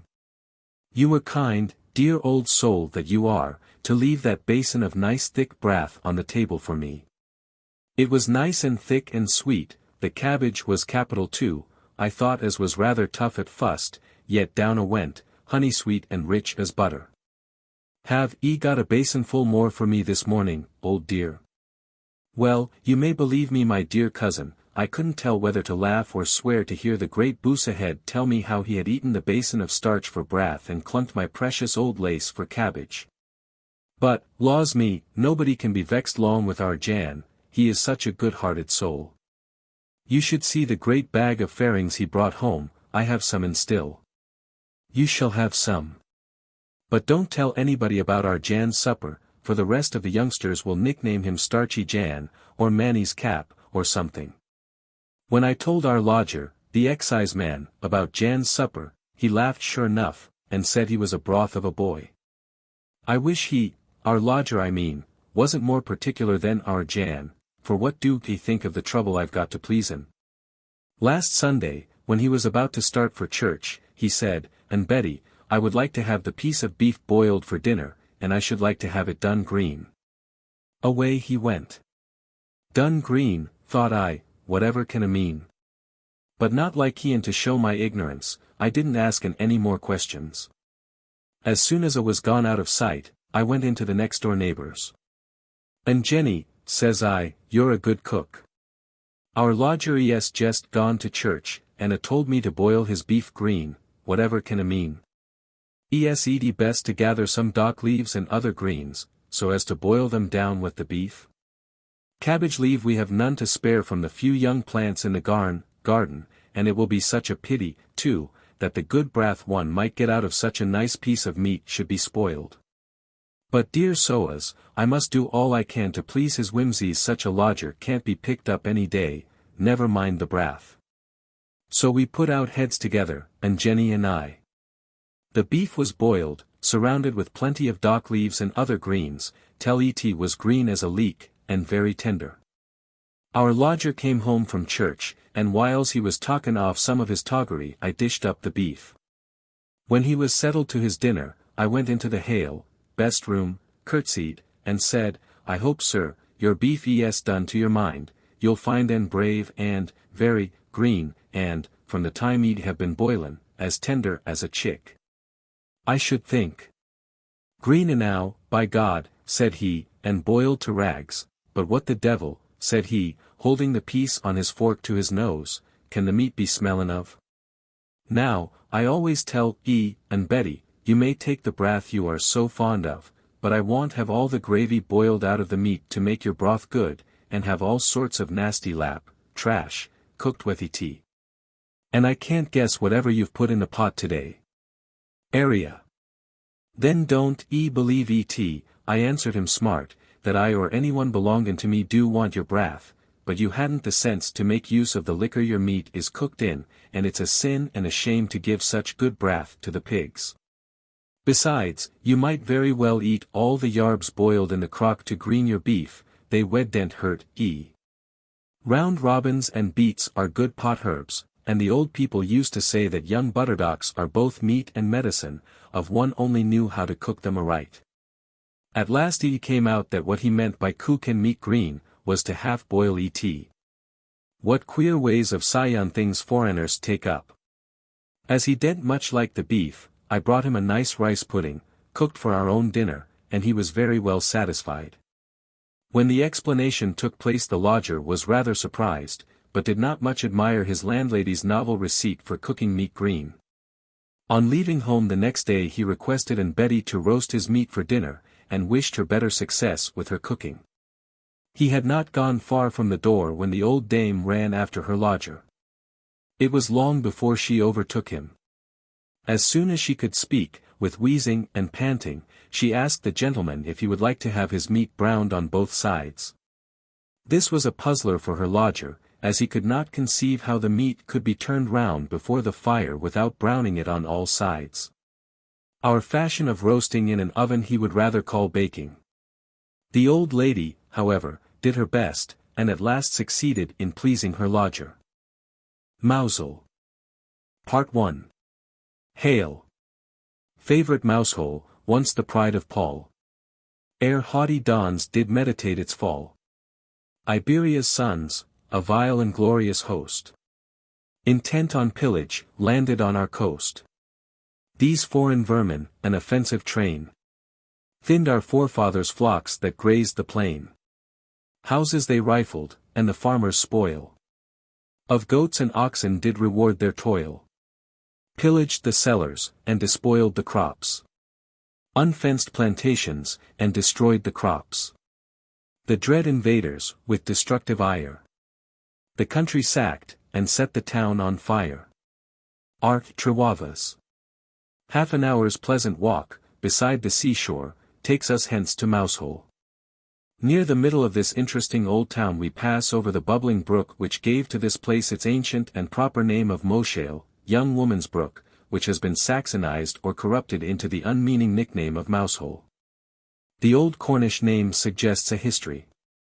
We may be sure that when the name was given to the cove some damsel of note had her habitation near the stream, and that was probably the only dwelling in the place at the time. Places being named after the fair ones, such, for example, as Trevanen, which means women's town, Bosvanen, women's house, and is a proof of their high antiquity, as, in a half-civilized state of society, the women keep the house and rule the roast, as we now find among the aborigines of America, where the squaws keep the wigwam, plant the maize. Do all and claim all about their homesteads, whilst the braves are hunting, fishing, or fighting far away. In fact, the Indian settlements in Canada are known and named more after the squaws than after their lords. Centuries after these descriptive primitive names were given, Moshale became the market town of the West, when few, if any other, buildings were in what is now Penzance, except the small chapel or oratory on the rocks, which acquired for the projecting cairn the name of Penzance, Holy Headland. The next noteworthy object is the picturesque old mansion of the Keegwins, now transformed into a public house. No wonder for these old gentry to be uneasy in their graves, as Mousehole people all know they are, to find their grand old mansion so degraded. Any person in the town will tell you that there is scarcely a night but, at the usual hour for ghosts to leave their graves, these unresting old gentry revisit their family home and there hold a revel rout best part of the night. There is such a noisy getting up and down stairs with the ghostly gentlemen's boots creaking and stamping, spurs and swords jingling, ladies' silks rustling and their hoops striking the banisters, that the living inmates get but little rest before cock-crow, when they betake themselves off. Sometimes these unwelcome visitors vary their fun by knocking about the furniture, smashing the glasses, having a dance, and altogether, they seem to be a right merry set of ghosts, yet they often succeed in making the tenants quit the house, as few persons like to have their sleep disturbed by such troublesome visitors. The demeanor of the spirits of these old Keegwins is altogether different from that of well-behaved, serious, Christian ghosts. Indeed they have at particular times made so much disturbance that no person in the house could get a wink of sleep, and, that they might be sent off if only for a time, the living inmates have had recourse to preachers and other pious folks. And they say that by their singing, praying, and other religious exercises, they have sometimes succeeded in driving these uneasy spirits from the house for the time. Not many years ago, within the memory of scores now at Mousehole, the public house being then kept by J.R. These nocturnal disturbances were renewed, the leaders and deacons of the society, and good men of the town, were called in, and, whilst T.R. and J.W., and others, were praying, those untoward spirits kept on at their ghostly work of knocking and throwing about the chairs and other furniture, regardless of prayers or praying men. They were, however, ashamed and silenced for a while. But all the parson power in the country, it is believed, would not be sufficient to put them to rest effectually. One night, not long ago, the mistress of the house heard a noise in the large parlour, as if the chairs and tables were having a dance as well as the ghosts. This was followed by such a crash of breaking glass as if all the contents of the corner buffet were dashed on the floor. The fear that all her beautiful old china and glass were gone to smash drove away all other dread, and the mistress ventured down, candle in hand, to see what was going on. But, when she ventured into the room, she saw that the furniture was exactly as left when she went to bed. The curious glasses, with twisted stems, and china punch bowls, were all safe and sound in the buffet. Believing then that there was no one but herself in the lower part of the house, she was proceeding to go upstairs, when, happening to cast a glance towards the broad landing, she saw a number of gentlemen and ladies ascending the stairs in great state, the ladies decked out in all the pride of hoops and farthingales, the gentlemen in laced coats, swords, and funnel-topped boots, with their rattling spurs, in fact. They were all equipped as they appeared in their old pictures, which were to be seen in some rooms of the ancient mansion a few years ago. It is to be hoped that the old building will long be allowed to remain just as it is, without any farther attempts to modernize it, as it is now the only good example we have near Penzance of the old mansion house of the 15th century. Besides, the Keigwins, of the balcony house, as it is generally called, were persons of note in their day as soldiers and scholars. They are also intimately connected with the romantic Spanish episode in the history of the place. A little below the balcony house is another interesting old structure known by the name of the Standard House, said to be thus called from being connected with the extensive pile of buildings then belonging to the Keigwins, and the last left standing when the Spaniards burnt the town in 1595.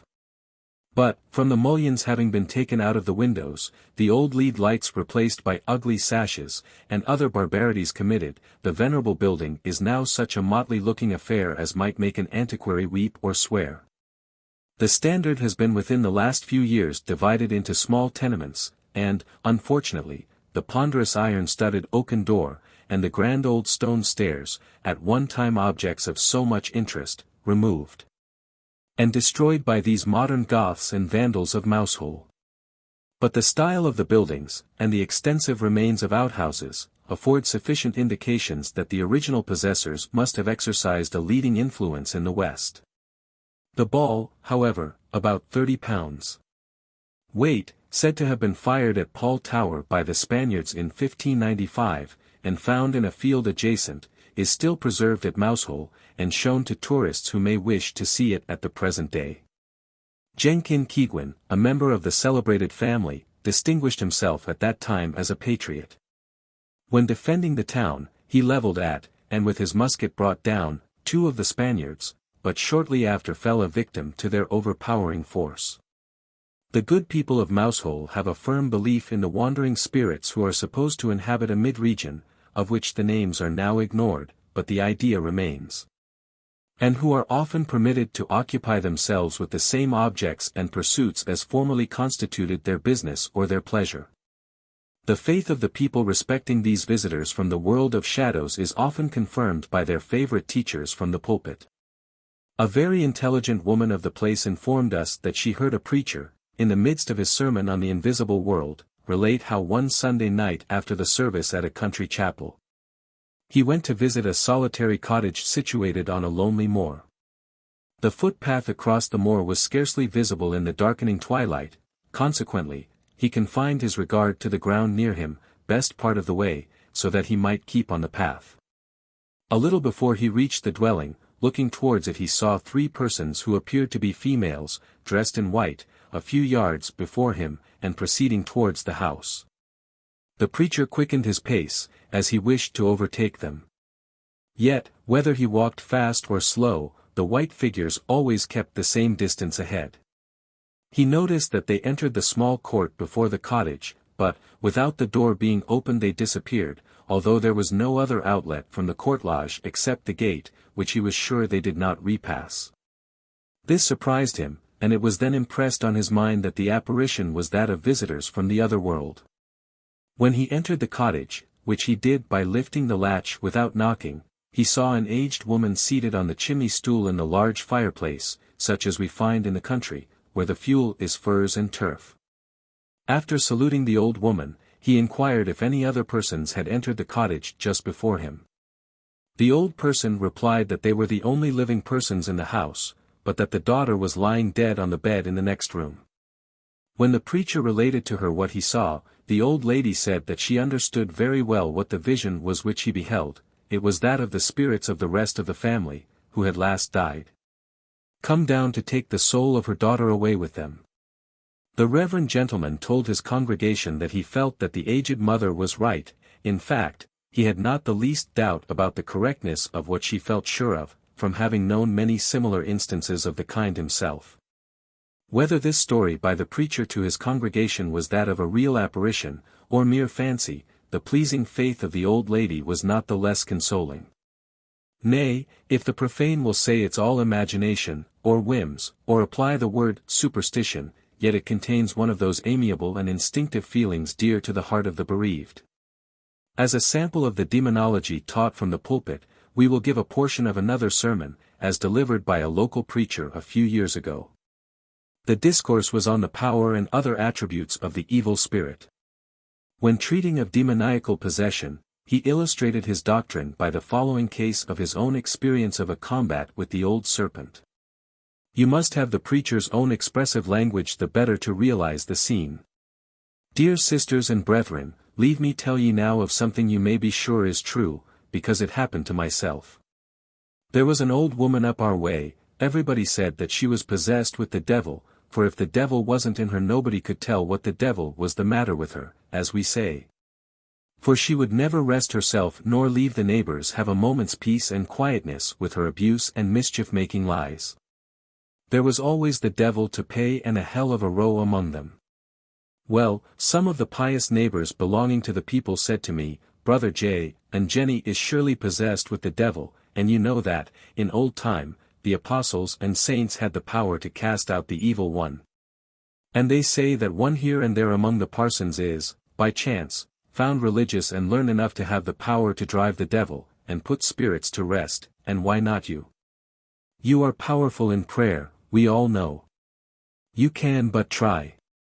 I didn't fear but what I had the grace to do as much in overcoming the evil one as any other man. There was one thing I wasn't very clear about. Some sorts of devils can only be driven out with prayer and fasting. Now, as you all know, few can beat me in prayer, but fasting I don't know much about. Some say that in old time it meant to eat fish instead of flesh. If that was the case we have fasting enough now, God knows, and too much by a long chalk for hard-working people. Besides, I didn't know whether I ought to fast, or the old woman herself, to please the devil. Well, as the people said, I could but try. So one night, as soon as I could get through with my work and shut up the smith's shop, we had been binding wheels that day I remember, I went up to the old women's house, she lived all alone. And Jenny, says I am come up to try if I can do any good. I believe the devil is in and that you can't help the cussed wickedness you are always carrying on, so I will pray with you, if you have no objection. The old woman said she didn't care, I might please myself and pray if I had a mind to, or leave it alone. So I asked her to go to her knees too. So she did, upon the hearthstone, and kept in the furze fire under the tea kettle at the same time.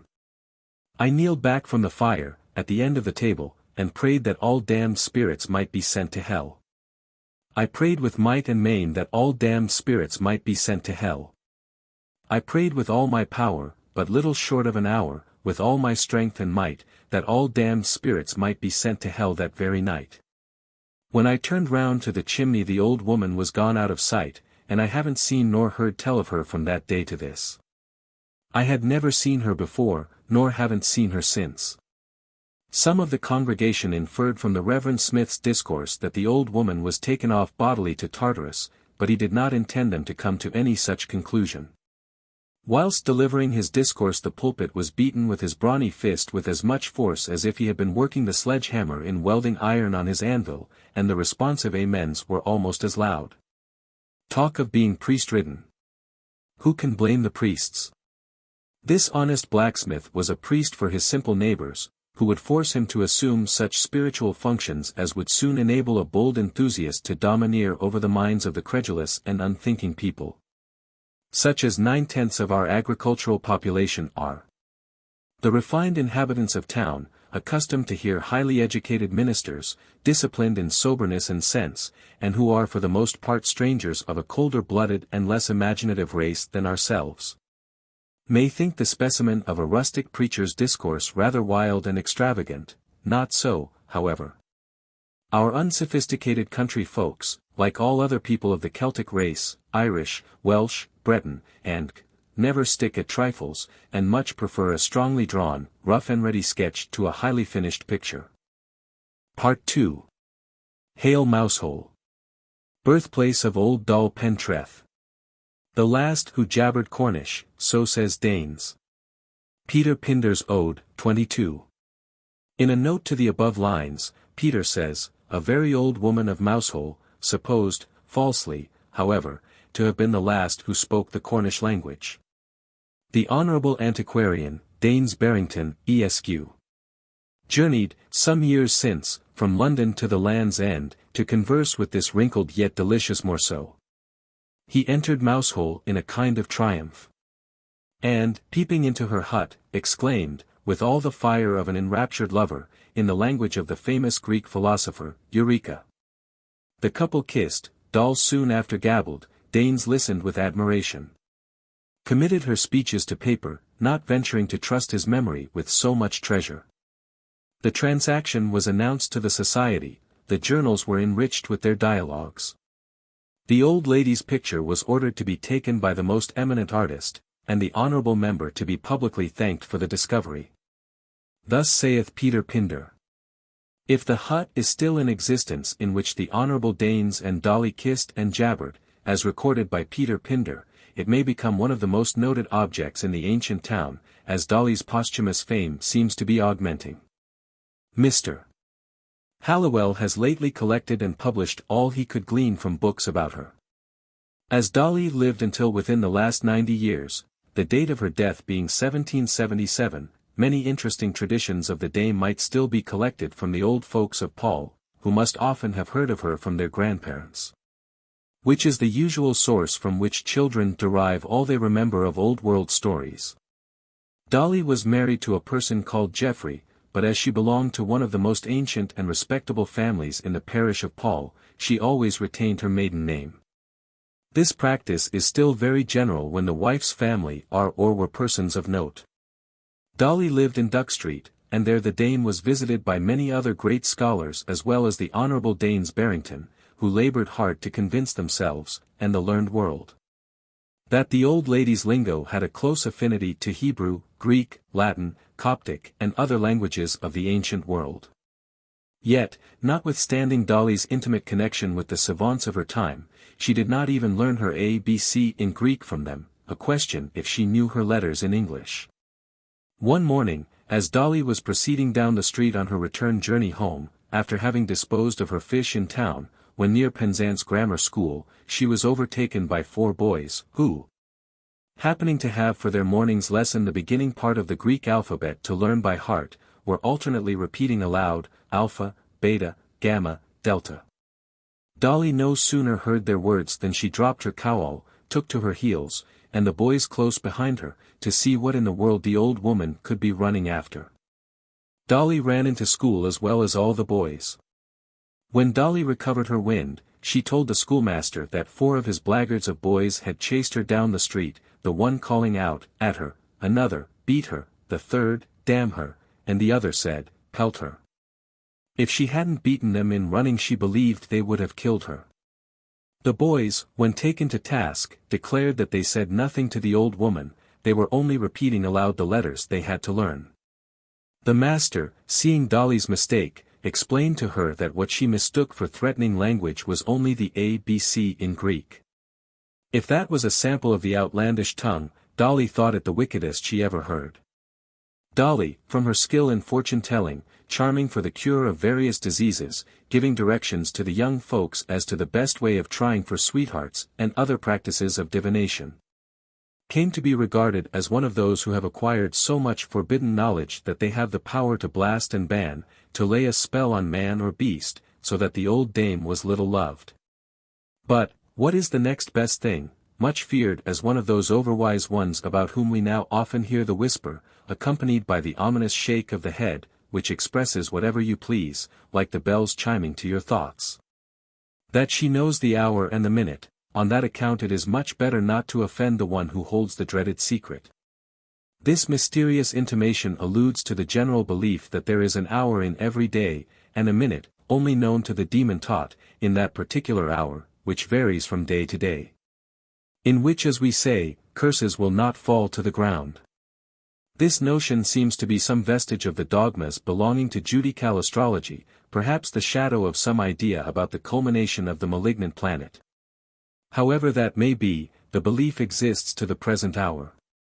Also that our PELLAR'S, conjurers, white witches, or by whatever names these wise people are distinguished, have a profound acquaintance with this mysterious science. It seems that Dolly was also regarded as one having this knowledge, and more fearful kinds of wisdom, by the stories still told of her. When much excited, she seemed to forget the little English she knew.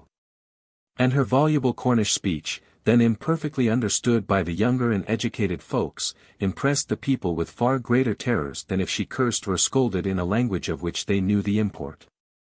One day Mr. Price, of Cho-1, was riding down Newlyn Hill on a shying, restive horse, when Dolly the Spring, as she was more generally called than by her right name, was slowly hobbling down the narrow lane, then a mere bridle path, before him. Dolly's broad beaver hat, scarlet cloak, and cowl, as she resolutely kept the middle of the lane, left less space than Mr. Price or his horse thought sufficient for them to pass beside her. The gentleman wishing to get ahead of Dolly, called out to her, "Clear the way." Dolly would neither move on any faster, nor start a peg, as she said, for all the cursed Jamaica drummers' brats in the country, and told the gentleman that, like all other upstart beggars, he would ride to the devil. With much more of the same kind in her choicest English, which she could speak pretty well when cool. This civil talk, for Dolly, was not much to Mr. Price's taste, and as he did not wish to be treated to any more of the popular history about the rise of his family, by the vigorous use of whip and spurs he forced his horse to pass Dolly, but, in going by, the horse or rider came in contact with her cowl, full of fish, which was overturned and all the contents cast out in the muddy ditch. Dolly then forgot her English, and began to abuse in her native Cornish, which came more glibly to her tongue, at the same time casting mud, fish, and stones at Mr. Price as hard and fast as she could pelt them, the refrain of each sentence of abuse being an oath ending with, "Cronack and Hagar dhu." As Dolly was reputed to be a kind of half-witch, as mentioned before, Mr. Price became terribly frightened at hearing what he dreaded might be some horrible incantation for laying a spell on him and his. He endeavored to appease her by paying for the fish, when she became a little more placable. He wished above all to know what she had been saying, to curse or blast him perhaps.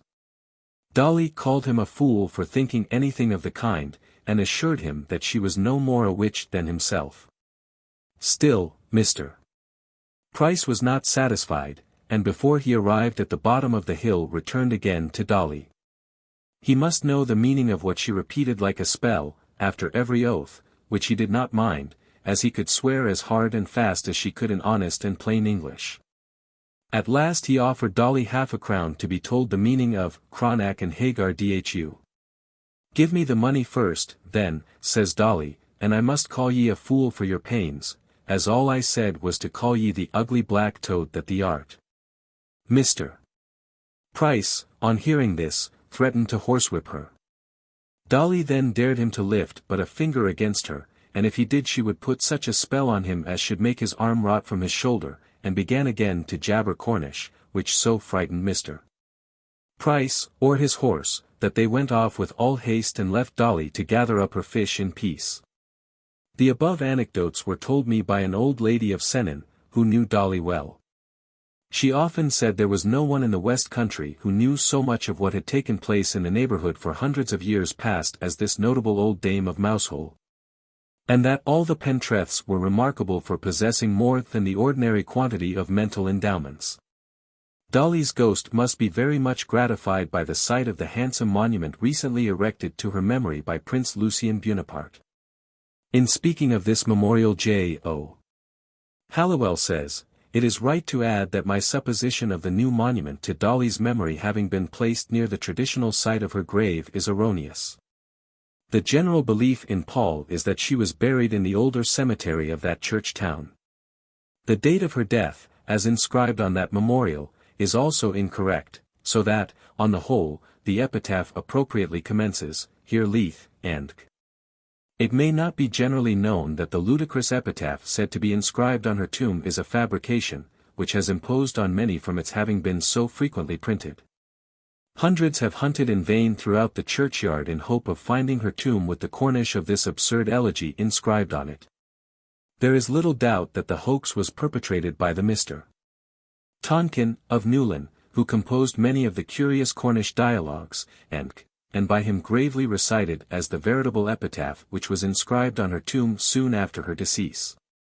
If it never has been it ought to be now, as it is so well known, to gratify those who make pilgrimages to her grave. Better late than never. As Dolly has only been dead 90 years, the date of her decease being 1777, we may hope that the house in which she lived may yet be found, as, if known, it would be a great attraction for antiquaries. The writer of an article on Cornish antiquities, in the Quarterly for August, 1867, says, "Those who can appreciate the charms of genuine antiquity will not, therefore, find fault with the enthusiasm of Daines Barrington or Sir Joseph Banks in listening to the strange utterances of Dolly Pentreath. For her language, if genuine, carried them back to, and brought them as it were into immediate contact with, people who, long before the Christian era, acted an important part on the stage of history.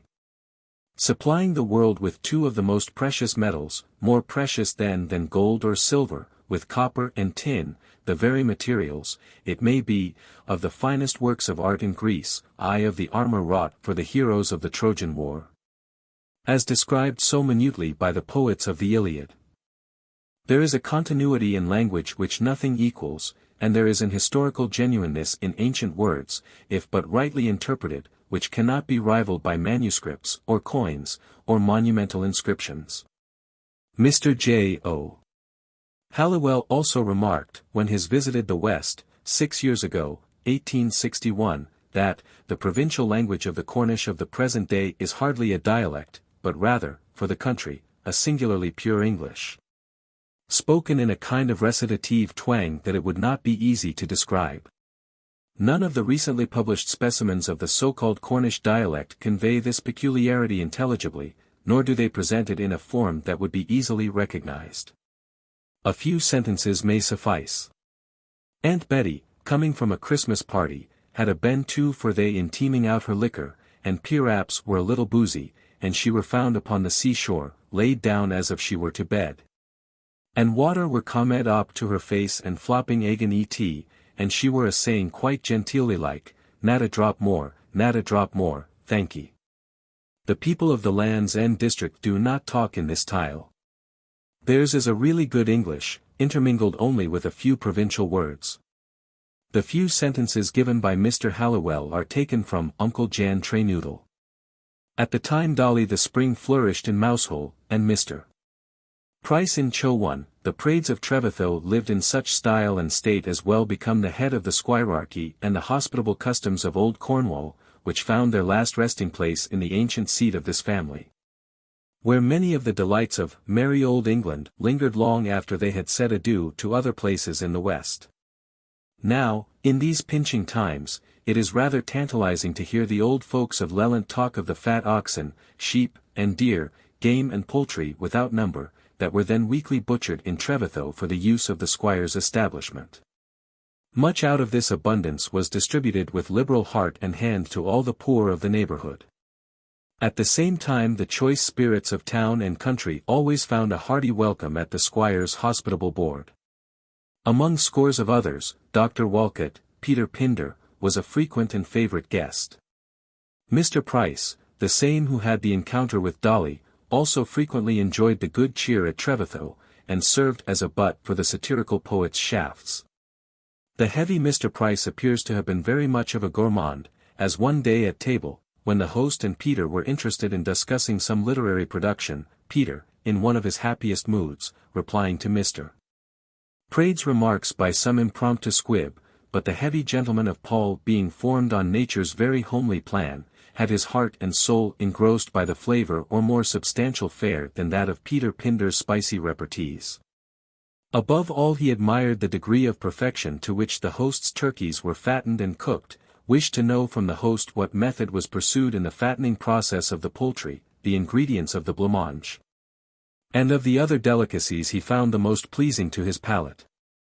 Neither Mr. Praed nor the poet took much pleasure in a dissertation on pudding and turkey fattening.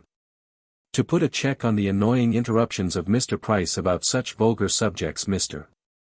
Praed replied to the effect that he never paid much attention to the matter.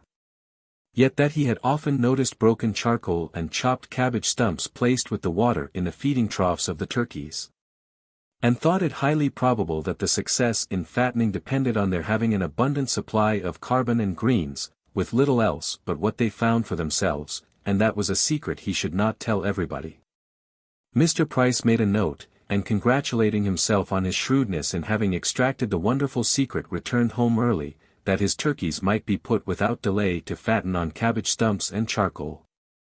The Carbonist regimen not succeeding to Mr. Price's expectation nor his turkeys either, he suspected the truth of his having been hoaxed, when he found the turkeys starved to death.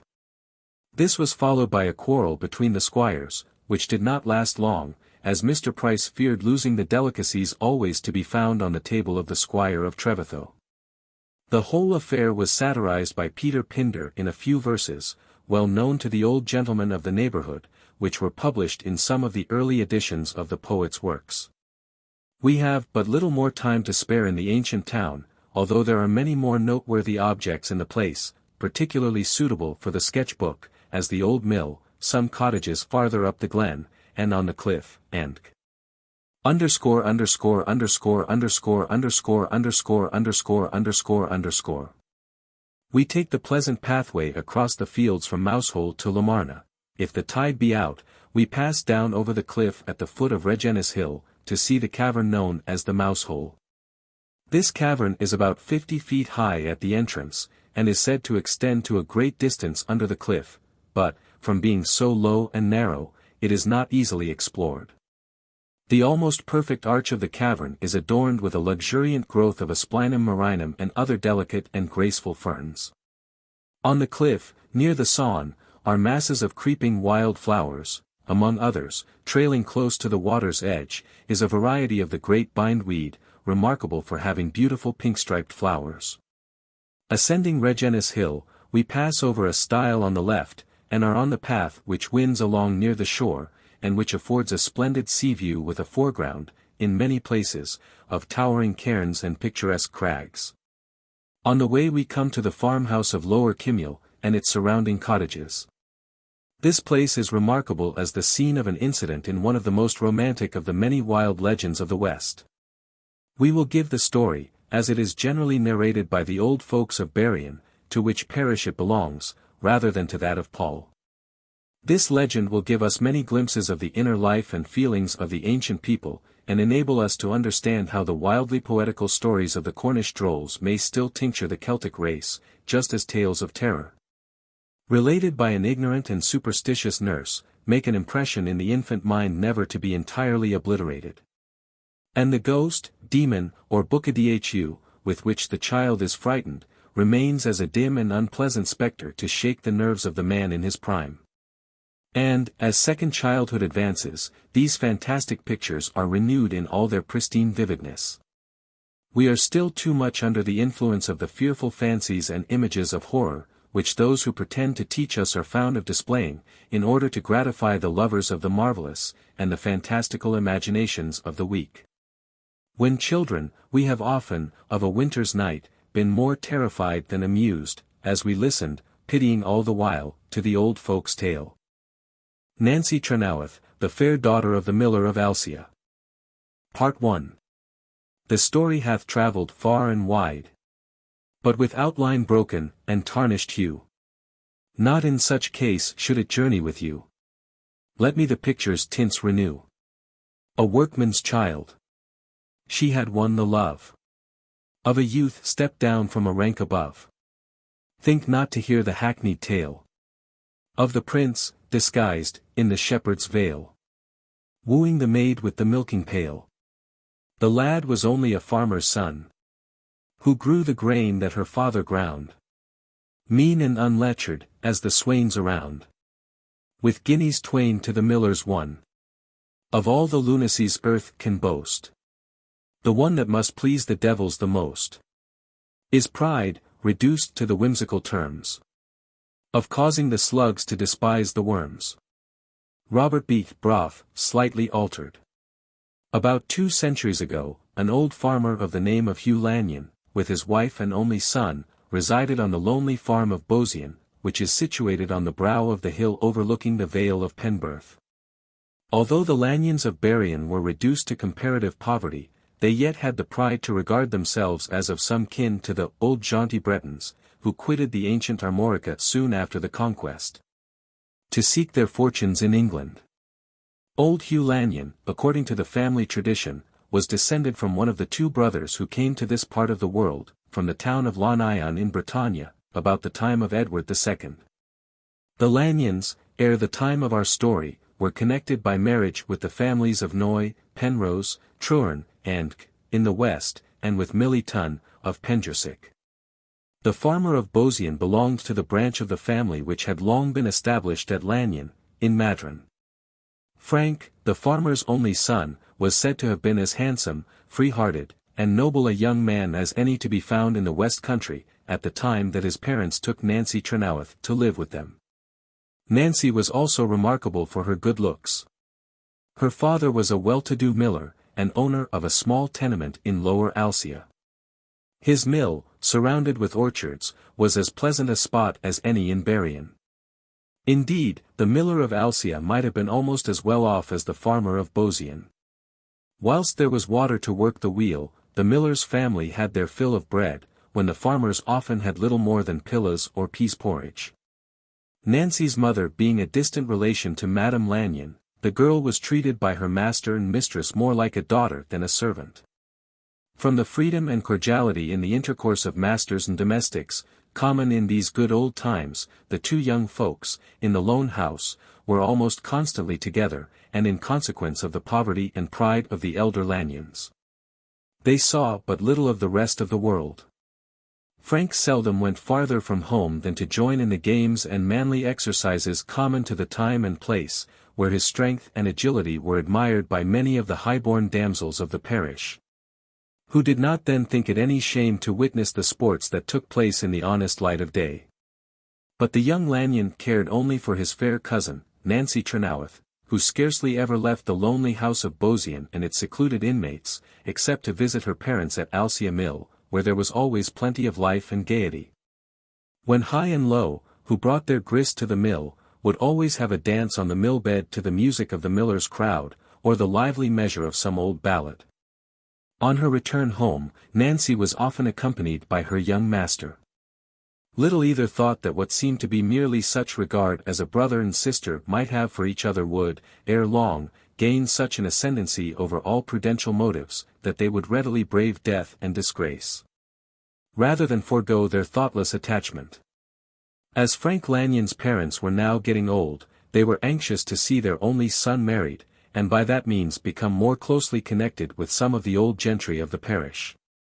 When, after much urging him to get settled, by taking home one of the high-born damsels, who had made such advances as could not be misunderstood, Frank declared, to the great surprise of the old folks, that he preferred Nancy Trenoweth to any daughters of the Noys, Penders, Tressilians, Carthews, or others of their class.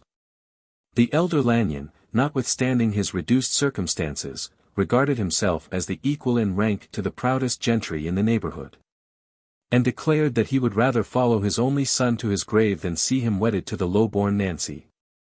The miller's fair daughter was driven from their doors to the shelter of her father's roof, which was to her no longer the happy home she found it before she confessed her love to Frank Lanyon. It might be in singing the old ballad, "A heart as soft, a heart as kind, a heart as sound and free, as in the whole world thou canst find, that heart I'll give to thee." The miller was glad to see his favorite daughter come back to her home. He said as long as there was water for the wheel, there would be bread enough and to spare for all. Nancy joined, in her duteous way, to help in the work of the house and the mill, but no longer took delight in the dance on the green or around the maypole or bonfire, nor to take part in the sports of fair or feast. When her daily task was done she would sit pensive, sad, and all distraught. Through the window she often gazed, as the time with her heavily and sadly weighed. Little was she aware that his heart was gone past recover. On the evening of Nancy's return to her father's house, Frank came to see her, but the miller ordered the young man from his doors, returned his parents' pride with scorn, and did all he could to hinder his daughter from having any intercourse with the one whom the poor old Lanyons, in their pride, thought of too fine a clay to match with the miller's daughter. The miller's vigilance was aided by the jealousy and spite of Nancy's elder sisters and the other girls of the hamlet, who, mistaking Nancy's reserve and sadness for pride, took a malicious pleasure in watching her lover, and gratified their envy by informing the miller of any attempt of Lanyon to see his daughter. But the mother, seeing her heart broken and pining herself to death, contrived unknown to the miller, that Nancy might sometimes see her lover, in whose good faith and constancy both mother and daughter trusted. So that many an evening hour the lovers passed together in Alsia land and orchard, or lingering by the well. The elder Lanyon was soon informed of these clandestine meetings, and Frank, having now nothing but angry words and frowns from his father, and tears from his aged mother, found his former happy home desolate and dreary. The farm work, which erewhile was a cheering healthy pastime, now became an irksome task. To hack, and dig, and wield the spade, seemed to him now the most wretched life of man. When he left the field, the cheerless meal was passed in silence, with black looks from the father and tears from the mother, who was blamed by her husband as being the cause of what he called the disobedience of his son. When Nancy Trenoweth was the light and life of the lone house, Frank seldom left the homestead of an evening. Now he passed great part of every night from home, and never returned to the house until after the querulous, surly old man had retired to fret, rather than rest, for the night. Frank was frequently seen, riding a favourite colt through Alsia lanes, and often the greatest part of the night was spent by the restless young man in the public house in Berrien Church Town, where he was always, of a night, sure to find many of the rollicking farmers' sons of the parish, with all of whom the young Lanyon was ever welcome. These youths, between seed time and harvest, and at other long intervals when, in these times no green crops being cultivated as winter's food for man nor beast, there was next to nothing to do on land, made 3 or 4 or often more trips to France every year, for liquors, silks, lace, salt, and whatever else could be readily disposed of. This kind of free trade has never been regarded by us, West Country people, as in any way wrong. At least, it was held in honor then, when all the gentry of the country had a venture, and many of the town. There was then but little interference on the part of the preventive service, and the chance of having a brush with the revenue cutter only added zest to the sport. The riding officer, who was generally as great a smuggler as those who honestly avowed the trade, took care to give a wide berth when goods were landing at the coves, and until shared among the crew and removed to some of the farmhouses near, or until disposed to those who often came from scores of miles to the eastward for goods landed in the 3 western parishes. The young Lanyon's absence from home became more and more frequent to avoid the sullen silence, black looks, or outrageous abuse that old Hugh Lanyon was sure to give wife and son if he by chance remained in the house of an evening. In consequence of this unhappy life the young man, who always took the lead among those of his age, soon formed a band of the most venturous of his comrades, who among them procured a large decked boat, to be built, for the sake of visiting the other side of the channel later in the season than they could venture in their open boats. The elder Lanyon, in spite of the mother's tears and prayers that her son would remain at home, did all he could to make the young man's home uncomfortable, to cause him to join these smuggling expeditions. Perhaps in the hope that long absence at sea would make him forget the hated Trenoweths. Before Frank started on the winter's trip his mother begged him to give up the hazardous seafaring life, to which he became so much the more attached because his father always received him with frowns, and often drove him from his doors with abuse. Yet, before trusting himself to the winter's winds and waves, he wished to be reconciled, and leave in peace with the old man. But all his attempts to soften the heart of his father were repelled with such harshness and insult by the old Lanyon that the son swore he would no more darken the doors, but seek his own living on sea or land. After taking a sad farewell of his sorrow-stricken mother he went, for the last time, to meet Nancy at the accustomed place in Alsia Bottom, near the noted spring of Alsia 6, which was then in great repute as a holy well. Here they exchanged many vows of eternal constancy, swore, by the sign of salvation that stood near the holy fount, to be ever true and constant. Held a ring between them in the bubbling brook, near the source of the limpid stream, whilst they called on all the powers of heaven above and the earth beneath to witness their vows of eternal love, through life and in death. Then the ring was duly placed on the finger of the affianced bride, and the silver coin broken, of which each one kept a severed part, with may other superstitious rites then known and practiced by the love-strict youths in their teens. All of about equal efficacy to the ceremony of jumping over the broom, by which these solemn observances are now superseded for the sake of giving stability to the lover's vows. Then, for the last time, Nancy was folded in her lover's warm embrace. And now that they were to take a long farewell, the night seemed like one brief moment past, when the growing light warned them that they could no longer stay, and Nancy accompanied her lover to the cove, where his comrades awaited him with the boat under way, and with the usual amount of vows, sighs, and tears, our lovers said adieu. It was remarked, when young Lanyon joined his crew, that he looked much sadder than was his wont, and that many were the ill-omened signs and tokens which vainly warned them of disaster. When the flower of the young men of the deanery launched their new craft and set sail from Penberth Cove, which many of the crew saw for the last time, that gloomy October morning, little cared they for the sinister signs and tokens of the ravens croaking and screeching over the carns of Towednack and Portreath Cove, or for the dirge-like song proceeding from the Mermaid's Rock, near Lomarna, on which the treacherous maid, whose dwelling is beneath the flood, was dimly seen combing her yellow hair through the curtain of mist that stretched across the cove. But, when many months had passed, without any tidings of the young men were expected to return, without any tidings of them, their relations and friends became so uneasy that whenever a ship was known to have arrived at Marketjew, or any other port in the west, the anxious relatives of the youthful crew rowed off to port in hopes of hearing something about them.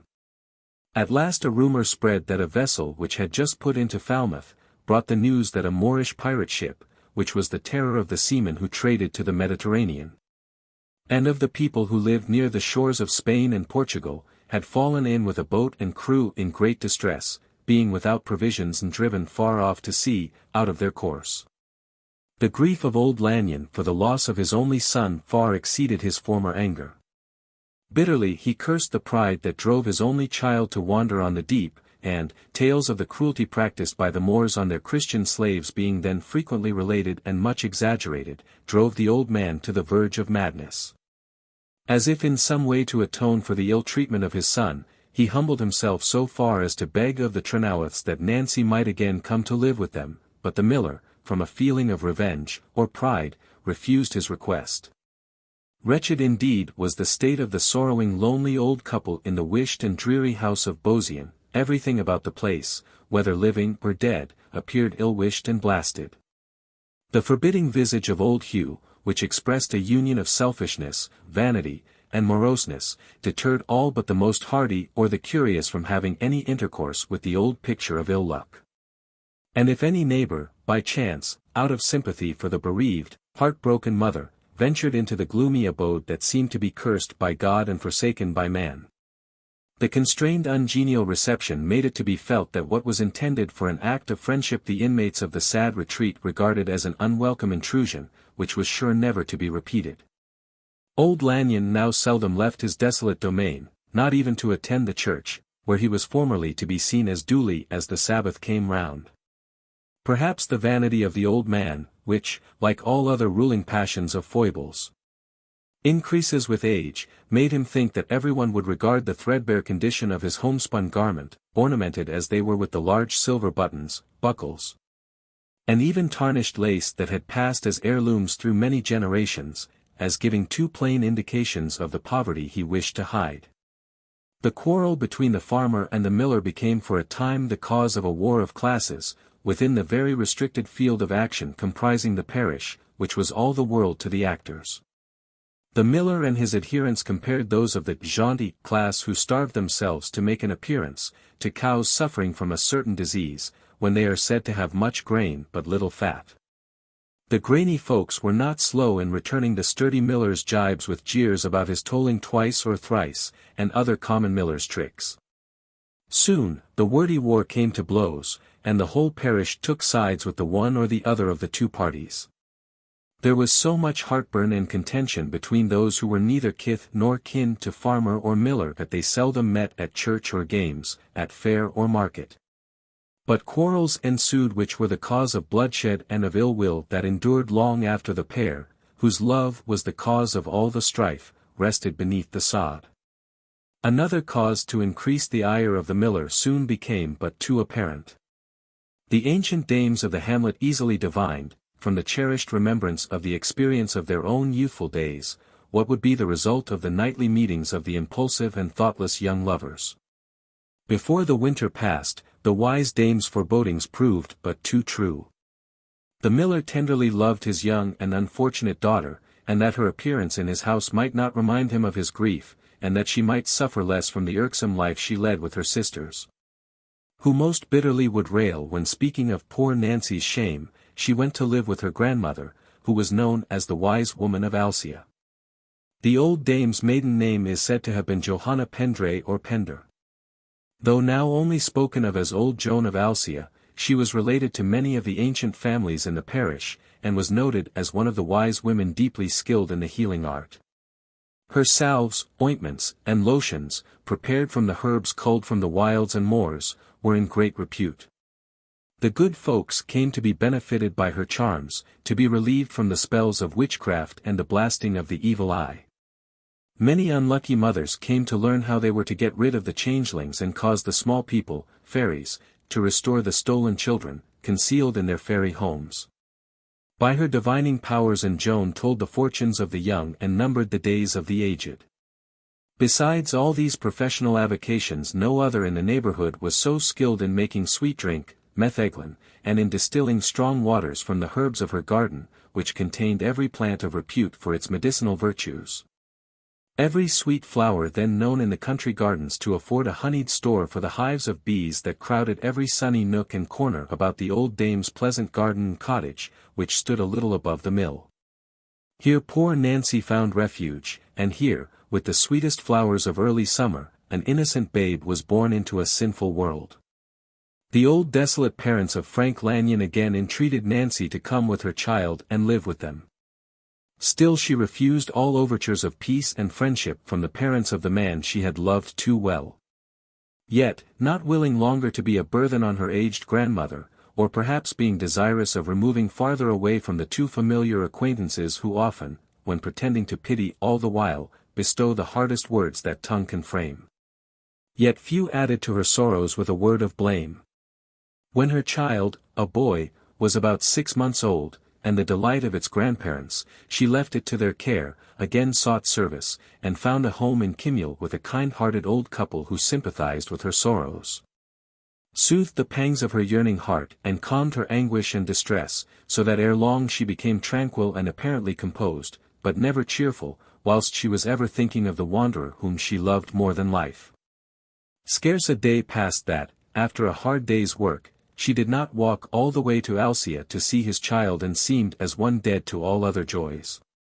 About the time that Nancy took service in Kimyel a sealed bottle was picked up from the sands of Penanvounder, or Porthcurno. The bottle was found to contain a paper dated many months past, from the Bay of Biscay, directed to Nancy Trenoweth of Alcia, on which was written the name of the dreaded pirate ship, with the names of Frank Lanyon and his comrades. This message from the ocean confirmed Nancy in the belief that ere long she would see her lover again. Yet so anxious was she to learn the fate of her sweetheart that almost every time she visited Alcia the old dame, to pacify her granddaughter, had to cast some of her divining spells, that they might discover the fate of Lanyon. By some mysterious means the wise dame saw that Lanyon would return, but beyond there was a cloud they could not penetrate, and a vision, shrouded in the garb of death, always appeared hovering near. Part 2. My bosom struggles. To him, oh! Where? Ah, might I but clasp him, and fold him there, and might I but kiss him, as in wish I may. My soul in his kisses should die away. Where I see him not, seems the grave to be tuneless and harsh. All the world to me. My heart is heavy. My peace is o'er. I shall find it never. Oh, nevermore. Faust, Fillmore's translation. So overpowering was the desire of Nancy Trenoweth to know the fate of her lover and if it were destined for her ever to become the bride of Lanyon, that, in company with two other love-sick damsels who were equally agitated by hopes and fears, she essayed what was then regarded as one of the most potent and fearful incantations. To induce the powers of darkness to lift the veil from that portion of their future destiny which they regarded as the main object of their existence, when Allhallows Eve came, they had all three prepared for the spell of sowing hemp seed. Near the midnight hour, with the moon shining bright, Nancy left the house quietly, for fear of disturbing the old couple, who had long retired to rest, and met her companions in the town place, where they had agreed to meet and work their spells. Nancy and one of her companions drew their circles at a good distance from, but within sight of, each other. Nancy was the first to sow the magic grains, and pronounced the seemingly harmless incantation of hemp seed. I sow thee. Hemp seed, grow thee. And he who will my true love be, come after me, and mow thee. No sooner were the words 3 times spoken than a lurid thundercloud obscured the light of the moon. At the same instant a cloud of mist came sweeping in from over sea, rolled up the clevies with the speed of a whirlwind, came careering on to Kimyule town place, and gathered around the circle in which Nancy stood, trembling with affright at the fearful visions her spells had summoned. The wind rose to a violent tempest, and the waves seemed to be breaking and surging around her. The dark clouds overhead became one sheet of flashing flames, which showed her the apparition of Lanyon, surrounded by the surging waves and dripping wet, as if he had been drawn through the sea.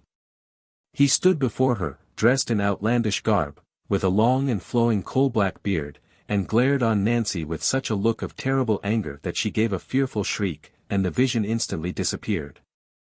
The spectral sea and tempest, with the apparition of Lanyon, was neither seen nor heard by the other damsels, whose curiosity and hopes deferred urged one of them on to try for her sweetheart. But she had no sooner sown the seed and spoken the words, "Let my true love come after me, and mow," than turning quickly round, in hopes to meet her destined bridegroom, she saw a white coffin resting within the circle. This unlooked-for vision caused her to run from the charmed circle towards the other girl, who stood near, being too timid to try the spell, and fall to the ground in convulsions. Nancy, who had somewhat recovered her fright, helped to convey their insensible companion to her home in the next hamlet, which she only left to be taken to her untimely grave, before the earliest flowers of spring bloomed in the meadows.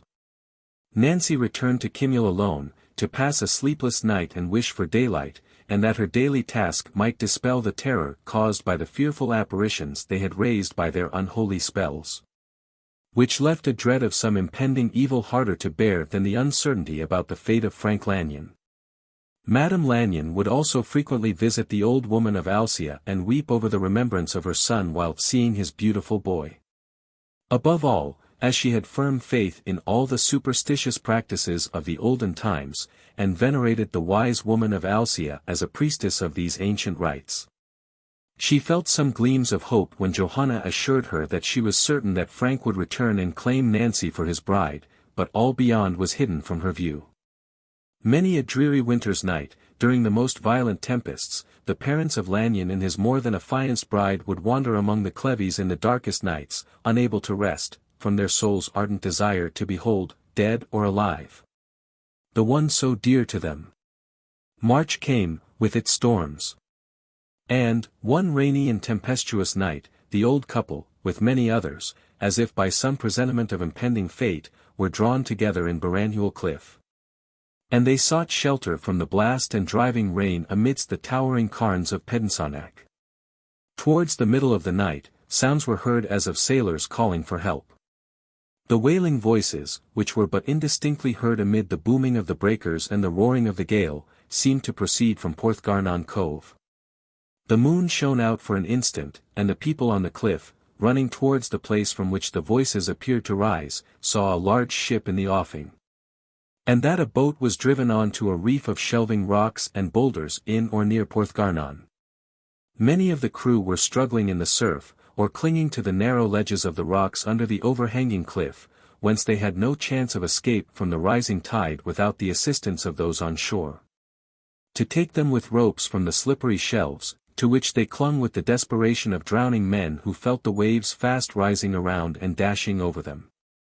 They had but little chance of escape from death at their own doors.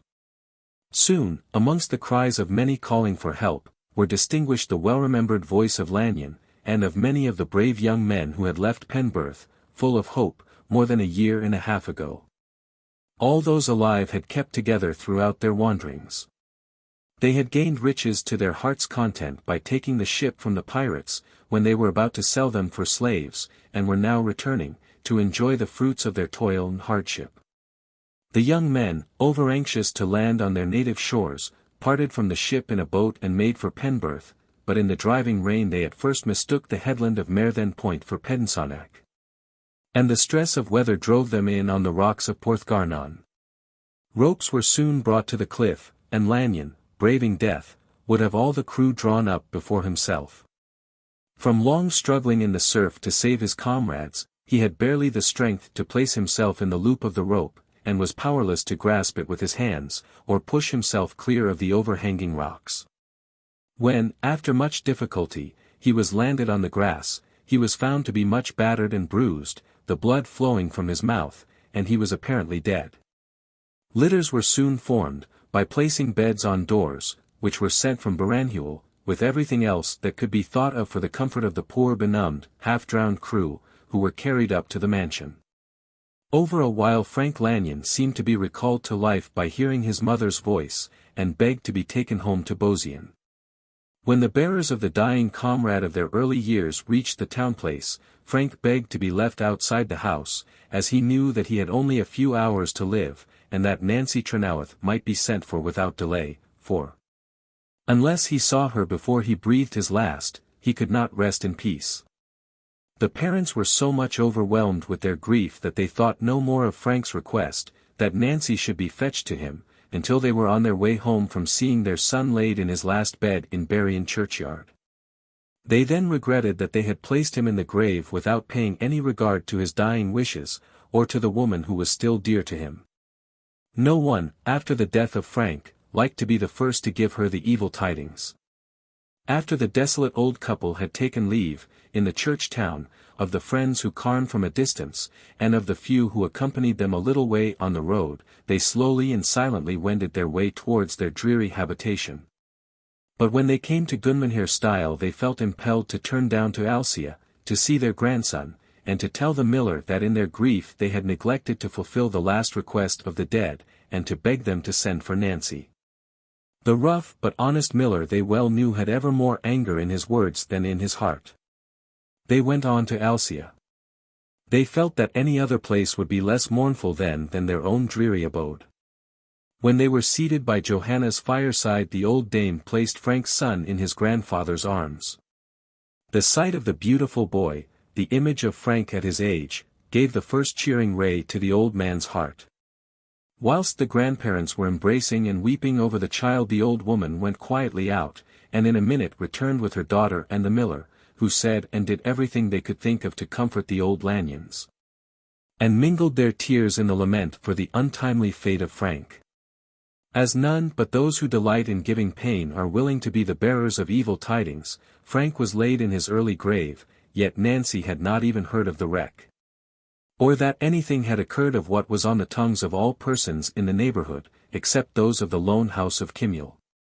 On the evening of the funeral, when the old folks with whom she lived, who always sent early to rest, were buried in peaceful sleep, Nancy, as was her custom, the last thing before closing the house for the night, went out in the town place to take a parting look at the sea, which she regarded as the abode of the one who was never absent from her thoughts.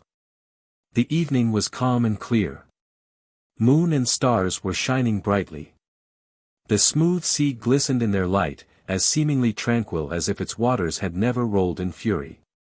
And the forlorn woman, still fair as the sky gemmed with countless stars, stood near a rock in the town place, gazing over the boundless waters with a sad and wistful look. As if her spirit had departed to seek her lover through the boundless realms of ocean, earth, and sky. Perchance she thought of him, wearing out the strength of his young life as a galley slave to the detested Moor, or as wandering over the savage lands and burning sands of Barbary. Her mind of her lover forever dreaming, with unutterable longing to again behold him, she often murmured his name and forgot all else beneath the sun. Nancy was roused from her mournful reveries by the tramp of a horse coming through the lane with unusual speed. She went towards the house and mounted the steps of the heaving stock beside the door, the better to see who could be coming to the place at that unusual time, when she saw, approaching near, the well-remembered horse on which Lanyon often came to meet her in Alcea lanes. The rider, too, was dressed in the strange garb in which she saw the apparition of her lover when summoned by her spells. The horseman hailed her by name, in the sweet tones of her lover's voice, saying, "I am come, my love, to make thee my bride before tomorrow night." He brought his steed close beside the heaving stock on which Nancy stood, spellbound, as ever, by the charm of love when she saw Lanyon. "Thy lips are icy cold, dear Frank, and thy hand is cold and damp as clay," said Nancy, when she clasped his neck and kissed him. His eyes glared on her like those of a dead corpse, and made her blood run cold, yet she had no power to resist his will when he said, "We have plighted our vows and sworn to be married, alive or dead. Shrink not from me in fear, sweetheart, come, mount behind me, and let us away, ere tomorrow night thou shalt be my bride."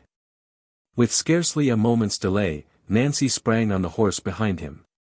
When to steady herself in her seat, she placed her arm around him, it became as stiff as iron and cold as ice.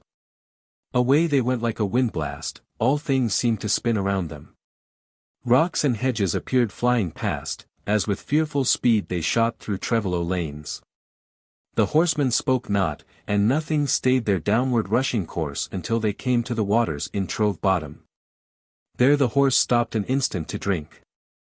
At that moment, the moon shining brightly behind them, Nancy saw, reflected in the water, the horseman before her like the corpse of Lanyon, arrayed in a shroud and other grave clothes. Now she knew that she was carried away by a spirit, yet, as if bound by some magic spell, she had neither the power to move nor speak. Again they rushed on. The wind swept howling by them when they passed the trees in Trevither Lane, and a tempest seemed to rage around, dashing on over hills and hollows, as in a few minutes they were near the smith's shop at the end of Buryan Lane. When Nancy saw by the light shining across the road from the forge fire, and by the sparks flying from the door and chimney, that the smith was still at work, she now recovered her speech, and, as they came careering on, called out with all her might, "Save me! Save me! Save me!" The smith sprang out with a bar of red-hot iron in his hand, and as they rushed by he caught hold of the woman or her dress, held her fast, and drew her off the horse. The spirit also grasped her dress, and the horse going like the wind, Nancy and the smith were dragged along past the old almshouse to the churchyard wall.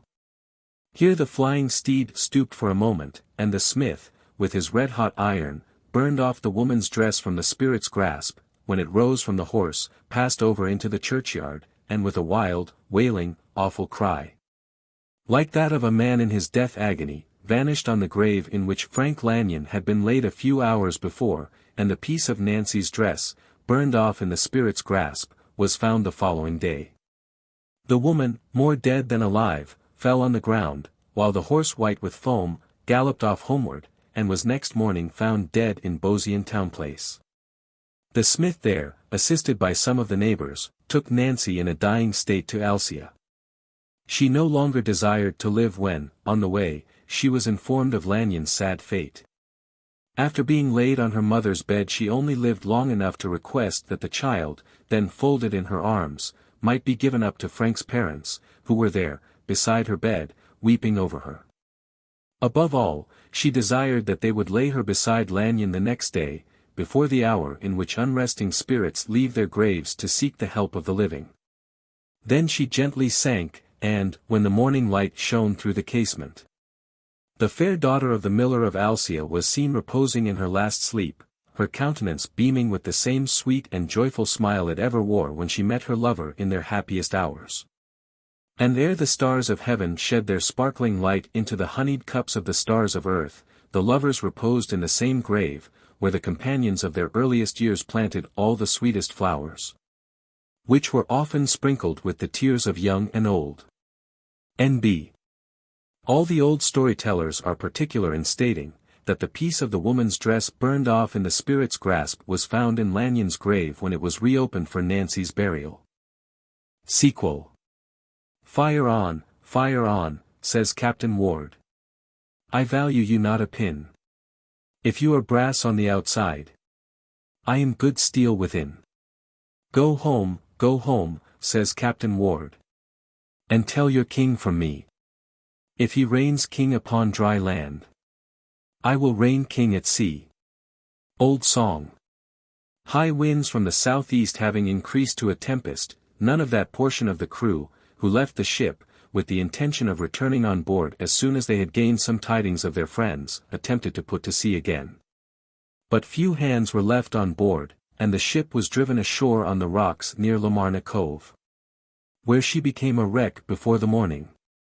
On the night after the funeral of Lanyon, some of his crew related to their old acquaintances in the public house, whither they all assembled to renew their friendship with their old comrades, to cheer their heavy hearts with good strong drink, and to drown their sorrows and forget their cares over the pure home brewed, that on the night of the 30th of October, Lanyon was for hours like one raving mad. They could scarcely keep him in the ship until he fell on the deck in a trance, and remained speechless and still as death for hours. When he Carn to himself he told them he had been taken to the village of Kimil, and that if he ever married the woman who cast the spell he would make her suffer the longest days she had to live, for drawing his soul out of his body. The young men had often, before this night, related to their old comrades the story of their adventures in the pirate ship, which adventures were thought to be nothing remarkable for those times. The contrary winds that came on soon after they left Boulogne, with a cargo of the choicest wines and cordials, strongest brandy, silks, laces, and other merchandise, became a fearful storm, which lasted several days, and drove them towards the southeast and far out of their course. For several days they saw neither sun, moon, nor stars, and knew not which way to steer, for compass they had none. The 5th day, when the weather cleared, they were out of sight of land, and knew not what course to take to arrive at the nearest port. As much of their rigging was lost, and their eatables spoiled, they must either make land or perish, unless picked up by some ship. And they had been days on the lookout for some friendly sail, without seeing any other signs of human life than what their own frail bark contained. As well as they were able, they kept their course towards the east, hoping soon to reach the coast of France or Spain. When all but Lanyon had fallen to the bottom of the boat quite exhausted, he saw, and signalled to, a rakish-looking craft that was passing at no great distance. The boat's crew roused themselves and all joined to hail the passing ship. They were at last noticed by the ship's crew, who, seeing their signal of distress, hove about and slackened sail. When taken on board the young men were too much exhausted to know or care what ship they were in, or with whom. They heard a strange lingo, saw strange swarthy-looking visages with long black beards, smelt the flavour of strange cookery, and soon made a hearty meal on what they were too hungry to examine, and fell asleep, quite worn out with their long watch, fast, and fatigue. They awoke from a protracted sleep much restored, and found that their knives and everything else they wore as armour or for self-defence, as well as the little money they had about them, was taken from them. When they arose, to examine the dark part of the hold in which they were placed, and found the doors and hatches secured by massive bars and bolts, with chains and manacles fastened to beams and stanchions, they then understood that they had fallen into the hands of Algerine pirates or Barbary corsairs. As the day wore on, a negro came below and made signs for them to go on deck, where they found a good repast of stewed mutton prepared for them. All but 2 of the ship's swarthy crew kept aloof, and seemed afraid of being polluted if they came near them. Even the rank negro who served the pirate's cabin, either from the monkey-like instinct of imitation, Or the slavish perception which ever prompts the despicable race of black or white to lick the feet of the strongest and crush the weakest, pretended to find the strangers unclean and offensive. But a withering glance from Lanyon made the man skulk away, abashed. The young men also remarked that before meals and at stated times, there was a great show of washing without much regard to cleanliness, and that their captors often placed themselves in formal attitudes, made various prostrations towards the east. In fact, according to their Mussulman notions, they were as religious a set as gentlemen of their profession could well be, under the circumstances. And were even regarded by their fellow countrymen as holy warriors for making havoc on the unbelieving Christian dogs. Their interpreters of the dubious oracles and wild fables of the prophet, like the priests of all other barbarous creeds, taught the ignorant and superstitious people that what the infidels regard as crimes are mere venial faults. Compared with unbelief in what these interested interpreters of their prophet dictate as the will of Allah. This unbelief, they say, is the most heinous and unpardonable of all sins, because a sin against God, whereas all other sins, or what the infidels call crimes, are merely sins against mankind. As a consequence of this atrocious dogma, so dangerous in the mouths of interested fiery fanatics, these religious warriors spread rapine and murder into many peaceful Christian lands. Believing all the while that they were offering an acceptable sacrifice to the God whom they created after their own image. It is well known that these bloody Algerine pirates were regarded by their countrymen as holy warriors in the service of Allah to subdue the unbelieving dogs of Christians. Yet little better could be expected of the people who regard the insane as the particular favorites of heaven, and as the oft-chosen instruments of the celestial powers for communicating their pleasure to the more sober sons of earth. The Mohammedan fanatics are not singular in believing the insane to be the most favored of heaven. Notwithstanding the formal profession, by these sanguinary roving Moors, of unquestioning submission to the ordinances of their prophet. Yet in their heart of hearts they were bound by no other laws than such as their pleasures or necessities dictated, and were striking examples of the general rule. That there is always a close connection between devoteeism and devilry, superstition and the most atrocious wickedness, like modern developments of cant, sanctimonious pride, and diabolically treacherous actions. There were 2 seamen on board who had been captured by the pirates many years before from a French ship, and had been retained instead of sold as slaves, because one of them was a clever cook, and had such a knowledge of surgery as was not to be despised, while the other was an able pilot. These wandering sailors, who had mixed for many years with people from all the trading parts of the world, seemed to belong to no country in particular, and their language was composed of a mixture of words from all the babbles of the north and west. With many Levantine terms, which make up that confusion of tongues known in the Levant as the lingua franca, and which was a universal language among sailors of these times. These 2 Franks had much sympathy and liking for the young Cornish smugglers, which they contrived to express by signs and their universal lingo, when not watched by the jealous Moors, and informed the young men, with whom they had more affinity of race, that when they were taken on board, the day before the pirate ship was cruising near Corunna, waiting for more favorable weather to land in any cove or creek at no great distance, with the intention of carrying off some Asturian maidens for the harems of wealthy Moors, and youths to work in their gardens. And that their object for then setting sail for Levant was to take the young men to some market on the coast and sell them for slaves. The young men of Berrien determined to fight hard for their lives, before they would be this disposed of. As is well known, the Mohammedans are forbidden by the Prophet to taste either wine or strong drink. Yet these rovers took good care to save, and stow away, all the delicious wines, cordials, and spirits that they found in the smuggler's boat, and it was soon plain, by the altered demeanor of the usually gloomy and silent Moors, that they had made a law for themselves for the time, thinking, no doubt, that if Mahomet had only tasted the rich wines of France he would never have made the unreasonable ordinance to forbid the faithful from drinking nectar worthy of Allah.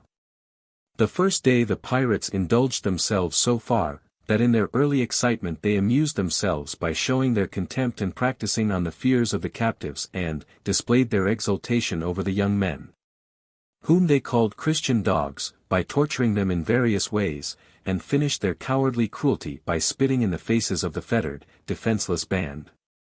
They became stupidly drunk and powerless before night, when the two Franks and Lanyon took advantage of the pirates' oblivion to all sublunary doings to procure themselves arms, and to provide the means of releasing the others of the smuggling band from the manacles to which they were obliged to submit, when they showed by signs that they wished to have some provisions, and to be allowed to proceed westward in their own boat.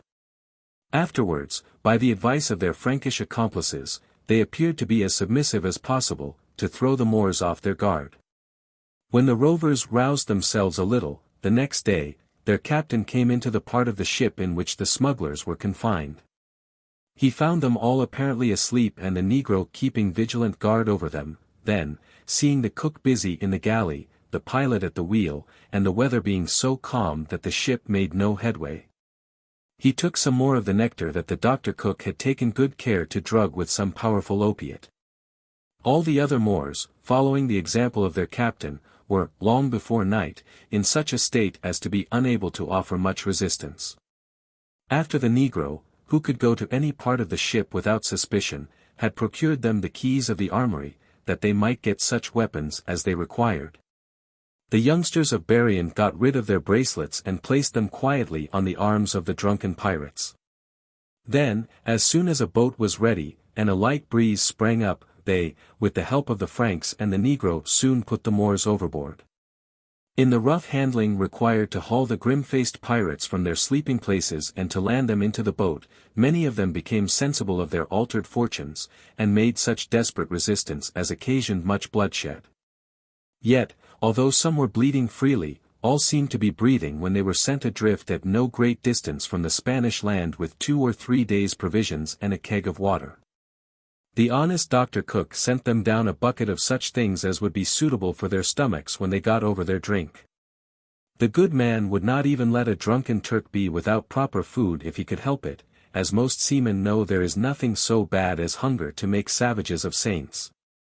The pilot tried to make them understand the course to steer for the nearest land. The negro, who was a good Mussulman in his way, saluted his former masters with the ordinary salam of Allah is great, and Mahomed is his prophet. What is to be must be, the will of the Lord be done, and, turning to his new masters, he called the Moors a set of nasty black niggers. Lanyon was chosen captain. The treasures, money, and merchandise found in the ship were divided as equally as might be between the Berrien men, the Franks, and the negro, who was about the best sailor on board, and a favorite with the crew for his facility of adapting himself to any changes. The wind being favorable for continuing their course towards the coast of Barbary, the new possessors of the pirate craft resolved to try a scheme they planned by way of retaliation on those who are fond of buying Christian captives.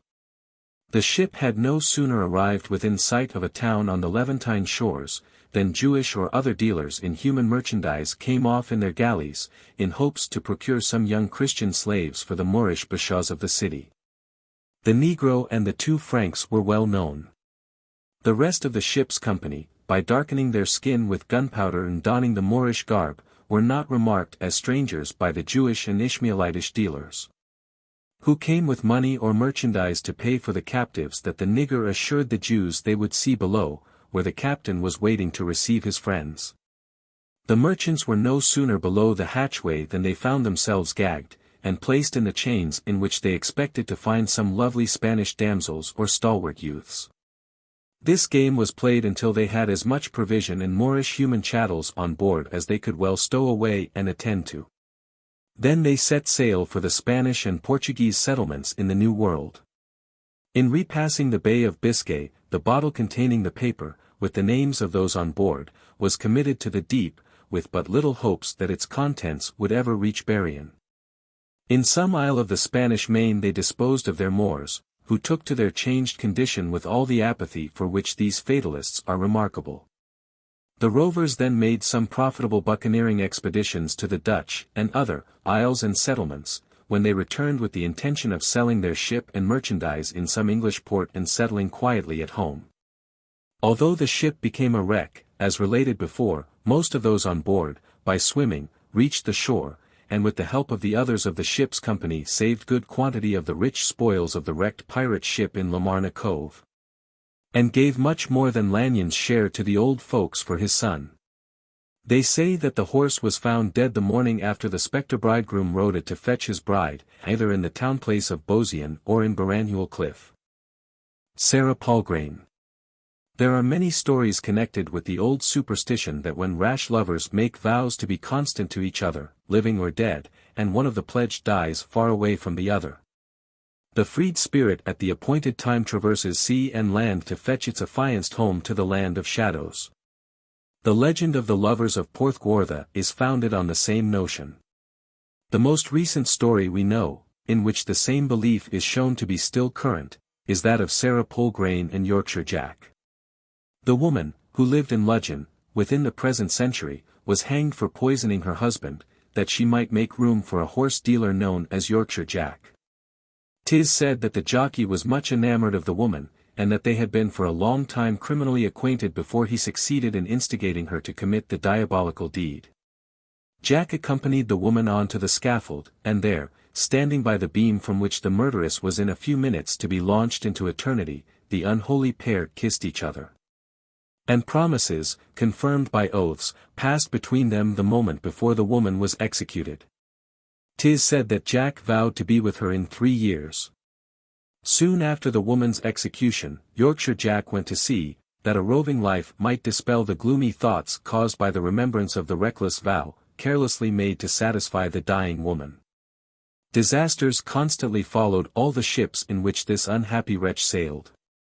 3 years from the hour of the woman's death, Jack was on board a timber ship, returning from Quebec, when, about midway across the Atlantic, a violent storm surrounded the ship. The affrighted crew saw in the lurid thunderclouds the figure of a fiery female form and another of gigantic size, too frightful to look at. The figures stood over the ship, when the crest of a mountain wave broke on the stern and swept the doomed man, who was then at the wheel, into the ocean. Immediately afterwards Yorkshire Jack was seen flying away to the westward, in the whirling thundercloud, between the figures who came in the storm, and who were no other than Sarah Palgrane and the evil spirit whose slave she had been on earth, and who was now her eternal master. From the time that this western Jonah was taken away by the lady of his love and the devil, the ship was free from all the strange disasters which were constantly occurring on board during all the time that the haunted man was one of the crew. This story obtained much notoriety from the anxiety of Ludgvan folks to prove that Sarah Palgrane had never been baptized in the water of their renowned saint's well, which is believed to protect all children baptized therein against the hangman and his hempen cord. Their joy was unbounded when it was found that a mistake had been made about the woman's birthplace, and that she had been christened in a neighboring parish, so that the wonderful character of the parish well obtained more widespread celebrity than ever, which it retains to this day. We are aware that a similar, if not the same, story as the above, of West Country smugglers taking an Algerine pirate ship, is told of 3 if not more bands belonging to the West Country. It has been said that the person who caused the monument to be erected on the hill near St. Ives, was, in his youthful days, the captain of a crew who performed a similar exploit, and continued their buccaneering expeditions in the same vessel many years, and gained the treasures, by fair means or foul, that enriched some of the great folks of that place. The same adventures have been ascribed to Morva and Street just men, who, landing in Genver Cove from a ship of doubtful fame, came to Penrose, and gave old Justice Jones a lesson in the laws of the high seas. There is good reason to believe that the honor is due to the Berrien band, as their story is of much earlier date than either of the others. Besides, it is said that a woman of Penberth, who was ancient at the time of the wreck, was so much frightened at the first sight of a black, that the child she bore resembled the Negro in everything but color, and they say that in some of the descendants of the babe, African features were seen to crop out occasionally, down to the time of people still alive. The dwelling of Chainance. Lamarna Cove, the dwelling of Chainance, Joan's trip to Penzance on Christmas Eve. In old wives' days that in old time did live, to whose oddie tales much credit men did give. Great store of goblins, fairies, bugs, nightmares, urchins and elves to many a house repairs. Old poem. There may still be found, just at the entrance of the Vale of Lamarna, a few minutes' walk ascending from the bare boulders of the cove. Close beside the beautiful stream that leaps from rock to rock amidst the eddying pools and overhanging ferns and shrubs, some remains of the dwelling of a noted wise woman called Betty Chainance, and her husband Tom, who flourished here more than 2 centuries ago, if the story told about them in the old guise dance of Duffy and the Devil may be relied on. We have been informed by several elderly persons that they remembered, on the spot we have endeavored to indicate, the ruins of what appeared to have been a cottage and outbuildings, which were then known by the name of Chainance's Old Walls. A few years ago, in seeking for the remains of the old dwelling, we discovered such a heap of stones and rubbish surrounding what appeared to have been a hearth and chimney jambs, as satisfied us that we had found the house where Tom lived. Little more is known of these folks than what has been preserved by an old Christmas play. This ancient piece of mummery, or primitive drama, if one may apply so grand a term to what was probably never known the other side of Penzance, saith that, in the cider-making season, old Squire Lovell, of Trove, rode up to Berrien Church town in the morning early, to procure some help to gather in his apples, when, as he came to Janie Angwin's door, he heard a terrible noise of scolding within, between the old woman and her step-daughter, Duffy. Such a cloud of ashes and smoke was coming out of the doorway that the squire was almost blinded before he could make out that old Janie was beating the girl about the head with the skirt of her swing-tail gown. That the old dame, in her distraction, not knowing what she was about, had just used to carry out the ashes.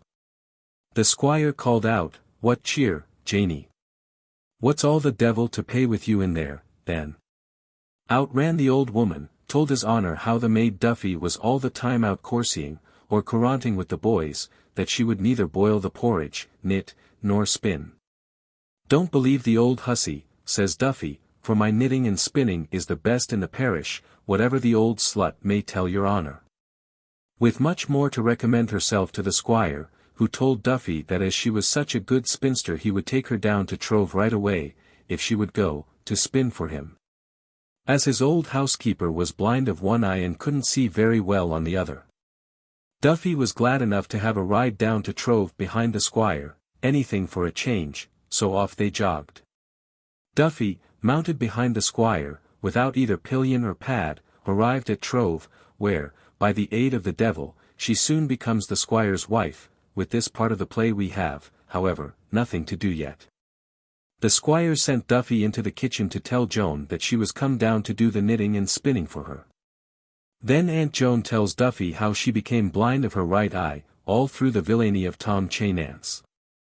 We can tell the story no better than it is told by Joan in the guise dance. One-Eyed Joan's Tale.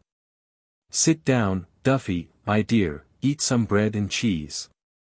Don't be afraid to drink the beer, it's all my own brewing, the more you take the more good it will do ye, and I will tell ye how I lost the sight of my eye. Now, I know for sure and certain that there isn't a ranker witch in all the country round than old Betty down in the cove, and her great long lanky Tom isn't a bit better than the street Levon witches. They have all got strange dealings, I can assure ye. The last Christmas Eve that ever was, I went to Penzance to buy a pair of shoes for myself and some thread, buttons, and things to mend the skates, rents, in master's clothes. For he, good man, do what I may, is always as ragged as a colt, but how shouldn't he be when he is out hunting all the time, from the break of day till dark night, through bogs and brambles, furze and thorns, in all sorts of plashes. No clothes could ever stand on his back, if one made them of leather. But he wouldn't care a cuss if he hadn't a coat to his back, not a breeches to his legs, no, not he, so give him his horse, and his dogs, and his old crony Squire Pender, to have a carouse with every night. As I said, I made up my mind to jog off to town. As, dearly like company, and Betty down in the cove is always ready for a jaunt, thinks I to myself, if she is a witch she will never hurt me, as I never crossed her in my life. And, witch or no witch, bad company is better than none they say, so I put on my hat and cloak, took my basket and stock, then off to the cove. Down by the end of Boseva Lane I met 2 of Tom's great skates of maidens, with cowls, seemingly full of fish, on their backs. We stopped and had a chat. They always carry something in the cowls under the ferns that they make more of than the fish. Whenever they call at any house, and they find the men out of the way, they give the tip of the wink to their wives, for they all like a drop, and the jars of rum, gin, or brandy, are dragged out from among the ferns under the fish. If the wives haven't money they will give meat or other things of twice the value, and they never know when they had had enough of a good thing, as I tell Master and Squire Pender, when they are both so drunk that they can neither see, stand, nor go, nor lie on the ground without holding, that they destroy good liquor, instead of taking a little like I do, in moderation. Tom's girls asked me to take a dram. I told them I thought a thimbleful or so would do me good, as I had a long walk before me, and to come up to the squires some time in the Christmas holidays and I would remember their kindness. It wasn't much turned of noon when I got to the cove, but there wasn't a soul to be seen about the place. All Tom's children, that belong home, were, according to custom, down by the seaside, ranging over the rocks, gathering limpets, catching pulkernacks in the pullens, or paddling about in the sea, winter or summer no difference. A heartier set were never reared. And, to see the piles of crogans, limpet shells, about outside of the house, one would think they ate nothing else but limpets and gueens, periwinkles. The door of Tom's house was shut. I heard him inside saying something to Betty. I listened, but couldn't make out what they were talking about. That I might know what was going on, before lifting the latch, I took a peep through the finger-hole, latch hole, and seed Tom sitting down on the chimney-stool, with Betty standing alongside. Taking some ointment from a box which she held in her hand, and rubbing it over Tom's eyes, mumbling all the time something that sounded like the verse of a charm. There seemed to be other voices within as well. I listened with all my ears to find out what was going on. Many said that Betty was something worse than a white witch, and Tom's piercing dark eyes made some believe that he had all the power of the evil eye, yet they are beautiful eyes too. You have seen the bright sky shining in a smooth pool, when the water seemed as deep as the sky was high, such are the dark hazel eyes of chain ants, until an angry cloud passes over them. Then the lightning flashes dart on those who dare cross the man and make cowards quail. Not being able to hear from the door, I went round to a little window, a sort of air hole always open, in the chimney end, looking out over the brook. When there I was not much the wiser, because there is such a brake of ivy and honeysuckle growing all over the walls, the roof, and wreathing together round the chimney stack, that there is scarcely a stone or any thatch to be seen. And a thicket of sweetbriar sprouting out under the window hid all within from sight. And, with the murmuring of the waters, the singing and tweeting of the robin redbreasts that flew in and out of their nests on the rafters, and the buzzing of the bees that had long made their home in the hollow wall, flying about the same as on a summer's day, hindered me from hearing what was going on within. The windows of Tom's house looked towards the sea. The door is on the land side. So I returned to the door side and sat down a moment on the bench placed under the ash trees that are planted round the house according to the old custom for the sake of keeping the adders away. Then, going to the door and peeping through the finger-hole again, I saw that Tom rose to come out, and noted that Betty put the box of ointment in a hole beside the chimney. When Tom came close to the door I lifted the latch and entered. After all the how-to-does, how glad I am to see Aunt Joan, and so on, out went Tom. As soon as he was gone out of hearing, says Betty, now we will have a good drop to ourselves as it is Christmas Eve, it will do us good. I shan't be able to go to town, says she, because I have been very bad all day with the wind in my stomach, and can't get well all I can do, for all that I have been craming, standing on my head, taking milk and soot, brandy and rue, gin and pepper, and everything else I ever heard to be good for curing the mullygrubs.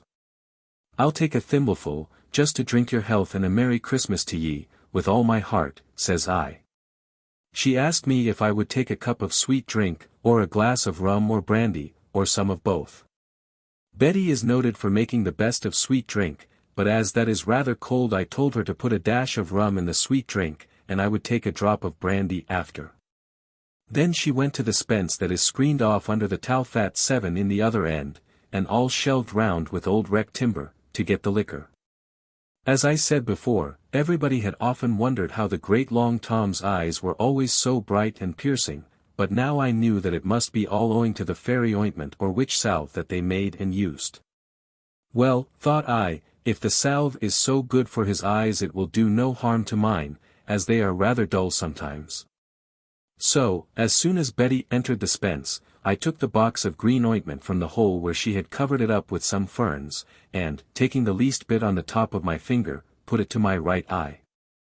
The confounded stuff had no sooner touched my poor eye than I felt as if a stick of fire, or all the needles and pins in my pocket, had been thrust into it. Betty remained, by good luck, a long time in the spence, sucking a drop from the jar by herself, I suppose.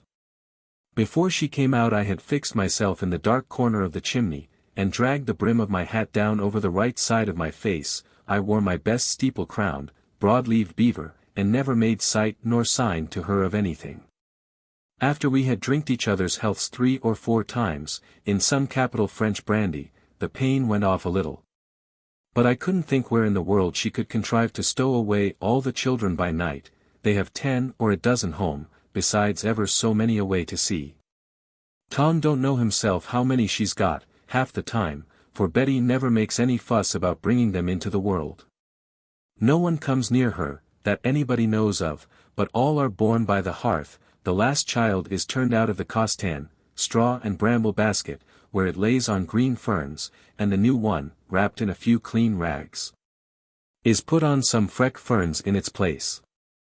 Then she goes about her work. There is no fuss about the matter. 10 to 1 if Tom knows anything about it for days after. I asked Betty where all of them contrive to roost. Wherever they have a mind to, says she. Some of the smallest, except the babies, get up on the talfat and stretch themselves in the bed, round the bed, and under the bed, as they like. And look there at that little talfat, or bunk if you will, in the top of the wood corner, that Tom made out of some wrecked timber the other day, that the bigger boys might have a place to themselves. As you see, he put in 2 strong beams to reach across from the wall plat to the side of the chimney, then put some planks upon them. To be sure the place isn't so deep in as it ought to be for the boys to stretch out at full length, as the outside only just reaches to the bowings of their knees, but what matter?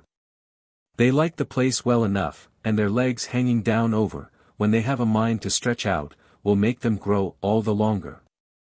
Half the time they are never in the house at all by night, but sleep down in the boat, when she is moored to the ring rock and all afloat. Well, says I, there isn't a healthier nor a handsomer set of boys and maidens in the parish than yours, and, to give the devils their due, no more there isn't. Come, you shall take another dram, Aunt Joan, said she, to drink health and long life to them all, in some of as good French brandy as ever you tasted. All our maidens, as well as our boys, swim like gulls and dive like shags. They will no more be drowned than a conger. What do you think of the freak of the maid Jennifer? After hearing a lot of stories about the mermaids combing their hair and singing on the half-tide rocks, she took it into her head to play the same pranks, in the summer evenings, on the rock you know we call the Mermaid's Rock. There she would fix herself to sing with the tide rising over her, and there remain until she was more swimming than sitting, when she would dive under the waves and swim ever so far away before come ashore. Now, ever so many of the rest carry on the same fun, so that sailors going by, who hear their songs and see them seated on the rocks, would swear that they saw a whole shoal of mermaids in the cove. When we had drunk to the health of the mermaids, I ventured to wipe the water from my face with my apron, and to open my anointed eye, and oh! The Lord deliver me from what I seed, the place was full of sprites and spriggans. In all the folds of the nets and sails, that were thrown over the quay beams, in the clews of ropes that hung from the rafters, troops of small people were cutting all sorts of capers. Some of them were playing in pairs at seesaw all along the talfat railing. The little creatures were tossing up their heels, waving their feathered caps and fans as they launched up and down on the merest bits of stick or green twigs. Numbers of them were swinging in the cobwebs that hang from the rafters, or riding the mice in and out through the holes in the thatch. I noted that all the little men were dressed in green pinked out with red, and had feathered caps on their head, high riding boots, with silver spurs, on their heels. Their ladies, if you please, were all decked out in the grand old fashion. Their gowns were of green velvet with long trains, some looped up with silver chains and bells or tassels. Other had their trains sweeping behind them as they walked in grand state, on their way up and down and all about the place. They seemed to think there was nobody in the house but themselves forsooth, prancing about in their high-heeled shoes, sparkling with diamond buckles. The little women all wore high-crowned, steeple hats like mine, to make themselves look taller, I suppose, the vain little mortals, with wreaths of the most beautiful flowers of all colors around them, sprigs and garlands on all the other parts of their dress and in their hands as well, flirting their fans in the faces of the men. They were the sauciest little mortals I ever did see. What puzzled me the most was to see so much sweet flowers with them at that time of the year. Though old mistress, the squire's mother, the Lord rest her, had often told me that the fishermen, when out to sea on moonlight nights, see the small people's gardens down among the Clevies and Carns, blooming with the gayest flowers all the year round, and the most soothing music is often heard by them resounding along the shore. From Son to Carn, I wasn't much frightened to see them, for I had heard about them and their doings ever since I was born, and knew then that Betty had the secret, among many others she had learned in her strange dealings, of making the fairy ointment. That made me see with my anointed eye all that was going on in the fairy world. When I peeped round into the wood corner, under the boys' bunk, I spied some of the ugly spriggans seated in the dark corner looking very gloomy, because they are doomed to guard the treasures, and to do many other irksome things that the merry small people are free from. Besides, the small people are very restless and changing, even when they hold their fairs, for these merry meetings, to show their vanities, only last an hour or two. Whilst looking into the dark corner, I heard the strains of sweet but unearthly music outside the house, and, looking again around the house, all was changing. Ever so many robin redbreasts were coming in through the open window and, perching themselves on the key beams, sang as if they had a mind to split their throats. The tittering wrens left the mossy balls of nests they had built themselves under the purlins, and, hopping and flying, came down on the clews of ropes, to do all they were able with their tweeting to increase the music that was now close at hand under the little window, through which a moment aft, a troop of the small people entered, playing such sweet strains on the pipes, flutes, flageolets, and other instruments they had made with green reeds of the brook and shells of the shore, as made even the pert robins keep silence after they had tried in vain to equal the notes of the fairy strains. The fairy band stepped down most gracefully from the little window seat, onto the floor, and were closely followed by pairs of the little ladies, and some few of their gentlemen, all bearing bunches of herbs or flowers. All walked in orderly procession, bowed or curtsied to Dame Chainance, and stood at a little distance behind her until some elderly fairy gentlemen, who closed the procession, came up and cast their herbs into her apron. I saw among them many bunches of the four-leaved clover, with which the ointment is made, that enabled me to see all their doings. They brought her sprigs of agrimony, betony, chamomile, vervain, mouse-ear, and hundreds of other plants from down and more that I don't know the names of. With these she makes her salves and charmed lotions. Now, all the fairies who had been enjoying themselves in all parts of the house, came around the musicians and the others who had returned with herbs and flowers. Betty seemed to be so used to what was going on that she did not look surprised, and I said nothing to let her know what I saw. She is always as clean as water can make her, or as the whitest shell on the shore. That day she had on, as usual, her dark russet-colored quilted petticoat, with a white jacket of her own knitting made of the softest lamb's wool yarn. For the sake of showing her dark chestnut curling hair, she seldom puts a hat, and never a cap, on her head. Whether good or bad, she is always clean and handsome. As soon as the small people who bore herbs retired, others approached, and poured over her dress, from the unopened flowers or bottles of the foxglove, such dews or dyes as they gathered from sea or land, or God knows whence. The dyes had no sooner touched her dress than it was changed into a three-piled velvet of the same color. The jacket became the finest and softest cloth, of a rich cream color. Then others laid silver cord all over the quiltings that divided out the petticoat into diamond-shaped squares. The whole troop then advanced to deck out the dame with their flowers. Many brought little nosegays of the sky-colored speedwell, with its flowers so like innocent eyes, other of the pimpernel, its dainty blossoms and globes of seed. The forget-me-not, eyebright, sweet ladies' tresses, violets, heath bells, and abundance of the dainty little bells, blue, pink, or white, that we find in such plenty on the moors in summer time, and hundreds of other fairy flowers like stars, bells, or butterflies that I never heard any names for. All these flowers were made up into the daintiest little sprigs of nosegays you ever saw, all of the same size yet all differently composed. These delicate sprigs were stitched, by the ladies who came down from the Towfat, all over the silver-corded petticoat, a sprig in the middle of each square. Some very tiny flowerets were placed in a ground of delicate branching moss and flowers of wild grass, others they placed on the smallest leaves of the lady fern, or of the chamomile plant. Near the bottom of her skirt, all around, the little ladies made a wreath of small bramble leaves, intermixed with the most delicate bramble roses, and their berries red and black. There was little other ornament on the jacket than the finest of lace turned over collar and cuffs, and a few such sparkling jewels to fasten it as dazzled my eyes, even the charmed one. Many of the little creatures perched themselves on the top of the high-backed chair, on which Dame Chainance sat, and even on her shoulders that they might come to arrange every curl and every hair on her head. Some took the lids off the pretty little urns they bore in their hands and poured a perfume on her head, that spread the sweetest odor around the place.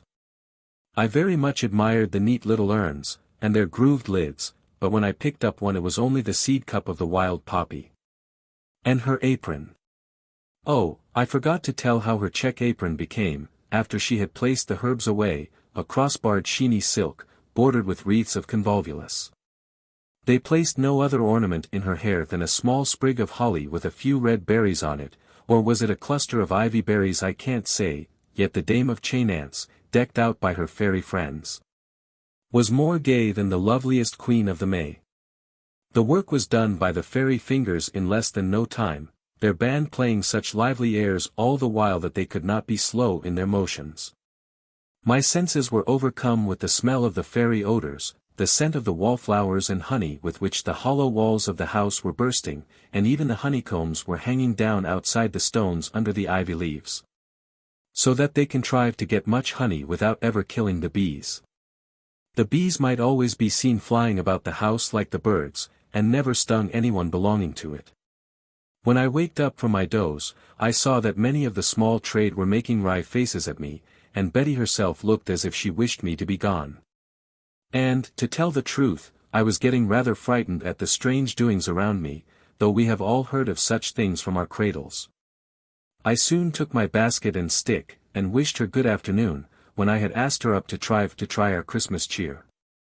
Tom is always sure to be here, as he takes the part of the Turkish knight in the choir's guise dance. He is black enow, to be sure, to pass for any Turk, and my son, the squire's man Jan, as everyone calls him, acts the part of St. George. When I had passed out and shut the door, for the life of me I could not leave the strange place without taking another peep through the finger-hole, and, would ye believe it?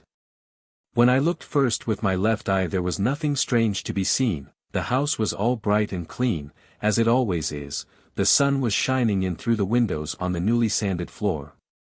The robins, wrens, and bees are half fairies, I do believe, they were there flitting about the house, and Betty was seated on the chimney-stool mending some of the children's clouts.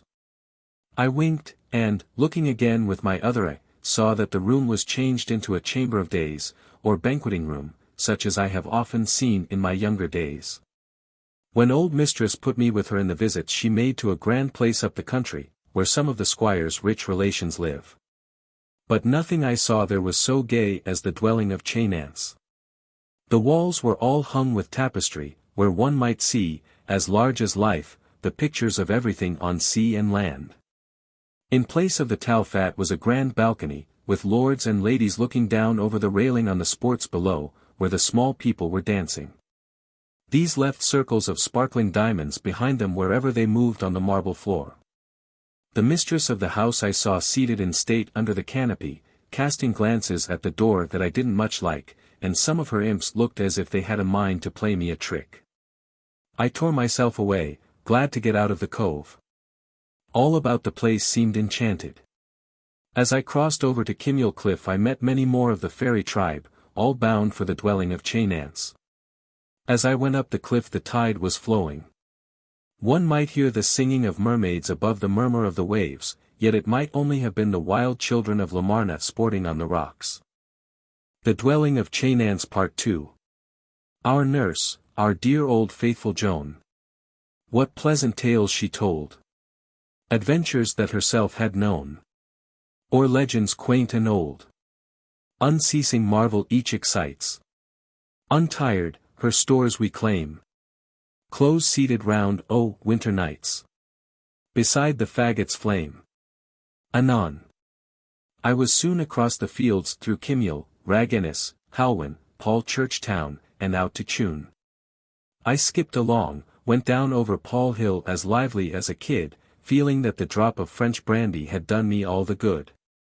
How true the old saying is, that a spur in the head is worth two in the heels. I dearly like the truth. It must have been about 4 o'clock when I arrived in Penzance. After I had done my marketing, I took a turn down to the new public house in Market Jew Street, to have a drink of beer with the piece of Christmas cake I brought in my pocket to eat on the road.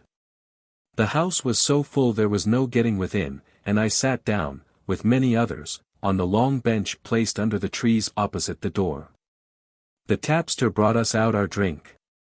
There were a number of travelers' and carriers' horses fastened to the mangers placed under the trees below.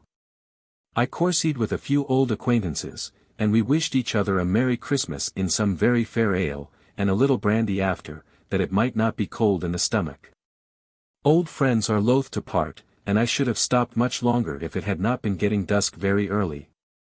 Besides, I thought what a way master would be in if he hadn't the spices brought home in time for making the Christmas ale. I had forgotten some few errands too, and went up among the standings, again looking up such things as I wanted. Who should I see but Tom Chainance? Who but he, whipping about as brisk as a bee from standing to stall, picking and pocketing all that pleased his fancy, and nobody seemed to notice him. He took hanks of yarn, stockings, and cloth from one, shoes and leather, pewter spoons and knives, from another, stuffing all into his wallet together. I could hardly believe my own eyes. I looked and looked again to be sure, before I went up to him, and said, "Tom, aren't thee ashamed to be here in the dark carrying on such a game?"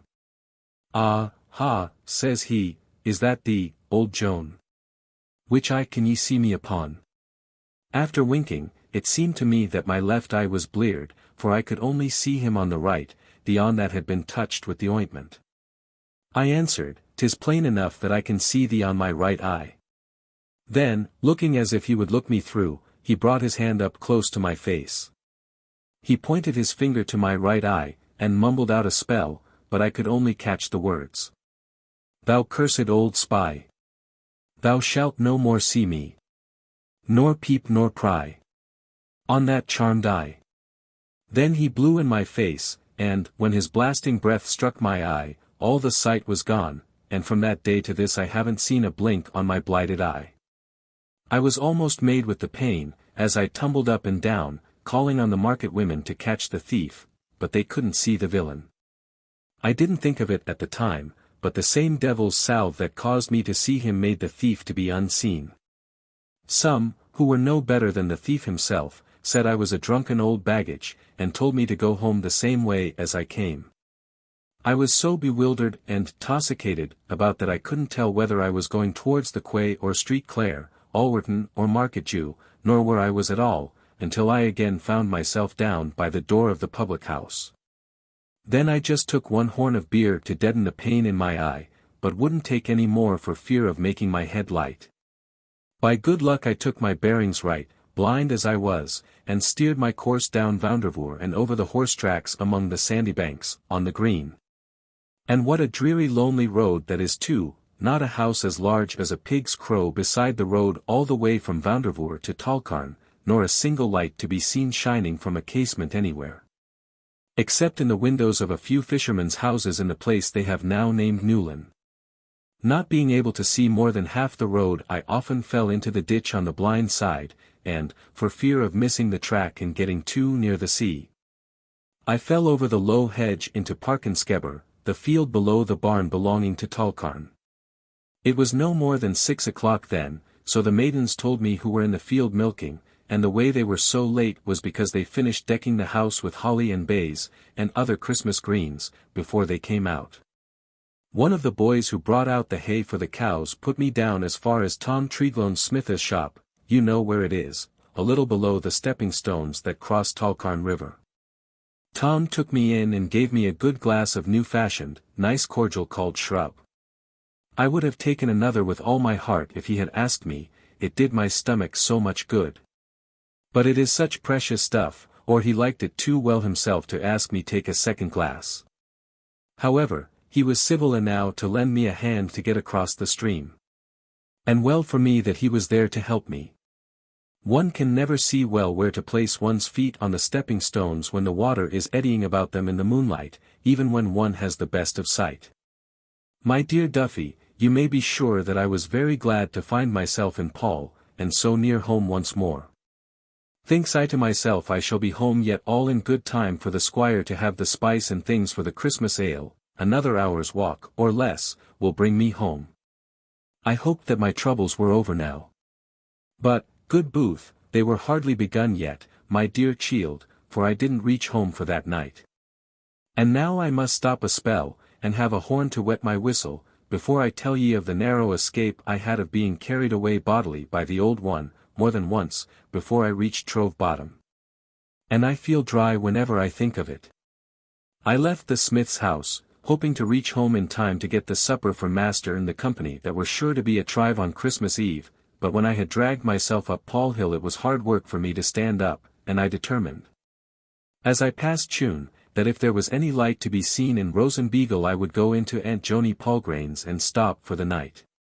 But when I reached the end of the lane there wasn't a glimmer of light to be seen in the house.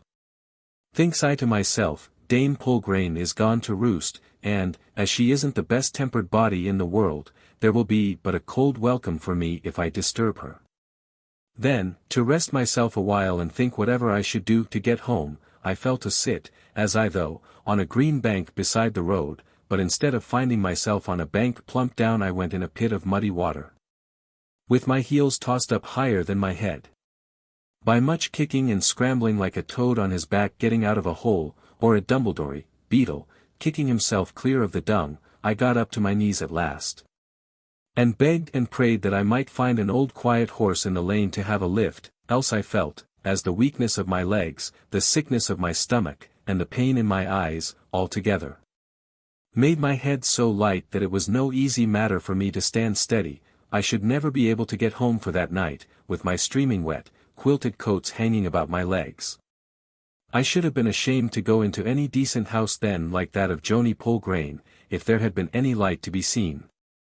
After wringing my petticoats, and going on a few steps, there in the ditch, as it seemed in answer to my prayers, stood an old horse, that I took to be Uncle Will Palgrane's grey mare. I had seen the beast some place before, spanned with a halter, and eating from the hedge. 'Twas only the work of a moment for me to untie the halter from the legs of the horse, and place it over his head and ears, then to mount his back from the hedge. I had to place myself astride. Nobody could sit sidling, bare-ridged, on the lean, razorback thing, as well try to balance oneself without holding fast on the top of a gate or on a pikestaff. That I mightn't be cut in two with the sharp backbone of the beast I got back on the cheens as far as one could without falling over behind. The beast, at first, would hardly move one foot before the other, with all the whacking I gave it with my ivory-headed cane over every part within my reach. I might cry gee up and gee ho. Devil a bit the faster would the old thing go, until we got near Travella, when it pricked up its ears at the cry of some hounds giving tongue, as they often do when out hunting by the moonlight.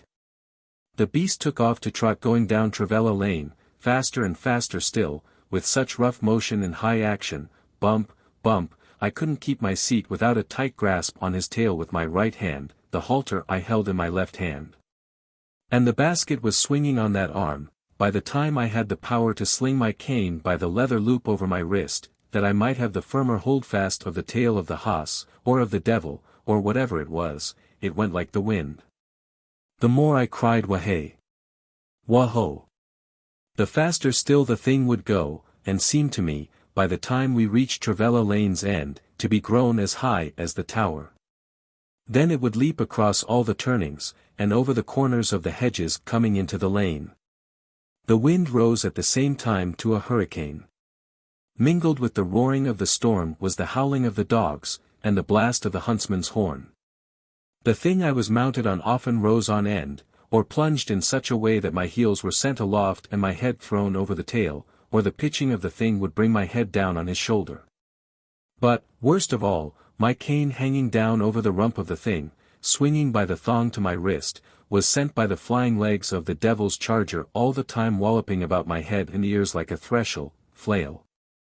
Do but think, my dear Duffy, what a picture I must have looked, as we galloped along through Travella Lanes, my best steeple-crowned hat hanging over my back by the strings round my neck, the basket swinging on me left arm, which was dragged out of joint with holding on the halter of the hard-headed brute. I kept a good holdfast on the tail of the beast for a long while, but at last, with snorting and blowing, it made a rush over the hedge through bramble and bush into the croft, then back in the lane again. And down the road faster and faster, stones and fire flying, the wind howling, and getting under my coats, I was so tossed about that I lost my mainstay. That being gone, the wind would every now and then take me up so high that I could barely touch the back of my steed with the high heels of my shoes. On the clodgy moor the devil, or dragon, or whatever I was mounted on, took off the road towards the fowling pool, and people say, you know, that the devil's huntsman and his hounds have often been seen, after hunting Travella and Carns, to come down over the moor and vanish in the clodgy pool. The halter in my left hand was the only stay that now kept me on the thing, often more standing than sitting, when it galloped round and round the pool. With my stick I hindered it from plunging into the water, and kept on its back until the blast of a whirlwind getting under my coats made me lose the halter and took me up like a feather, towers high. I was kept long hovering in the air and mounting higher and higher until I lost sight of this wicked world. My scarlet cloak spread out on one side, the open skirt of my gown on the other like the outstretched wings of an eagle. True, I never did see one, yet any person, who had chanced to have seen me then, must have taken me for a very uncommon bird, or when coming down one might have taken me for a monster of a kite, and have shot me whilst in the sky beating on against the wind, if the powers that raised me above this sinful world had not preserved me in a wonderful way from man and devils. Whilst I was flying in the air, with outstretched wings, the black huntsman came down the road over the moor and his hounds came around the pool to drink. The devil's charger, that I was taken from by a miracle that I might escape the old one, ran on to the road, the huntsman blew his horn, sprung on the steed, and when I was dropping slowly down I saw them all, man, horse, and hounds, going like lightning down the moors in flashing balls of fire. By a great mercy I came gently down and alighted on a break of rushes when I again touched the ground. There was plain proof in the sickening smell of sulphur all around that the being who rode the beast away was one of brimstone, and not of clay. Through all my riding and flying I kept my basket and stick. The bunch of rushes I was landed on was surrounded with bogs like an island in the sea. In getting off, and wading through the mud on to dry land, my shoes were dragged from my feet. Then, barefooted, I hobbled down the moor, keeping on the grass all the way. It took me a long time to hobble along barefooted from the fowling pool to the large rock on one side of the brake of thorns, near the horse track, at the bottom of the moor. I rested a few minutes on the loose side of the rick and was preparing to start once more for home, when I again heard the sounds of the tramp of a horse, the winding of the bugle horn, and yelping of the hounds. I shook with dread and fear, fell on my knees in prayer that the Lord might again deliver me from the black huntsman, who was now so near that I heard the snorting of his steed. A moment after the sound of the horse's hoofs came within a few yards of the brake and rock, then ceased. I prayed with all my power that the old one might be deceived of his prey that night. Not hearing any sounds for some time I ventured a look towards the road, and there, at no great distance off, I spied the black huntsman, seated on the same horse with a pillion behind him. We have all heard of the wiles of the devil, and the various schemes he takes to tempt poor creatures to their destruction.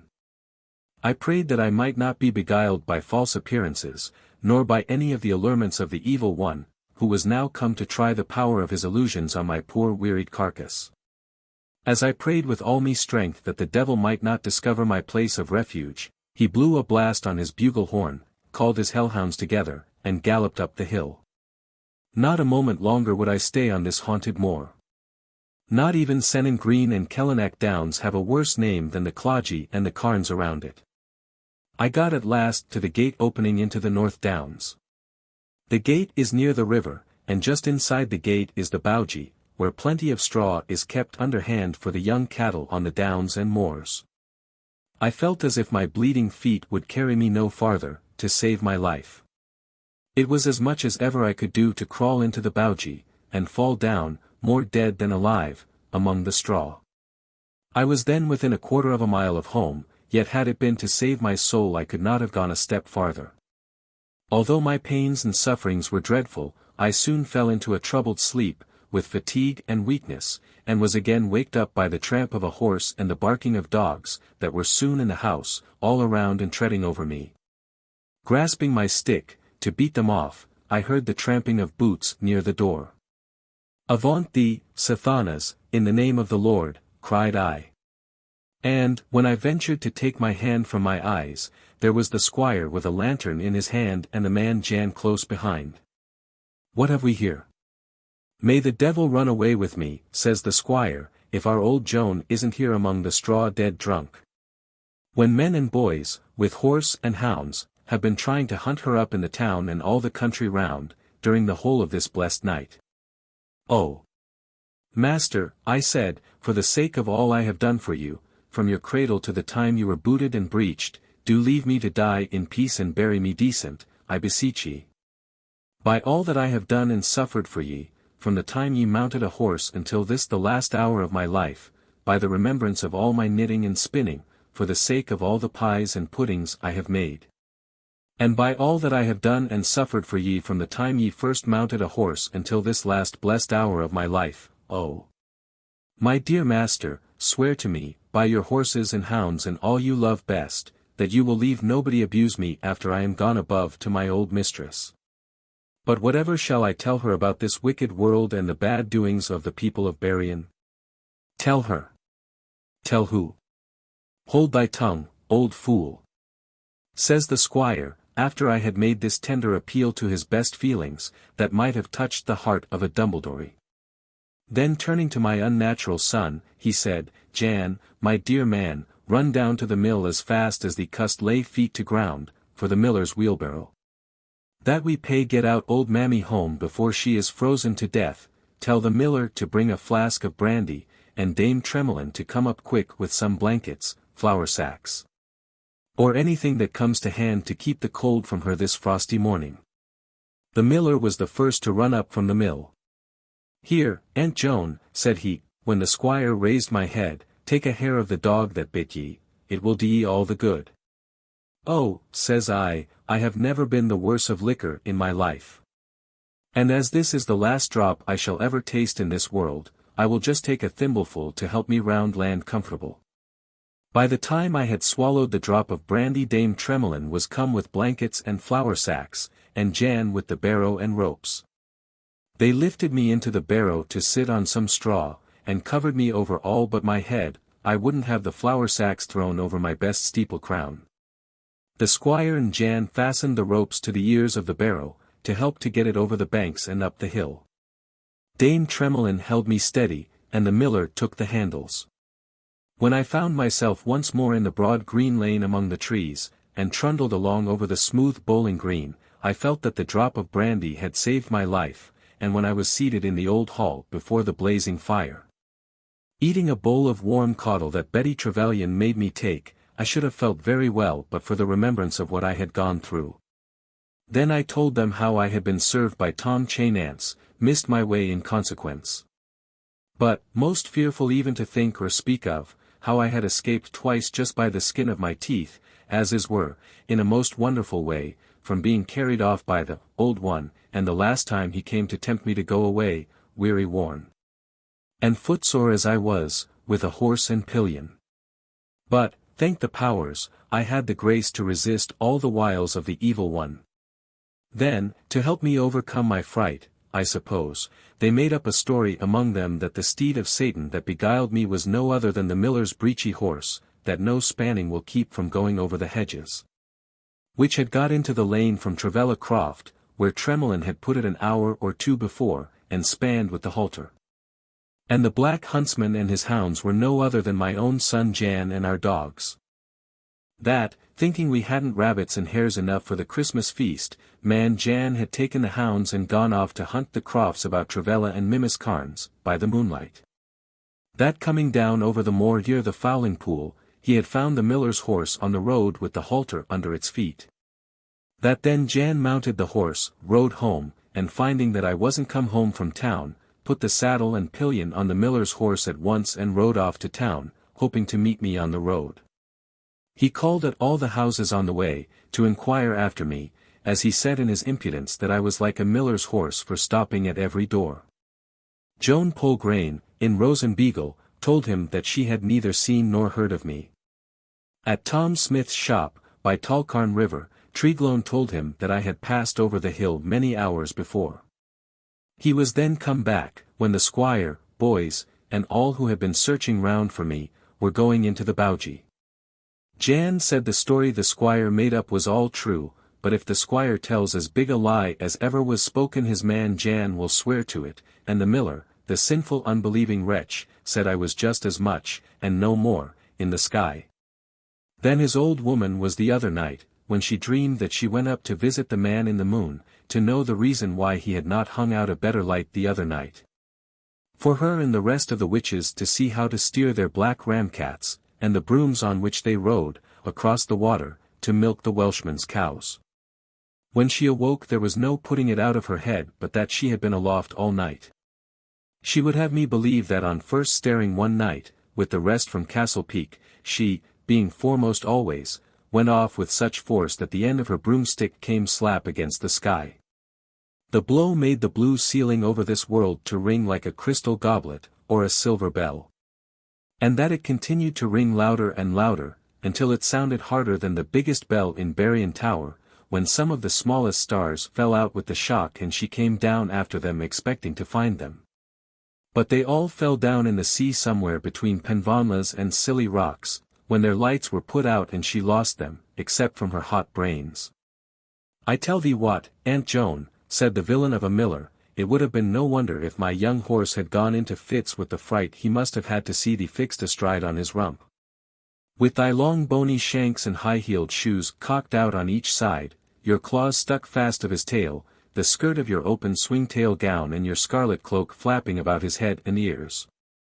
Surely he must have thought that something worse than Satan was mounted on his hindquarters when your heavy spiked cane was walloping about and sticking into the poor brute's legs. Lucky for ye old deet, said he, that you were either blown, thrown, or fell on the break of rushes, then you went off in a drunken doze and dreamt of flying like a kite or an angel. What a beauty you must have been! You were waked up by the noise of our own Jan, winding his horn to call in the hounds, saw him mount my nag and gallop down the hill, then you took him, your own son, for the devil. As for the balls of fire they were all in your own hot head, old dear. Oh! You liar, I answered, as if I have not lived long enough in the world, and heard enough about such things, not to know the old one when I saw him. And to speak of him in the way you do is very wicked, thou disbelieving sinner. He told me besides that it was only my vanity and conceit that puffed me up, and sent me flying in the sky.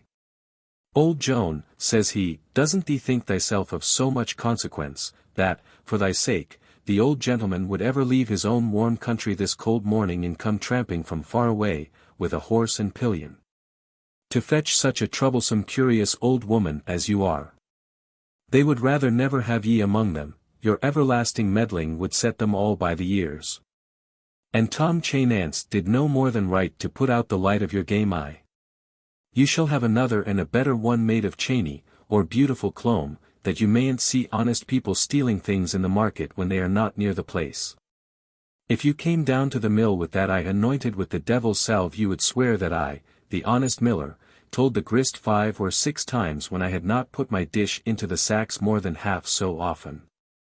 I tell thee, Joan, all peeping spies only see evil, because they look and wish for that alone. And if they can't see wickedness enough to please them in a natural way, they will rub on some of the devil's eye ointment to make them see as much as they wish for. I left him go on, but I shall find a chance some day to serve him out, or it's much to me. I closed my eyes, as I was leaning back in the chimney corner, and seemed to take no heed, but it was a fox's sleep with my eyes closed and ears open. Then I overheard him say to the squire, if our old Joan, when she was down in the cove, had been treated by Betty to some of the vile, home-distilled, instead of with the pure spirits of France, she would have seen the dwelling of chain ants full of blue devils in place of the pretty innocent small people. Best part of the devils, ghosts, and all sorts of apparitions that our old women, whether in petticoats or breeches, see, are merely the vapors of the spirits they take in their drink. The miller has the impudence to say quite as bad, or worse, to one's face, I know, as he says behind one's back. The squire, poor graceless man, says he is an honest-spoken fellow, and my Jan is as bad. I hope I may some day be enabled to forget, then I will forgive them. Over a while the men left the hall, and the women got me up to bed. After all my troubles it was no wonder that I soon fell asleep and didn't wake till late in the afternoon. Then, taking the twilight for the break of day, I composed myself to sleep again, and did not wake up for good, till I heard many voices below singing some of the sweet old carols. I could stay in bed no longer. The squire had been up to church, and, according to his custom, had asked down the singers to give them a treat on Christmas Day in the evening. Our own, the tenants' feast was the next day. They began with the carol for Christmas Day in the morning. The first Noel the angel did say was to 3 poor shepherds in fields as they lay. In fields where they lay keeping their sheep. On a cold winter's night that was so deep. Noel, Noel, Noel, Noel. Born is the King of Israel. Then the carol of the 3 ships. As I sat down on a sunny bank. On Christmas Day, I saw 3 ships come sailing in. On Christmas Day in the morning. I don't remember all this carol, but I shall never forget the sweet music of the last verse. Oh! He did whistle and she did sing. And all the bells on earth did ring. For joy that our Saviour he was born. On Christmas Day in the morning. Next they sang the cherry tree carol. Joseph was an old man. And an old man was he. When he married Mary. In the land of Galilee. Then, the 7 sweet joys of Mary. The first good joy our Mary had, and the last I heard them singing when I fell asleep was the sweet old carol of the Holy Well, which I like best of all. As it fell out one May morning. And upon one bright holiday. Sweet Jesus asked of his mother if he might go out to play. 8. I went to bed early, for Christmas time, and was fast asleep long before they had ceased singing the sweet old carols. All the women folks wanted to be early in bed that night, because they had to rise betimes in the morning of the morrow on Christmas Day.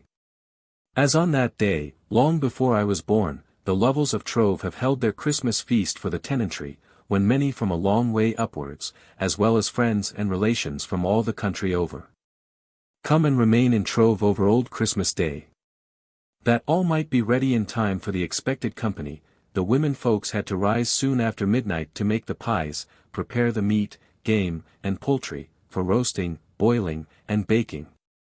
And to get the great oven, opening into the side of the kitchen chimney, thoroughly heated.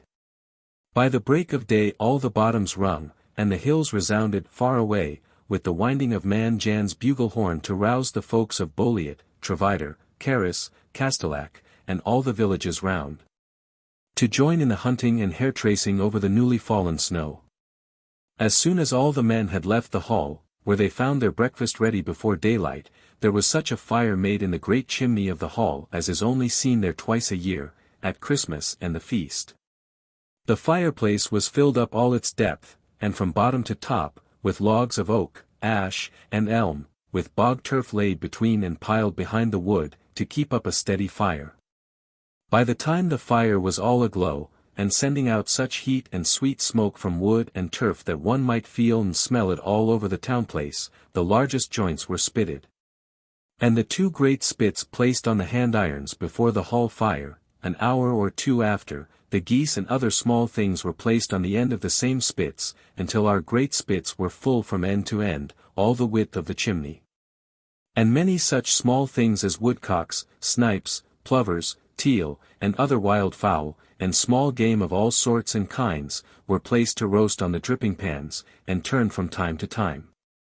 The kitchen chimney, as well as the oven, was all taken up with the pies. Besides all the more common pies, such as those of pigeons and poultry, of rabbits and hares, of mullet and base, veal and parsley, we had many sorts of savoury herby pies even at that season of the year, from the abundance of beets, round robins, young nettle tops, patient stocks, sorrel, and other new things that are always sprouting in the sunny hedges and slopes of the sheltered spot above the mill stream that we call the Lady's Garden.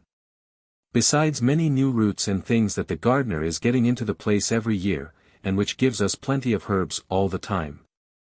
Then we had the great savoury squab pies, sweet giblet pies and other knickknacks, and sweet pies for the ladies.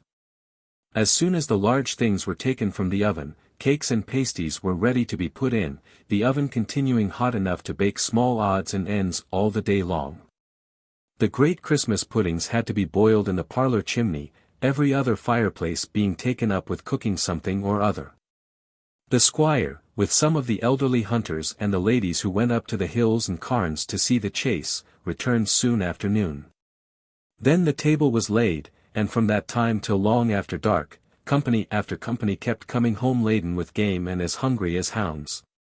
As the squire had nobody but myself to take care of him and to look after everything in the house, dear old Madam Pendar came down from Trevither early in the morning to receive the company, lend hand about the small kickshaws, to see that everything was in order, and laid out on the hall table with the proper garnishing that the squire likes to see. By the time that all was arranged in the grand old-fashioned style, the squire and visitors from a distance were marshalled into the hall, summoned by the music of the bugle. But, long before the dinner was over, all the grandeur, garniture, and style might have gone to the old one, for what did anyone who had to do with the cooking or eating care about the roasted apples stuck in the mouths of the roasted pigs? Or the garlands and sprigs of rosemary and other faldilals stuck about this and that? We told the last hunters, who came home when the smoking bowls of punch, tankards of spiced ale, and roasted apples were placed on the board, that they might help themselves from the spits. Still before the fire, they might cut and come again or go without, for what we cared, as we were quite run down and worn out with so much cooking and serving from long before daylight till after dark. Then some of the ladies came out of the parlour, and turned to with right good will to serve the youngsters, who showed them good sport in the morning, and who would join them in many a lively dance and jolly game before bedtime. Didn't the old house look grand and glorious that night, decked out with branches of holly, box, and bays, with garlands and wreaths of ivy and other greens on window and wall, and chimney and board? The painted candles in the great high burnished candlesticks, between the steaming bowls and tankards, piles of apples roasted and raw, and heaps of sweet cakes. The light of the candles was little wanted, with the flaming logs of ash and oak that kept the chimney all alblaze. Then the squire looked to grand and so happy when the stately old ladies came with him and other gentlemen into the hall to see the guise dance of Festi George and the Turkish knight, with many other such sports and pastimes as they say are not known up the country. On the whole the best fun we had was in the game of burning the witch. Many a tumble we got from the pole, and hard quacks, falls, on the stones of the floor, before we could burn the paper effigy of some rank witches, and some we could not set ablaze at all. The young folks enjoyed themselves in playing blind bucca, blind man's bluff, in the kitchens, or hide and seek in the long dark passages and holes and corners of the old house, where they can kiss in comfort. To tell of all the sports and pastimes we had that night would take all day. After the guise dance, Bet of the Mill Carn in with her crowd to beat up the time to the old ballads she sang for the dancers in the hall. At the same time the boots of others were stamping to the same tunes on the caunts, pavement, outside the windows. The older folks called on the miller for some of the drolls that they have heard scores of times before, yet they never tire of hearing the same old stories about the ancient places and people over and over again. And the miller has learned the trick of weaving such things as only happened yesterday, as one may say, into the old drolls, so that they seem ever new and fresh to us, when the squire had pledged the droll-teller and sent him the great goblet brimming with spiced ale, the miller began the droll of the giant of Nancledria and Tom, and Jack the tinker and the high country folks. Between the different parts of this long old droll, other joined in a three-man song, to give the miller time to drain the cup and breathe a while. I was helped to bed long before the story was ended and when the fun was at the highest, that I might rest my weary bones and aching head, which got quite light with the steam and the merest taste of the different sorts of drinks. All in vain to think of having a wink of sleep, for right under the chamber window more dancing was going on by the moonlight to the tunes they beat up on pewter platters and small brass pans. At last, thank goodness, sometime in the small hours of the morning, I heard the cheers for the jolly squire and the healths drunk outside the door from the parting cup by the few on horseback who were not going to remain over Christmas. And I fell asleep in wishing a Merry Christmas and Happy New Year to one and all. Bosava, the demon mason, and Lanyon the cobbler. No sect in the world can with masons compare. So ancient, so noble the badge which they wear, that all other orders, however esteemed, inferior to masonry justly are deemed. Chorus, we always are free, and forever agree, supporting each other. Brother helps brother. No mortals on earth are so friendly as we. Song 46 of Masonic Songs, by Painaluna, 1824. The meaning of the melodious name of Lamarna, in which one hears the murmur of the waves and the calling of the cleaves, has been, and is still, a puzzle to Cornish scholars. Some think that it may be composed of lawn, an enclosure or a church, and the remnant of some proper name, followed as usual by the particle an, the. Or that the name might have been formed out of the words lawn mornan, which would signify enclosed vale by the sea. For the sake of smoothness of sound, these words would soon take the form of Lamarna. Other meanings have been suggested, which are just as probable, or improbable. Proceeding up the vale from the supposed site of the dwelling of chain ants, and following the course of the brook, we find every rock and bank fringed with a native drapery of ever-varying beauty, ivy, honeysuckle, privet, graceful ferns and mosses.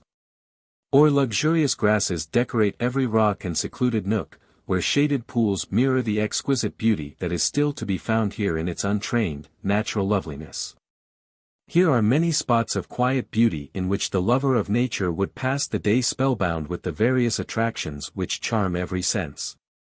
Happily, this wild, secluded glen has not yet fallen into the clutches of those who think that they can improve nature by clearing off every native plant and by substituting some unsuitable sickly exotic. And, as yet, the simple dwellings of the vale appear as natural to the place as a bird's nest in the bush. About 5 minutes' walk above the boulders of the cove we come to the snug little nest of Nantuas. This name is probably composed of Nant, vale, and aves, outside, beyond, or it may be from Nandivas, sheep's bottom. As we never heard anything remarkable about this quiet place, we pass on to Bosava, which is within sight from Nantuas. Few more pleasing scenes for a rural picture can be found than the bowery land, the brook, and mill of Bosava. And the high hills crowned with hoar rocks in the background form such a combination of savage and sylvan beauty as most artists delight in. How very appropriate, too, the soft-sounding old name is for such a sheltered spot. Most Cornish scholars agree that the name Bosava is composed of bos, house, and avel, apple, with the signification of orchard house. The common saying of the inhabitants of this neighborhood that Bosava was the first house built after the flood, implies that they regard it as the most ancient habitation of the vale. Little more than a century ago there might be seen, just below Bosava Mill, the ruins of a very old house, which must have been much larger than any other dwelling in the glen, and of superior masonry to anything seen elsewhere except in the old churches. In accordance with the usual habit of simple primitive folks to assign a supernatural agent, whether giant, saint, or demon, as the cause of every extraordinary performance. And to connect the agency with the religion or mythology of the time and place, the erection of this remarkable dwelling was ascribed to a demon mason, who engaged to build a house of better workmanship than was ever seen in the parish before. For an old miserly cobbler named Lanyon, on the usual conditions, that the employer was to depart with the demon craftsman at a stated time and serve him. They say that one of the boots which old Lanyon made for the dark gentleman mason was much larger than the other, to hide his cloven foot. No one, at first, except the old cobbler, knew whence the dark and silent workman came, nor was it known how or when he departed, yet, in an incredibly short space of time, the building was completed.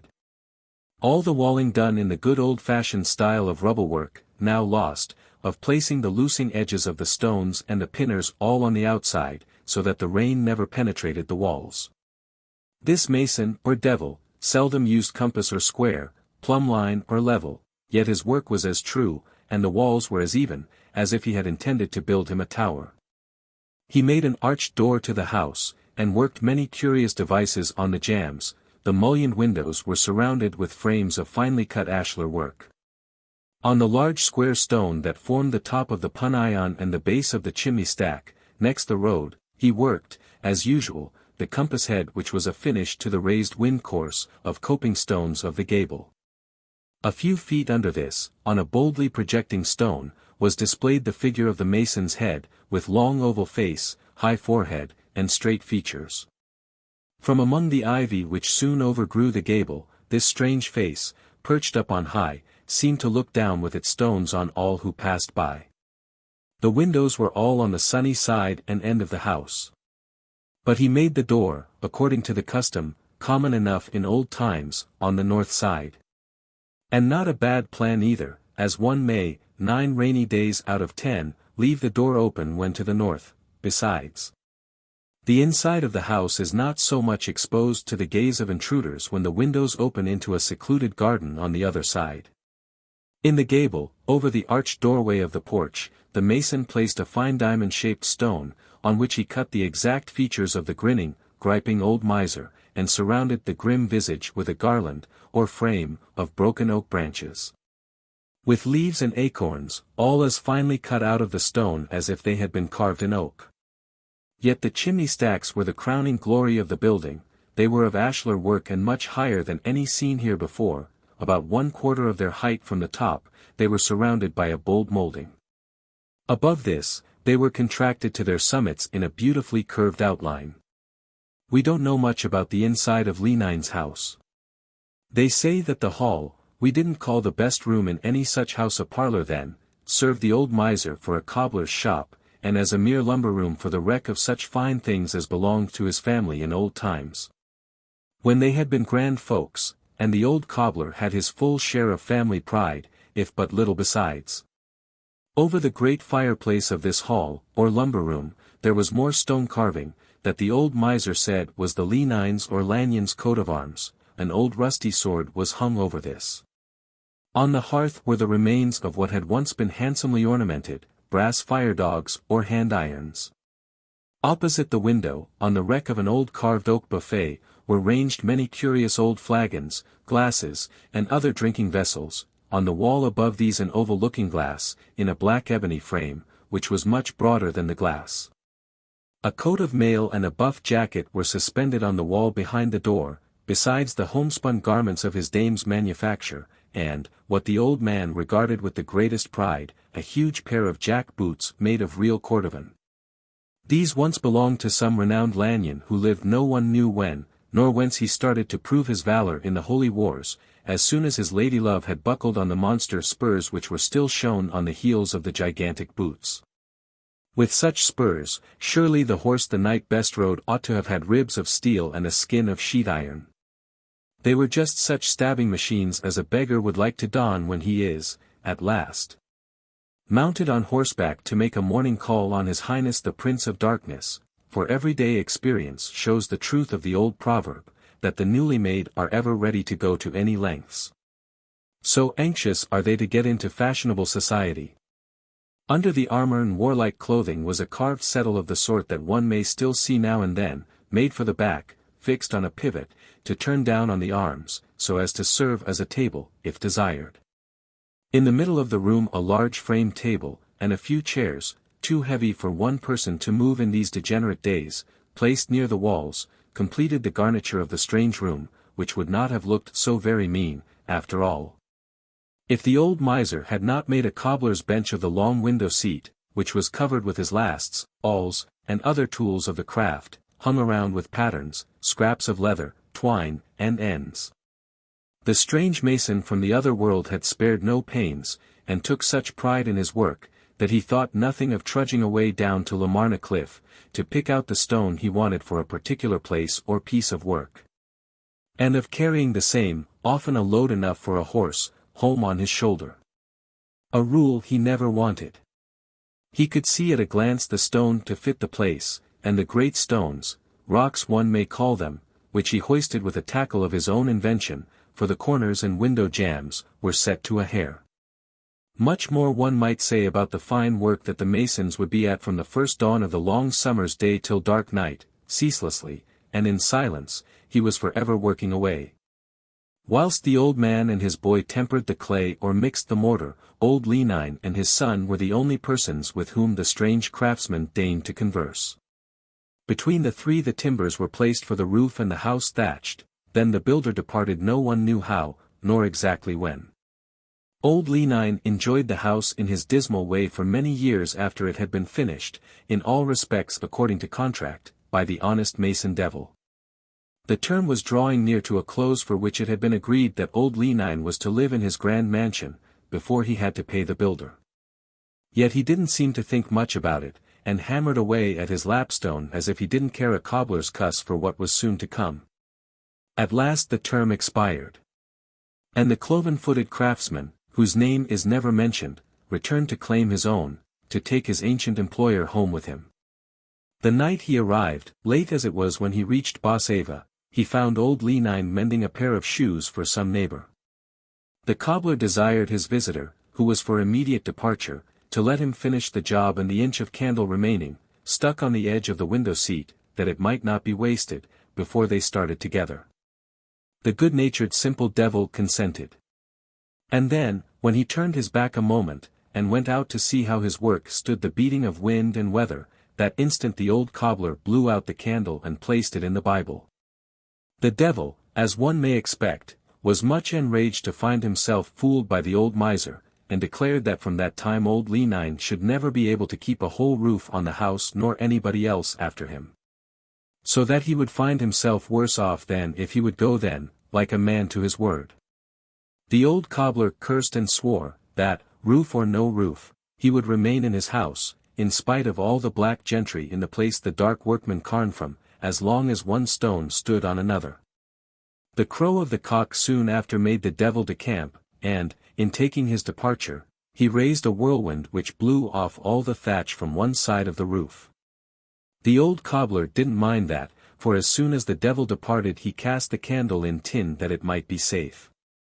When we asked the person who related the legend what was meant by, cast the candle in tin, she answered that she didn't know unless it was soldered up in tin, but that was the way she always heard the story told. Old Lanyon tried every means that he, or anyone else could ever think of, to keep a sound roof over his head, but all in vain. The thatcher, old Lanyon himself, no one else would ever venture on the roof, might drive the spars in the thatch as close together as he drove the sparables in the soles of the old shoes he was forever cobbling when not on the roof. Or he might bind down the thatch to the rafters with the newest and strongest rods and rope yarn, it was all the same. By the time old Lanyon had taken his thatching tools off the roof of his high house, where the ladder was always left, a black cloud would be heard roaring, shrieking, and moaning as the blast came up the bottom, to beat and blow around the cobbler's house until scarcely as much thatch would be left on the rafters as would make a goose nest. Yet the old miser didn't care, for in spite of wind and weather he stuck to his castle all the time he lived and as long after as the stones were left together. His death only took place many years after the building of his dwelling, and there wasn't much left of him to die, as his old carcass was gone to next to nothing. Whether he died in a natural way no one could say for certain. Those who inherited the property thought they would keep a roof on such a fine high house, that they might either live in it, or let it, but they were mistaken. Because the contest between the cobbler and the devil was going on with more obstinacy than ever. Old Lanyon might be heard every night making the walls resound with the noise of his hammer ringing on the lapstone, even by day he would often be heard beating his leather from all over the bottom. If stones were placed on the roof to help to secure the thatch, it wasn't safe to come within a long distance of the place, as the stones would be thrown about by invisible hands, and hurled with such force from the roof to the road that many persons, in coming and going to the mill, got badly hurt.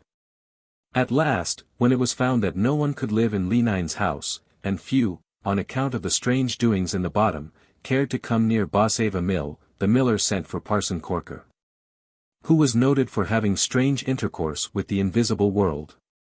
Or rather, the primitive people of the West believed him to possess the supernatural powers required to exorcise the evil one, to drive the night wanderer back into his grave, and so to bind the poor ghost that he could never get loose again. With much other work, then confined to the learned, which we now seldom hear of.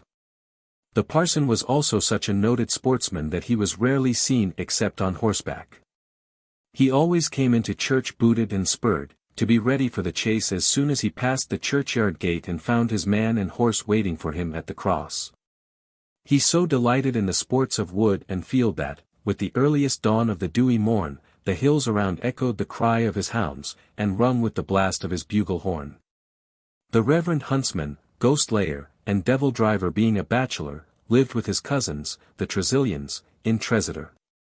And that he might enjoy the more liberty with his boon companions, as some thought, or as others believed, for practicing the magic arts, he had a kind of retreat, summer house, or prospect place called the Plaisance. Built like a tower of 2 rooms, with fireplaces, and erected on the brow of the hill in Treziter Downs, where it overlooked the valley of Penberth and the highroad over Berrien Hill. The parson's retreat was comfortable furnished, the upper story as a bedroom, under the window seats, and all around the walls of both rooms were cupboards and lockers like a ship's cabin. Here he would often pass many days and nights shut up alone, or only with some one of the same eccentric tastes as himself, and here one night the miller found the parson, after a day's hunt, holding a revel rout among his companions of the chase. The miller begged the parson to come to BOSENCE without delay, and to exert his power on the devil and cobbler. He thought that if the parson could not succeed in driving them away, he might at least, as he was a justice, bind them over to keep the peace.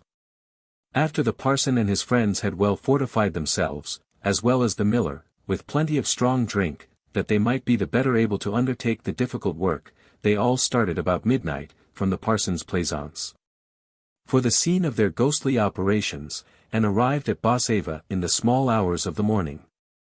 They say that when the parson, assisted by Dr. Madern and the miller, drew the magic pentagram and sacred triangle, within which they placed themselves for safety, and commenced the other ceremonies, only known to the learned, which are required for the effectual subjugation of restless spirits, an awful gale sprung up in the cove and raged up the vale with increasing fury, until scarcely a tree was left standing in the bottom. Yet there was scarcely a breath of wind stirring in other places. As the parson continued to read, the devil swore, howled, shrieked, and roared louder than the raging storm. The parson, undaunted, read on and performed more powerful operations in the art of exorcism, till the sweat boiled from his body so that there was not a dry thread on him. And the parson was beginning to fear that he had met with more than his match, when the whole force of the storm gathered itself around the haunted house, and the tree to which the parson clung, that he might not be blown away, was rooted from the ground, and swept by the gale, parson and all, right across the water. Then the thatch, timbers, and stones were seen, by the lightning flashes, to fly all over the bottom.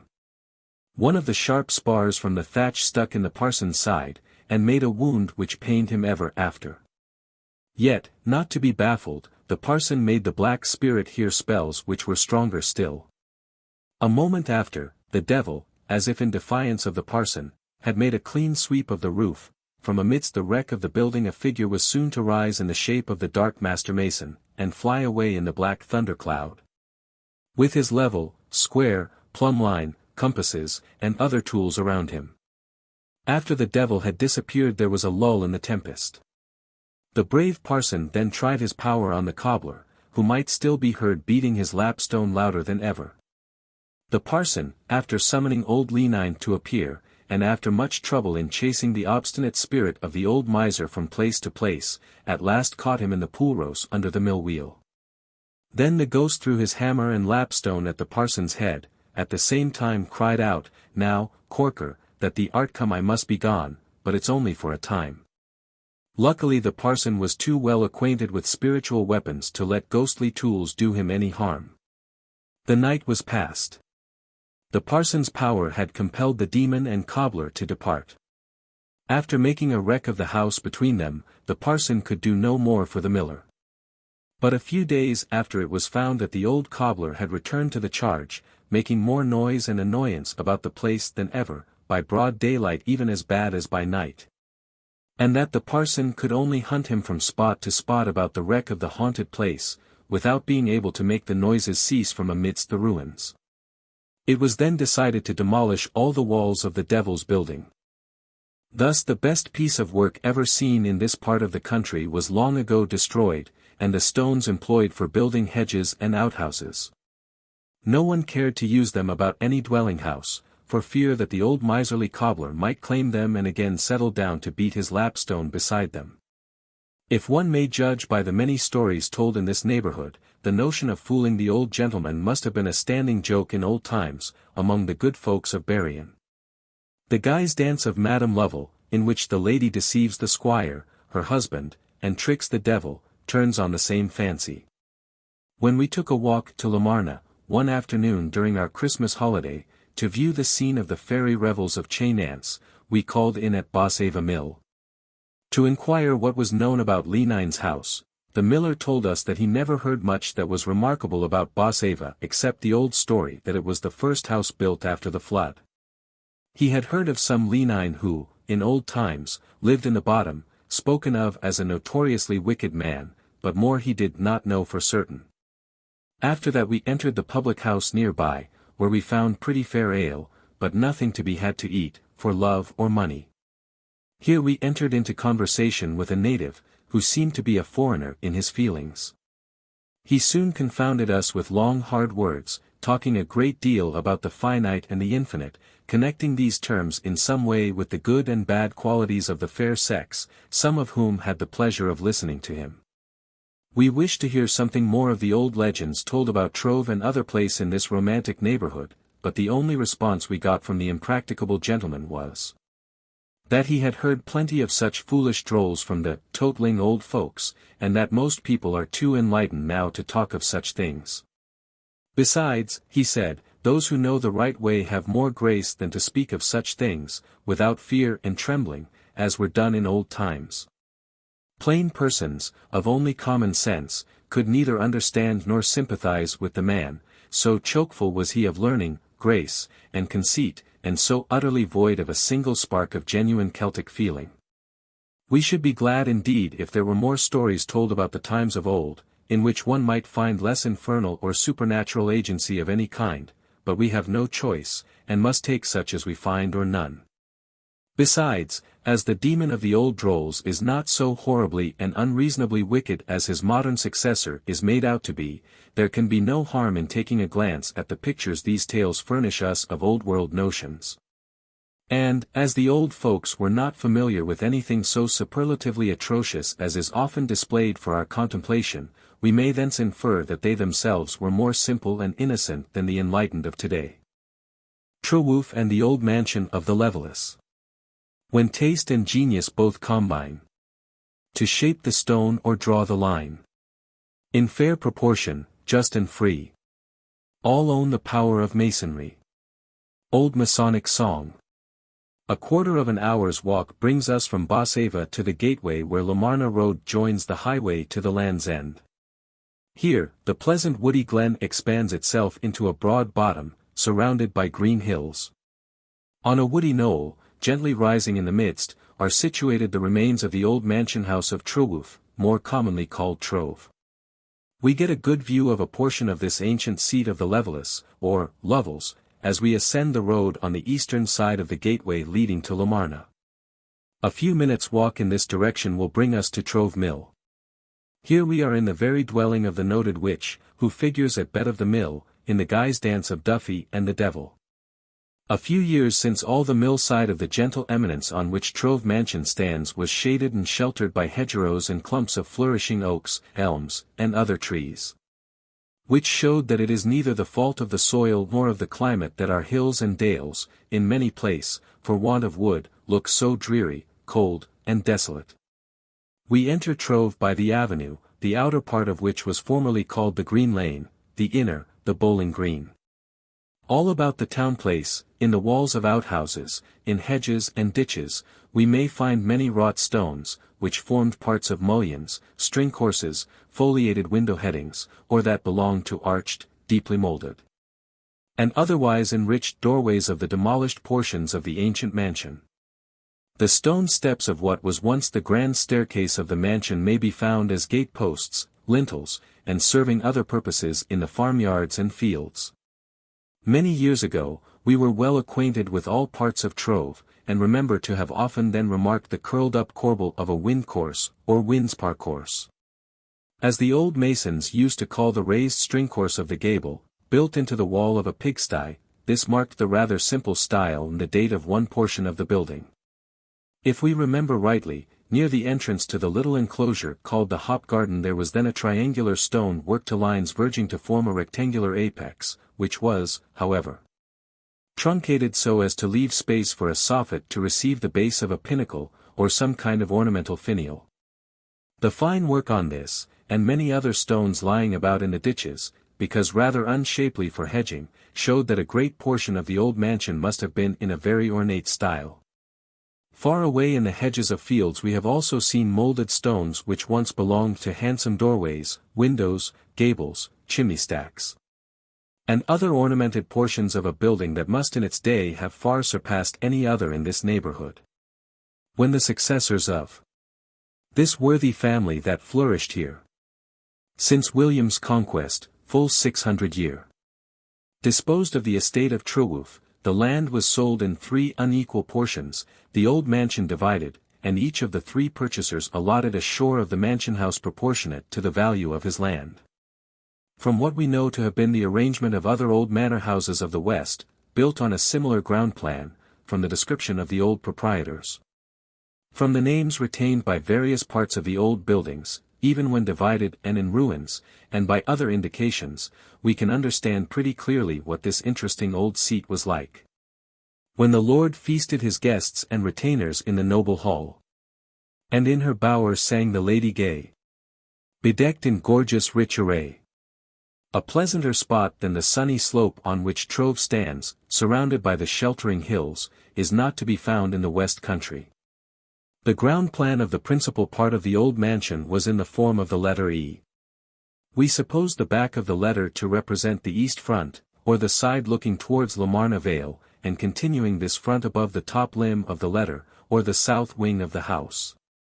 There was a group of inferior buildings surrounding 3 sides of a kitchen court, of which the south wing formed the 4th side. The north wing stood a little farther back than the house which is now at the end of the broad lane, or Bowling Green, as it used to be called. This wing, and part of the adjoining north end of the east front, was allotted to the Harveys' portion of the land. To the Tremawans was apportioned the middle of the eastern or Lomarna front, the part which contains the fine arched doorway, with its ornamented jambs, surmounted by the armorial bearings of the Levellers, 3 calves' heads, in allusion to the original name of the family. This doorway is almost the only vestige of the old mansion that remains entire. The southern end of the east side, with the entire south wing and kitchen court, all demolished long ago, belonged to the Bosestos, whose portion of the land was much larger than either of the other parts. The Harveys rebuilt the north wing in the present dwelling, which stands near the original site. Part of the materials of the Bosestos portion, which served as a quarry for more than a century, were used for building their new house on the bank, which was formerly part of the ground known as the Ladies' Garden, to which a broad flight of steps ascended from the Green Court, which was enclosed on 3 sides by the mansion. Many years ago an old gentleman, who was the proprietor of this part of the property, gave us such a graphic description of the ruins of the old mansion house and grounds as enabled us to form some idea of this once noble seat. The venerable gentleman, being one who took great interest in such matters, remembered much about the beautiful proportions of the large mullioned windows of the room called My Lady's Bower, in the end of this wing next the garden. And, what was a most unusual plan here, that the seats of stone, in the large window of the gable overlooking the private garden, were against, or rather in, the jambs on each side. The thickness and splaying of the wall afforded sufficient space on both sides for benches, on each of which 2 persons might sit, so that 4 persons, seated in the window, 2 on each side with their backs to the jambs, would place their feet where the window seat is now usually put. By the shape of many wrought stones scattered about the Bosenc's premises, we know that some portion of this part of the house was battlement, probably a porch which had long disappeared, and that some of the windows were of a very ornate style. The gentleman of whom we have spoken also learned much from the elders of his ancient and respectable family, and other old people connected with the place, of what had been the interior arrangement of the house. Yet we must admit that all this does not furnish us with a very good authority for an exact description of the old manor house, and in some instances we have copied from the existing remains of other old mansions in the West. When these failed us, we have also drawn pretty freely from fancy. And why not, if anything it suggests to us may afford a hint to those who like the old style of building and gardening. As the different portions of Trove are still designated by the names of the late proprietors, whose families resided here for many generations, we have thought best, for convenience sake, to do the same. Although the lands have passed into other hands some years ago. Before proceeding to the interior we may remark that none of the original chimney stacks appear to be left standing, as in Middle Age architecture these prominent objects, however varied in design, were always ornamental, and served as much to embellish the dwelling house by their beautiful form and proportions, seen against the sky, as the light and elegant bell turrets, or the graceful finials and pinnacles of the same period did to adorn church and chapel. The roofs were mostly of the pitch masons call square roofs. That is, the gables or punions were right angles, rarely so high as to form equilateral triangles, and, where roofs and gables were exposed to view, they were still more rarely found, except in debased masonry, at any uncertain angle between the two. Indeed, the old masons seemed instinctively to have worked by the grand divisions of the circle, which are alone satisfactory to the eye, and, however rough the material, the outline is always so pleasing that one does not regard the details. We now proceed to the interior. North Wing. In the north wing, fronting the center of the avenue, was a broad arched doorway under a roofed balcony or oriel supported on pillars. This we know, because the room from which the balcony or oriel was entered, retained the name of the oriel chamber long after the porch, with its balcony had disappeared, and the pillars used for rolling stones on the farm. The archway opened into a passage, which gave direct access to the interior court. Crossing this court, a flagged pavement led to a door in the south wing, which contained the more private apartments. A projection on the eastern side of the court contained the grand stone staircase. This stair wing rose, tower-like, above the rest of the building, with a flat roof and parapet. There was also an exterior entrance to the staircase by a few semicircular steps to a door opening on the first landing of the stair. On the western side of the court a broad flight of steps rose to a terrace, which led away on either hand to gardens and orchards. Returning to the passage, a room in the western end of the north wing was supposed, from the name it bore of the reeve's room, to have been appropriated to the use of the reeve or steward. On the other side the entrance was an apartment called the Little Hall, which probably served as an anteroom to the adjoining Great Hall, or the Little Hall might have been a solar, or private parlor for the master and his family, to which he and his chief guests would retire from the high table after the feast was over, leaving the commonalty to their unrestrained mirth and revelry. There was also a newel stair from the passage to the oriel chamber and other rooms in this wing. Not long ago a large stone, which once formed the arched heading of a doorway, was lying at the turn of the avenue. Probably this stone crowned the grand entrance of the north wing. The hall. In this hall was held many a sumptuous feast. And there came lords, and dainty dames. And many a noble guest. Through a broad folding door in the eastern end of the north wing we enter on the dais, in the grand room of state, which was in the northern end of the Lamarna front. And occupied all the space on this side as far as the ancient doorway still remaining, which opened into the entry which was screened off the lower end of the hall. 2 or 3 steps at the higher or north end of the hall led to a raised boarded floor, or dais, on which the high table was placed across the end of the hall. In this end, at the back of the chair of state, there was a large mullioned and transomed window, looking towards the avenue. At the east end of the dais, opposite the entrance from the little hall, a window in a square projection looked down the vale of Lamarna, and narrow lookouts, one on each side of this bay, or square oriel, commanded a view of the eastern entrance and the avenue.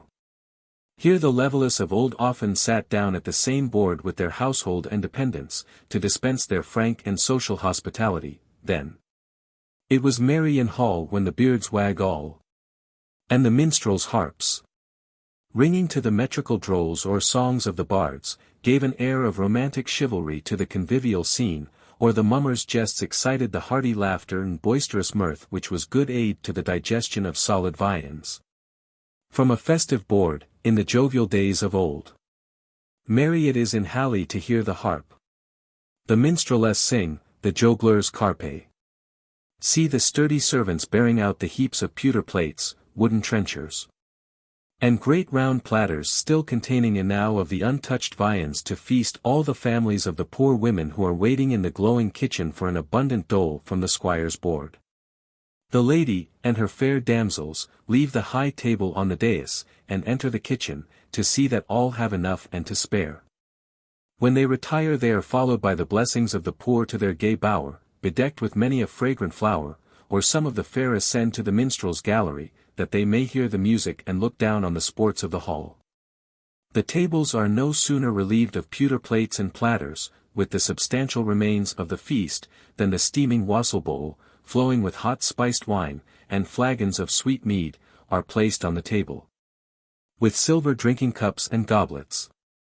The other tables are replenished with black jacks and beckers, pewter jugs and flagons, full of foaming ale, sweet cider, or common wines, which quickly pass from hand to hand and from mouth to mouth. Whilst the merry disport of the hall grows more boisterous, fast, and furious. After many flowing bowls are emptied, to increase their revelry and mirth, the master of the feast calls from the dais, "Harper, strike up thy liveliest strain, to some well-known old song, that one and all may join in the refrain. Take the boards from the trestles, clear the rushes off the floor for the dance." Whilst bards and minstrels sing their merriest songs, and jesters tell their drolls, both of weeping and of game, or whilst the mummers get ready the guise dance, all join in the chorus of a 3-men song. Then pass the bowl around, till all are tired of frolic. The lord and his more honored guests retire to their chambers, or to my lady's bower, if they are not too drunk. Many of those who remain in the hall stretch themselves on the benches, or lie snoring under the tables, where we leave them for the night, and follow the servitors through the screen and across the entry into the kitchen, which occupied, with its offices, the remainder of the east front. In the hospitable days of old this important room exhibited almost as much state as the hall itself. One end of this large room was taken up by the large open fireplace, with the oven opening into it, and a wood corner at the right-hand side. There was room for several persons to sit within the chimney, on benches on each side of the fire. We wish we could hear the songs that were sung and the merry drolls told in that chimney corner, by the blazing firelight of a frosty winter's night. The whole of the west side, only leaving space for a doorway, was furnished from end to end with a broad dresser, or sideboard, with shelves, from end to end, over door and all, displayed the shining pewter platters, plates, and flagons, and many other things in the same serviceable material. Piles of wooden trenchers, bowls, and basins, on shelves under the board. Spits, pots, kettles, pans, and the endless variety of cooking utensils that spoke of good cheer, hanging on the walls, or suspended from racks and beams, with the flitches of bacon, collars of brawn, dried beef, and other winter stores which required to be kept dry. The farm servants and day laborers took their meals in the kitchen on ordinary occasions, and when the day's work was ended the old ballad says, "Then to their supper were they set orderly, with hot bag puddings and good apple pies. Nappy ale, good and stale, in a brown bowl, which did about the board merrily trowl. Yet they had seldom such a meagre bill of fare as the above, not even on fast days, when they feasted. Besides, in the good old times, the supper was the principal meal of the day. The fashionable dinner is only the old English supper, with a change of name." Looking down the vale were broad mullioned windows of many lights, with an oaken bench continued all along the wall beneath. A great oak table, near the windows, extended nearly all the length of the room, and doors, opening into the entry, occupied the other side of this large apartment. The kitchen, and offices belonging thereto, extended beyond the junction of the east front with the south wing. As in those times the mansion and farmhouse were mostly combined, extensive buildings were required for what may be regarded as the farming part of the establishment. These buildings surrounded the servants' court on the southern side of the wing that contained the private rooms. The dairy, pantry, brewhouse, and storerooms of various kinds enclosed three sides. A large stone trough on one side received a stream of water from the millbrook, which still flows through the orchard above. An exterior stairs from this court led up to the rooms over the kitchens, pantries, and other offices and outbuildings. These chambers were the wool loft, cheese room, apple chamber, and perhaps the upper servants' sleeping rooms. A few steps from this court also descended to the cellars, under the parlor and ladies' bower in the south wing. The kitchen offices and other buildings surrounding this court were of plain yet honestly finished work, no out-of-the-way holes and corners were slighted, nor anything attempted to be concealed or disguised. The door and window frames alone were of dressed work. The windows were high and had narrow openings, chamfered on the outside edges, and splayed within. The stream of water might be turned into the dairy and thence through to the kitchens at pleasure. We now return to take the east door. The rich ornamentation of the jambs, and the heraldic devices on the shields that surmount this noble doorway, can now scarcely be made out, nor the fine work seen. From the detestable custom many of the cottagers have of whitewashing a border round the outside of their doorways. Yet bedaubed as this interesting old doorway is with the cleaning out of the dame's lime-brush, we may still see that the jambs are richly sculptured with the figures of men, and other ornamentation, which give some indication of the date and style of the mansion. Above the doorway are carved the arms of the family of Levelis, Leviel, or Lovell. The old name has passed through these and other changes. The latter is the most familiar form, as we always hear the old folks of Berrien, when speaking of the last of the ancient name, say Squire Lovell of Trove. This gentleman, the last of his name, though not the last of his race, was Arthur Levelis, who died in 1671, to whom the monument was erected in Berrien Church, and inscribed with the following quaint epitaph. This worthy family hath flourished here since William's conquest, full 600 year. And longer much it might but that the blessed must spend their seivants in a blessed rest. But yet this gentleman, last of his name, hath by his virtues, eternized the same, much more than children could, or books. For lo, records it here in hearts, in life above.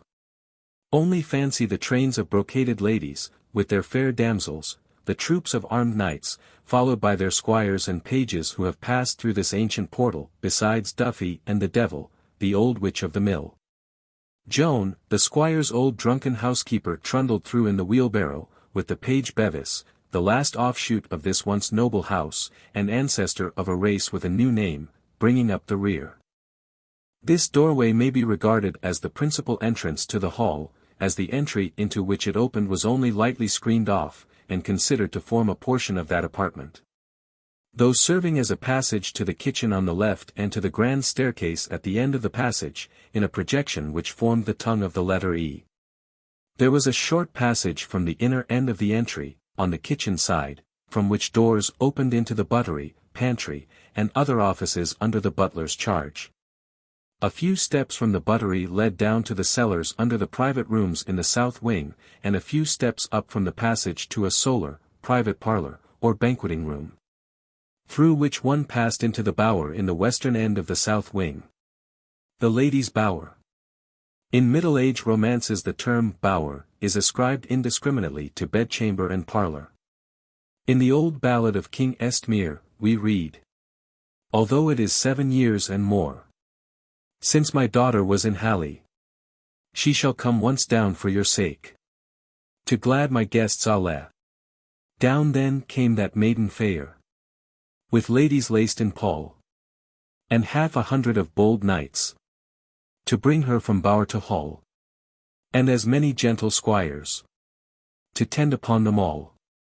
With the more general introduction of parlours, the ladies' bower was regarded much as the modern drawing-room and boudoir. The most striking feature in this parlour, or bower, was the large window, divided by mullions and transoms into many lights. To these pleasant nooks and corners the lady and her fair damsels brought their spinning, their tapestry work, and their embroidery. In these favourite, old-fashioned retreats the ladies of the olden time wrought with their needles those marvellous and beautiful fabrics which have never been surpassed, and rarely equalled, in modern times. The ladies of the 15th century who could assume any amount of state and dignity, when state was proper, were not above attending to their housekeeping and were as skilled in the mysteries of cooking, confectionery, brewing, spinning, knitting, and shirt-making, as in making the beautiful lace that is valued now higher than its weight in gold, entirely for the excellence of its work. For the thread is often of the coarsest. Nay, they were not above taking the grist to the mill and serging, bolting, the meal to the degree of fineness suitable for the family requirements. It might be truly said of the lady who came from her bower into the hall with such great honour, she in her needle took delight, and likewise in her spinning wheel. Her maids about her every night did use the distaff and the reel. The spiders that on rafters twine scarce spin a thread more soft and fine.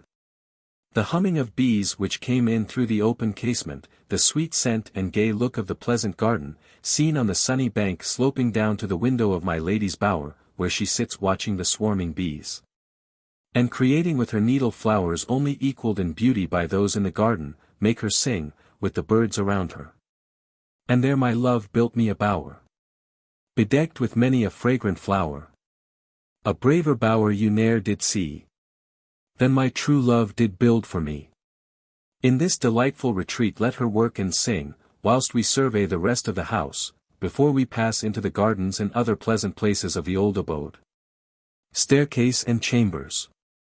From the inner end of the entry we ascend the easy, low, and broad stone steps of the grand stairs, which were lighted by a large and lofty mullioned and transomed window, with its arched head reaching nearly to the carved beams and pendants of the roof.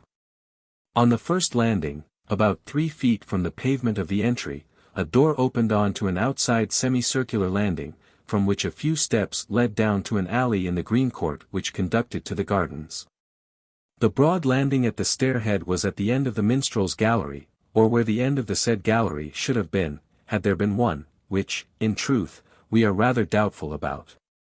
From which the landing might have been separated by a perforated screen of Gothic pattern, with doors to this doubtful balcony. From the stair-head, corridors, or galleries, passing round the interior or court side of the house, gave access to all the principal chambers. From a light gallery, supported by a few pillars at the back of the hall, we look over on the dais of the state apartment, before we enter the adjacent room in the north wing, which was always called because a door in the northwest corner of this room opened into the oriel, or covered balcony over the porch. It was sometimes intended for the large oriel, over the principal entrance to have been regarded as the sacrarium, or chancel, and the oriel chamber, like the nave in the chapel, was the place from which the family might join in the sacred office. We believe that this was the original use of most of the rooms in old mansions still called the oral chambers, hence the name, because the same arrangement for the domestic oratory is very general in old French chateaux and the casas of Spain. We never heard of any portion of the old buildings, or ruins, being called the chapel, yet there was probably a small chapel, or oratory, near the mansion, by the side of the spring known as STYTHIANS well, which was in some repute for its healing virtues. From the oral chamber a door opened into the reeve's or steward's bedroom, situated over his office or parlour.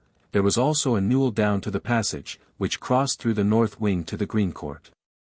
Returning to the head of the grand stairs, we find a passage over the one below, in the rear of the kitchen. On the left are doors opening into rooms over the kitchen and offices. These chambers may also be reached by an exterior stairs in the servants' court. On the right-hand side of this corridor, near the end, folding doors open into a suite of state apartments in the south wing, consisting of an antechamber, through which, by an arched doorway, one passed into the best or bridal chamber. For what reason the large outer room is made a mere passage of we could never divine. Yet such is the common arrangement, with respect to this state apartment, in most old mansions of the time of Henry VIII and the Elizabethan period, as might be seen in many old manor houses in the West not long ago. In this room, where the lords of the domain first saw the light, and closed their eyes in everlasting rest, one was sure to find the great oak bedstead, carved with all sorts of curious devices, the dove and olive branch depending from the tester. 2 shelved recesses, or niches, contrived in the head of the bed, were most convenient for the lady's cup of caudle, spiced wine, or something stronger for herself and baby, when she got about as well as could be expected. There were so many large closets in the recesses by the sides of the chimneys, in all the out-of-the-way places that could be made or thought of, as well as under the sloping roof or winding stair, that handing presses were scarcely wanted. Yet one always found them furnished with drawers within drawers at the bottom.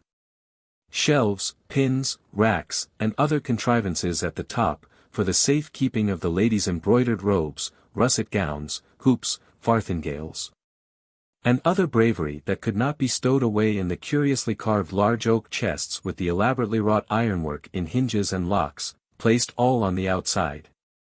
No craftsman then wished to conceal any part of their work, all was honestly above board. The remains of some old chests, yet to be seen in churches, show the style of those used in houses 2 or 3 centuries ago. Perhaps the chest in which one of the misfortunate Levelis found the skeleton of his long-lost lady-love was kept in this chamber. For his stepfather could have done no less than let him take the old oak chest home with him, that he might weep over it when he had nothing else to do. Oh!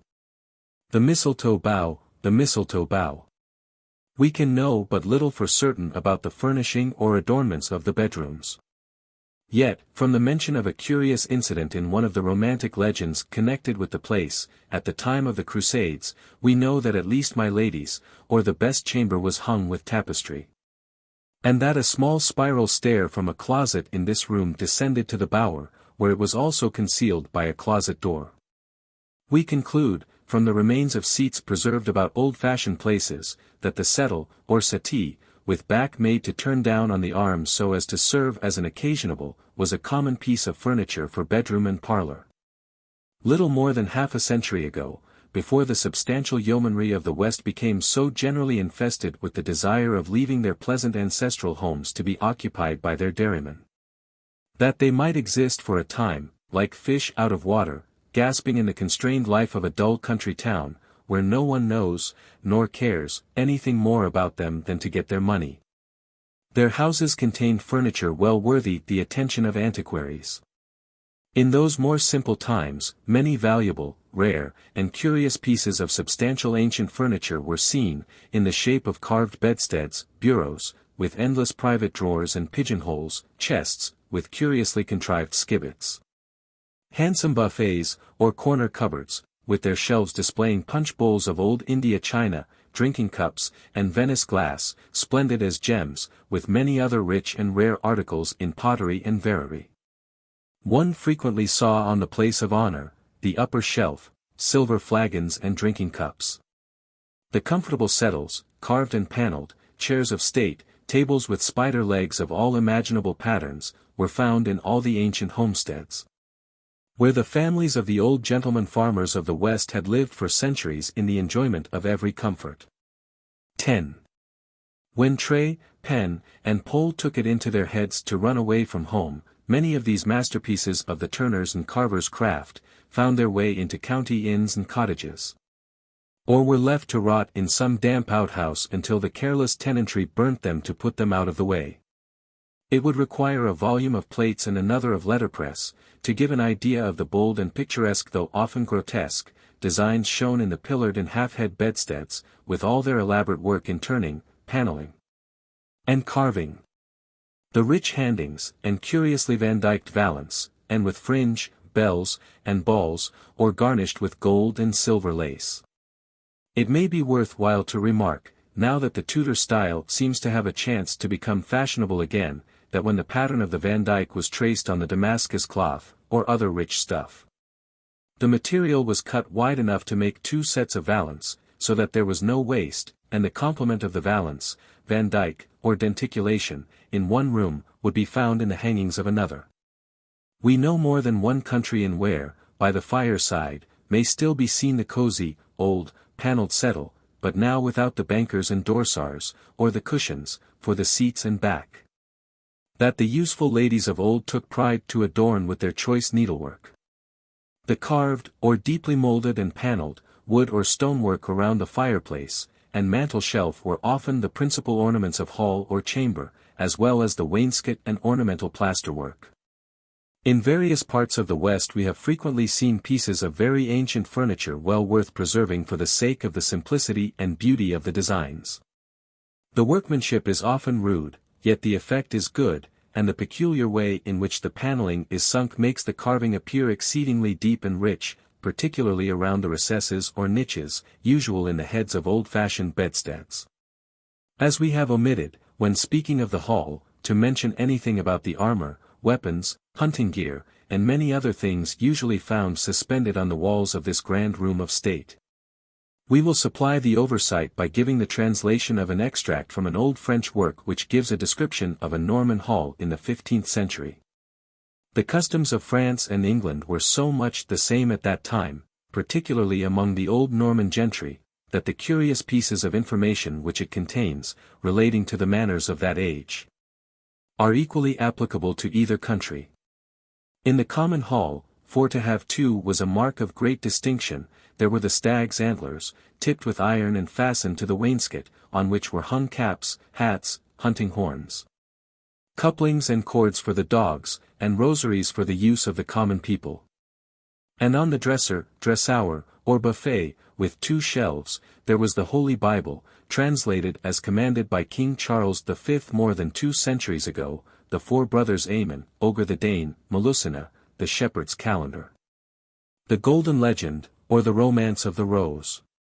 Behind the principal door were long and large pegs, to hang game upon, and at the bottom of the hall, on close boarding let into the wall, 6 of bows with their quivers and arrows, 2 good and large bucklers with 2 short and broad swords, 2 pikes 20 feet long, 2 or 3 coats or shirts of mail in the little chest full of bran, 2 strong foresters' crossbows, arbalests de passe, with their strings and other gear belonging thereto were also within the chest.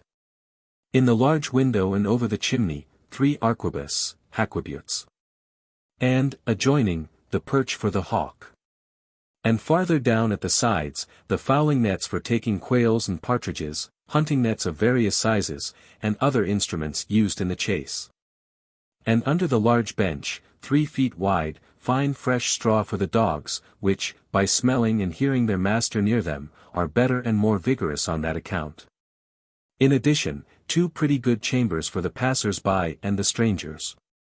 And in the fireplace large billets of green wood, with 1 or 2 dry faggots, which made a fire to last a long time. The above is taken from Les Contes et Discours d'Outrepel, par Noël du Fail, 1732, 12 Amo, Volume 2, pages 45-6. Du temps présent et passé. The Haunted Chamber and the Maltzman. Besides the upper rooms, noticed as being the most remarkable of those in the best part of the mansion, there was a noted haunted chamber in the outer end of the gable, over the brewhouse, which, with the malt rooms over, took up nearly all the wing on the southern side of the kitchen court. High up in the gable, alongside of an ivy-covered chimney stack, a little window might be discovered among the branching ivy. When one stood in the private garden at the time, the sun was sunk so low as to glisten on the few diamond-shaped panes left in the casement. Yet no one could ever find any room within to which this window belonged. The door of the room or closet, with the mysterious window, was probably walled up because that old part of the house was always disturbed at night with the humming of a turn, spinning wheel, rattling of cards, and other noises usually made when carding wool or spinning the yarn. Underscore underscore underscore underscore underscore underscore underscore underscore underscore underscore underscore underscore underscore underscore underscore underscore. A story about the little glimmering lookout among the ivy bushes, where the owls had always nested, and through which a light would often be seen to flash and fade away of a winter's night. If one stood by the yew hedge on the high ground opposite, saith that it opened into a garret haunted by some ancient housekeeper of Trove who had once been young and fair. That she had loved her young master but too well, all the better perhaps because he could not or would not make an honest woman of the fair leman, by making the beauteous lass his bride. However that may be, the favourite servant would never leave the place in life nor in death, but always remained here in spite of all the lady of the mansion and her lawfully begotten family could do to dislodge her. Many generations had passed away before she was finally put to rest in a small upper room of the malthouse wing, by being bound by some learned priest to the task of carding a number of fleeces of black wool until it became white, and so spin as much from the same, without breaking the yarn, as would make her a shroud. Long after the spirit was put to rest, 'tis said that the maltsman, having to remain up late one October night to turn the malt, fill up the casks of fermenting ale, mash more malt for a new brewing, and for other work that requires to be attended to by night as well as by day in good careful malting and brewing, heard, when up in the chamber turning the malt, or taking it out of the cistern. More than common racket with the turn, spinning wheel, and the clicking of cards in making the rolls of wool. The maltsman was a jolly blade, who could drain his bowl, like a right honest soul, cared but little for ghosts, and thought, by the sounds being so natural, that more than one person, in real flesh and blood, must be working overhead. He did no better nor worse than make 3 taps on the planching overhead with the end of his howl, shovel, hilt. The roar of the turn and click of the cards that instant stopped, and the 3 knocks were answered by 3 louder from above. Then he tapped the floor 7 times with his knuckles. These were returned in the same gentle way. Now he was persuaded that some of the lasses who belonged to the house had found out a secret passage, or stair, in some garret or closet adjacent, by which they could reach the room over, and that they were then spinning for a wager. Or perhaps some wool that they had purloined for themselves was there spun by the sly. The man had no thought of fear, as he could still hear, late as it was, the boisterous mirth of the huntsman and some of the hard-drinking guests who caroused in the distant hall, and, as soon as he had finished his work about the malt, he knocked again for the 3rd time with the end of the hilt against the floor overhead. Again the spinning ceased, and the same number of blows, like a signal, were returned. "Stop a bit, and I am coming," said he. A moment after what seemed 2 hollow voices replied, "Come, come, come." As the man descended the outside stone steps from the malt chamber to the brewhouse he saw the light shining bright and natural-like, over against the yew hedge, and on the plants in that part of the garden. Though he, and all the rest of the servants, had often been cautioned never to meddle nor make, to ask no questions, and check their curiosity about the haunted chamber, or ill luck would befall them, yet, finding when he came into the court a ladder, which perhaps had been used that day to repair the roof, left against the wall, like as if some evil spirit had placed it there to tempt him to his doom, he fixed the ladder to rest on the roof of some low building which joined the towering gable, and contrived to place it so that the top of the long ladder nearly reached the wished-looking little ivy-buried window.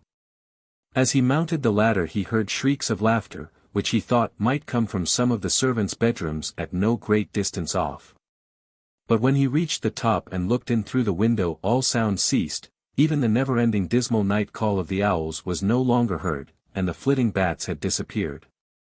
He could make out but little at first in the weak glimmering blue light within, which neither came from lamp nor candle that he could see, but from a confused mass of things on the floor in the middle of the small room. He saw, what he at last made out to be, an elderly woman dressed in an ordinary bedgown.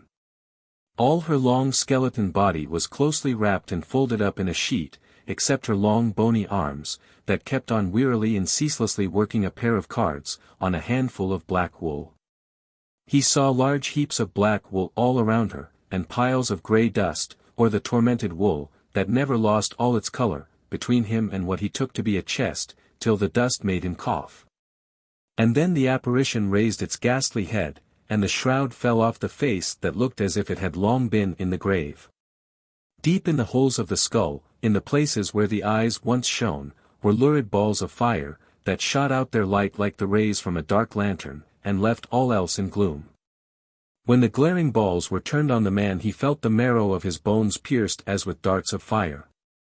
He had neither the power to move nor to speak. Then the ghastly corpse turned its fiery eyes around and rested them on the chest, but he saw then by their light that it was a white coffin. In the midst of the wool a small treadle turn, like what old women use for spinning flax, stood beside the half-open coffin. From within it arose the figure of a younger and fairer corpse, but all covered with purple spots, like poison marks. Pointing, and looking at the man as she arose, she said, "Here is room enow for thee." Then both the ghostly forms glided towards the window like things floating in the air, and shook dust from their shrouds and winding sheets in the intruder's face. Lurid streams of fiery light from the eyes of the apparitions, choking dust from their shrouds, and the sickening smell of grave clothes, made the man become so dizzy, sick, and faint, that he fell from the ladder. Broke his ribs by a fall on a grindstone, in the corner of the court, crawled into the beer house, where he was found senseless the next morning, and could only be roused up long enough to tell how he came by his mishap. Then he shook his head, groaned, kicked, sneezed, and died. The old women, who know all about such matters, put it down that the younger ghost, with the purple-spotted face, must have been another of the master's favourites, some fair maid of 16. Sent off by her jealous mistress with a cup of nightshade decoction, or a bowl of hemlock broth. Long after the brewhouse wing was a roofless ruins, these troublesome spirits, with others who joined them, might be heard carousing, raving, roaring, or wailing all the night long. Underscore underscore underscore underscore underscore underscore underscore underscore underscore underscore underscore underscore underscore underscore underscore underscore. It may be remarked that this story of the maltsman, prying into the mystery of a haunted chamber and getting frightened to death for his pains, is told about many other old seats in the West, as Biranhuel, Penrose, and we always find many versions of all the well-known drolls, told with such variations as adapt them to the locality in which the droll-teller finds himself. We leave the old house of Trove to its revellers and ghosts, whilst we refresh ourselves with the sweet air of the garden.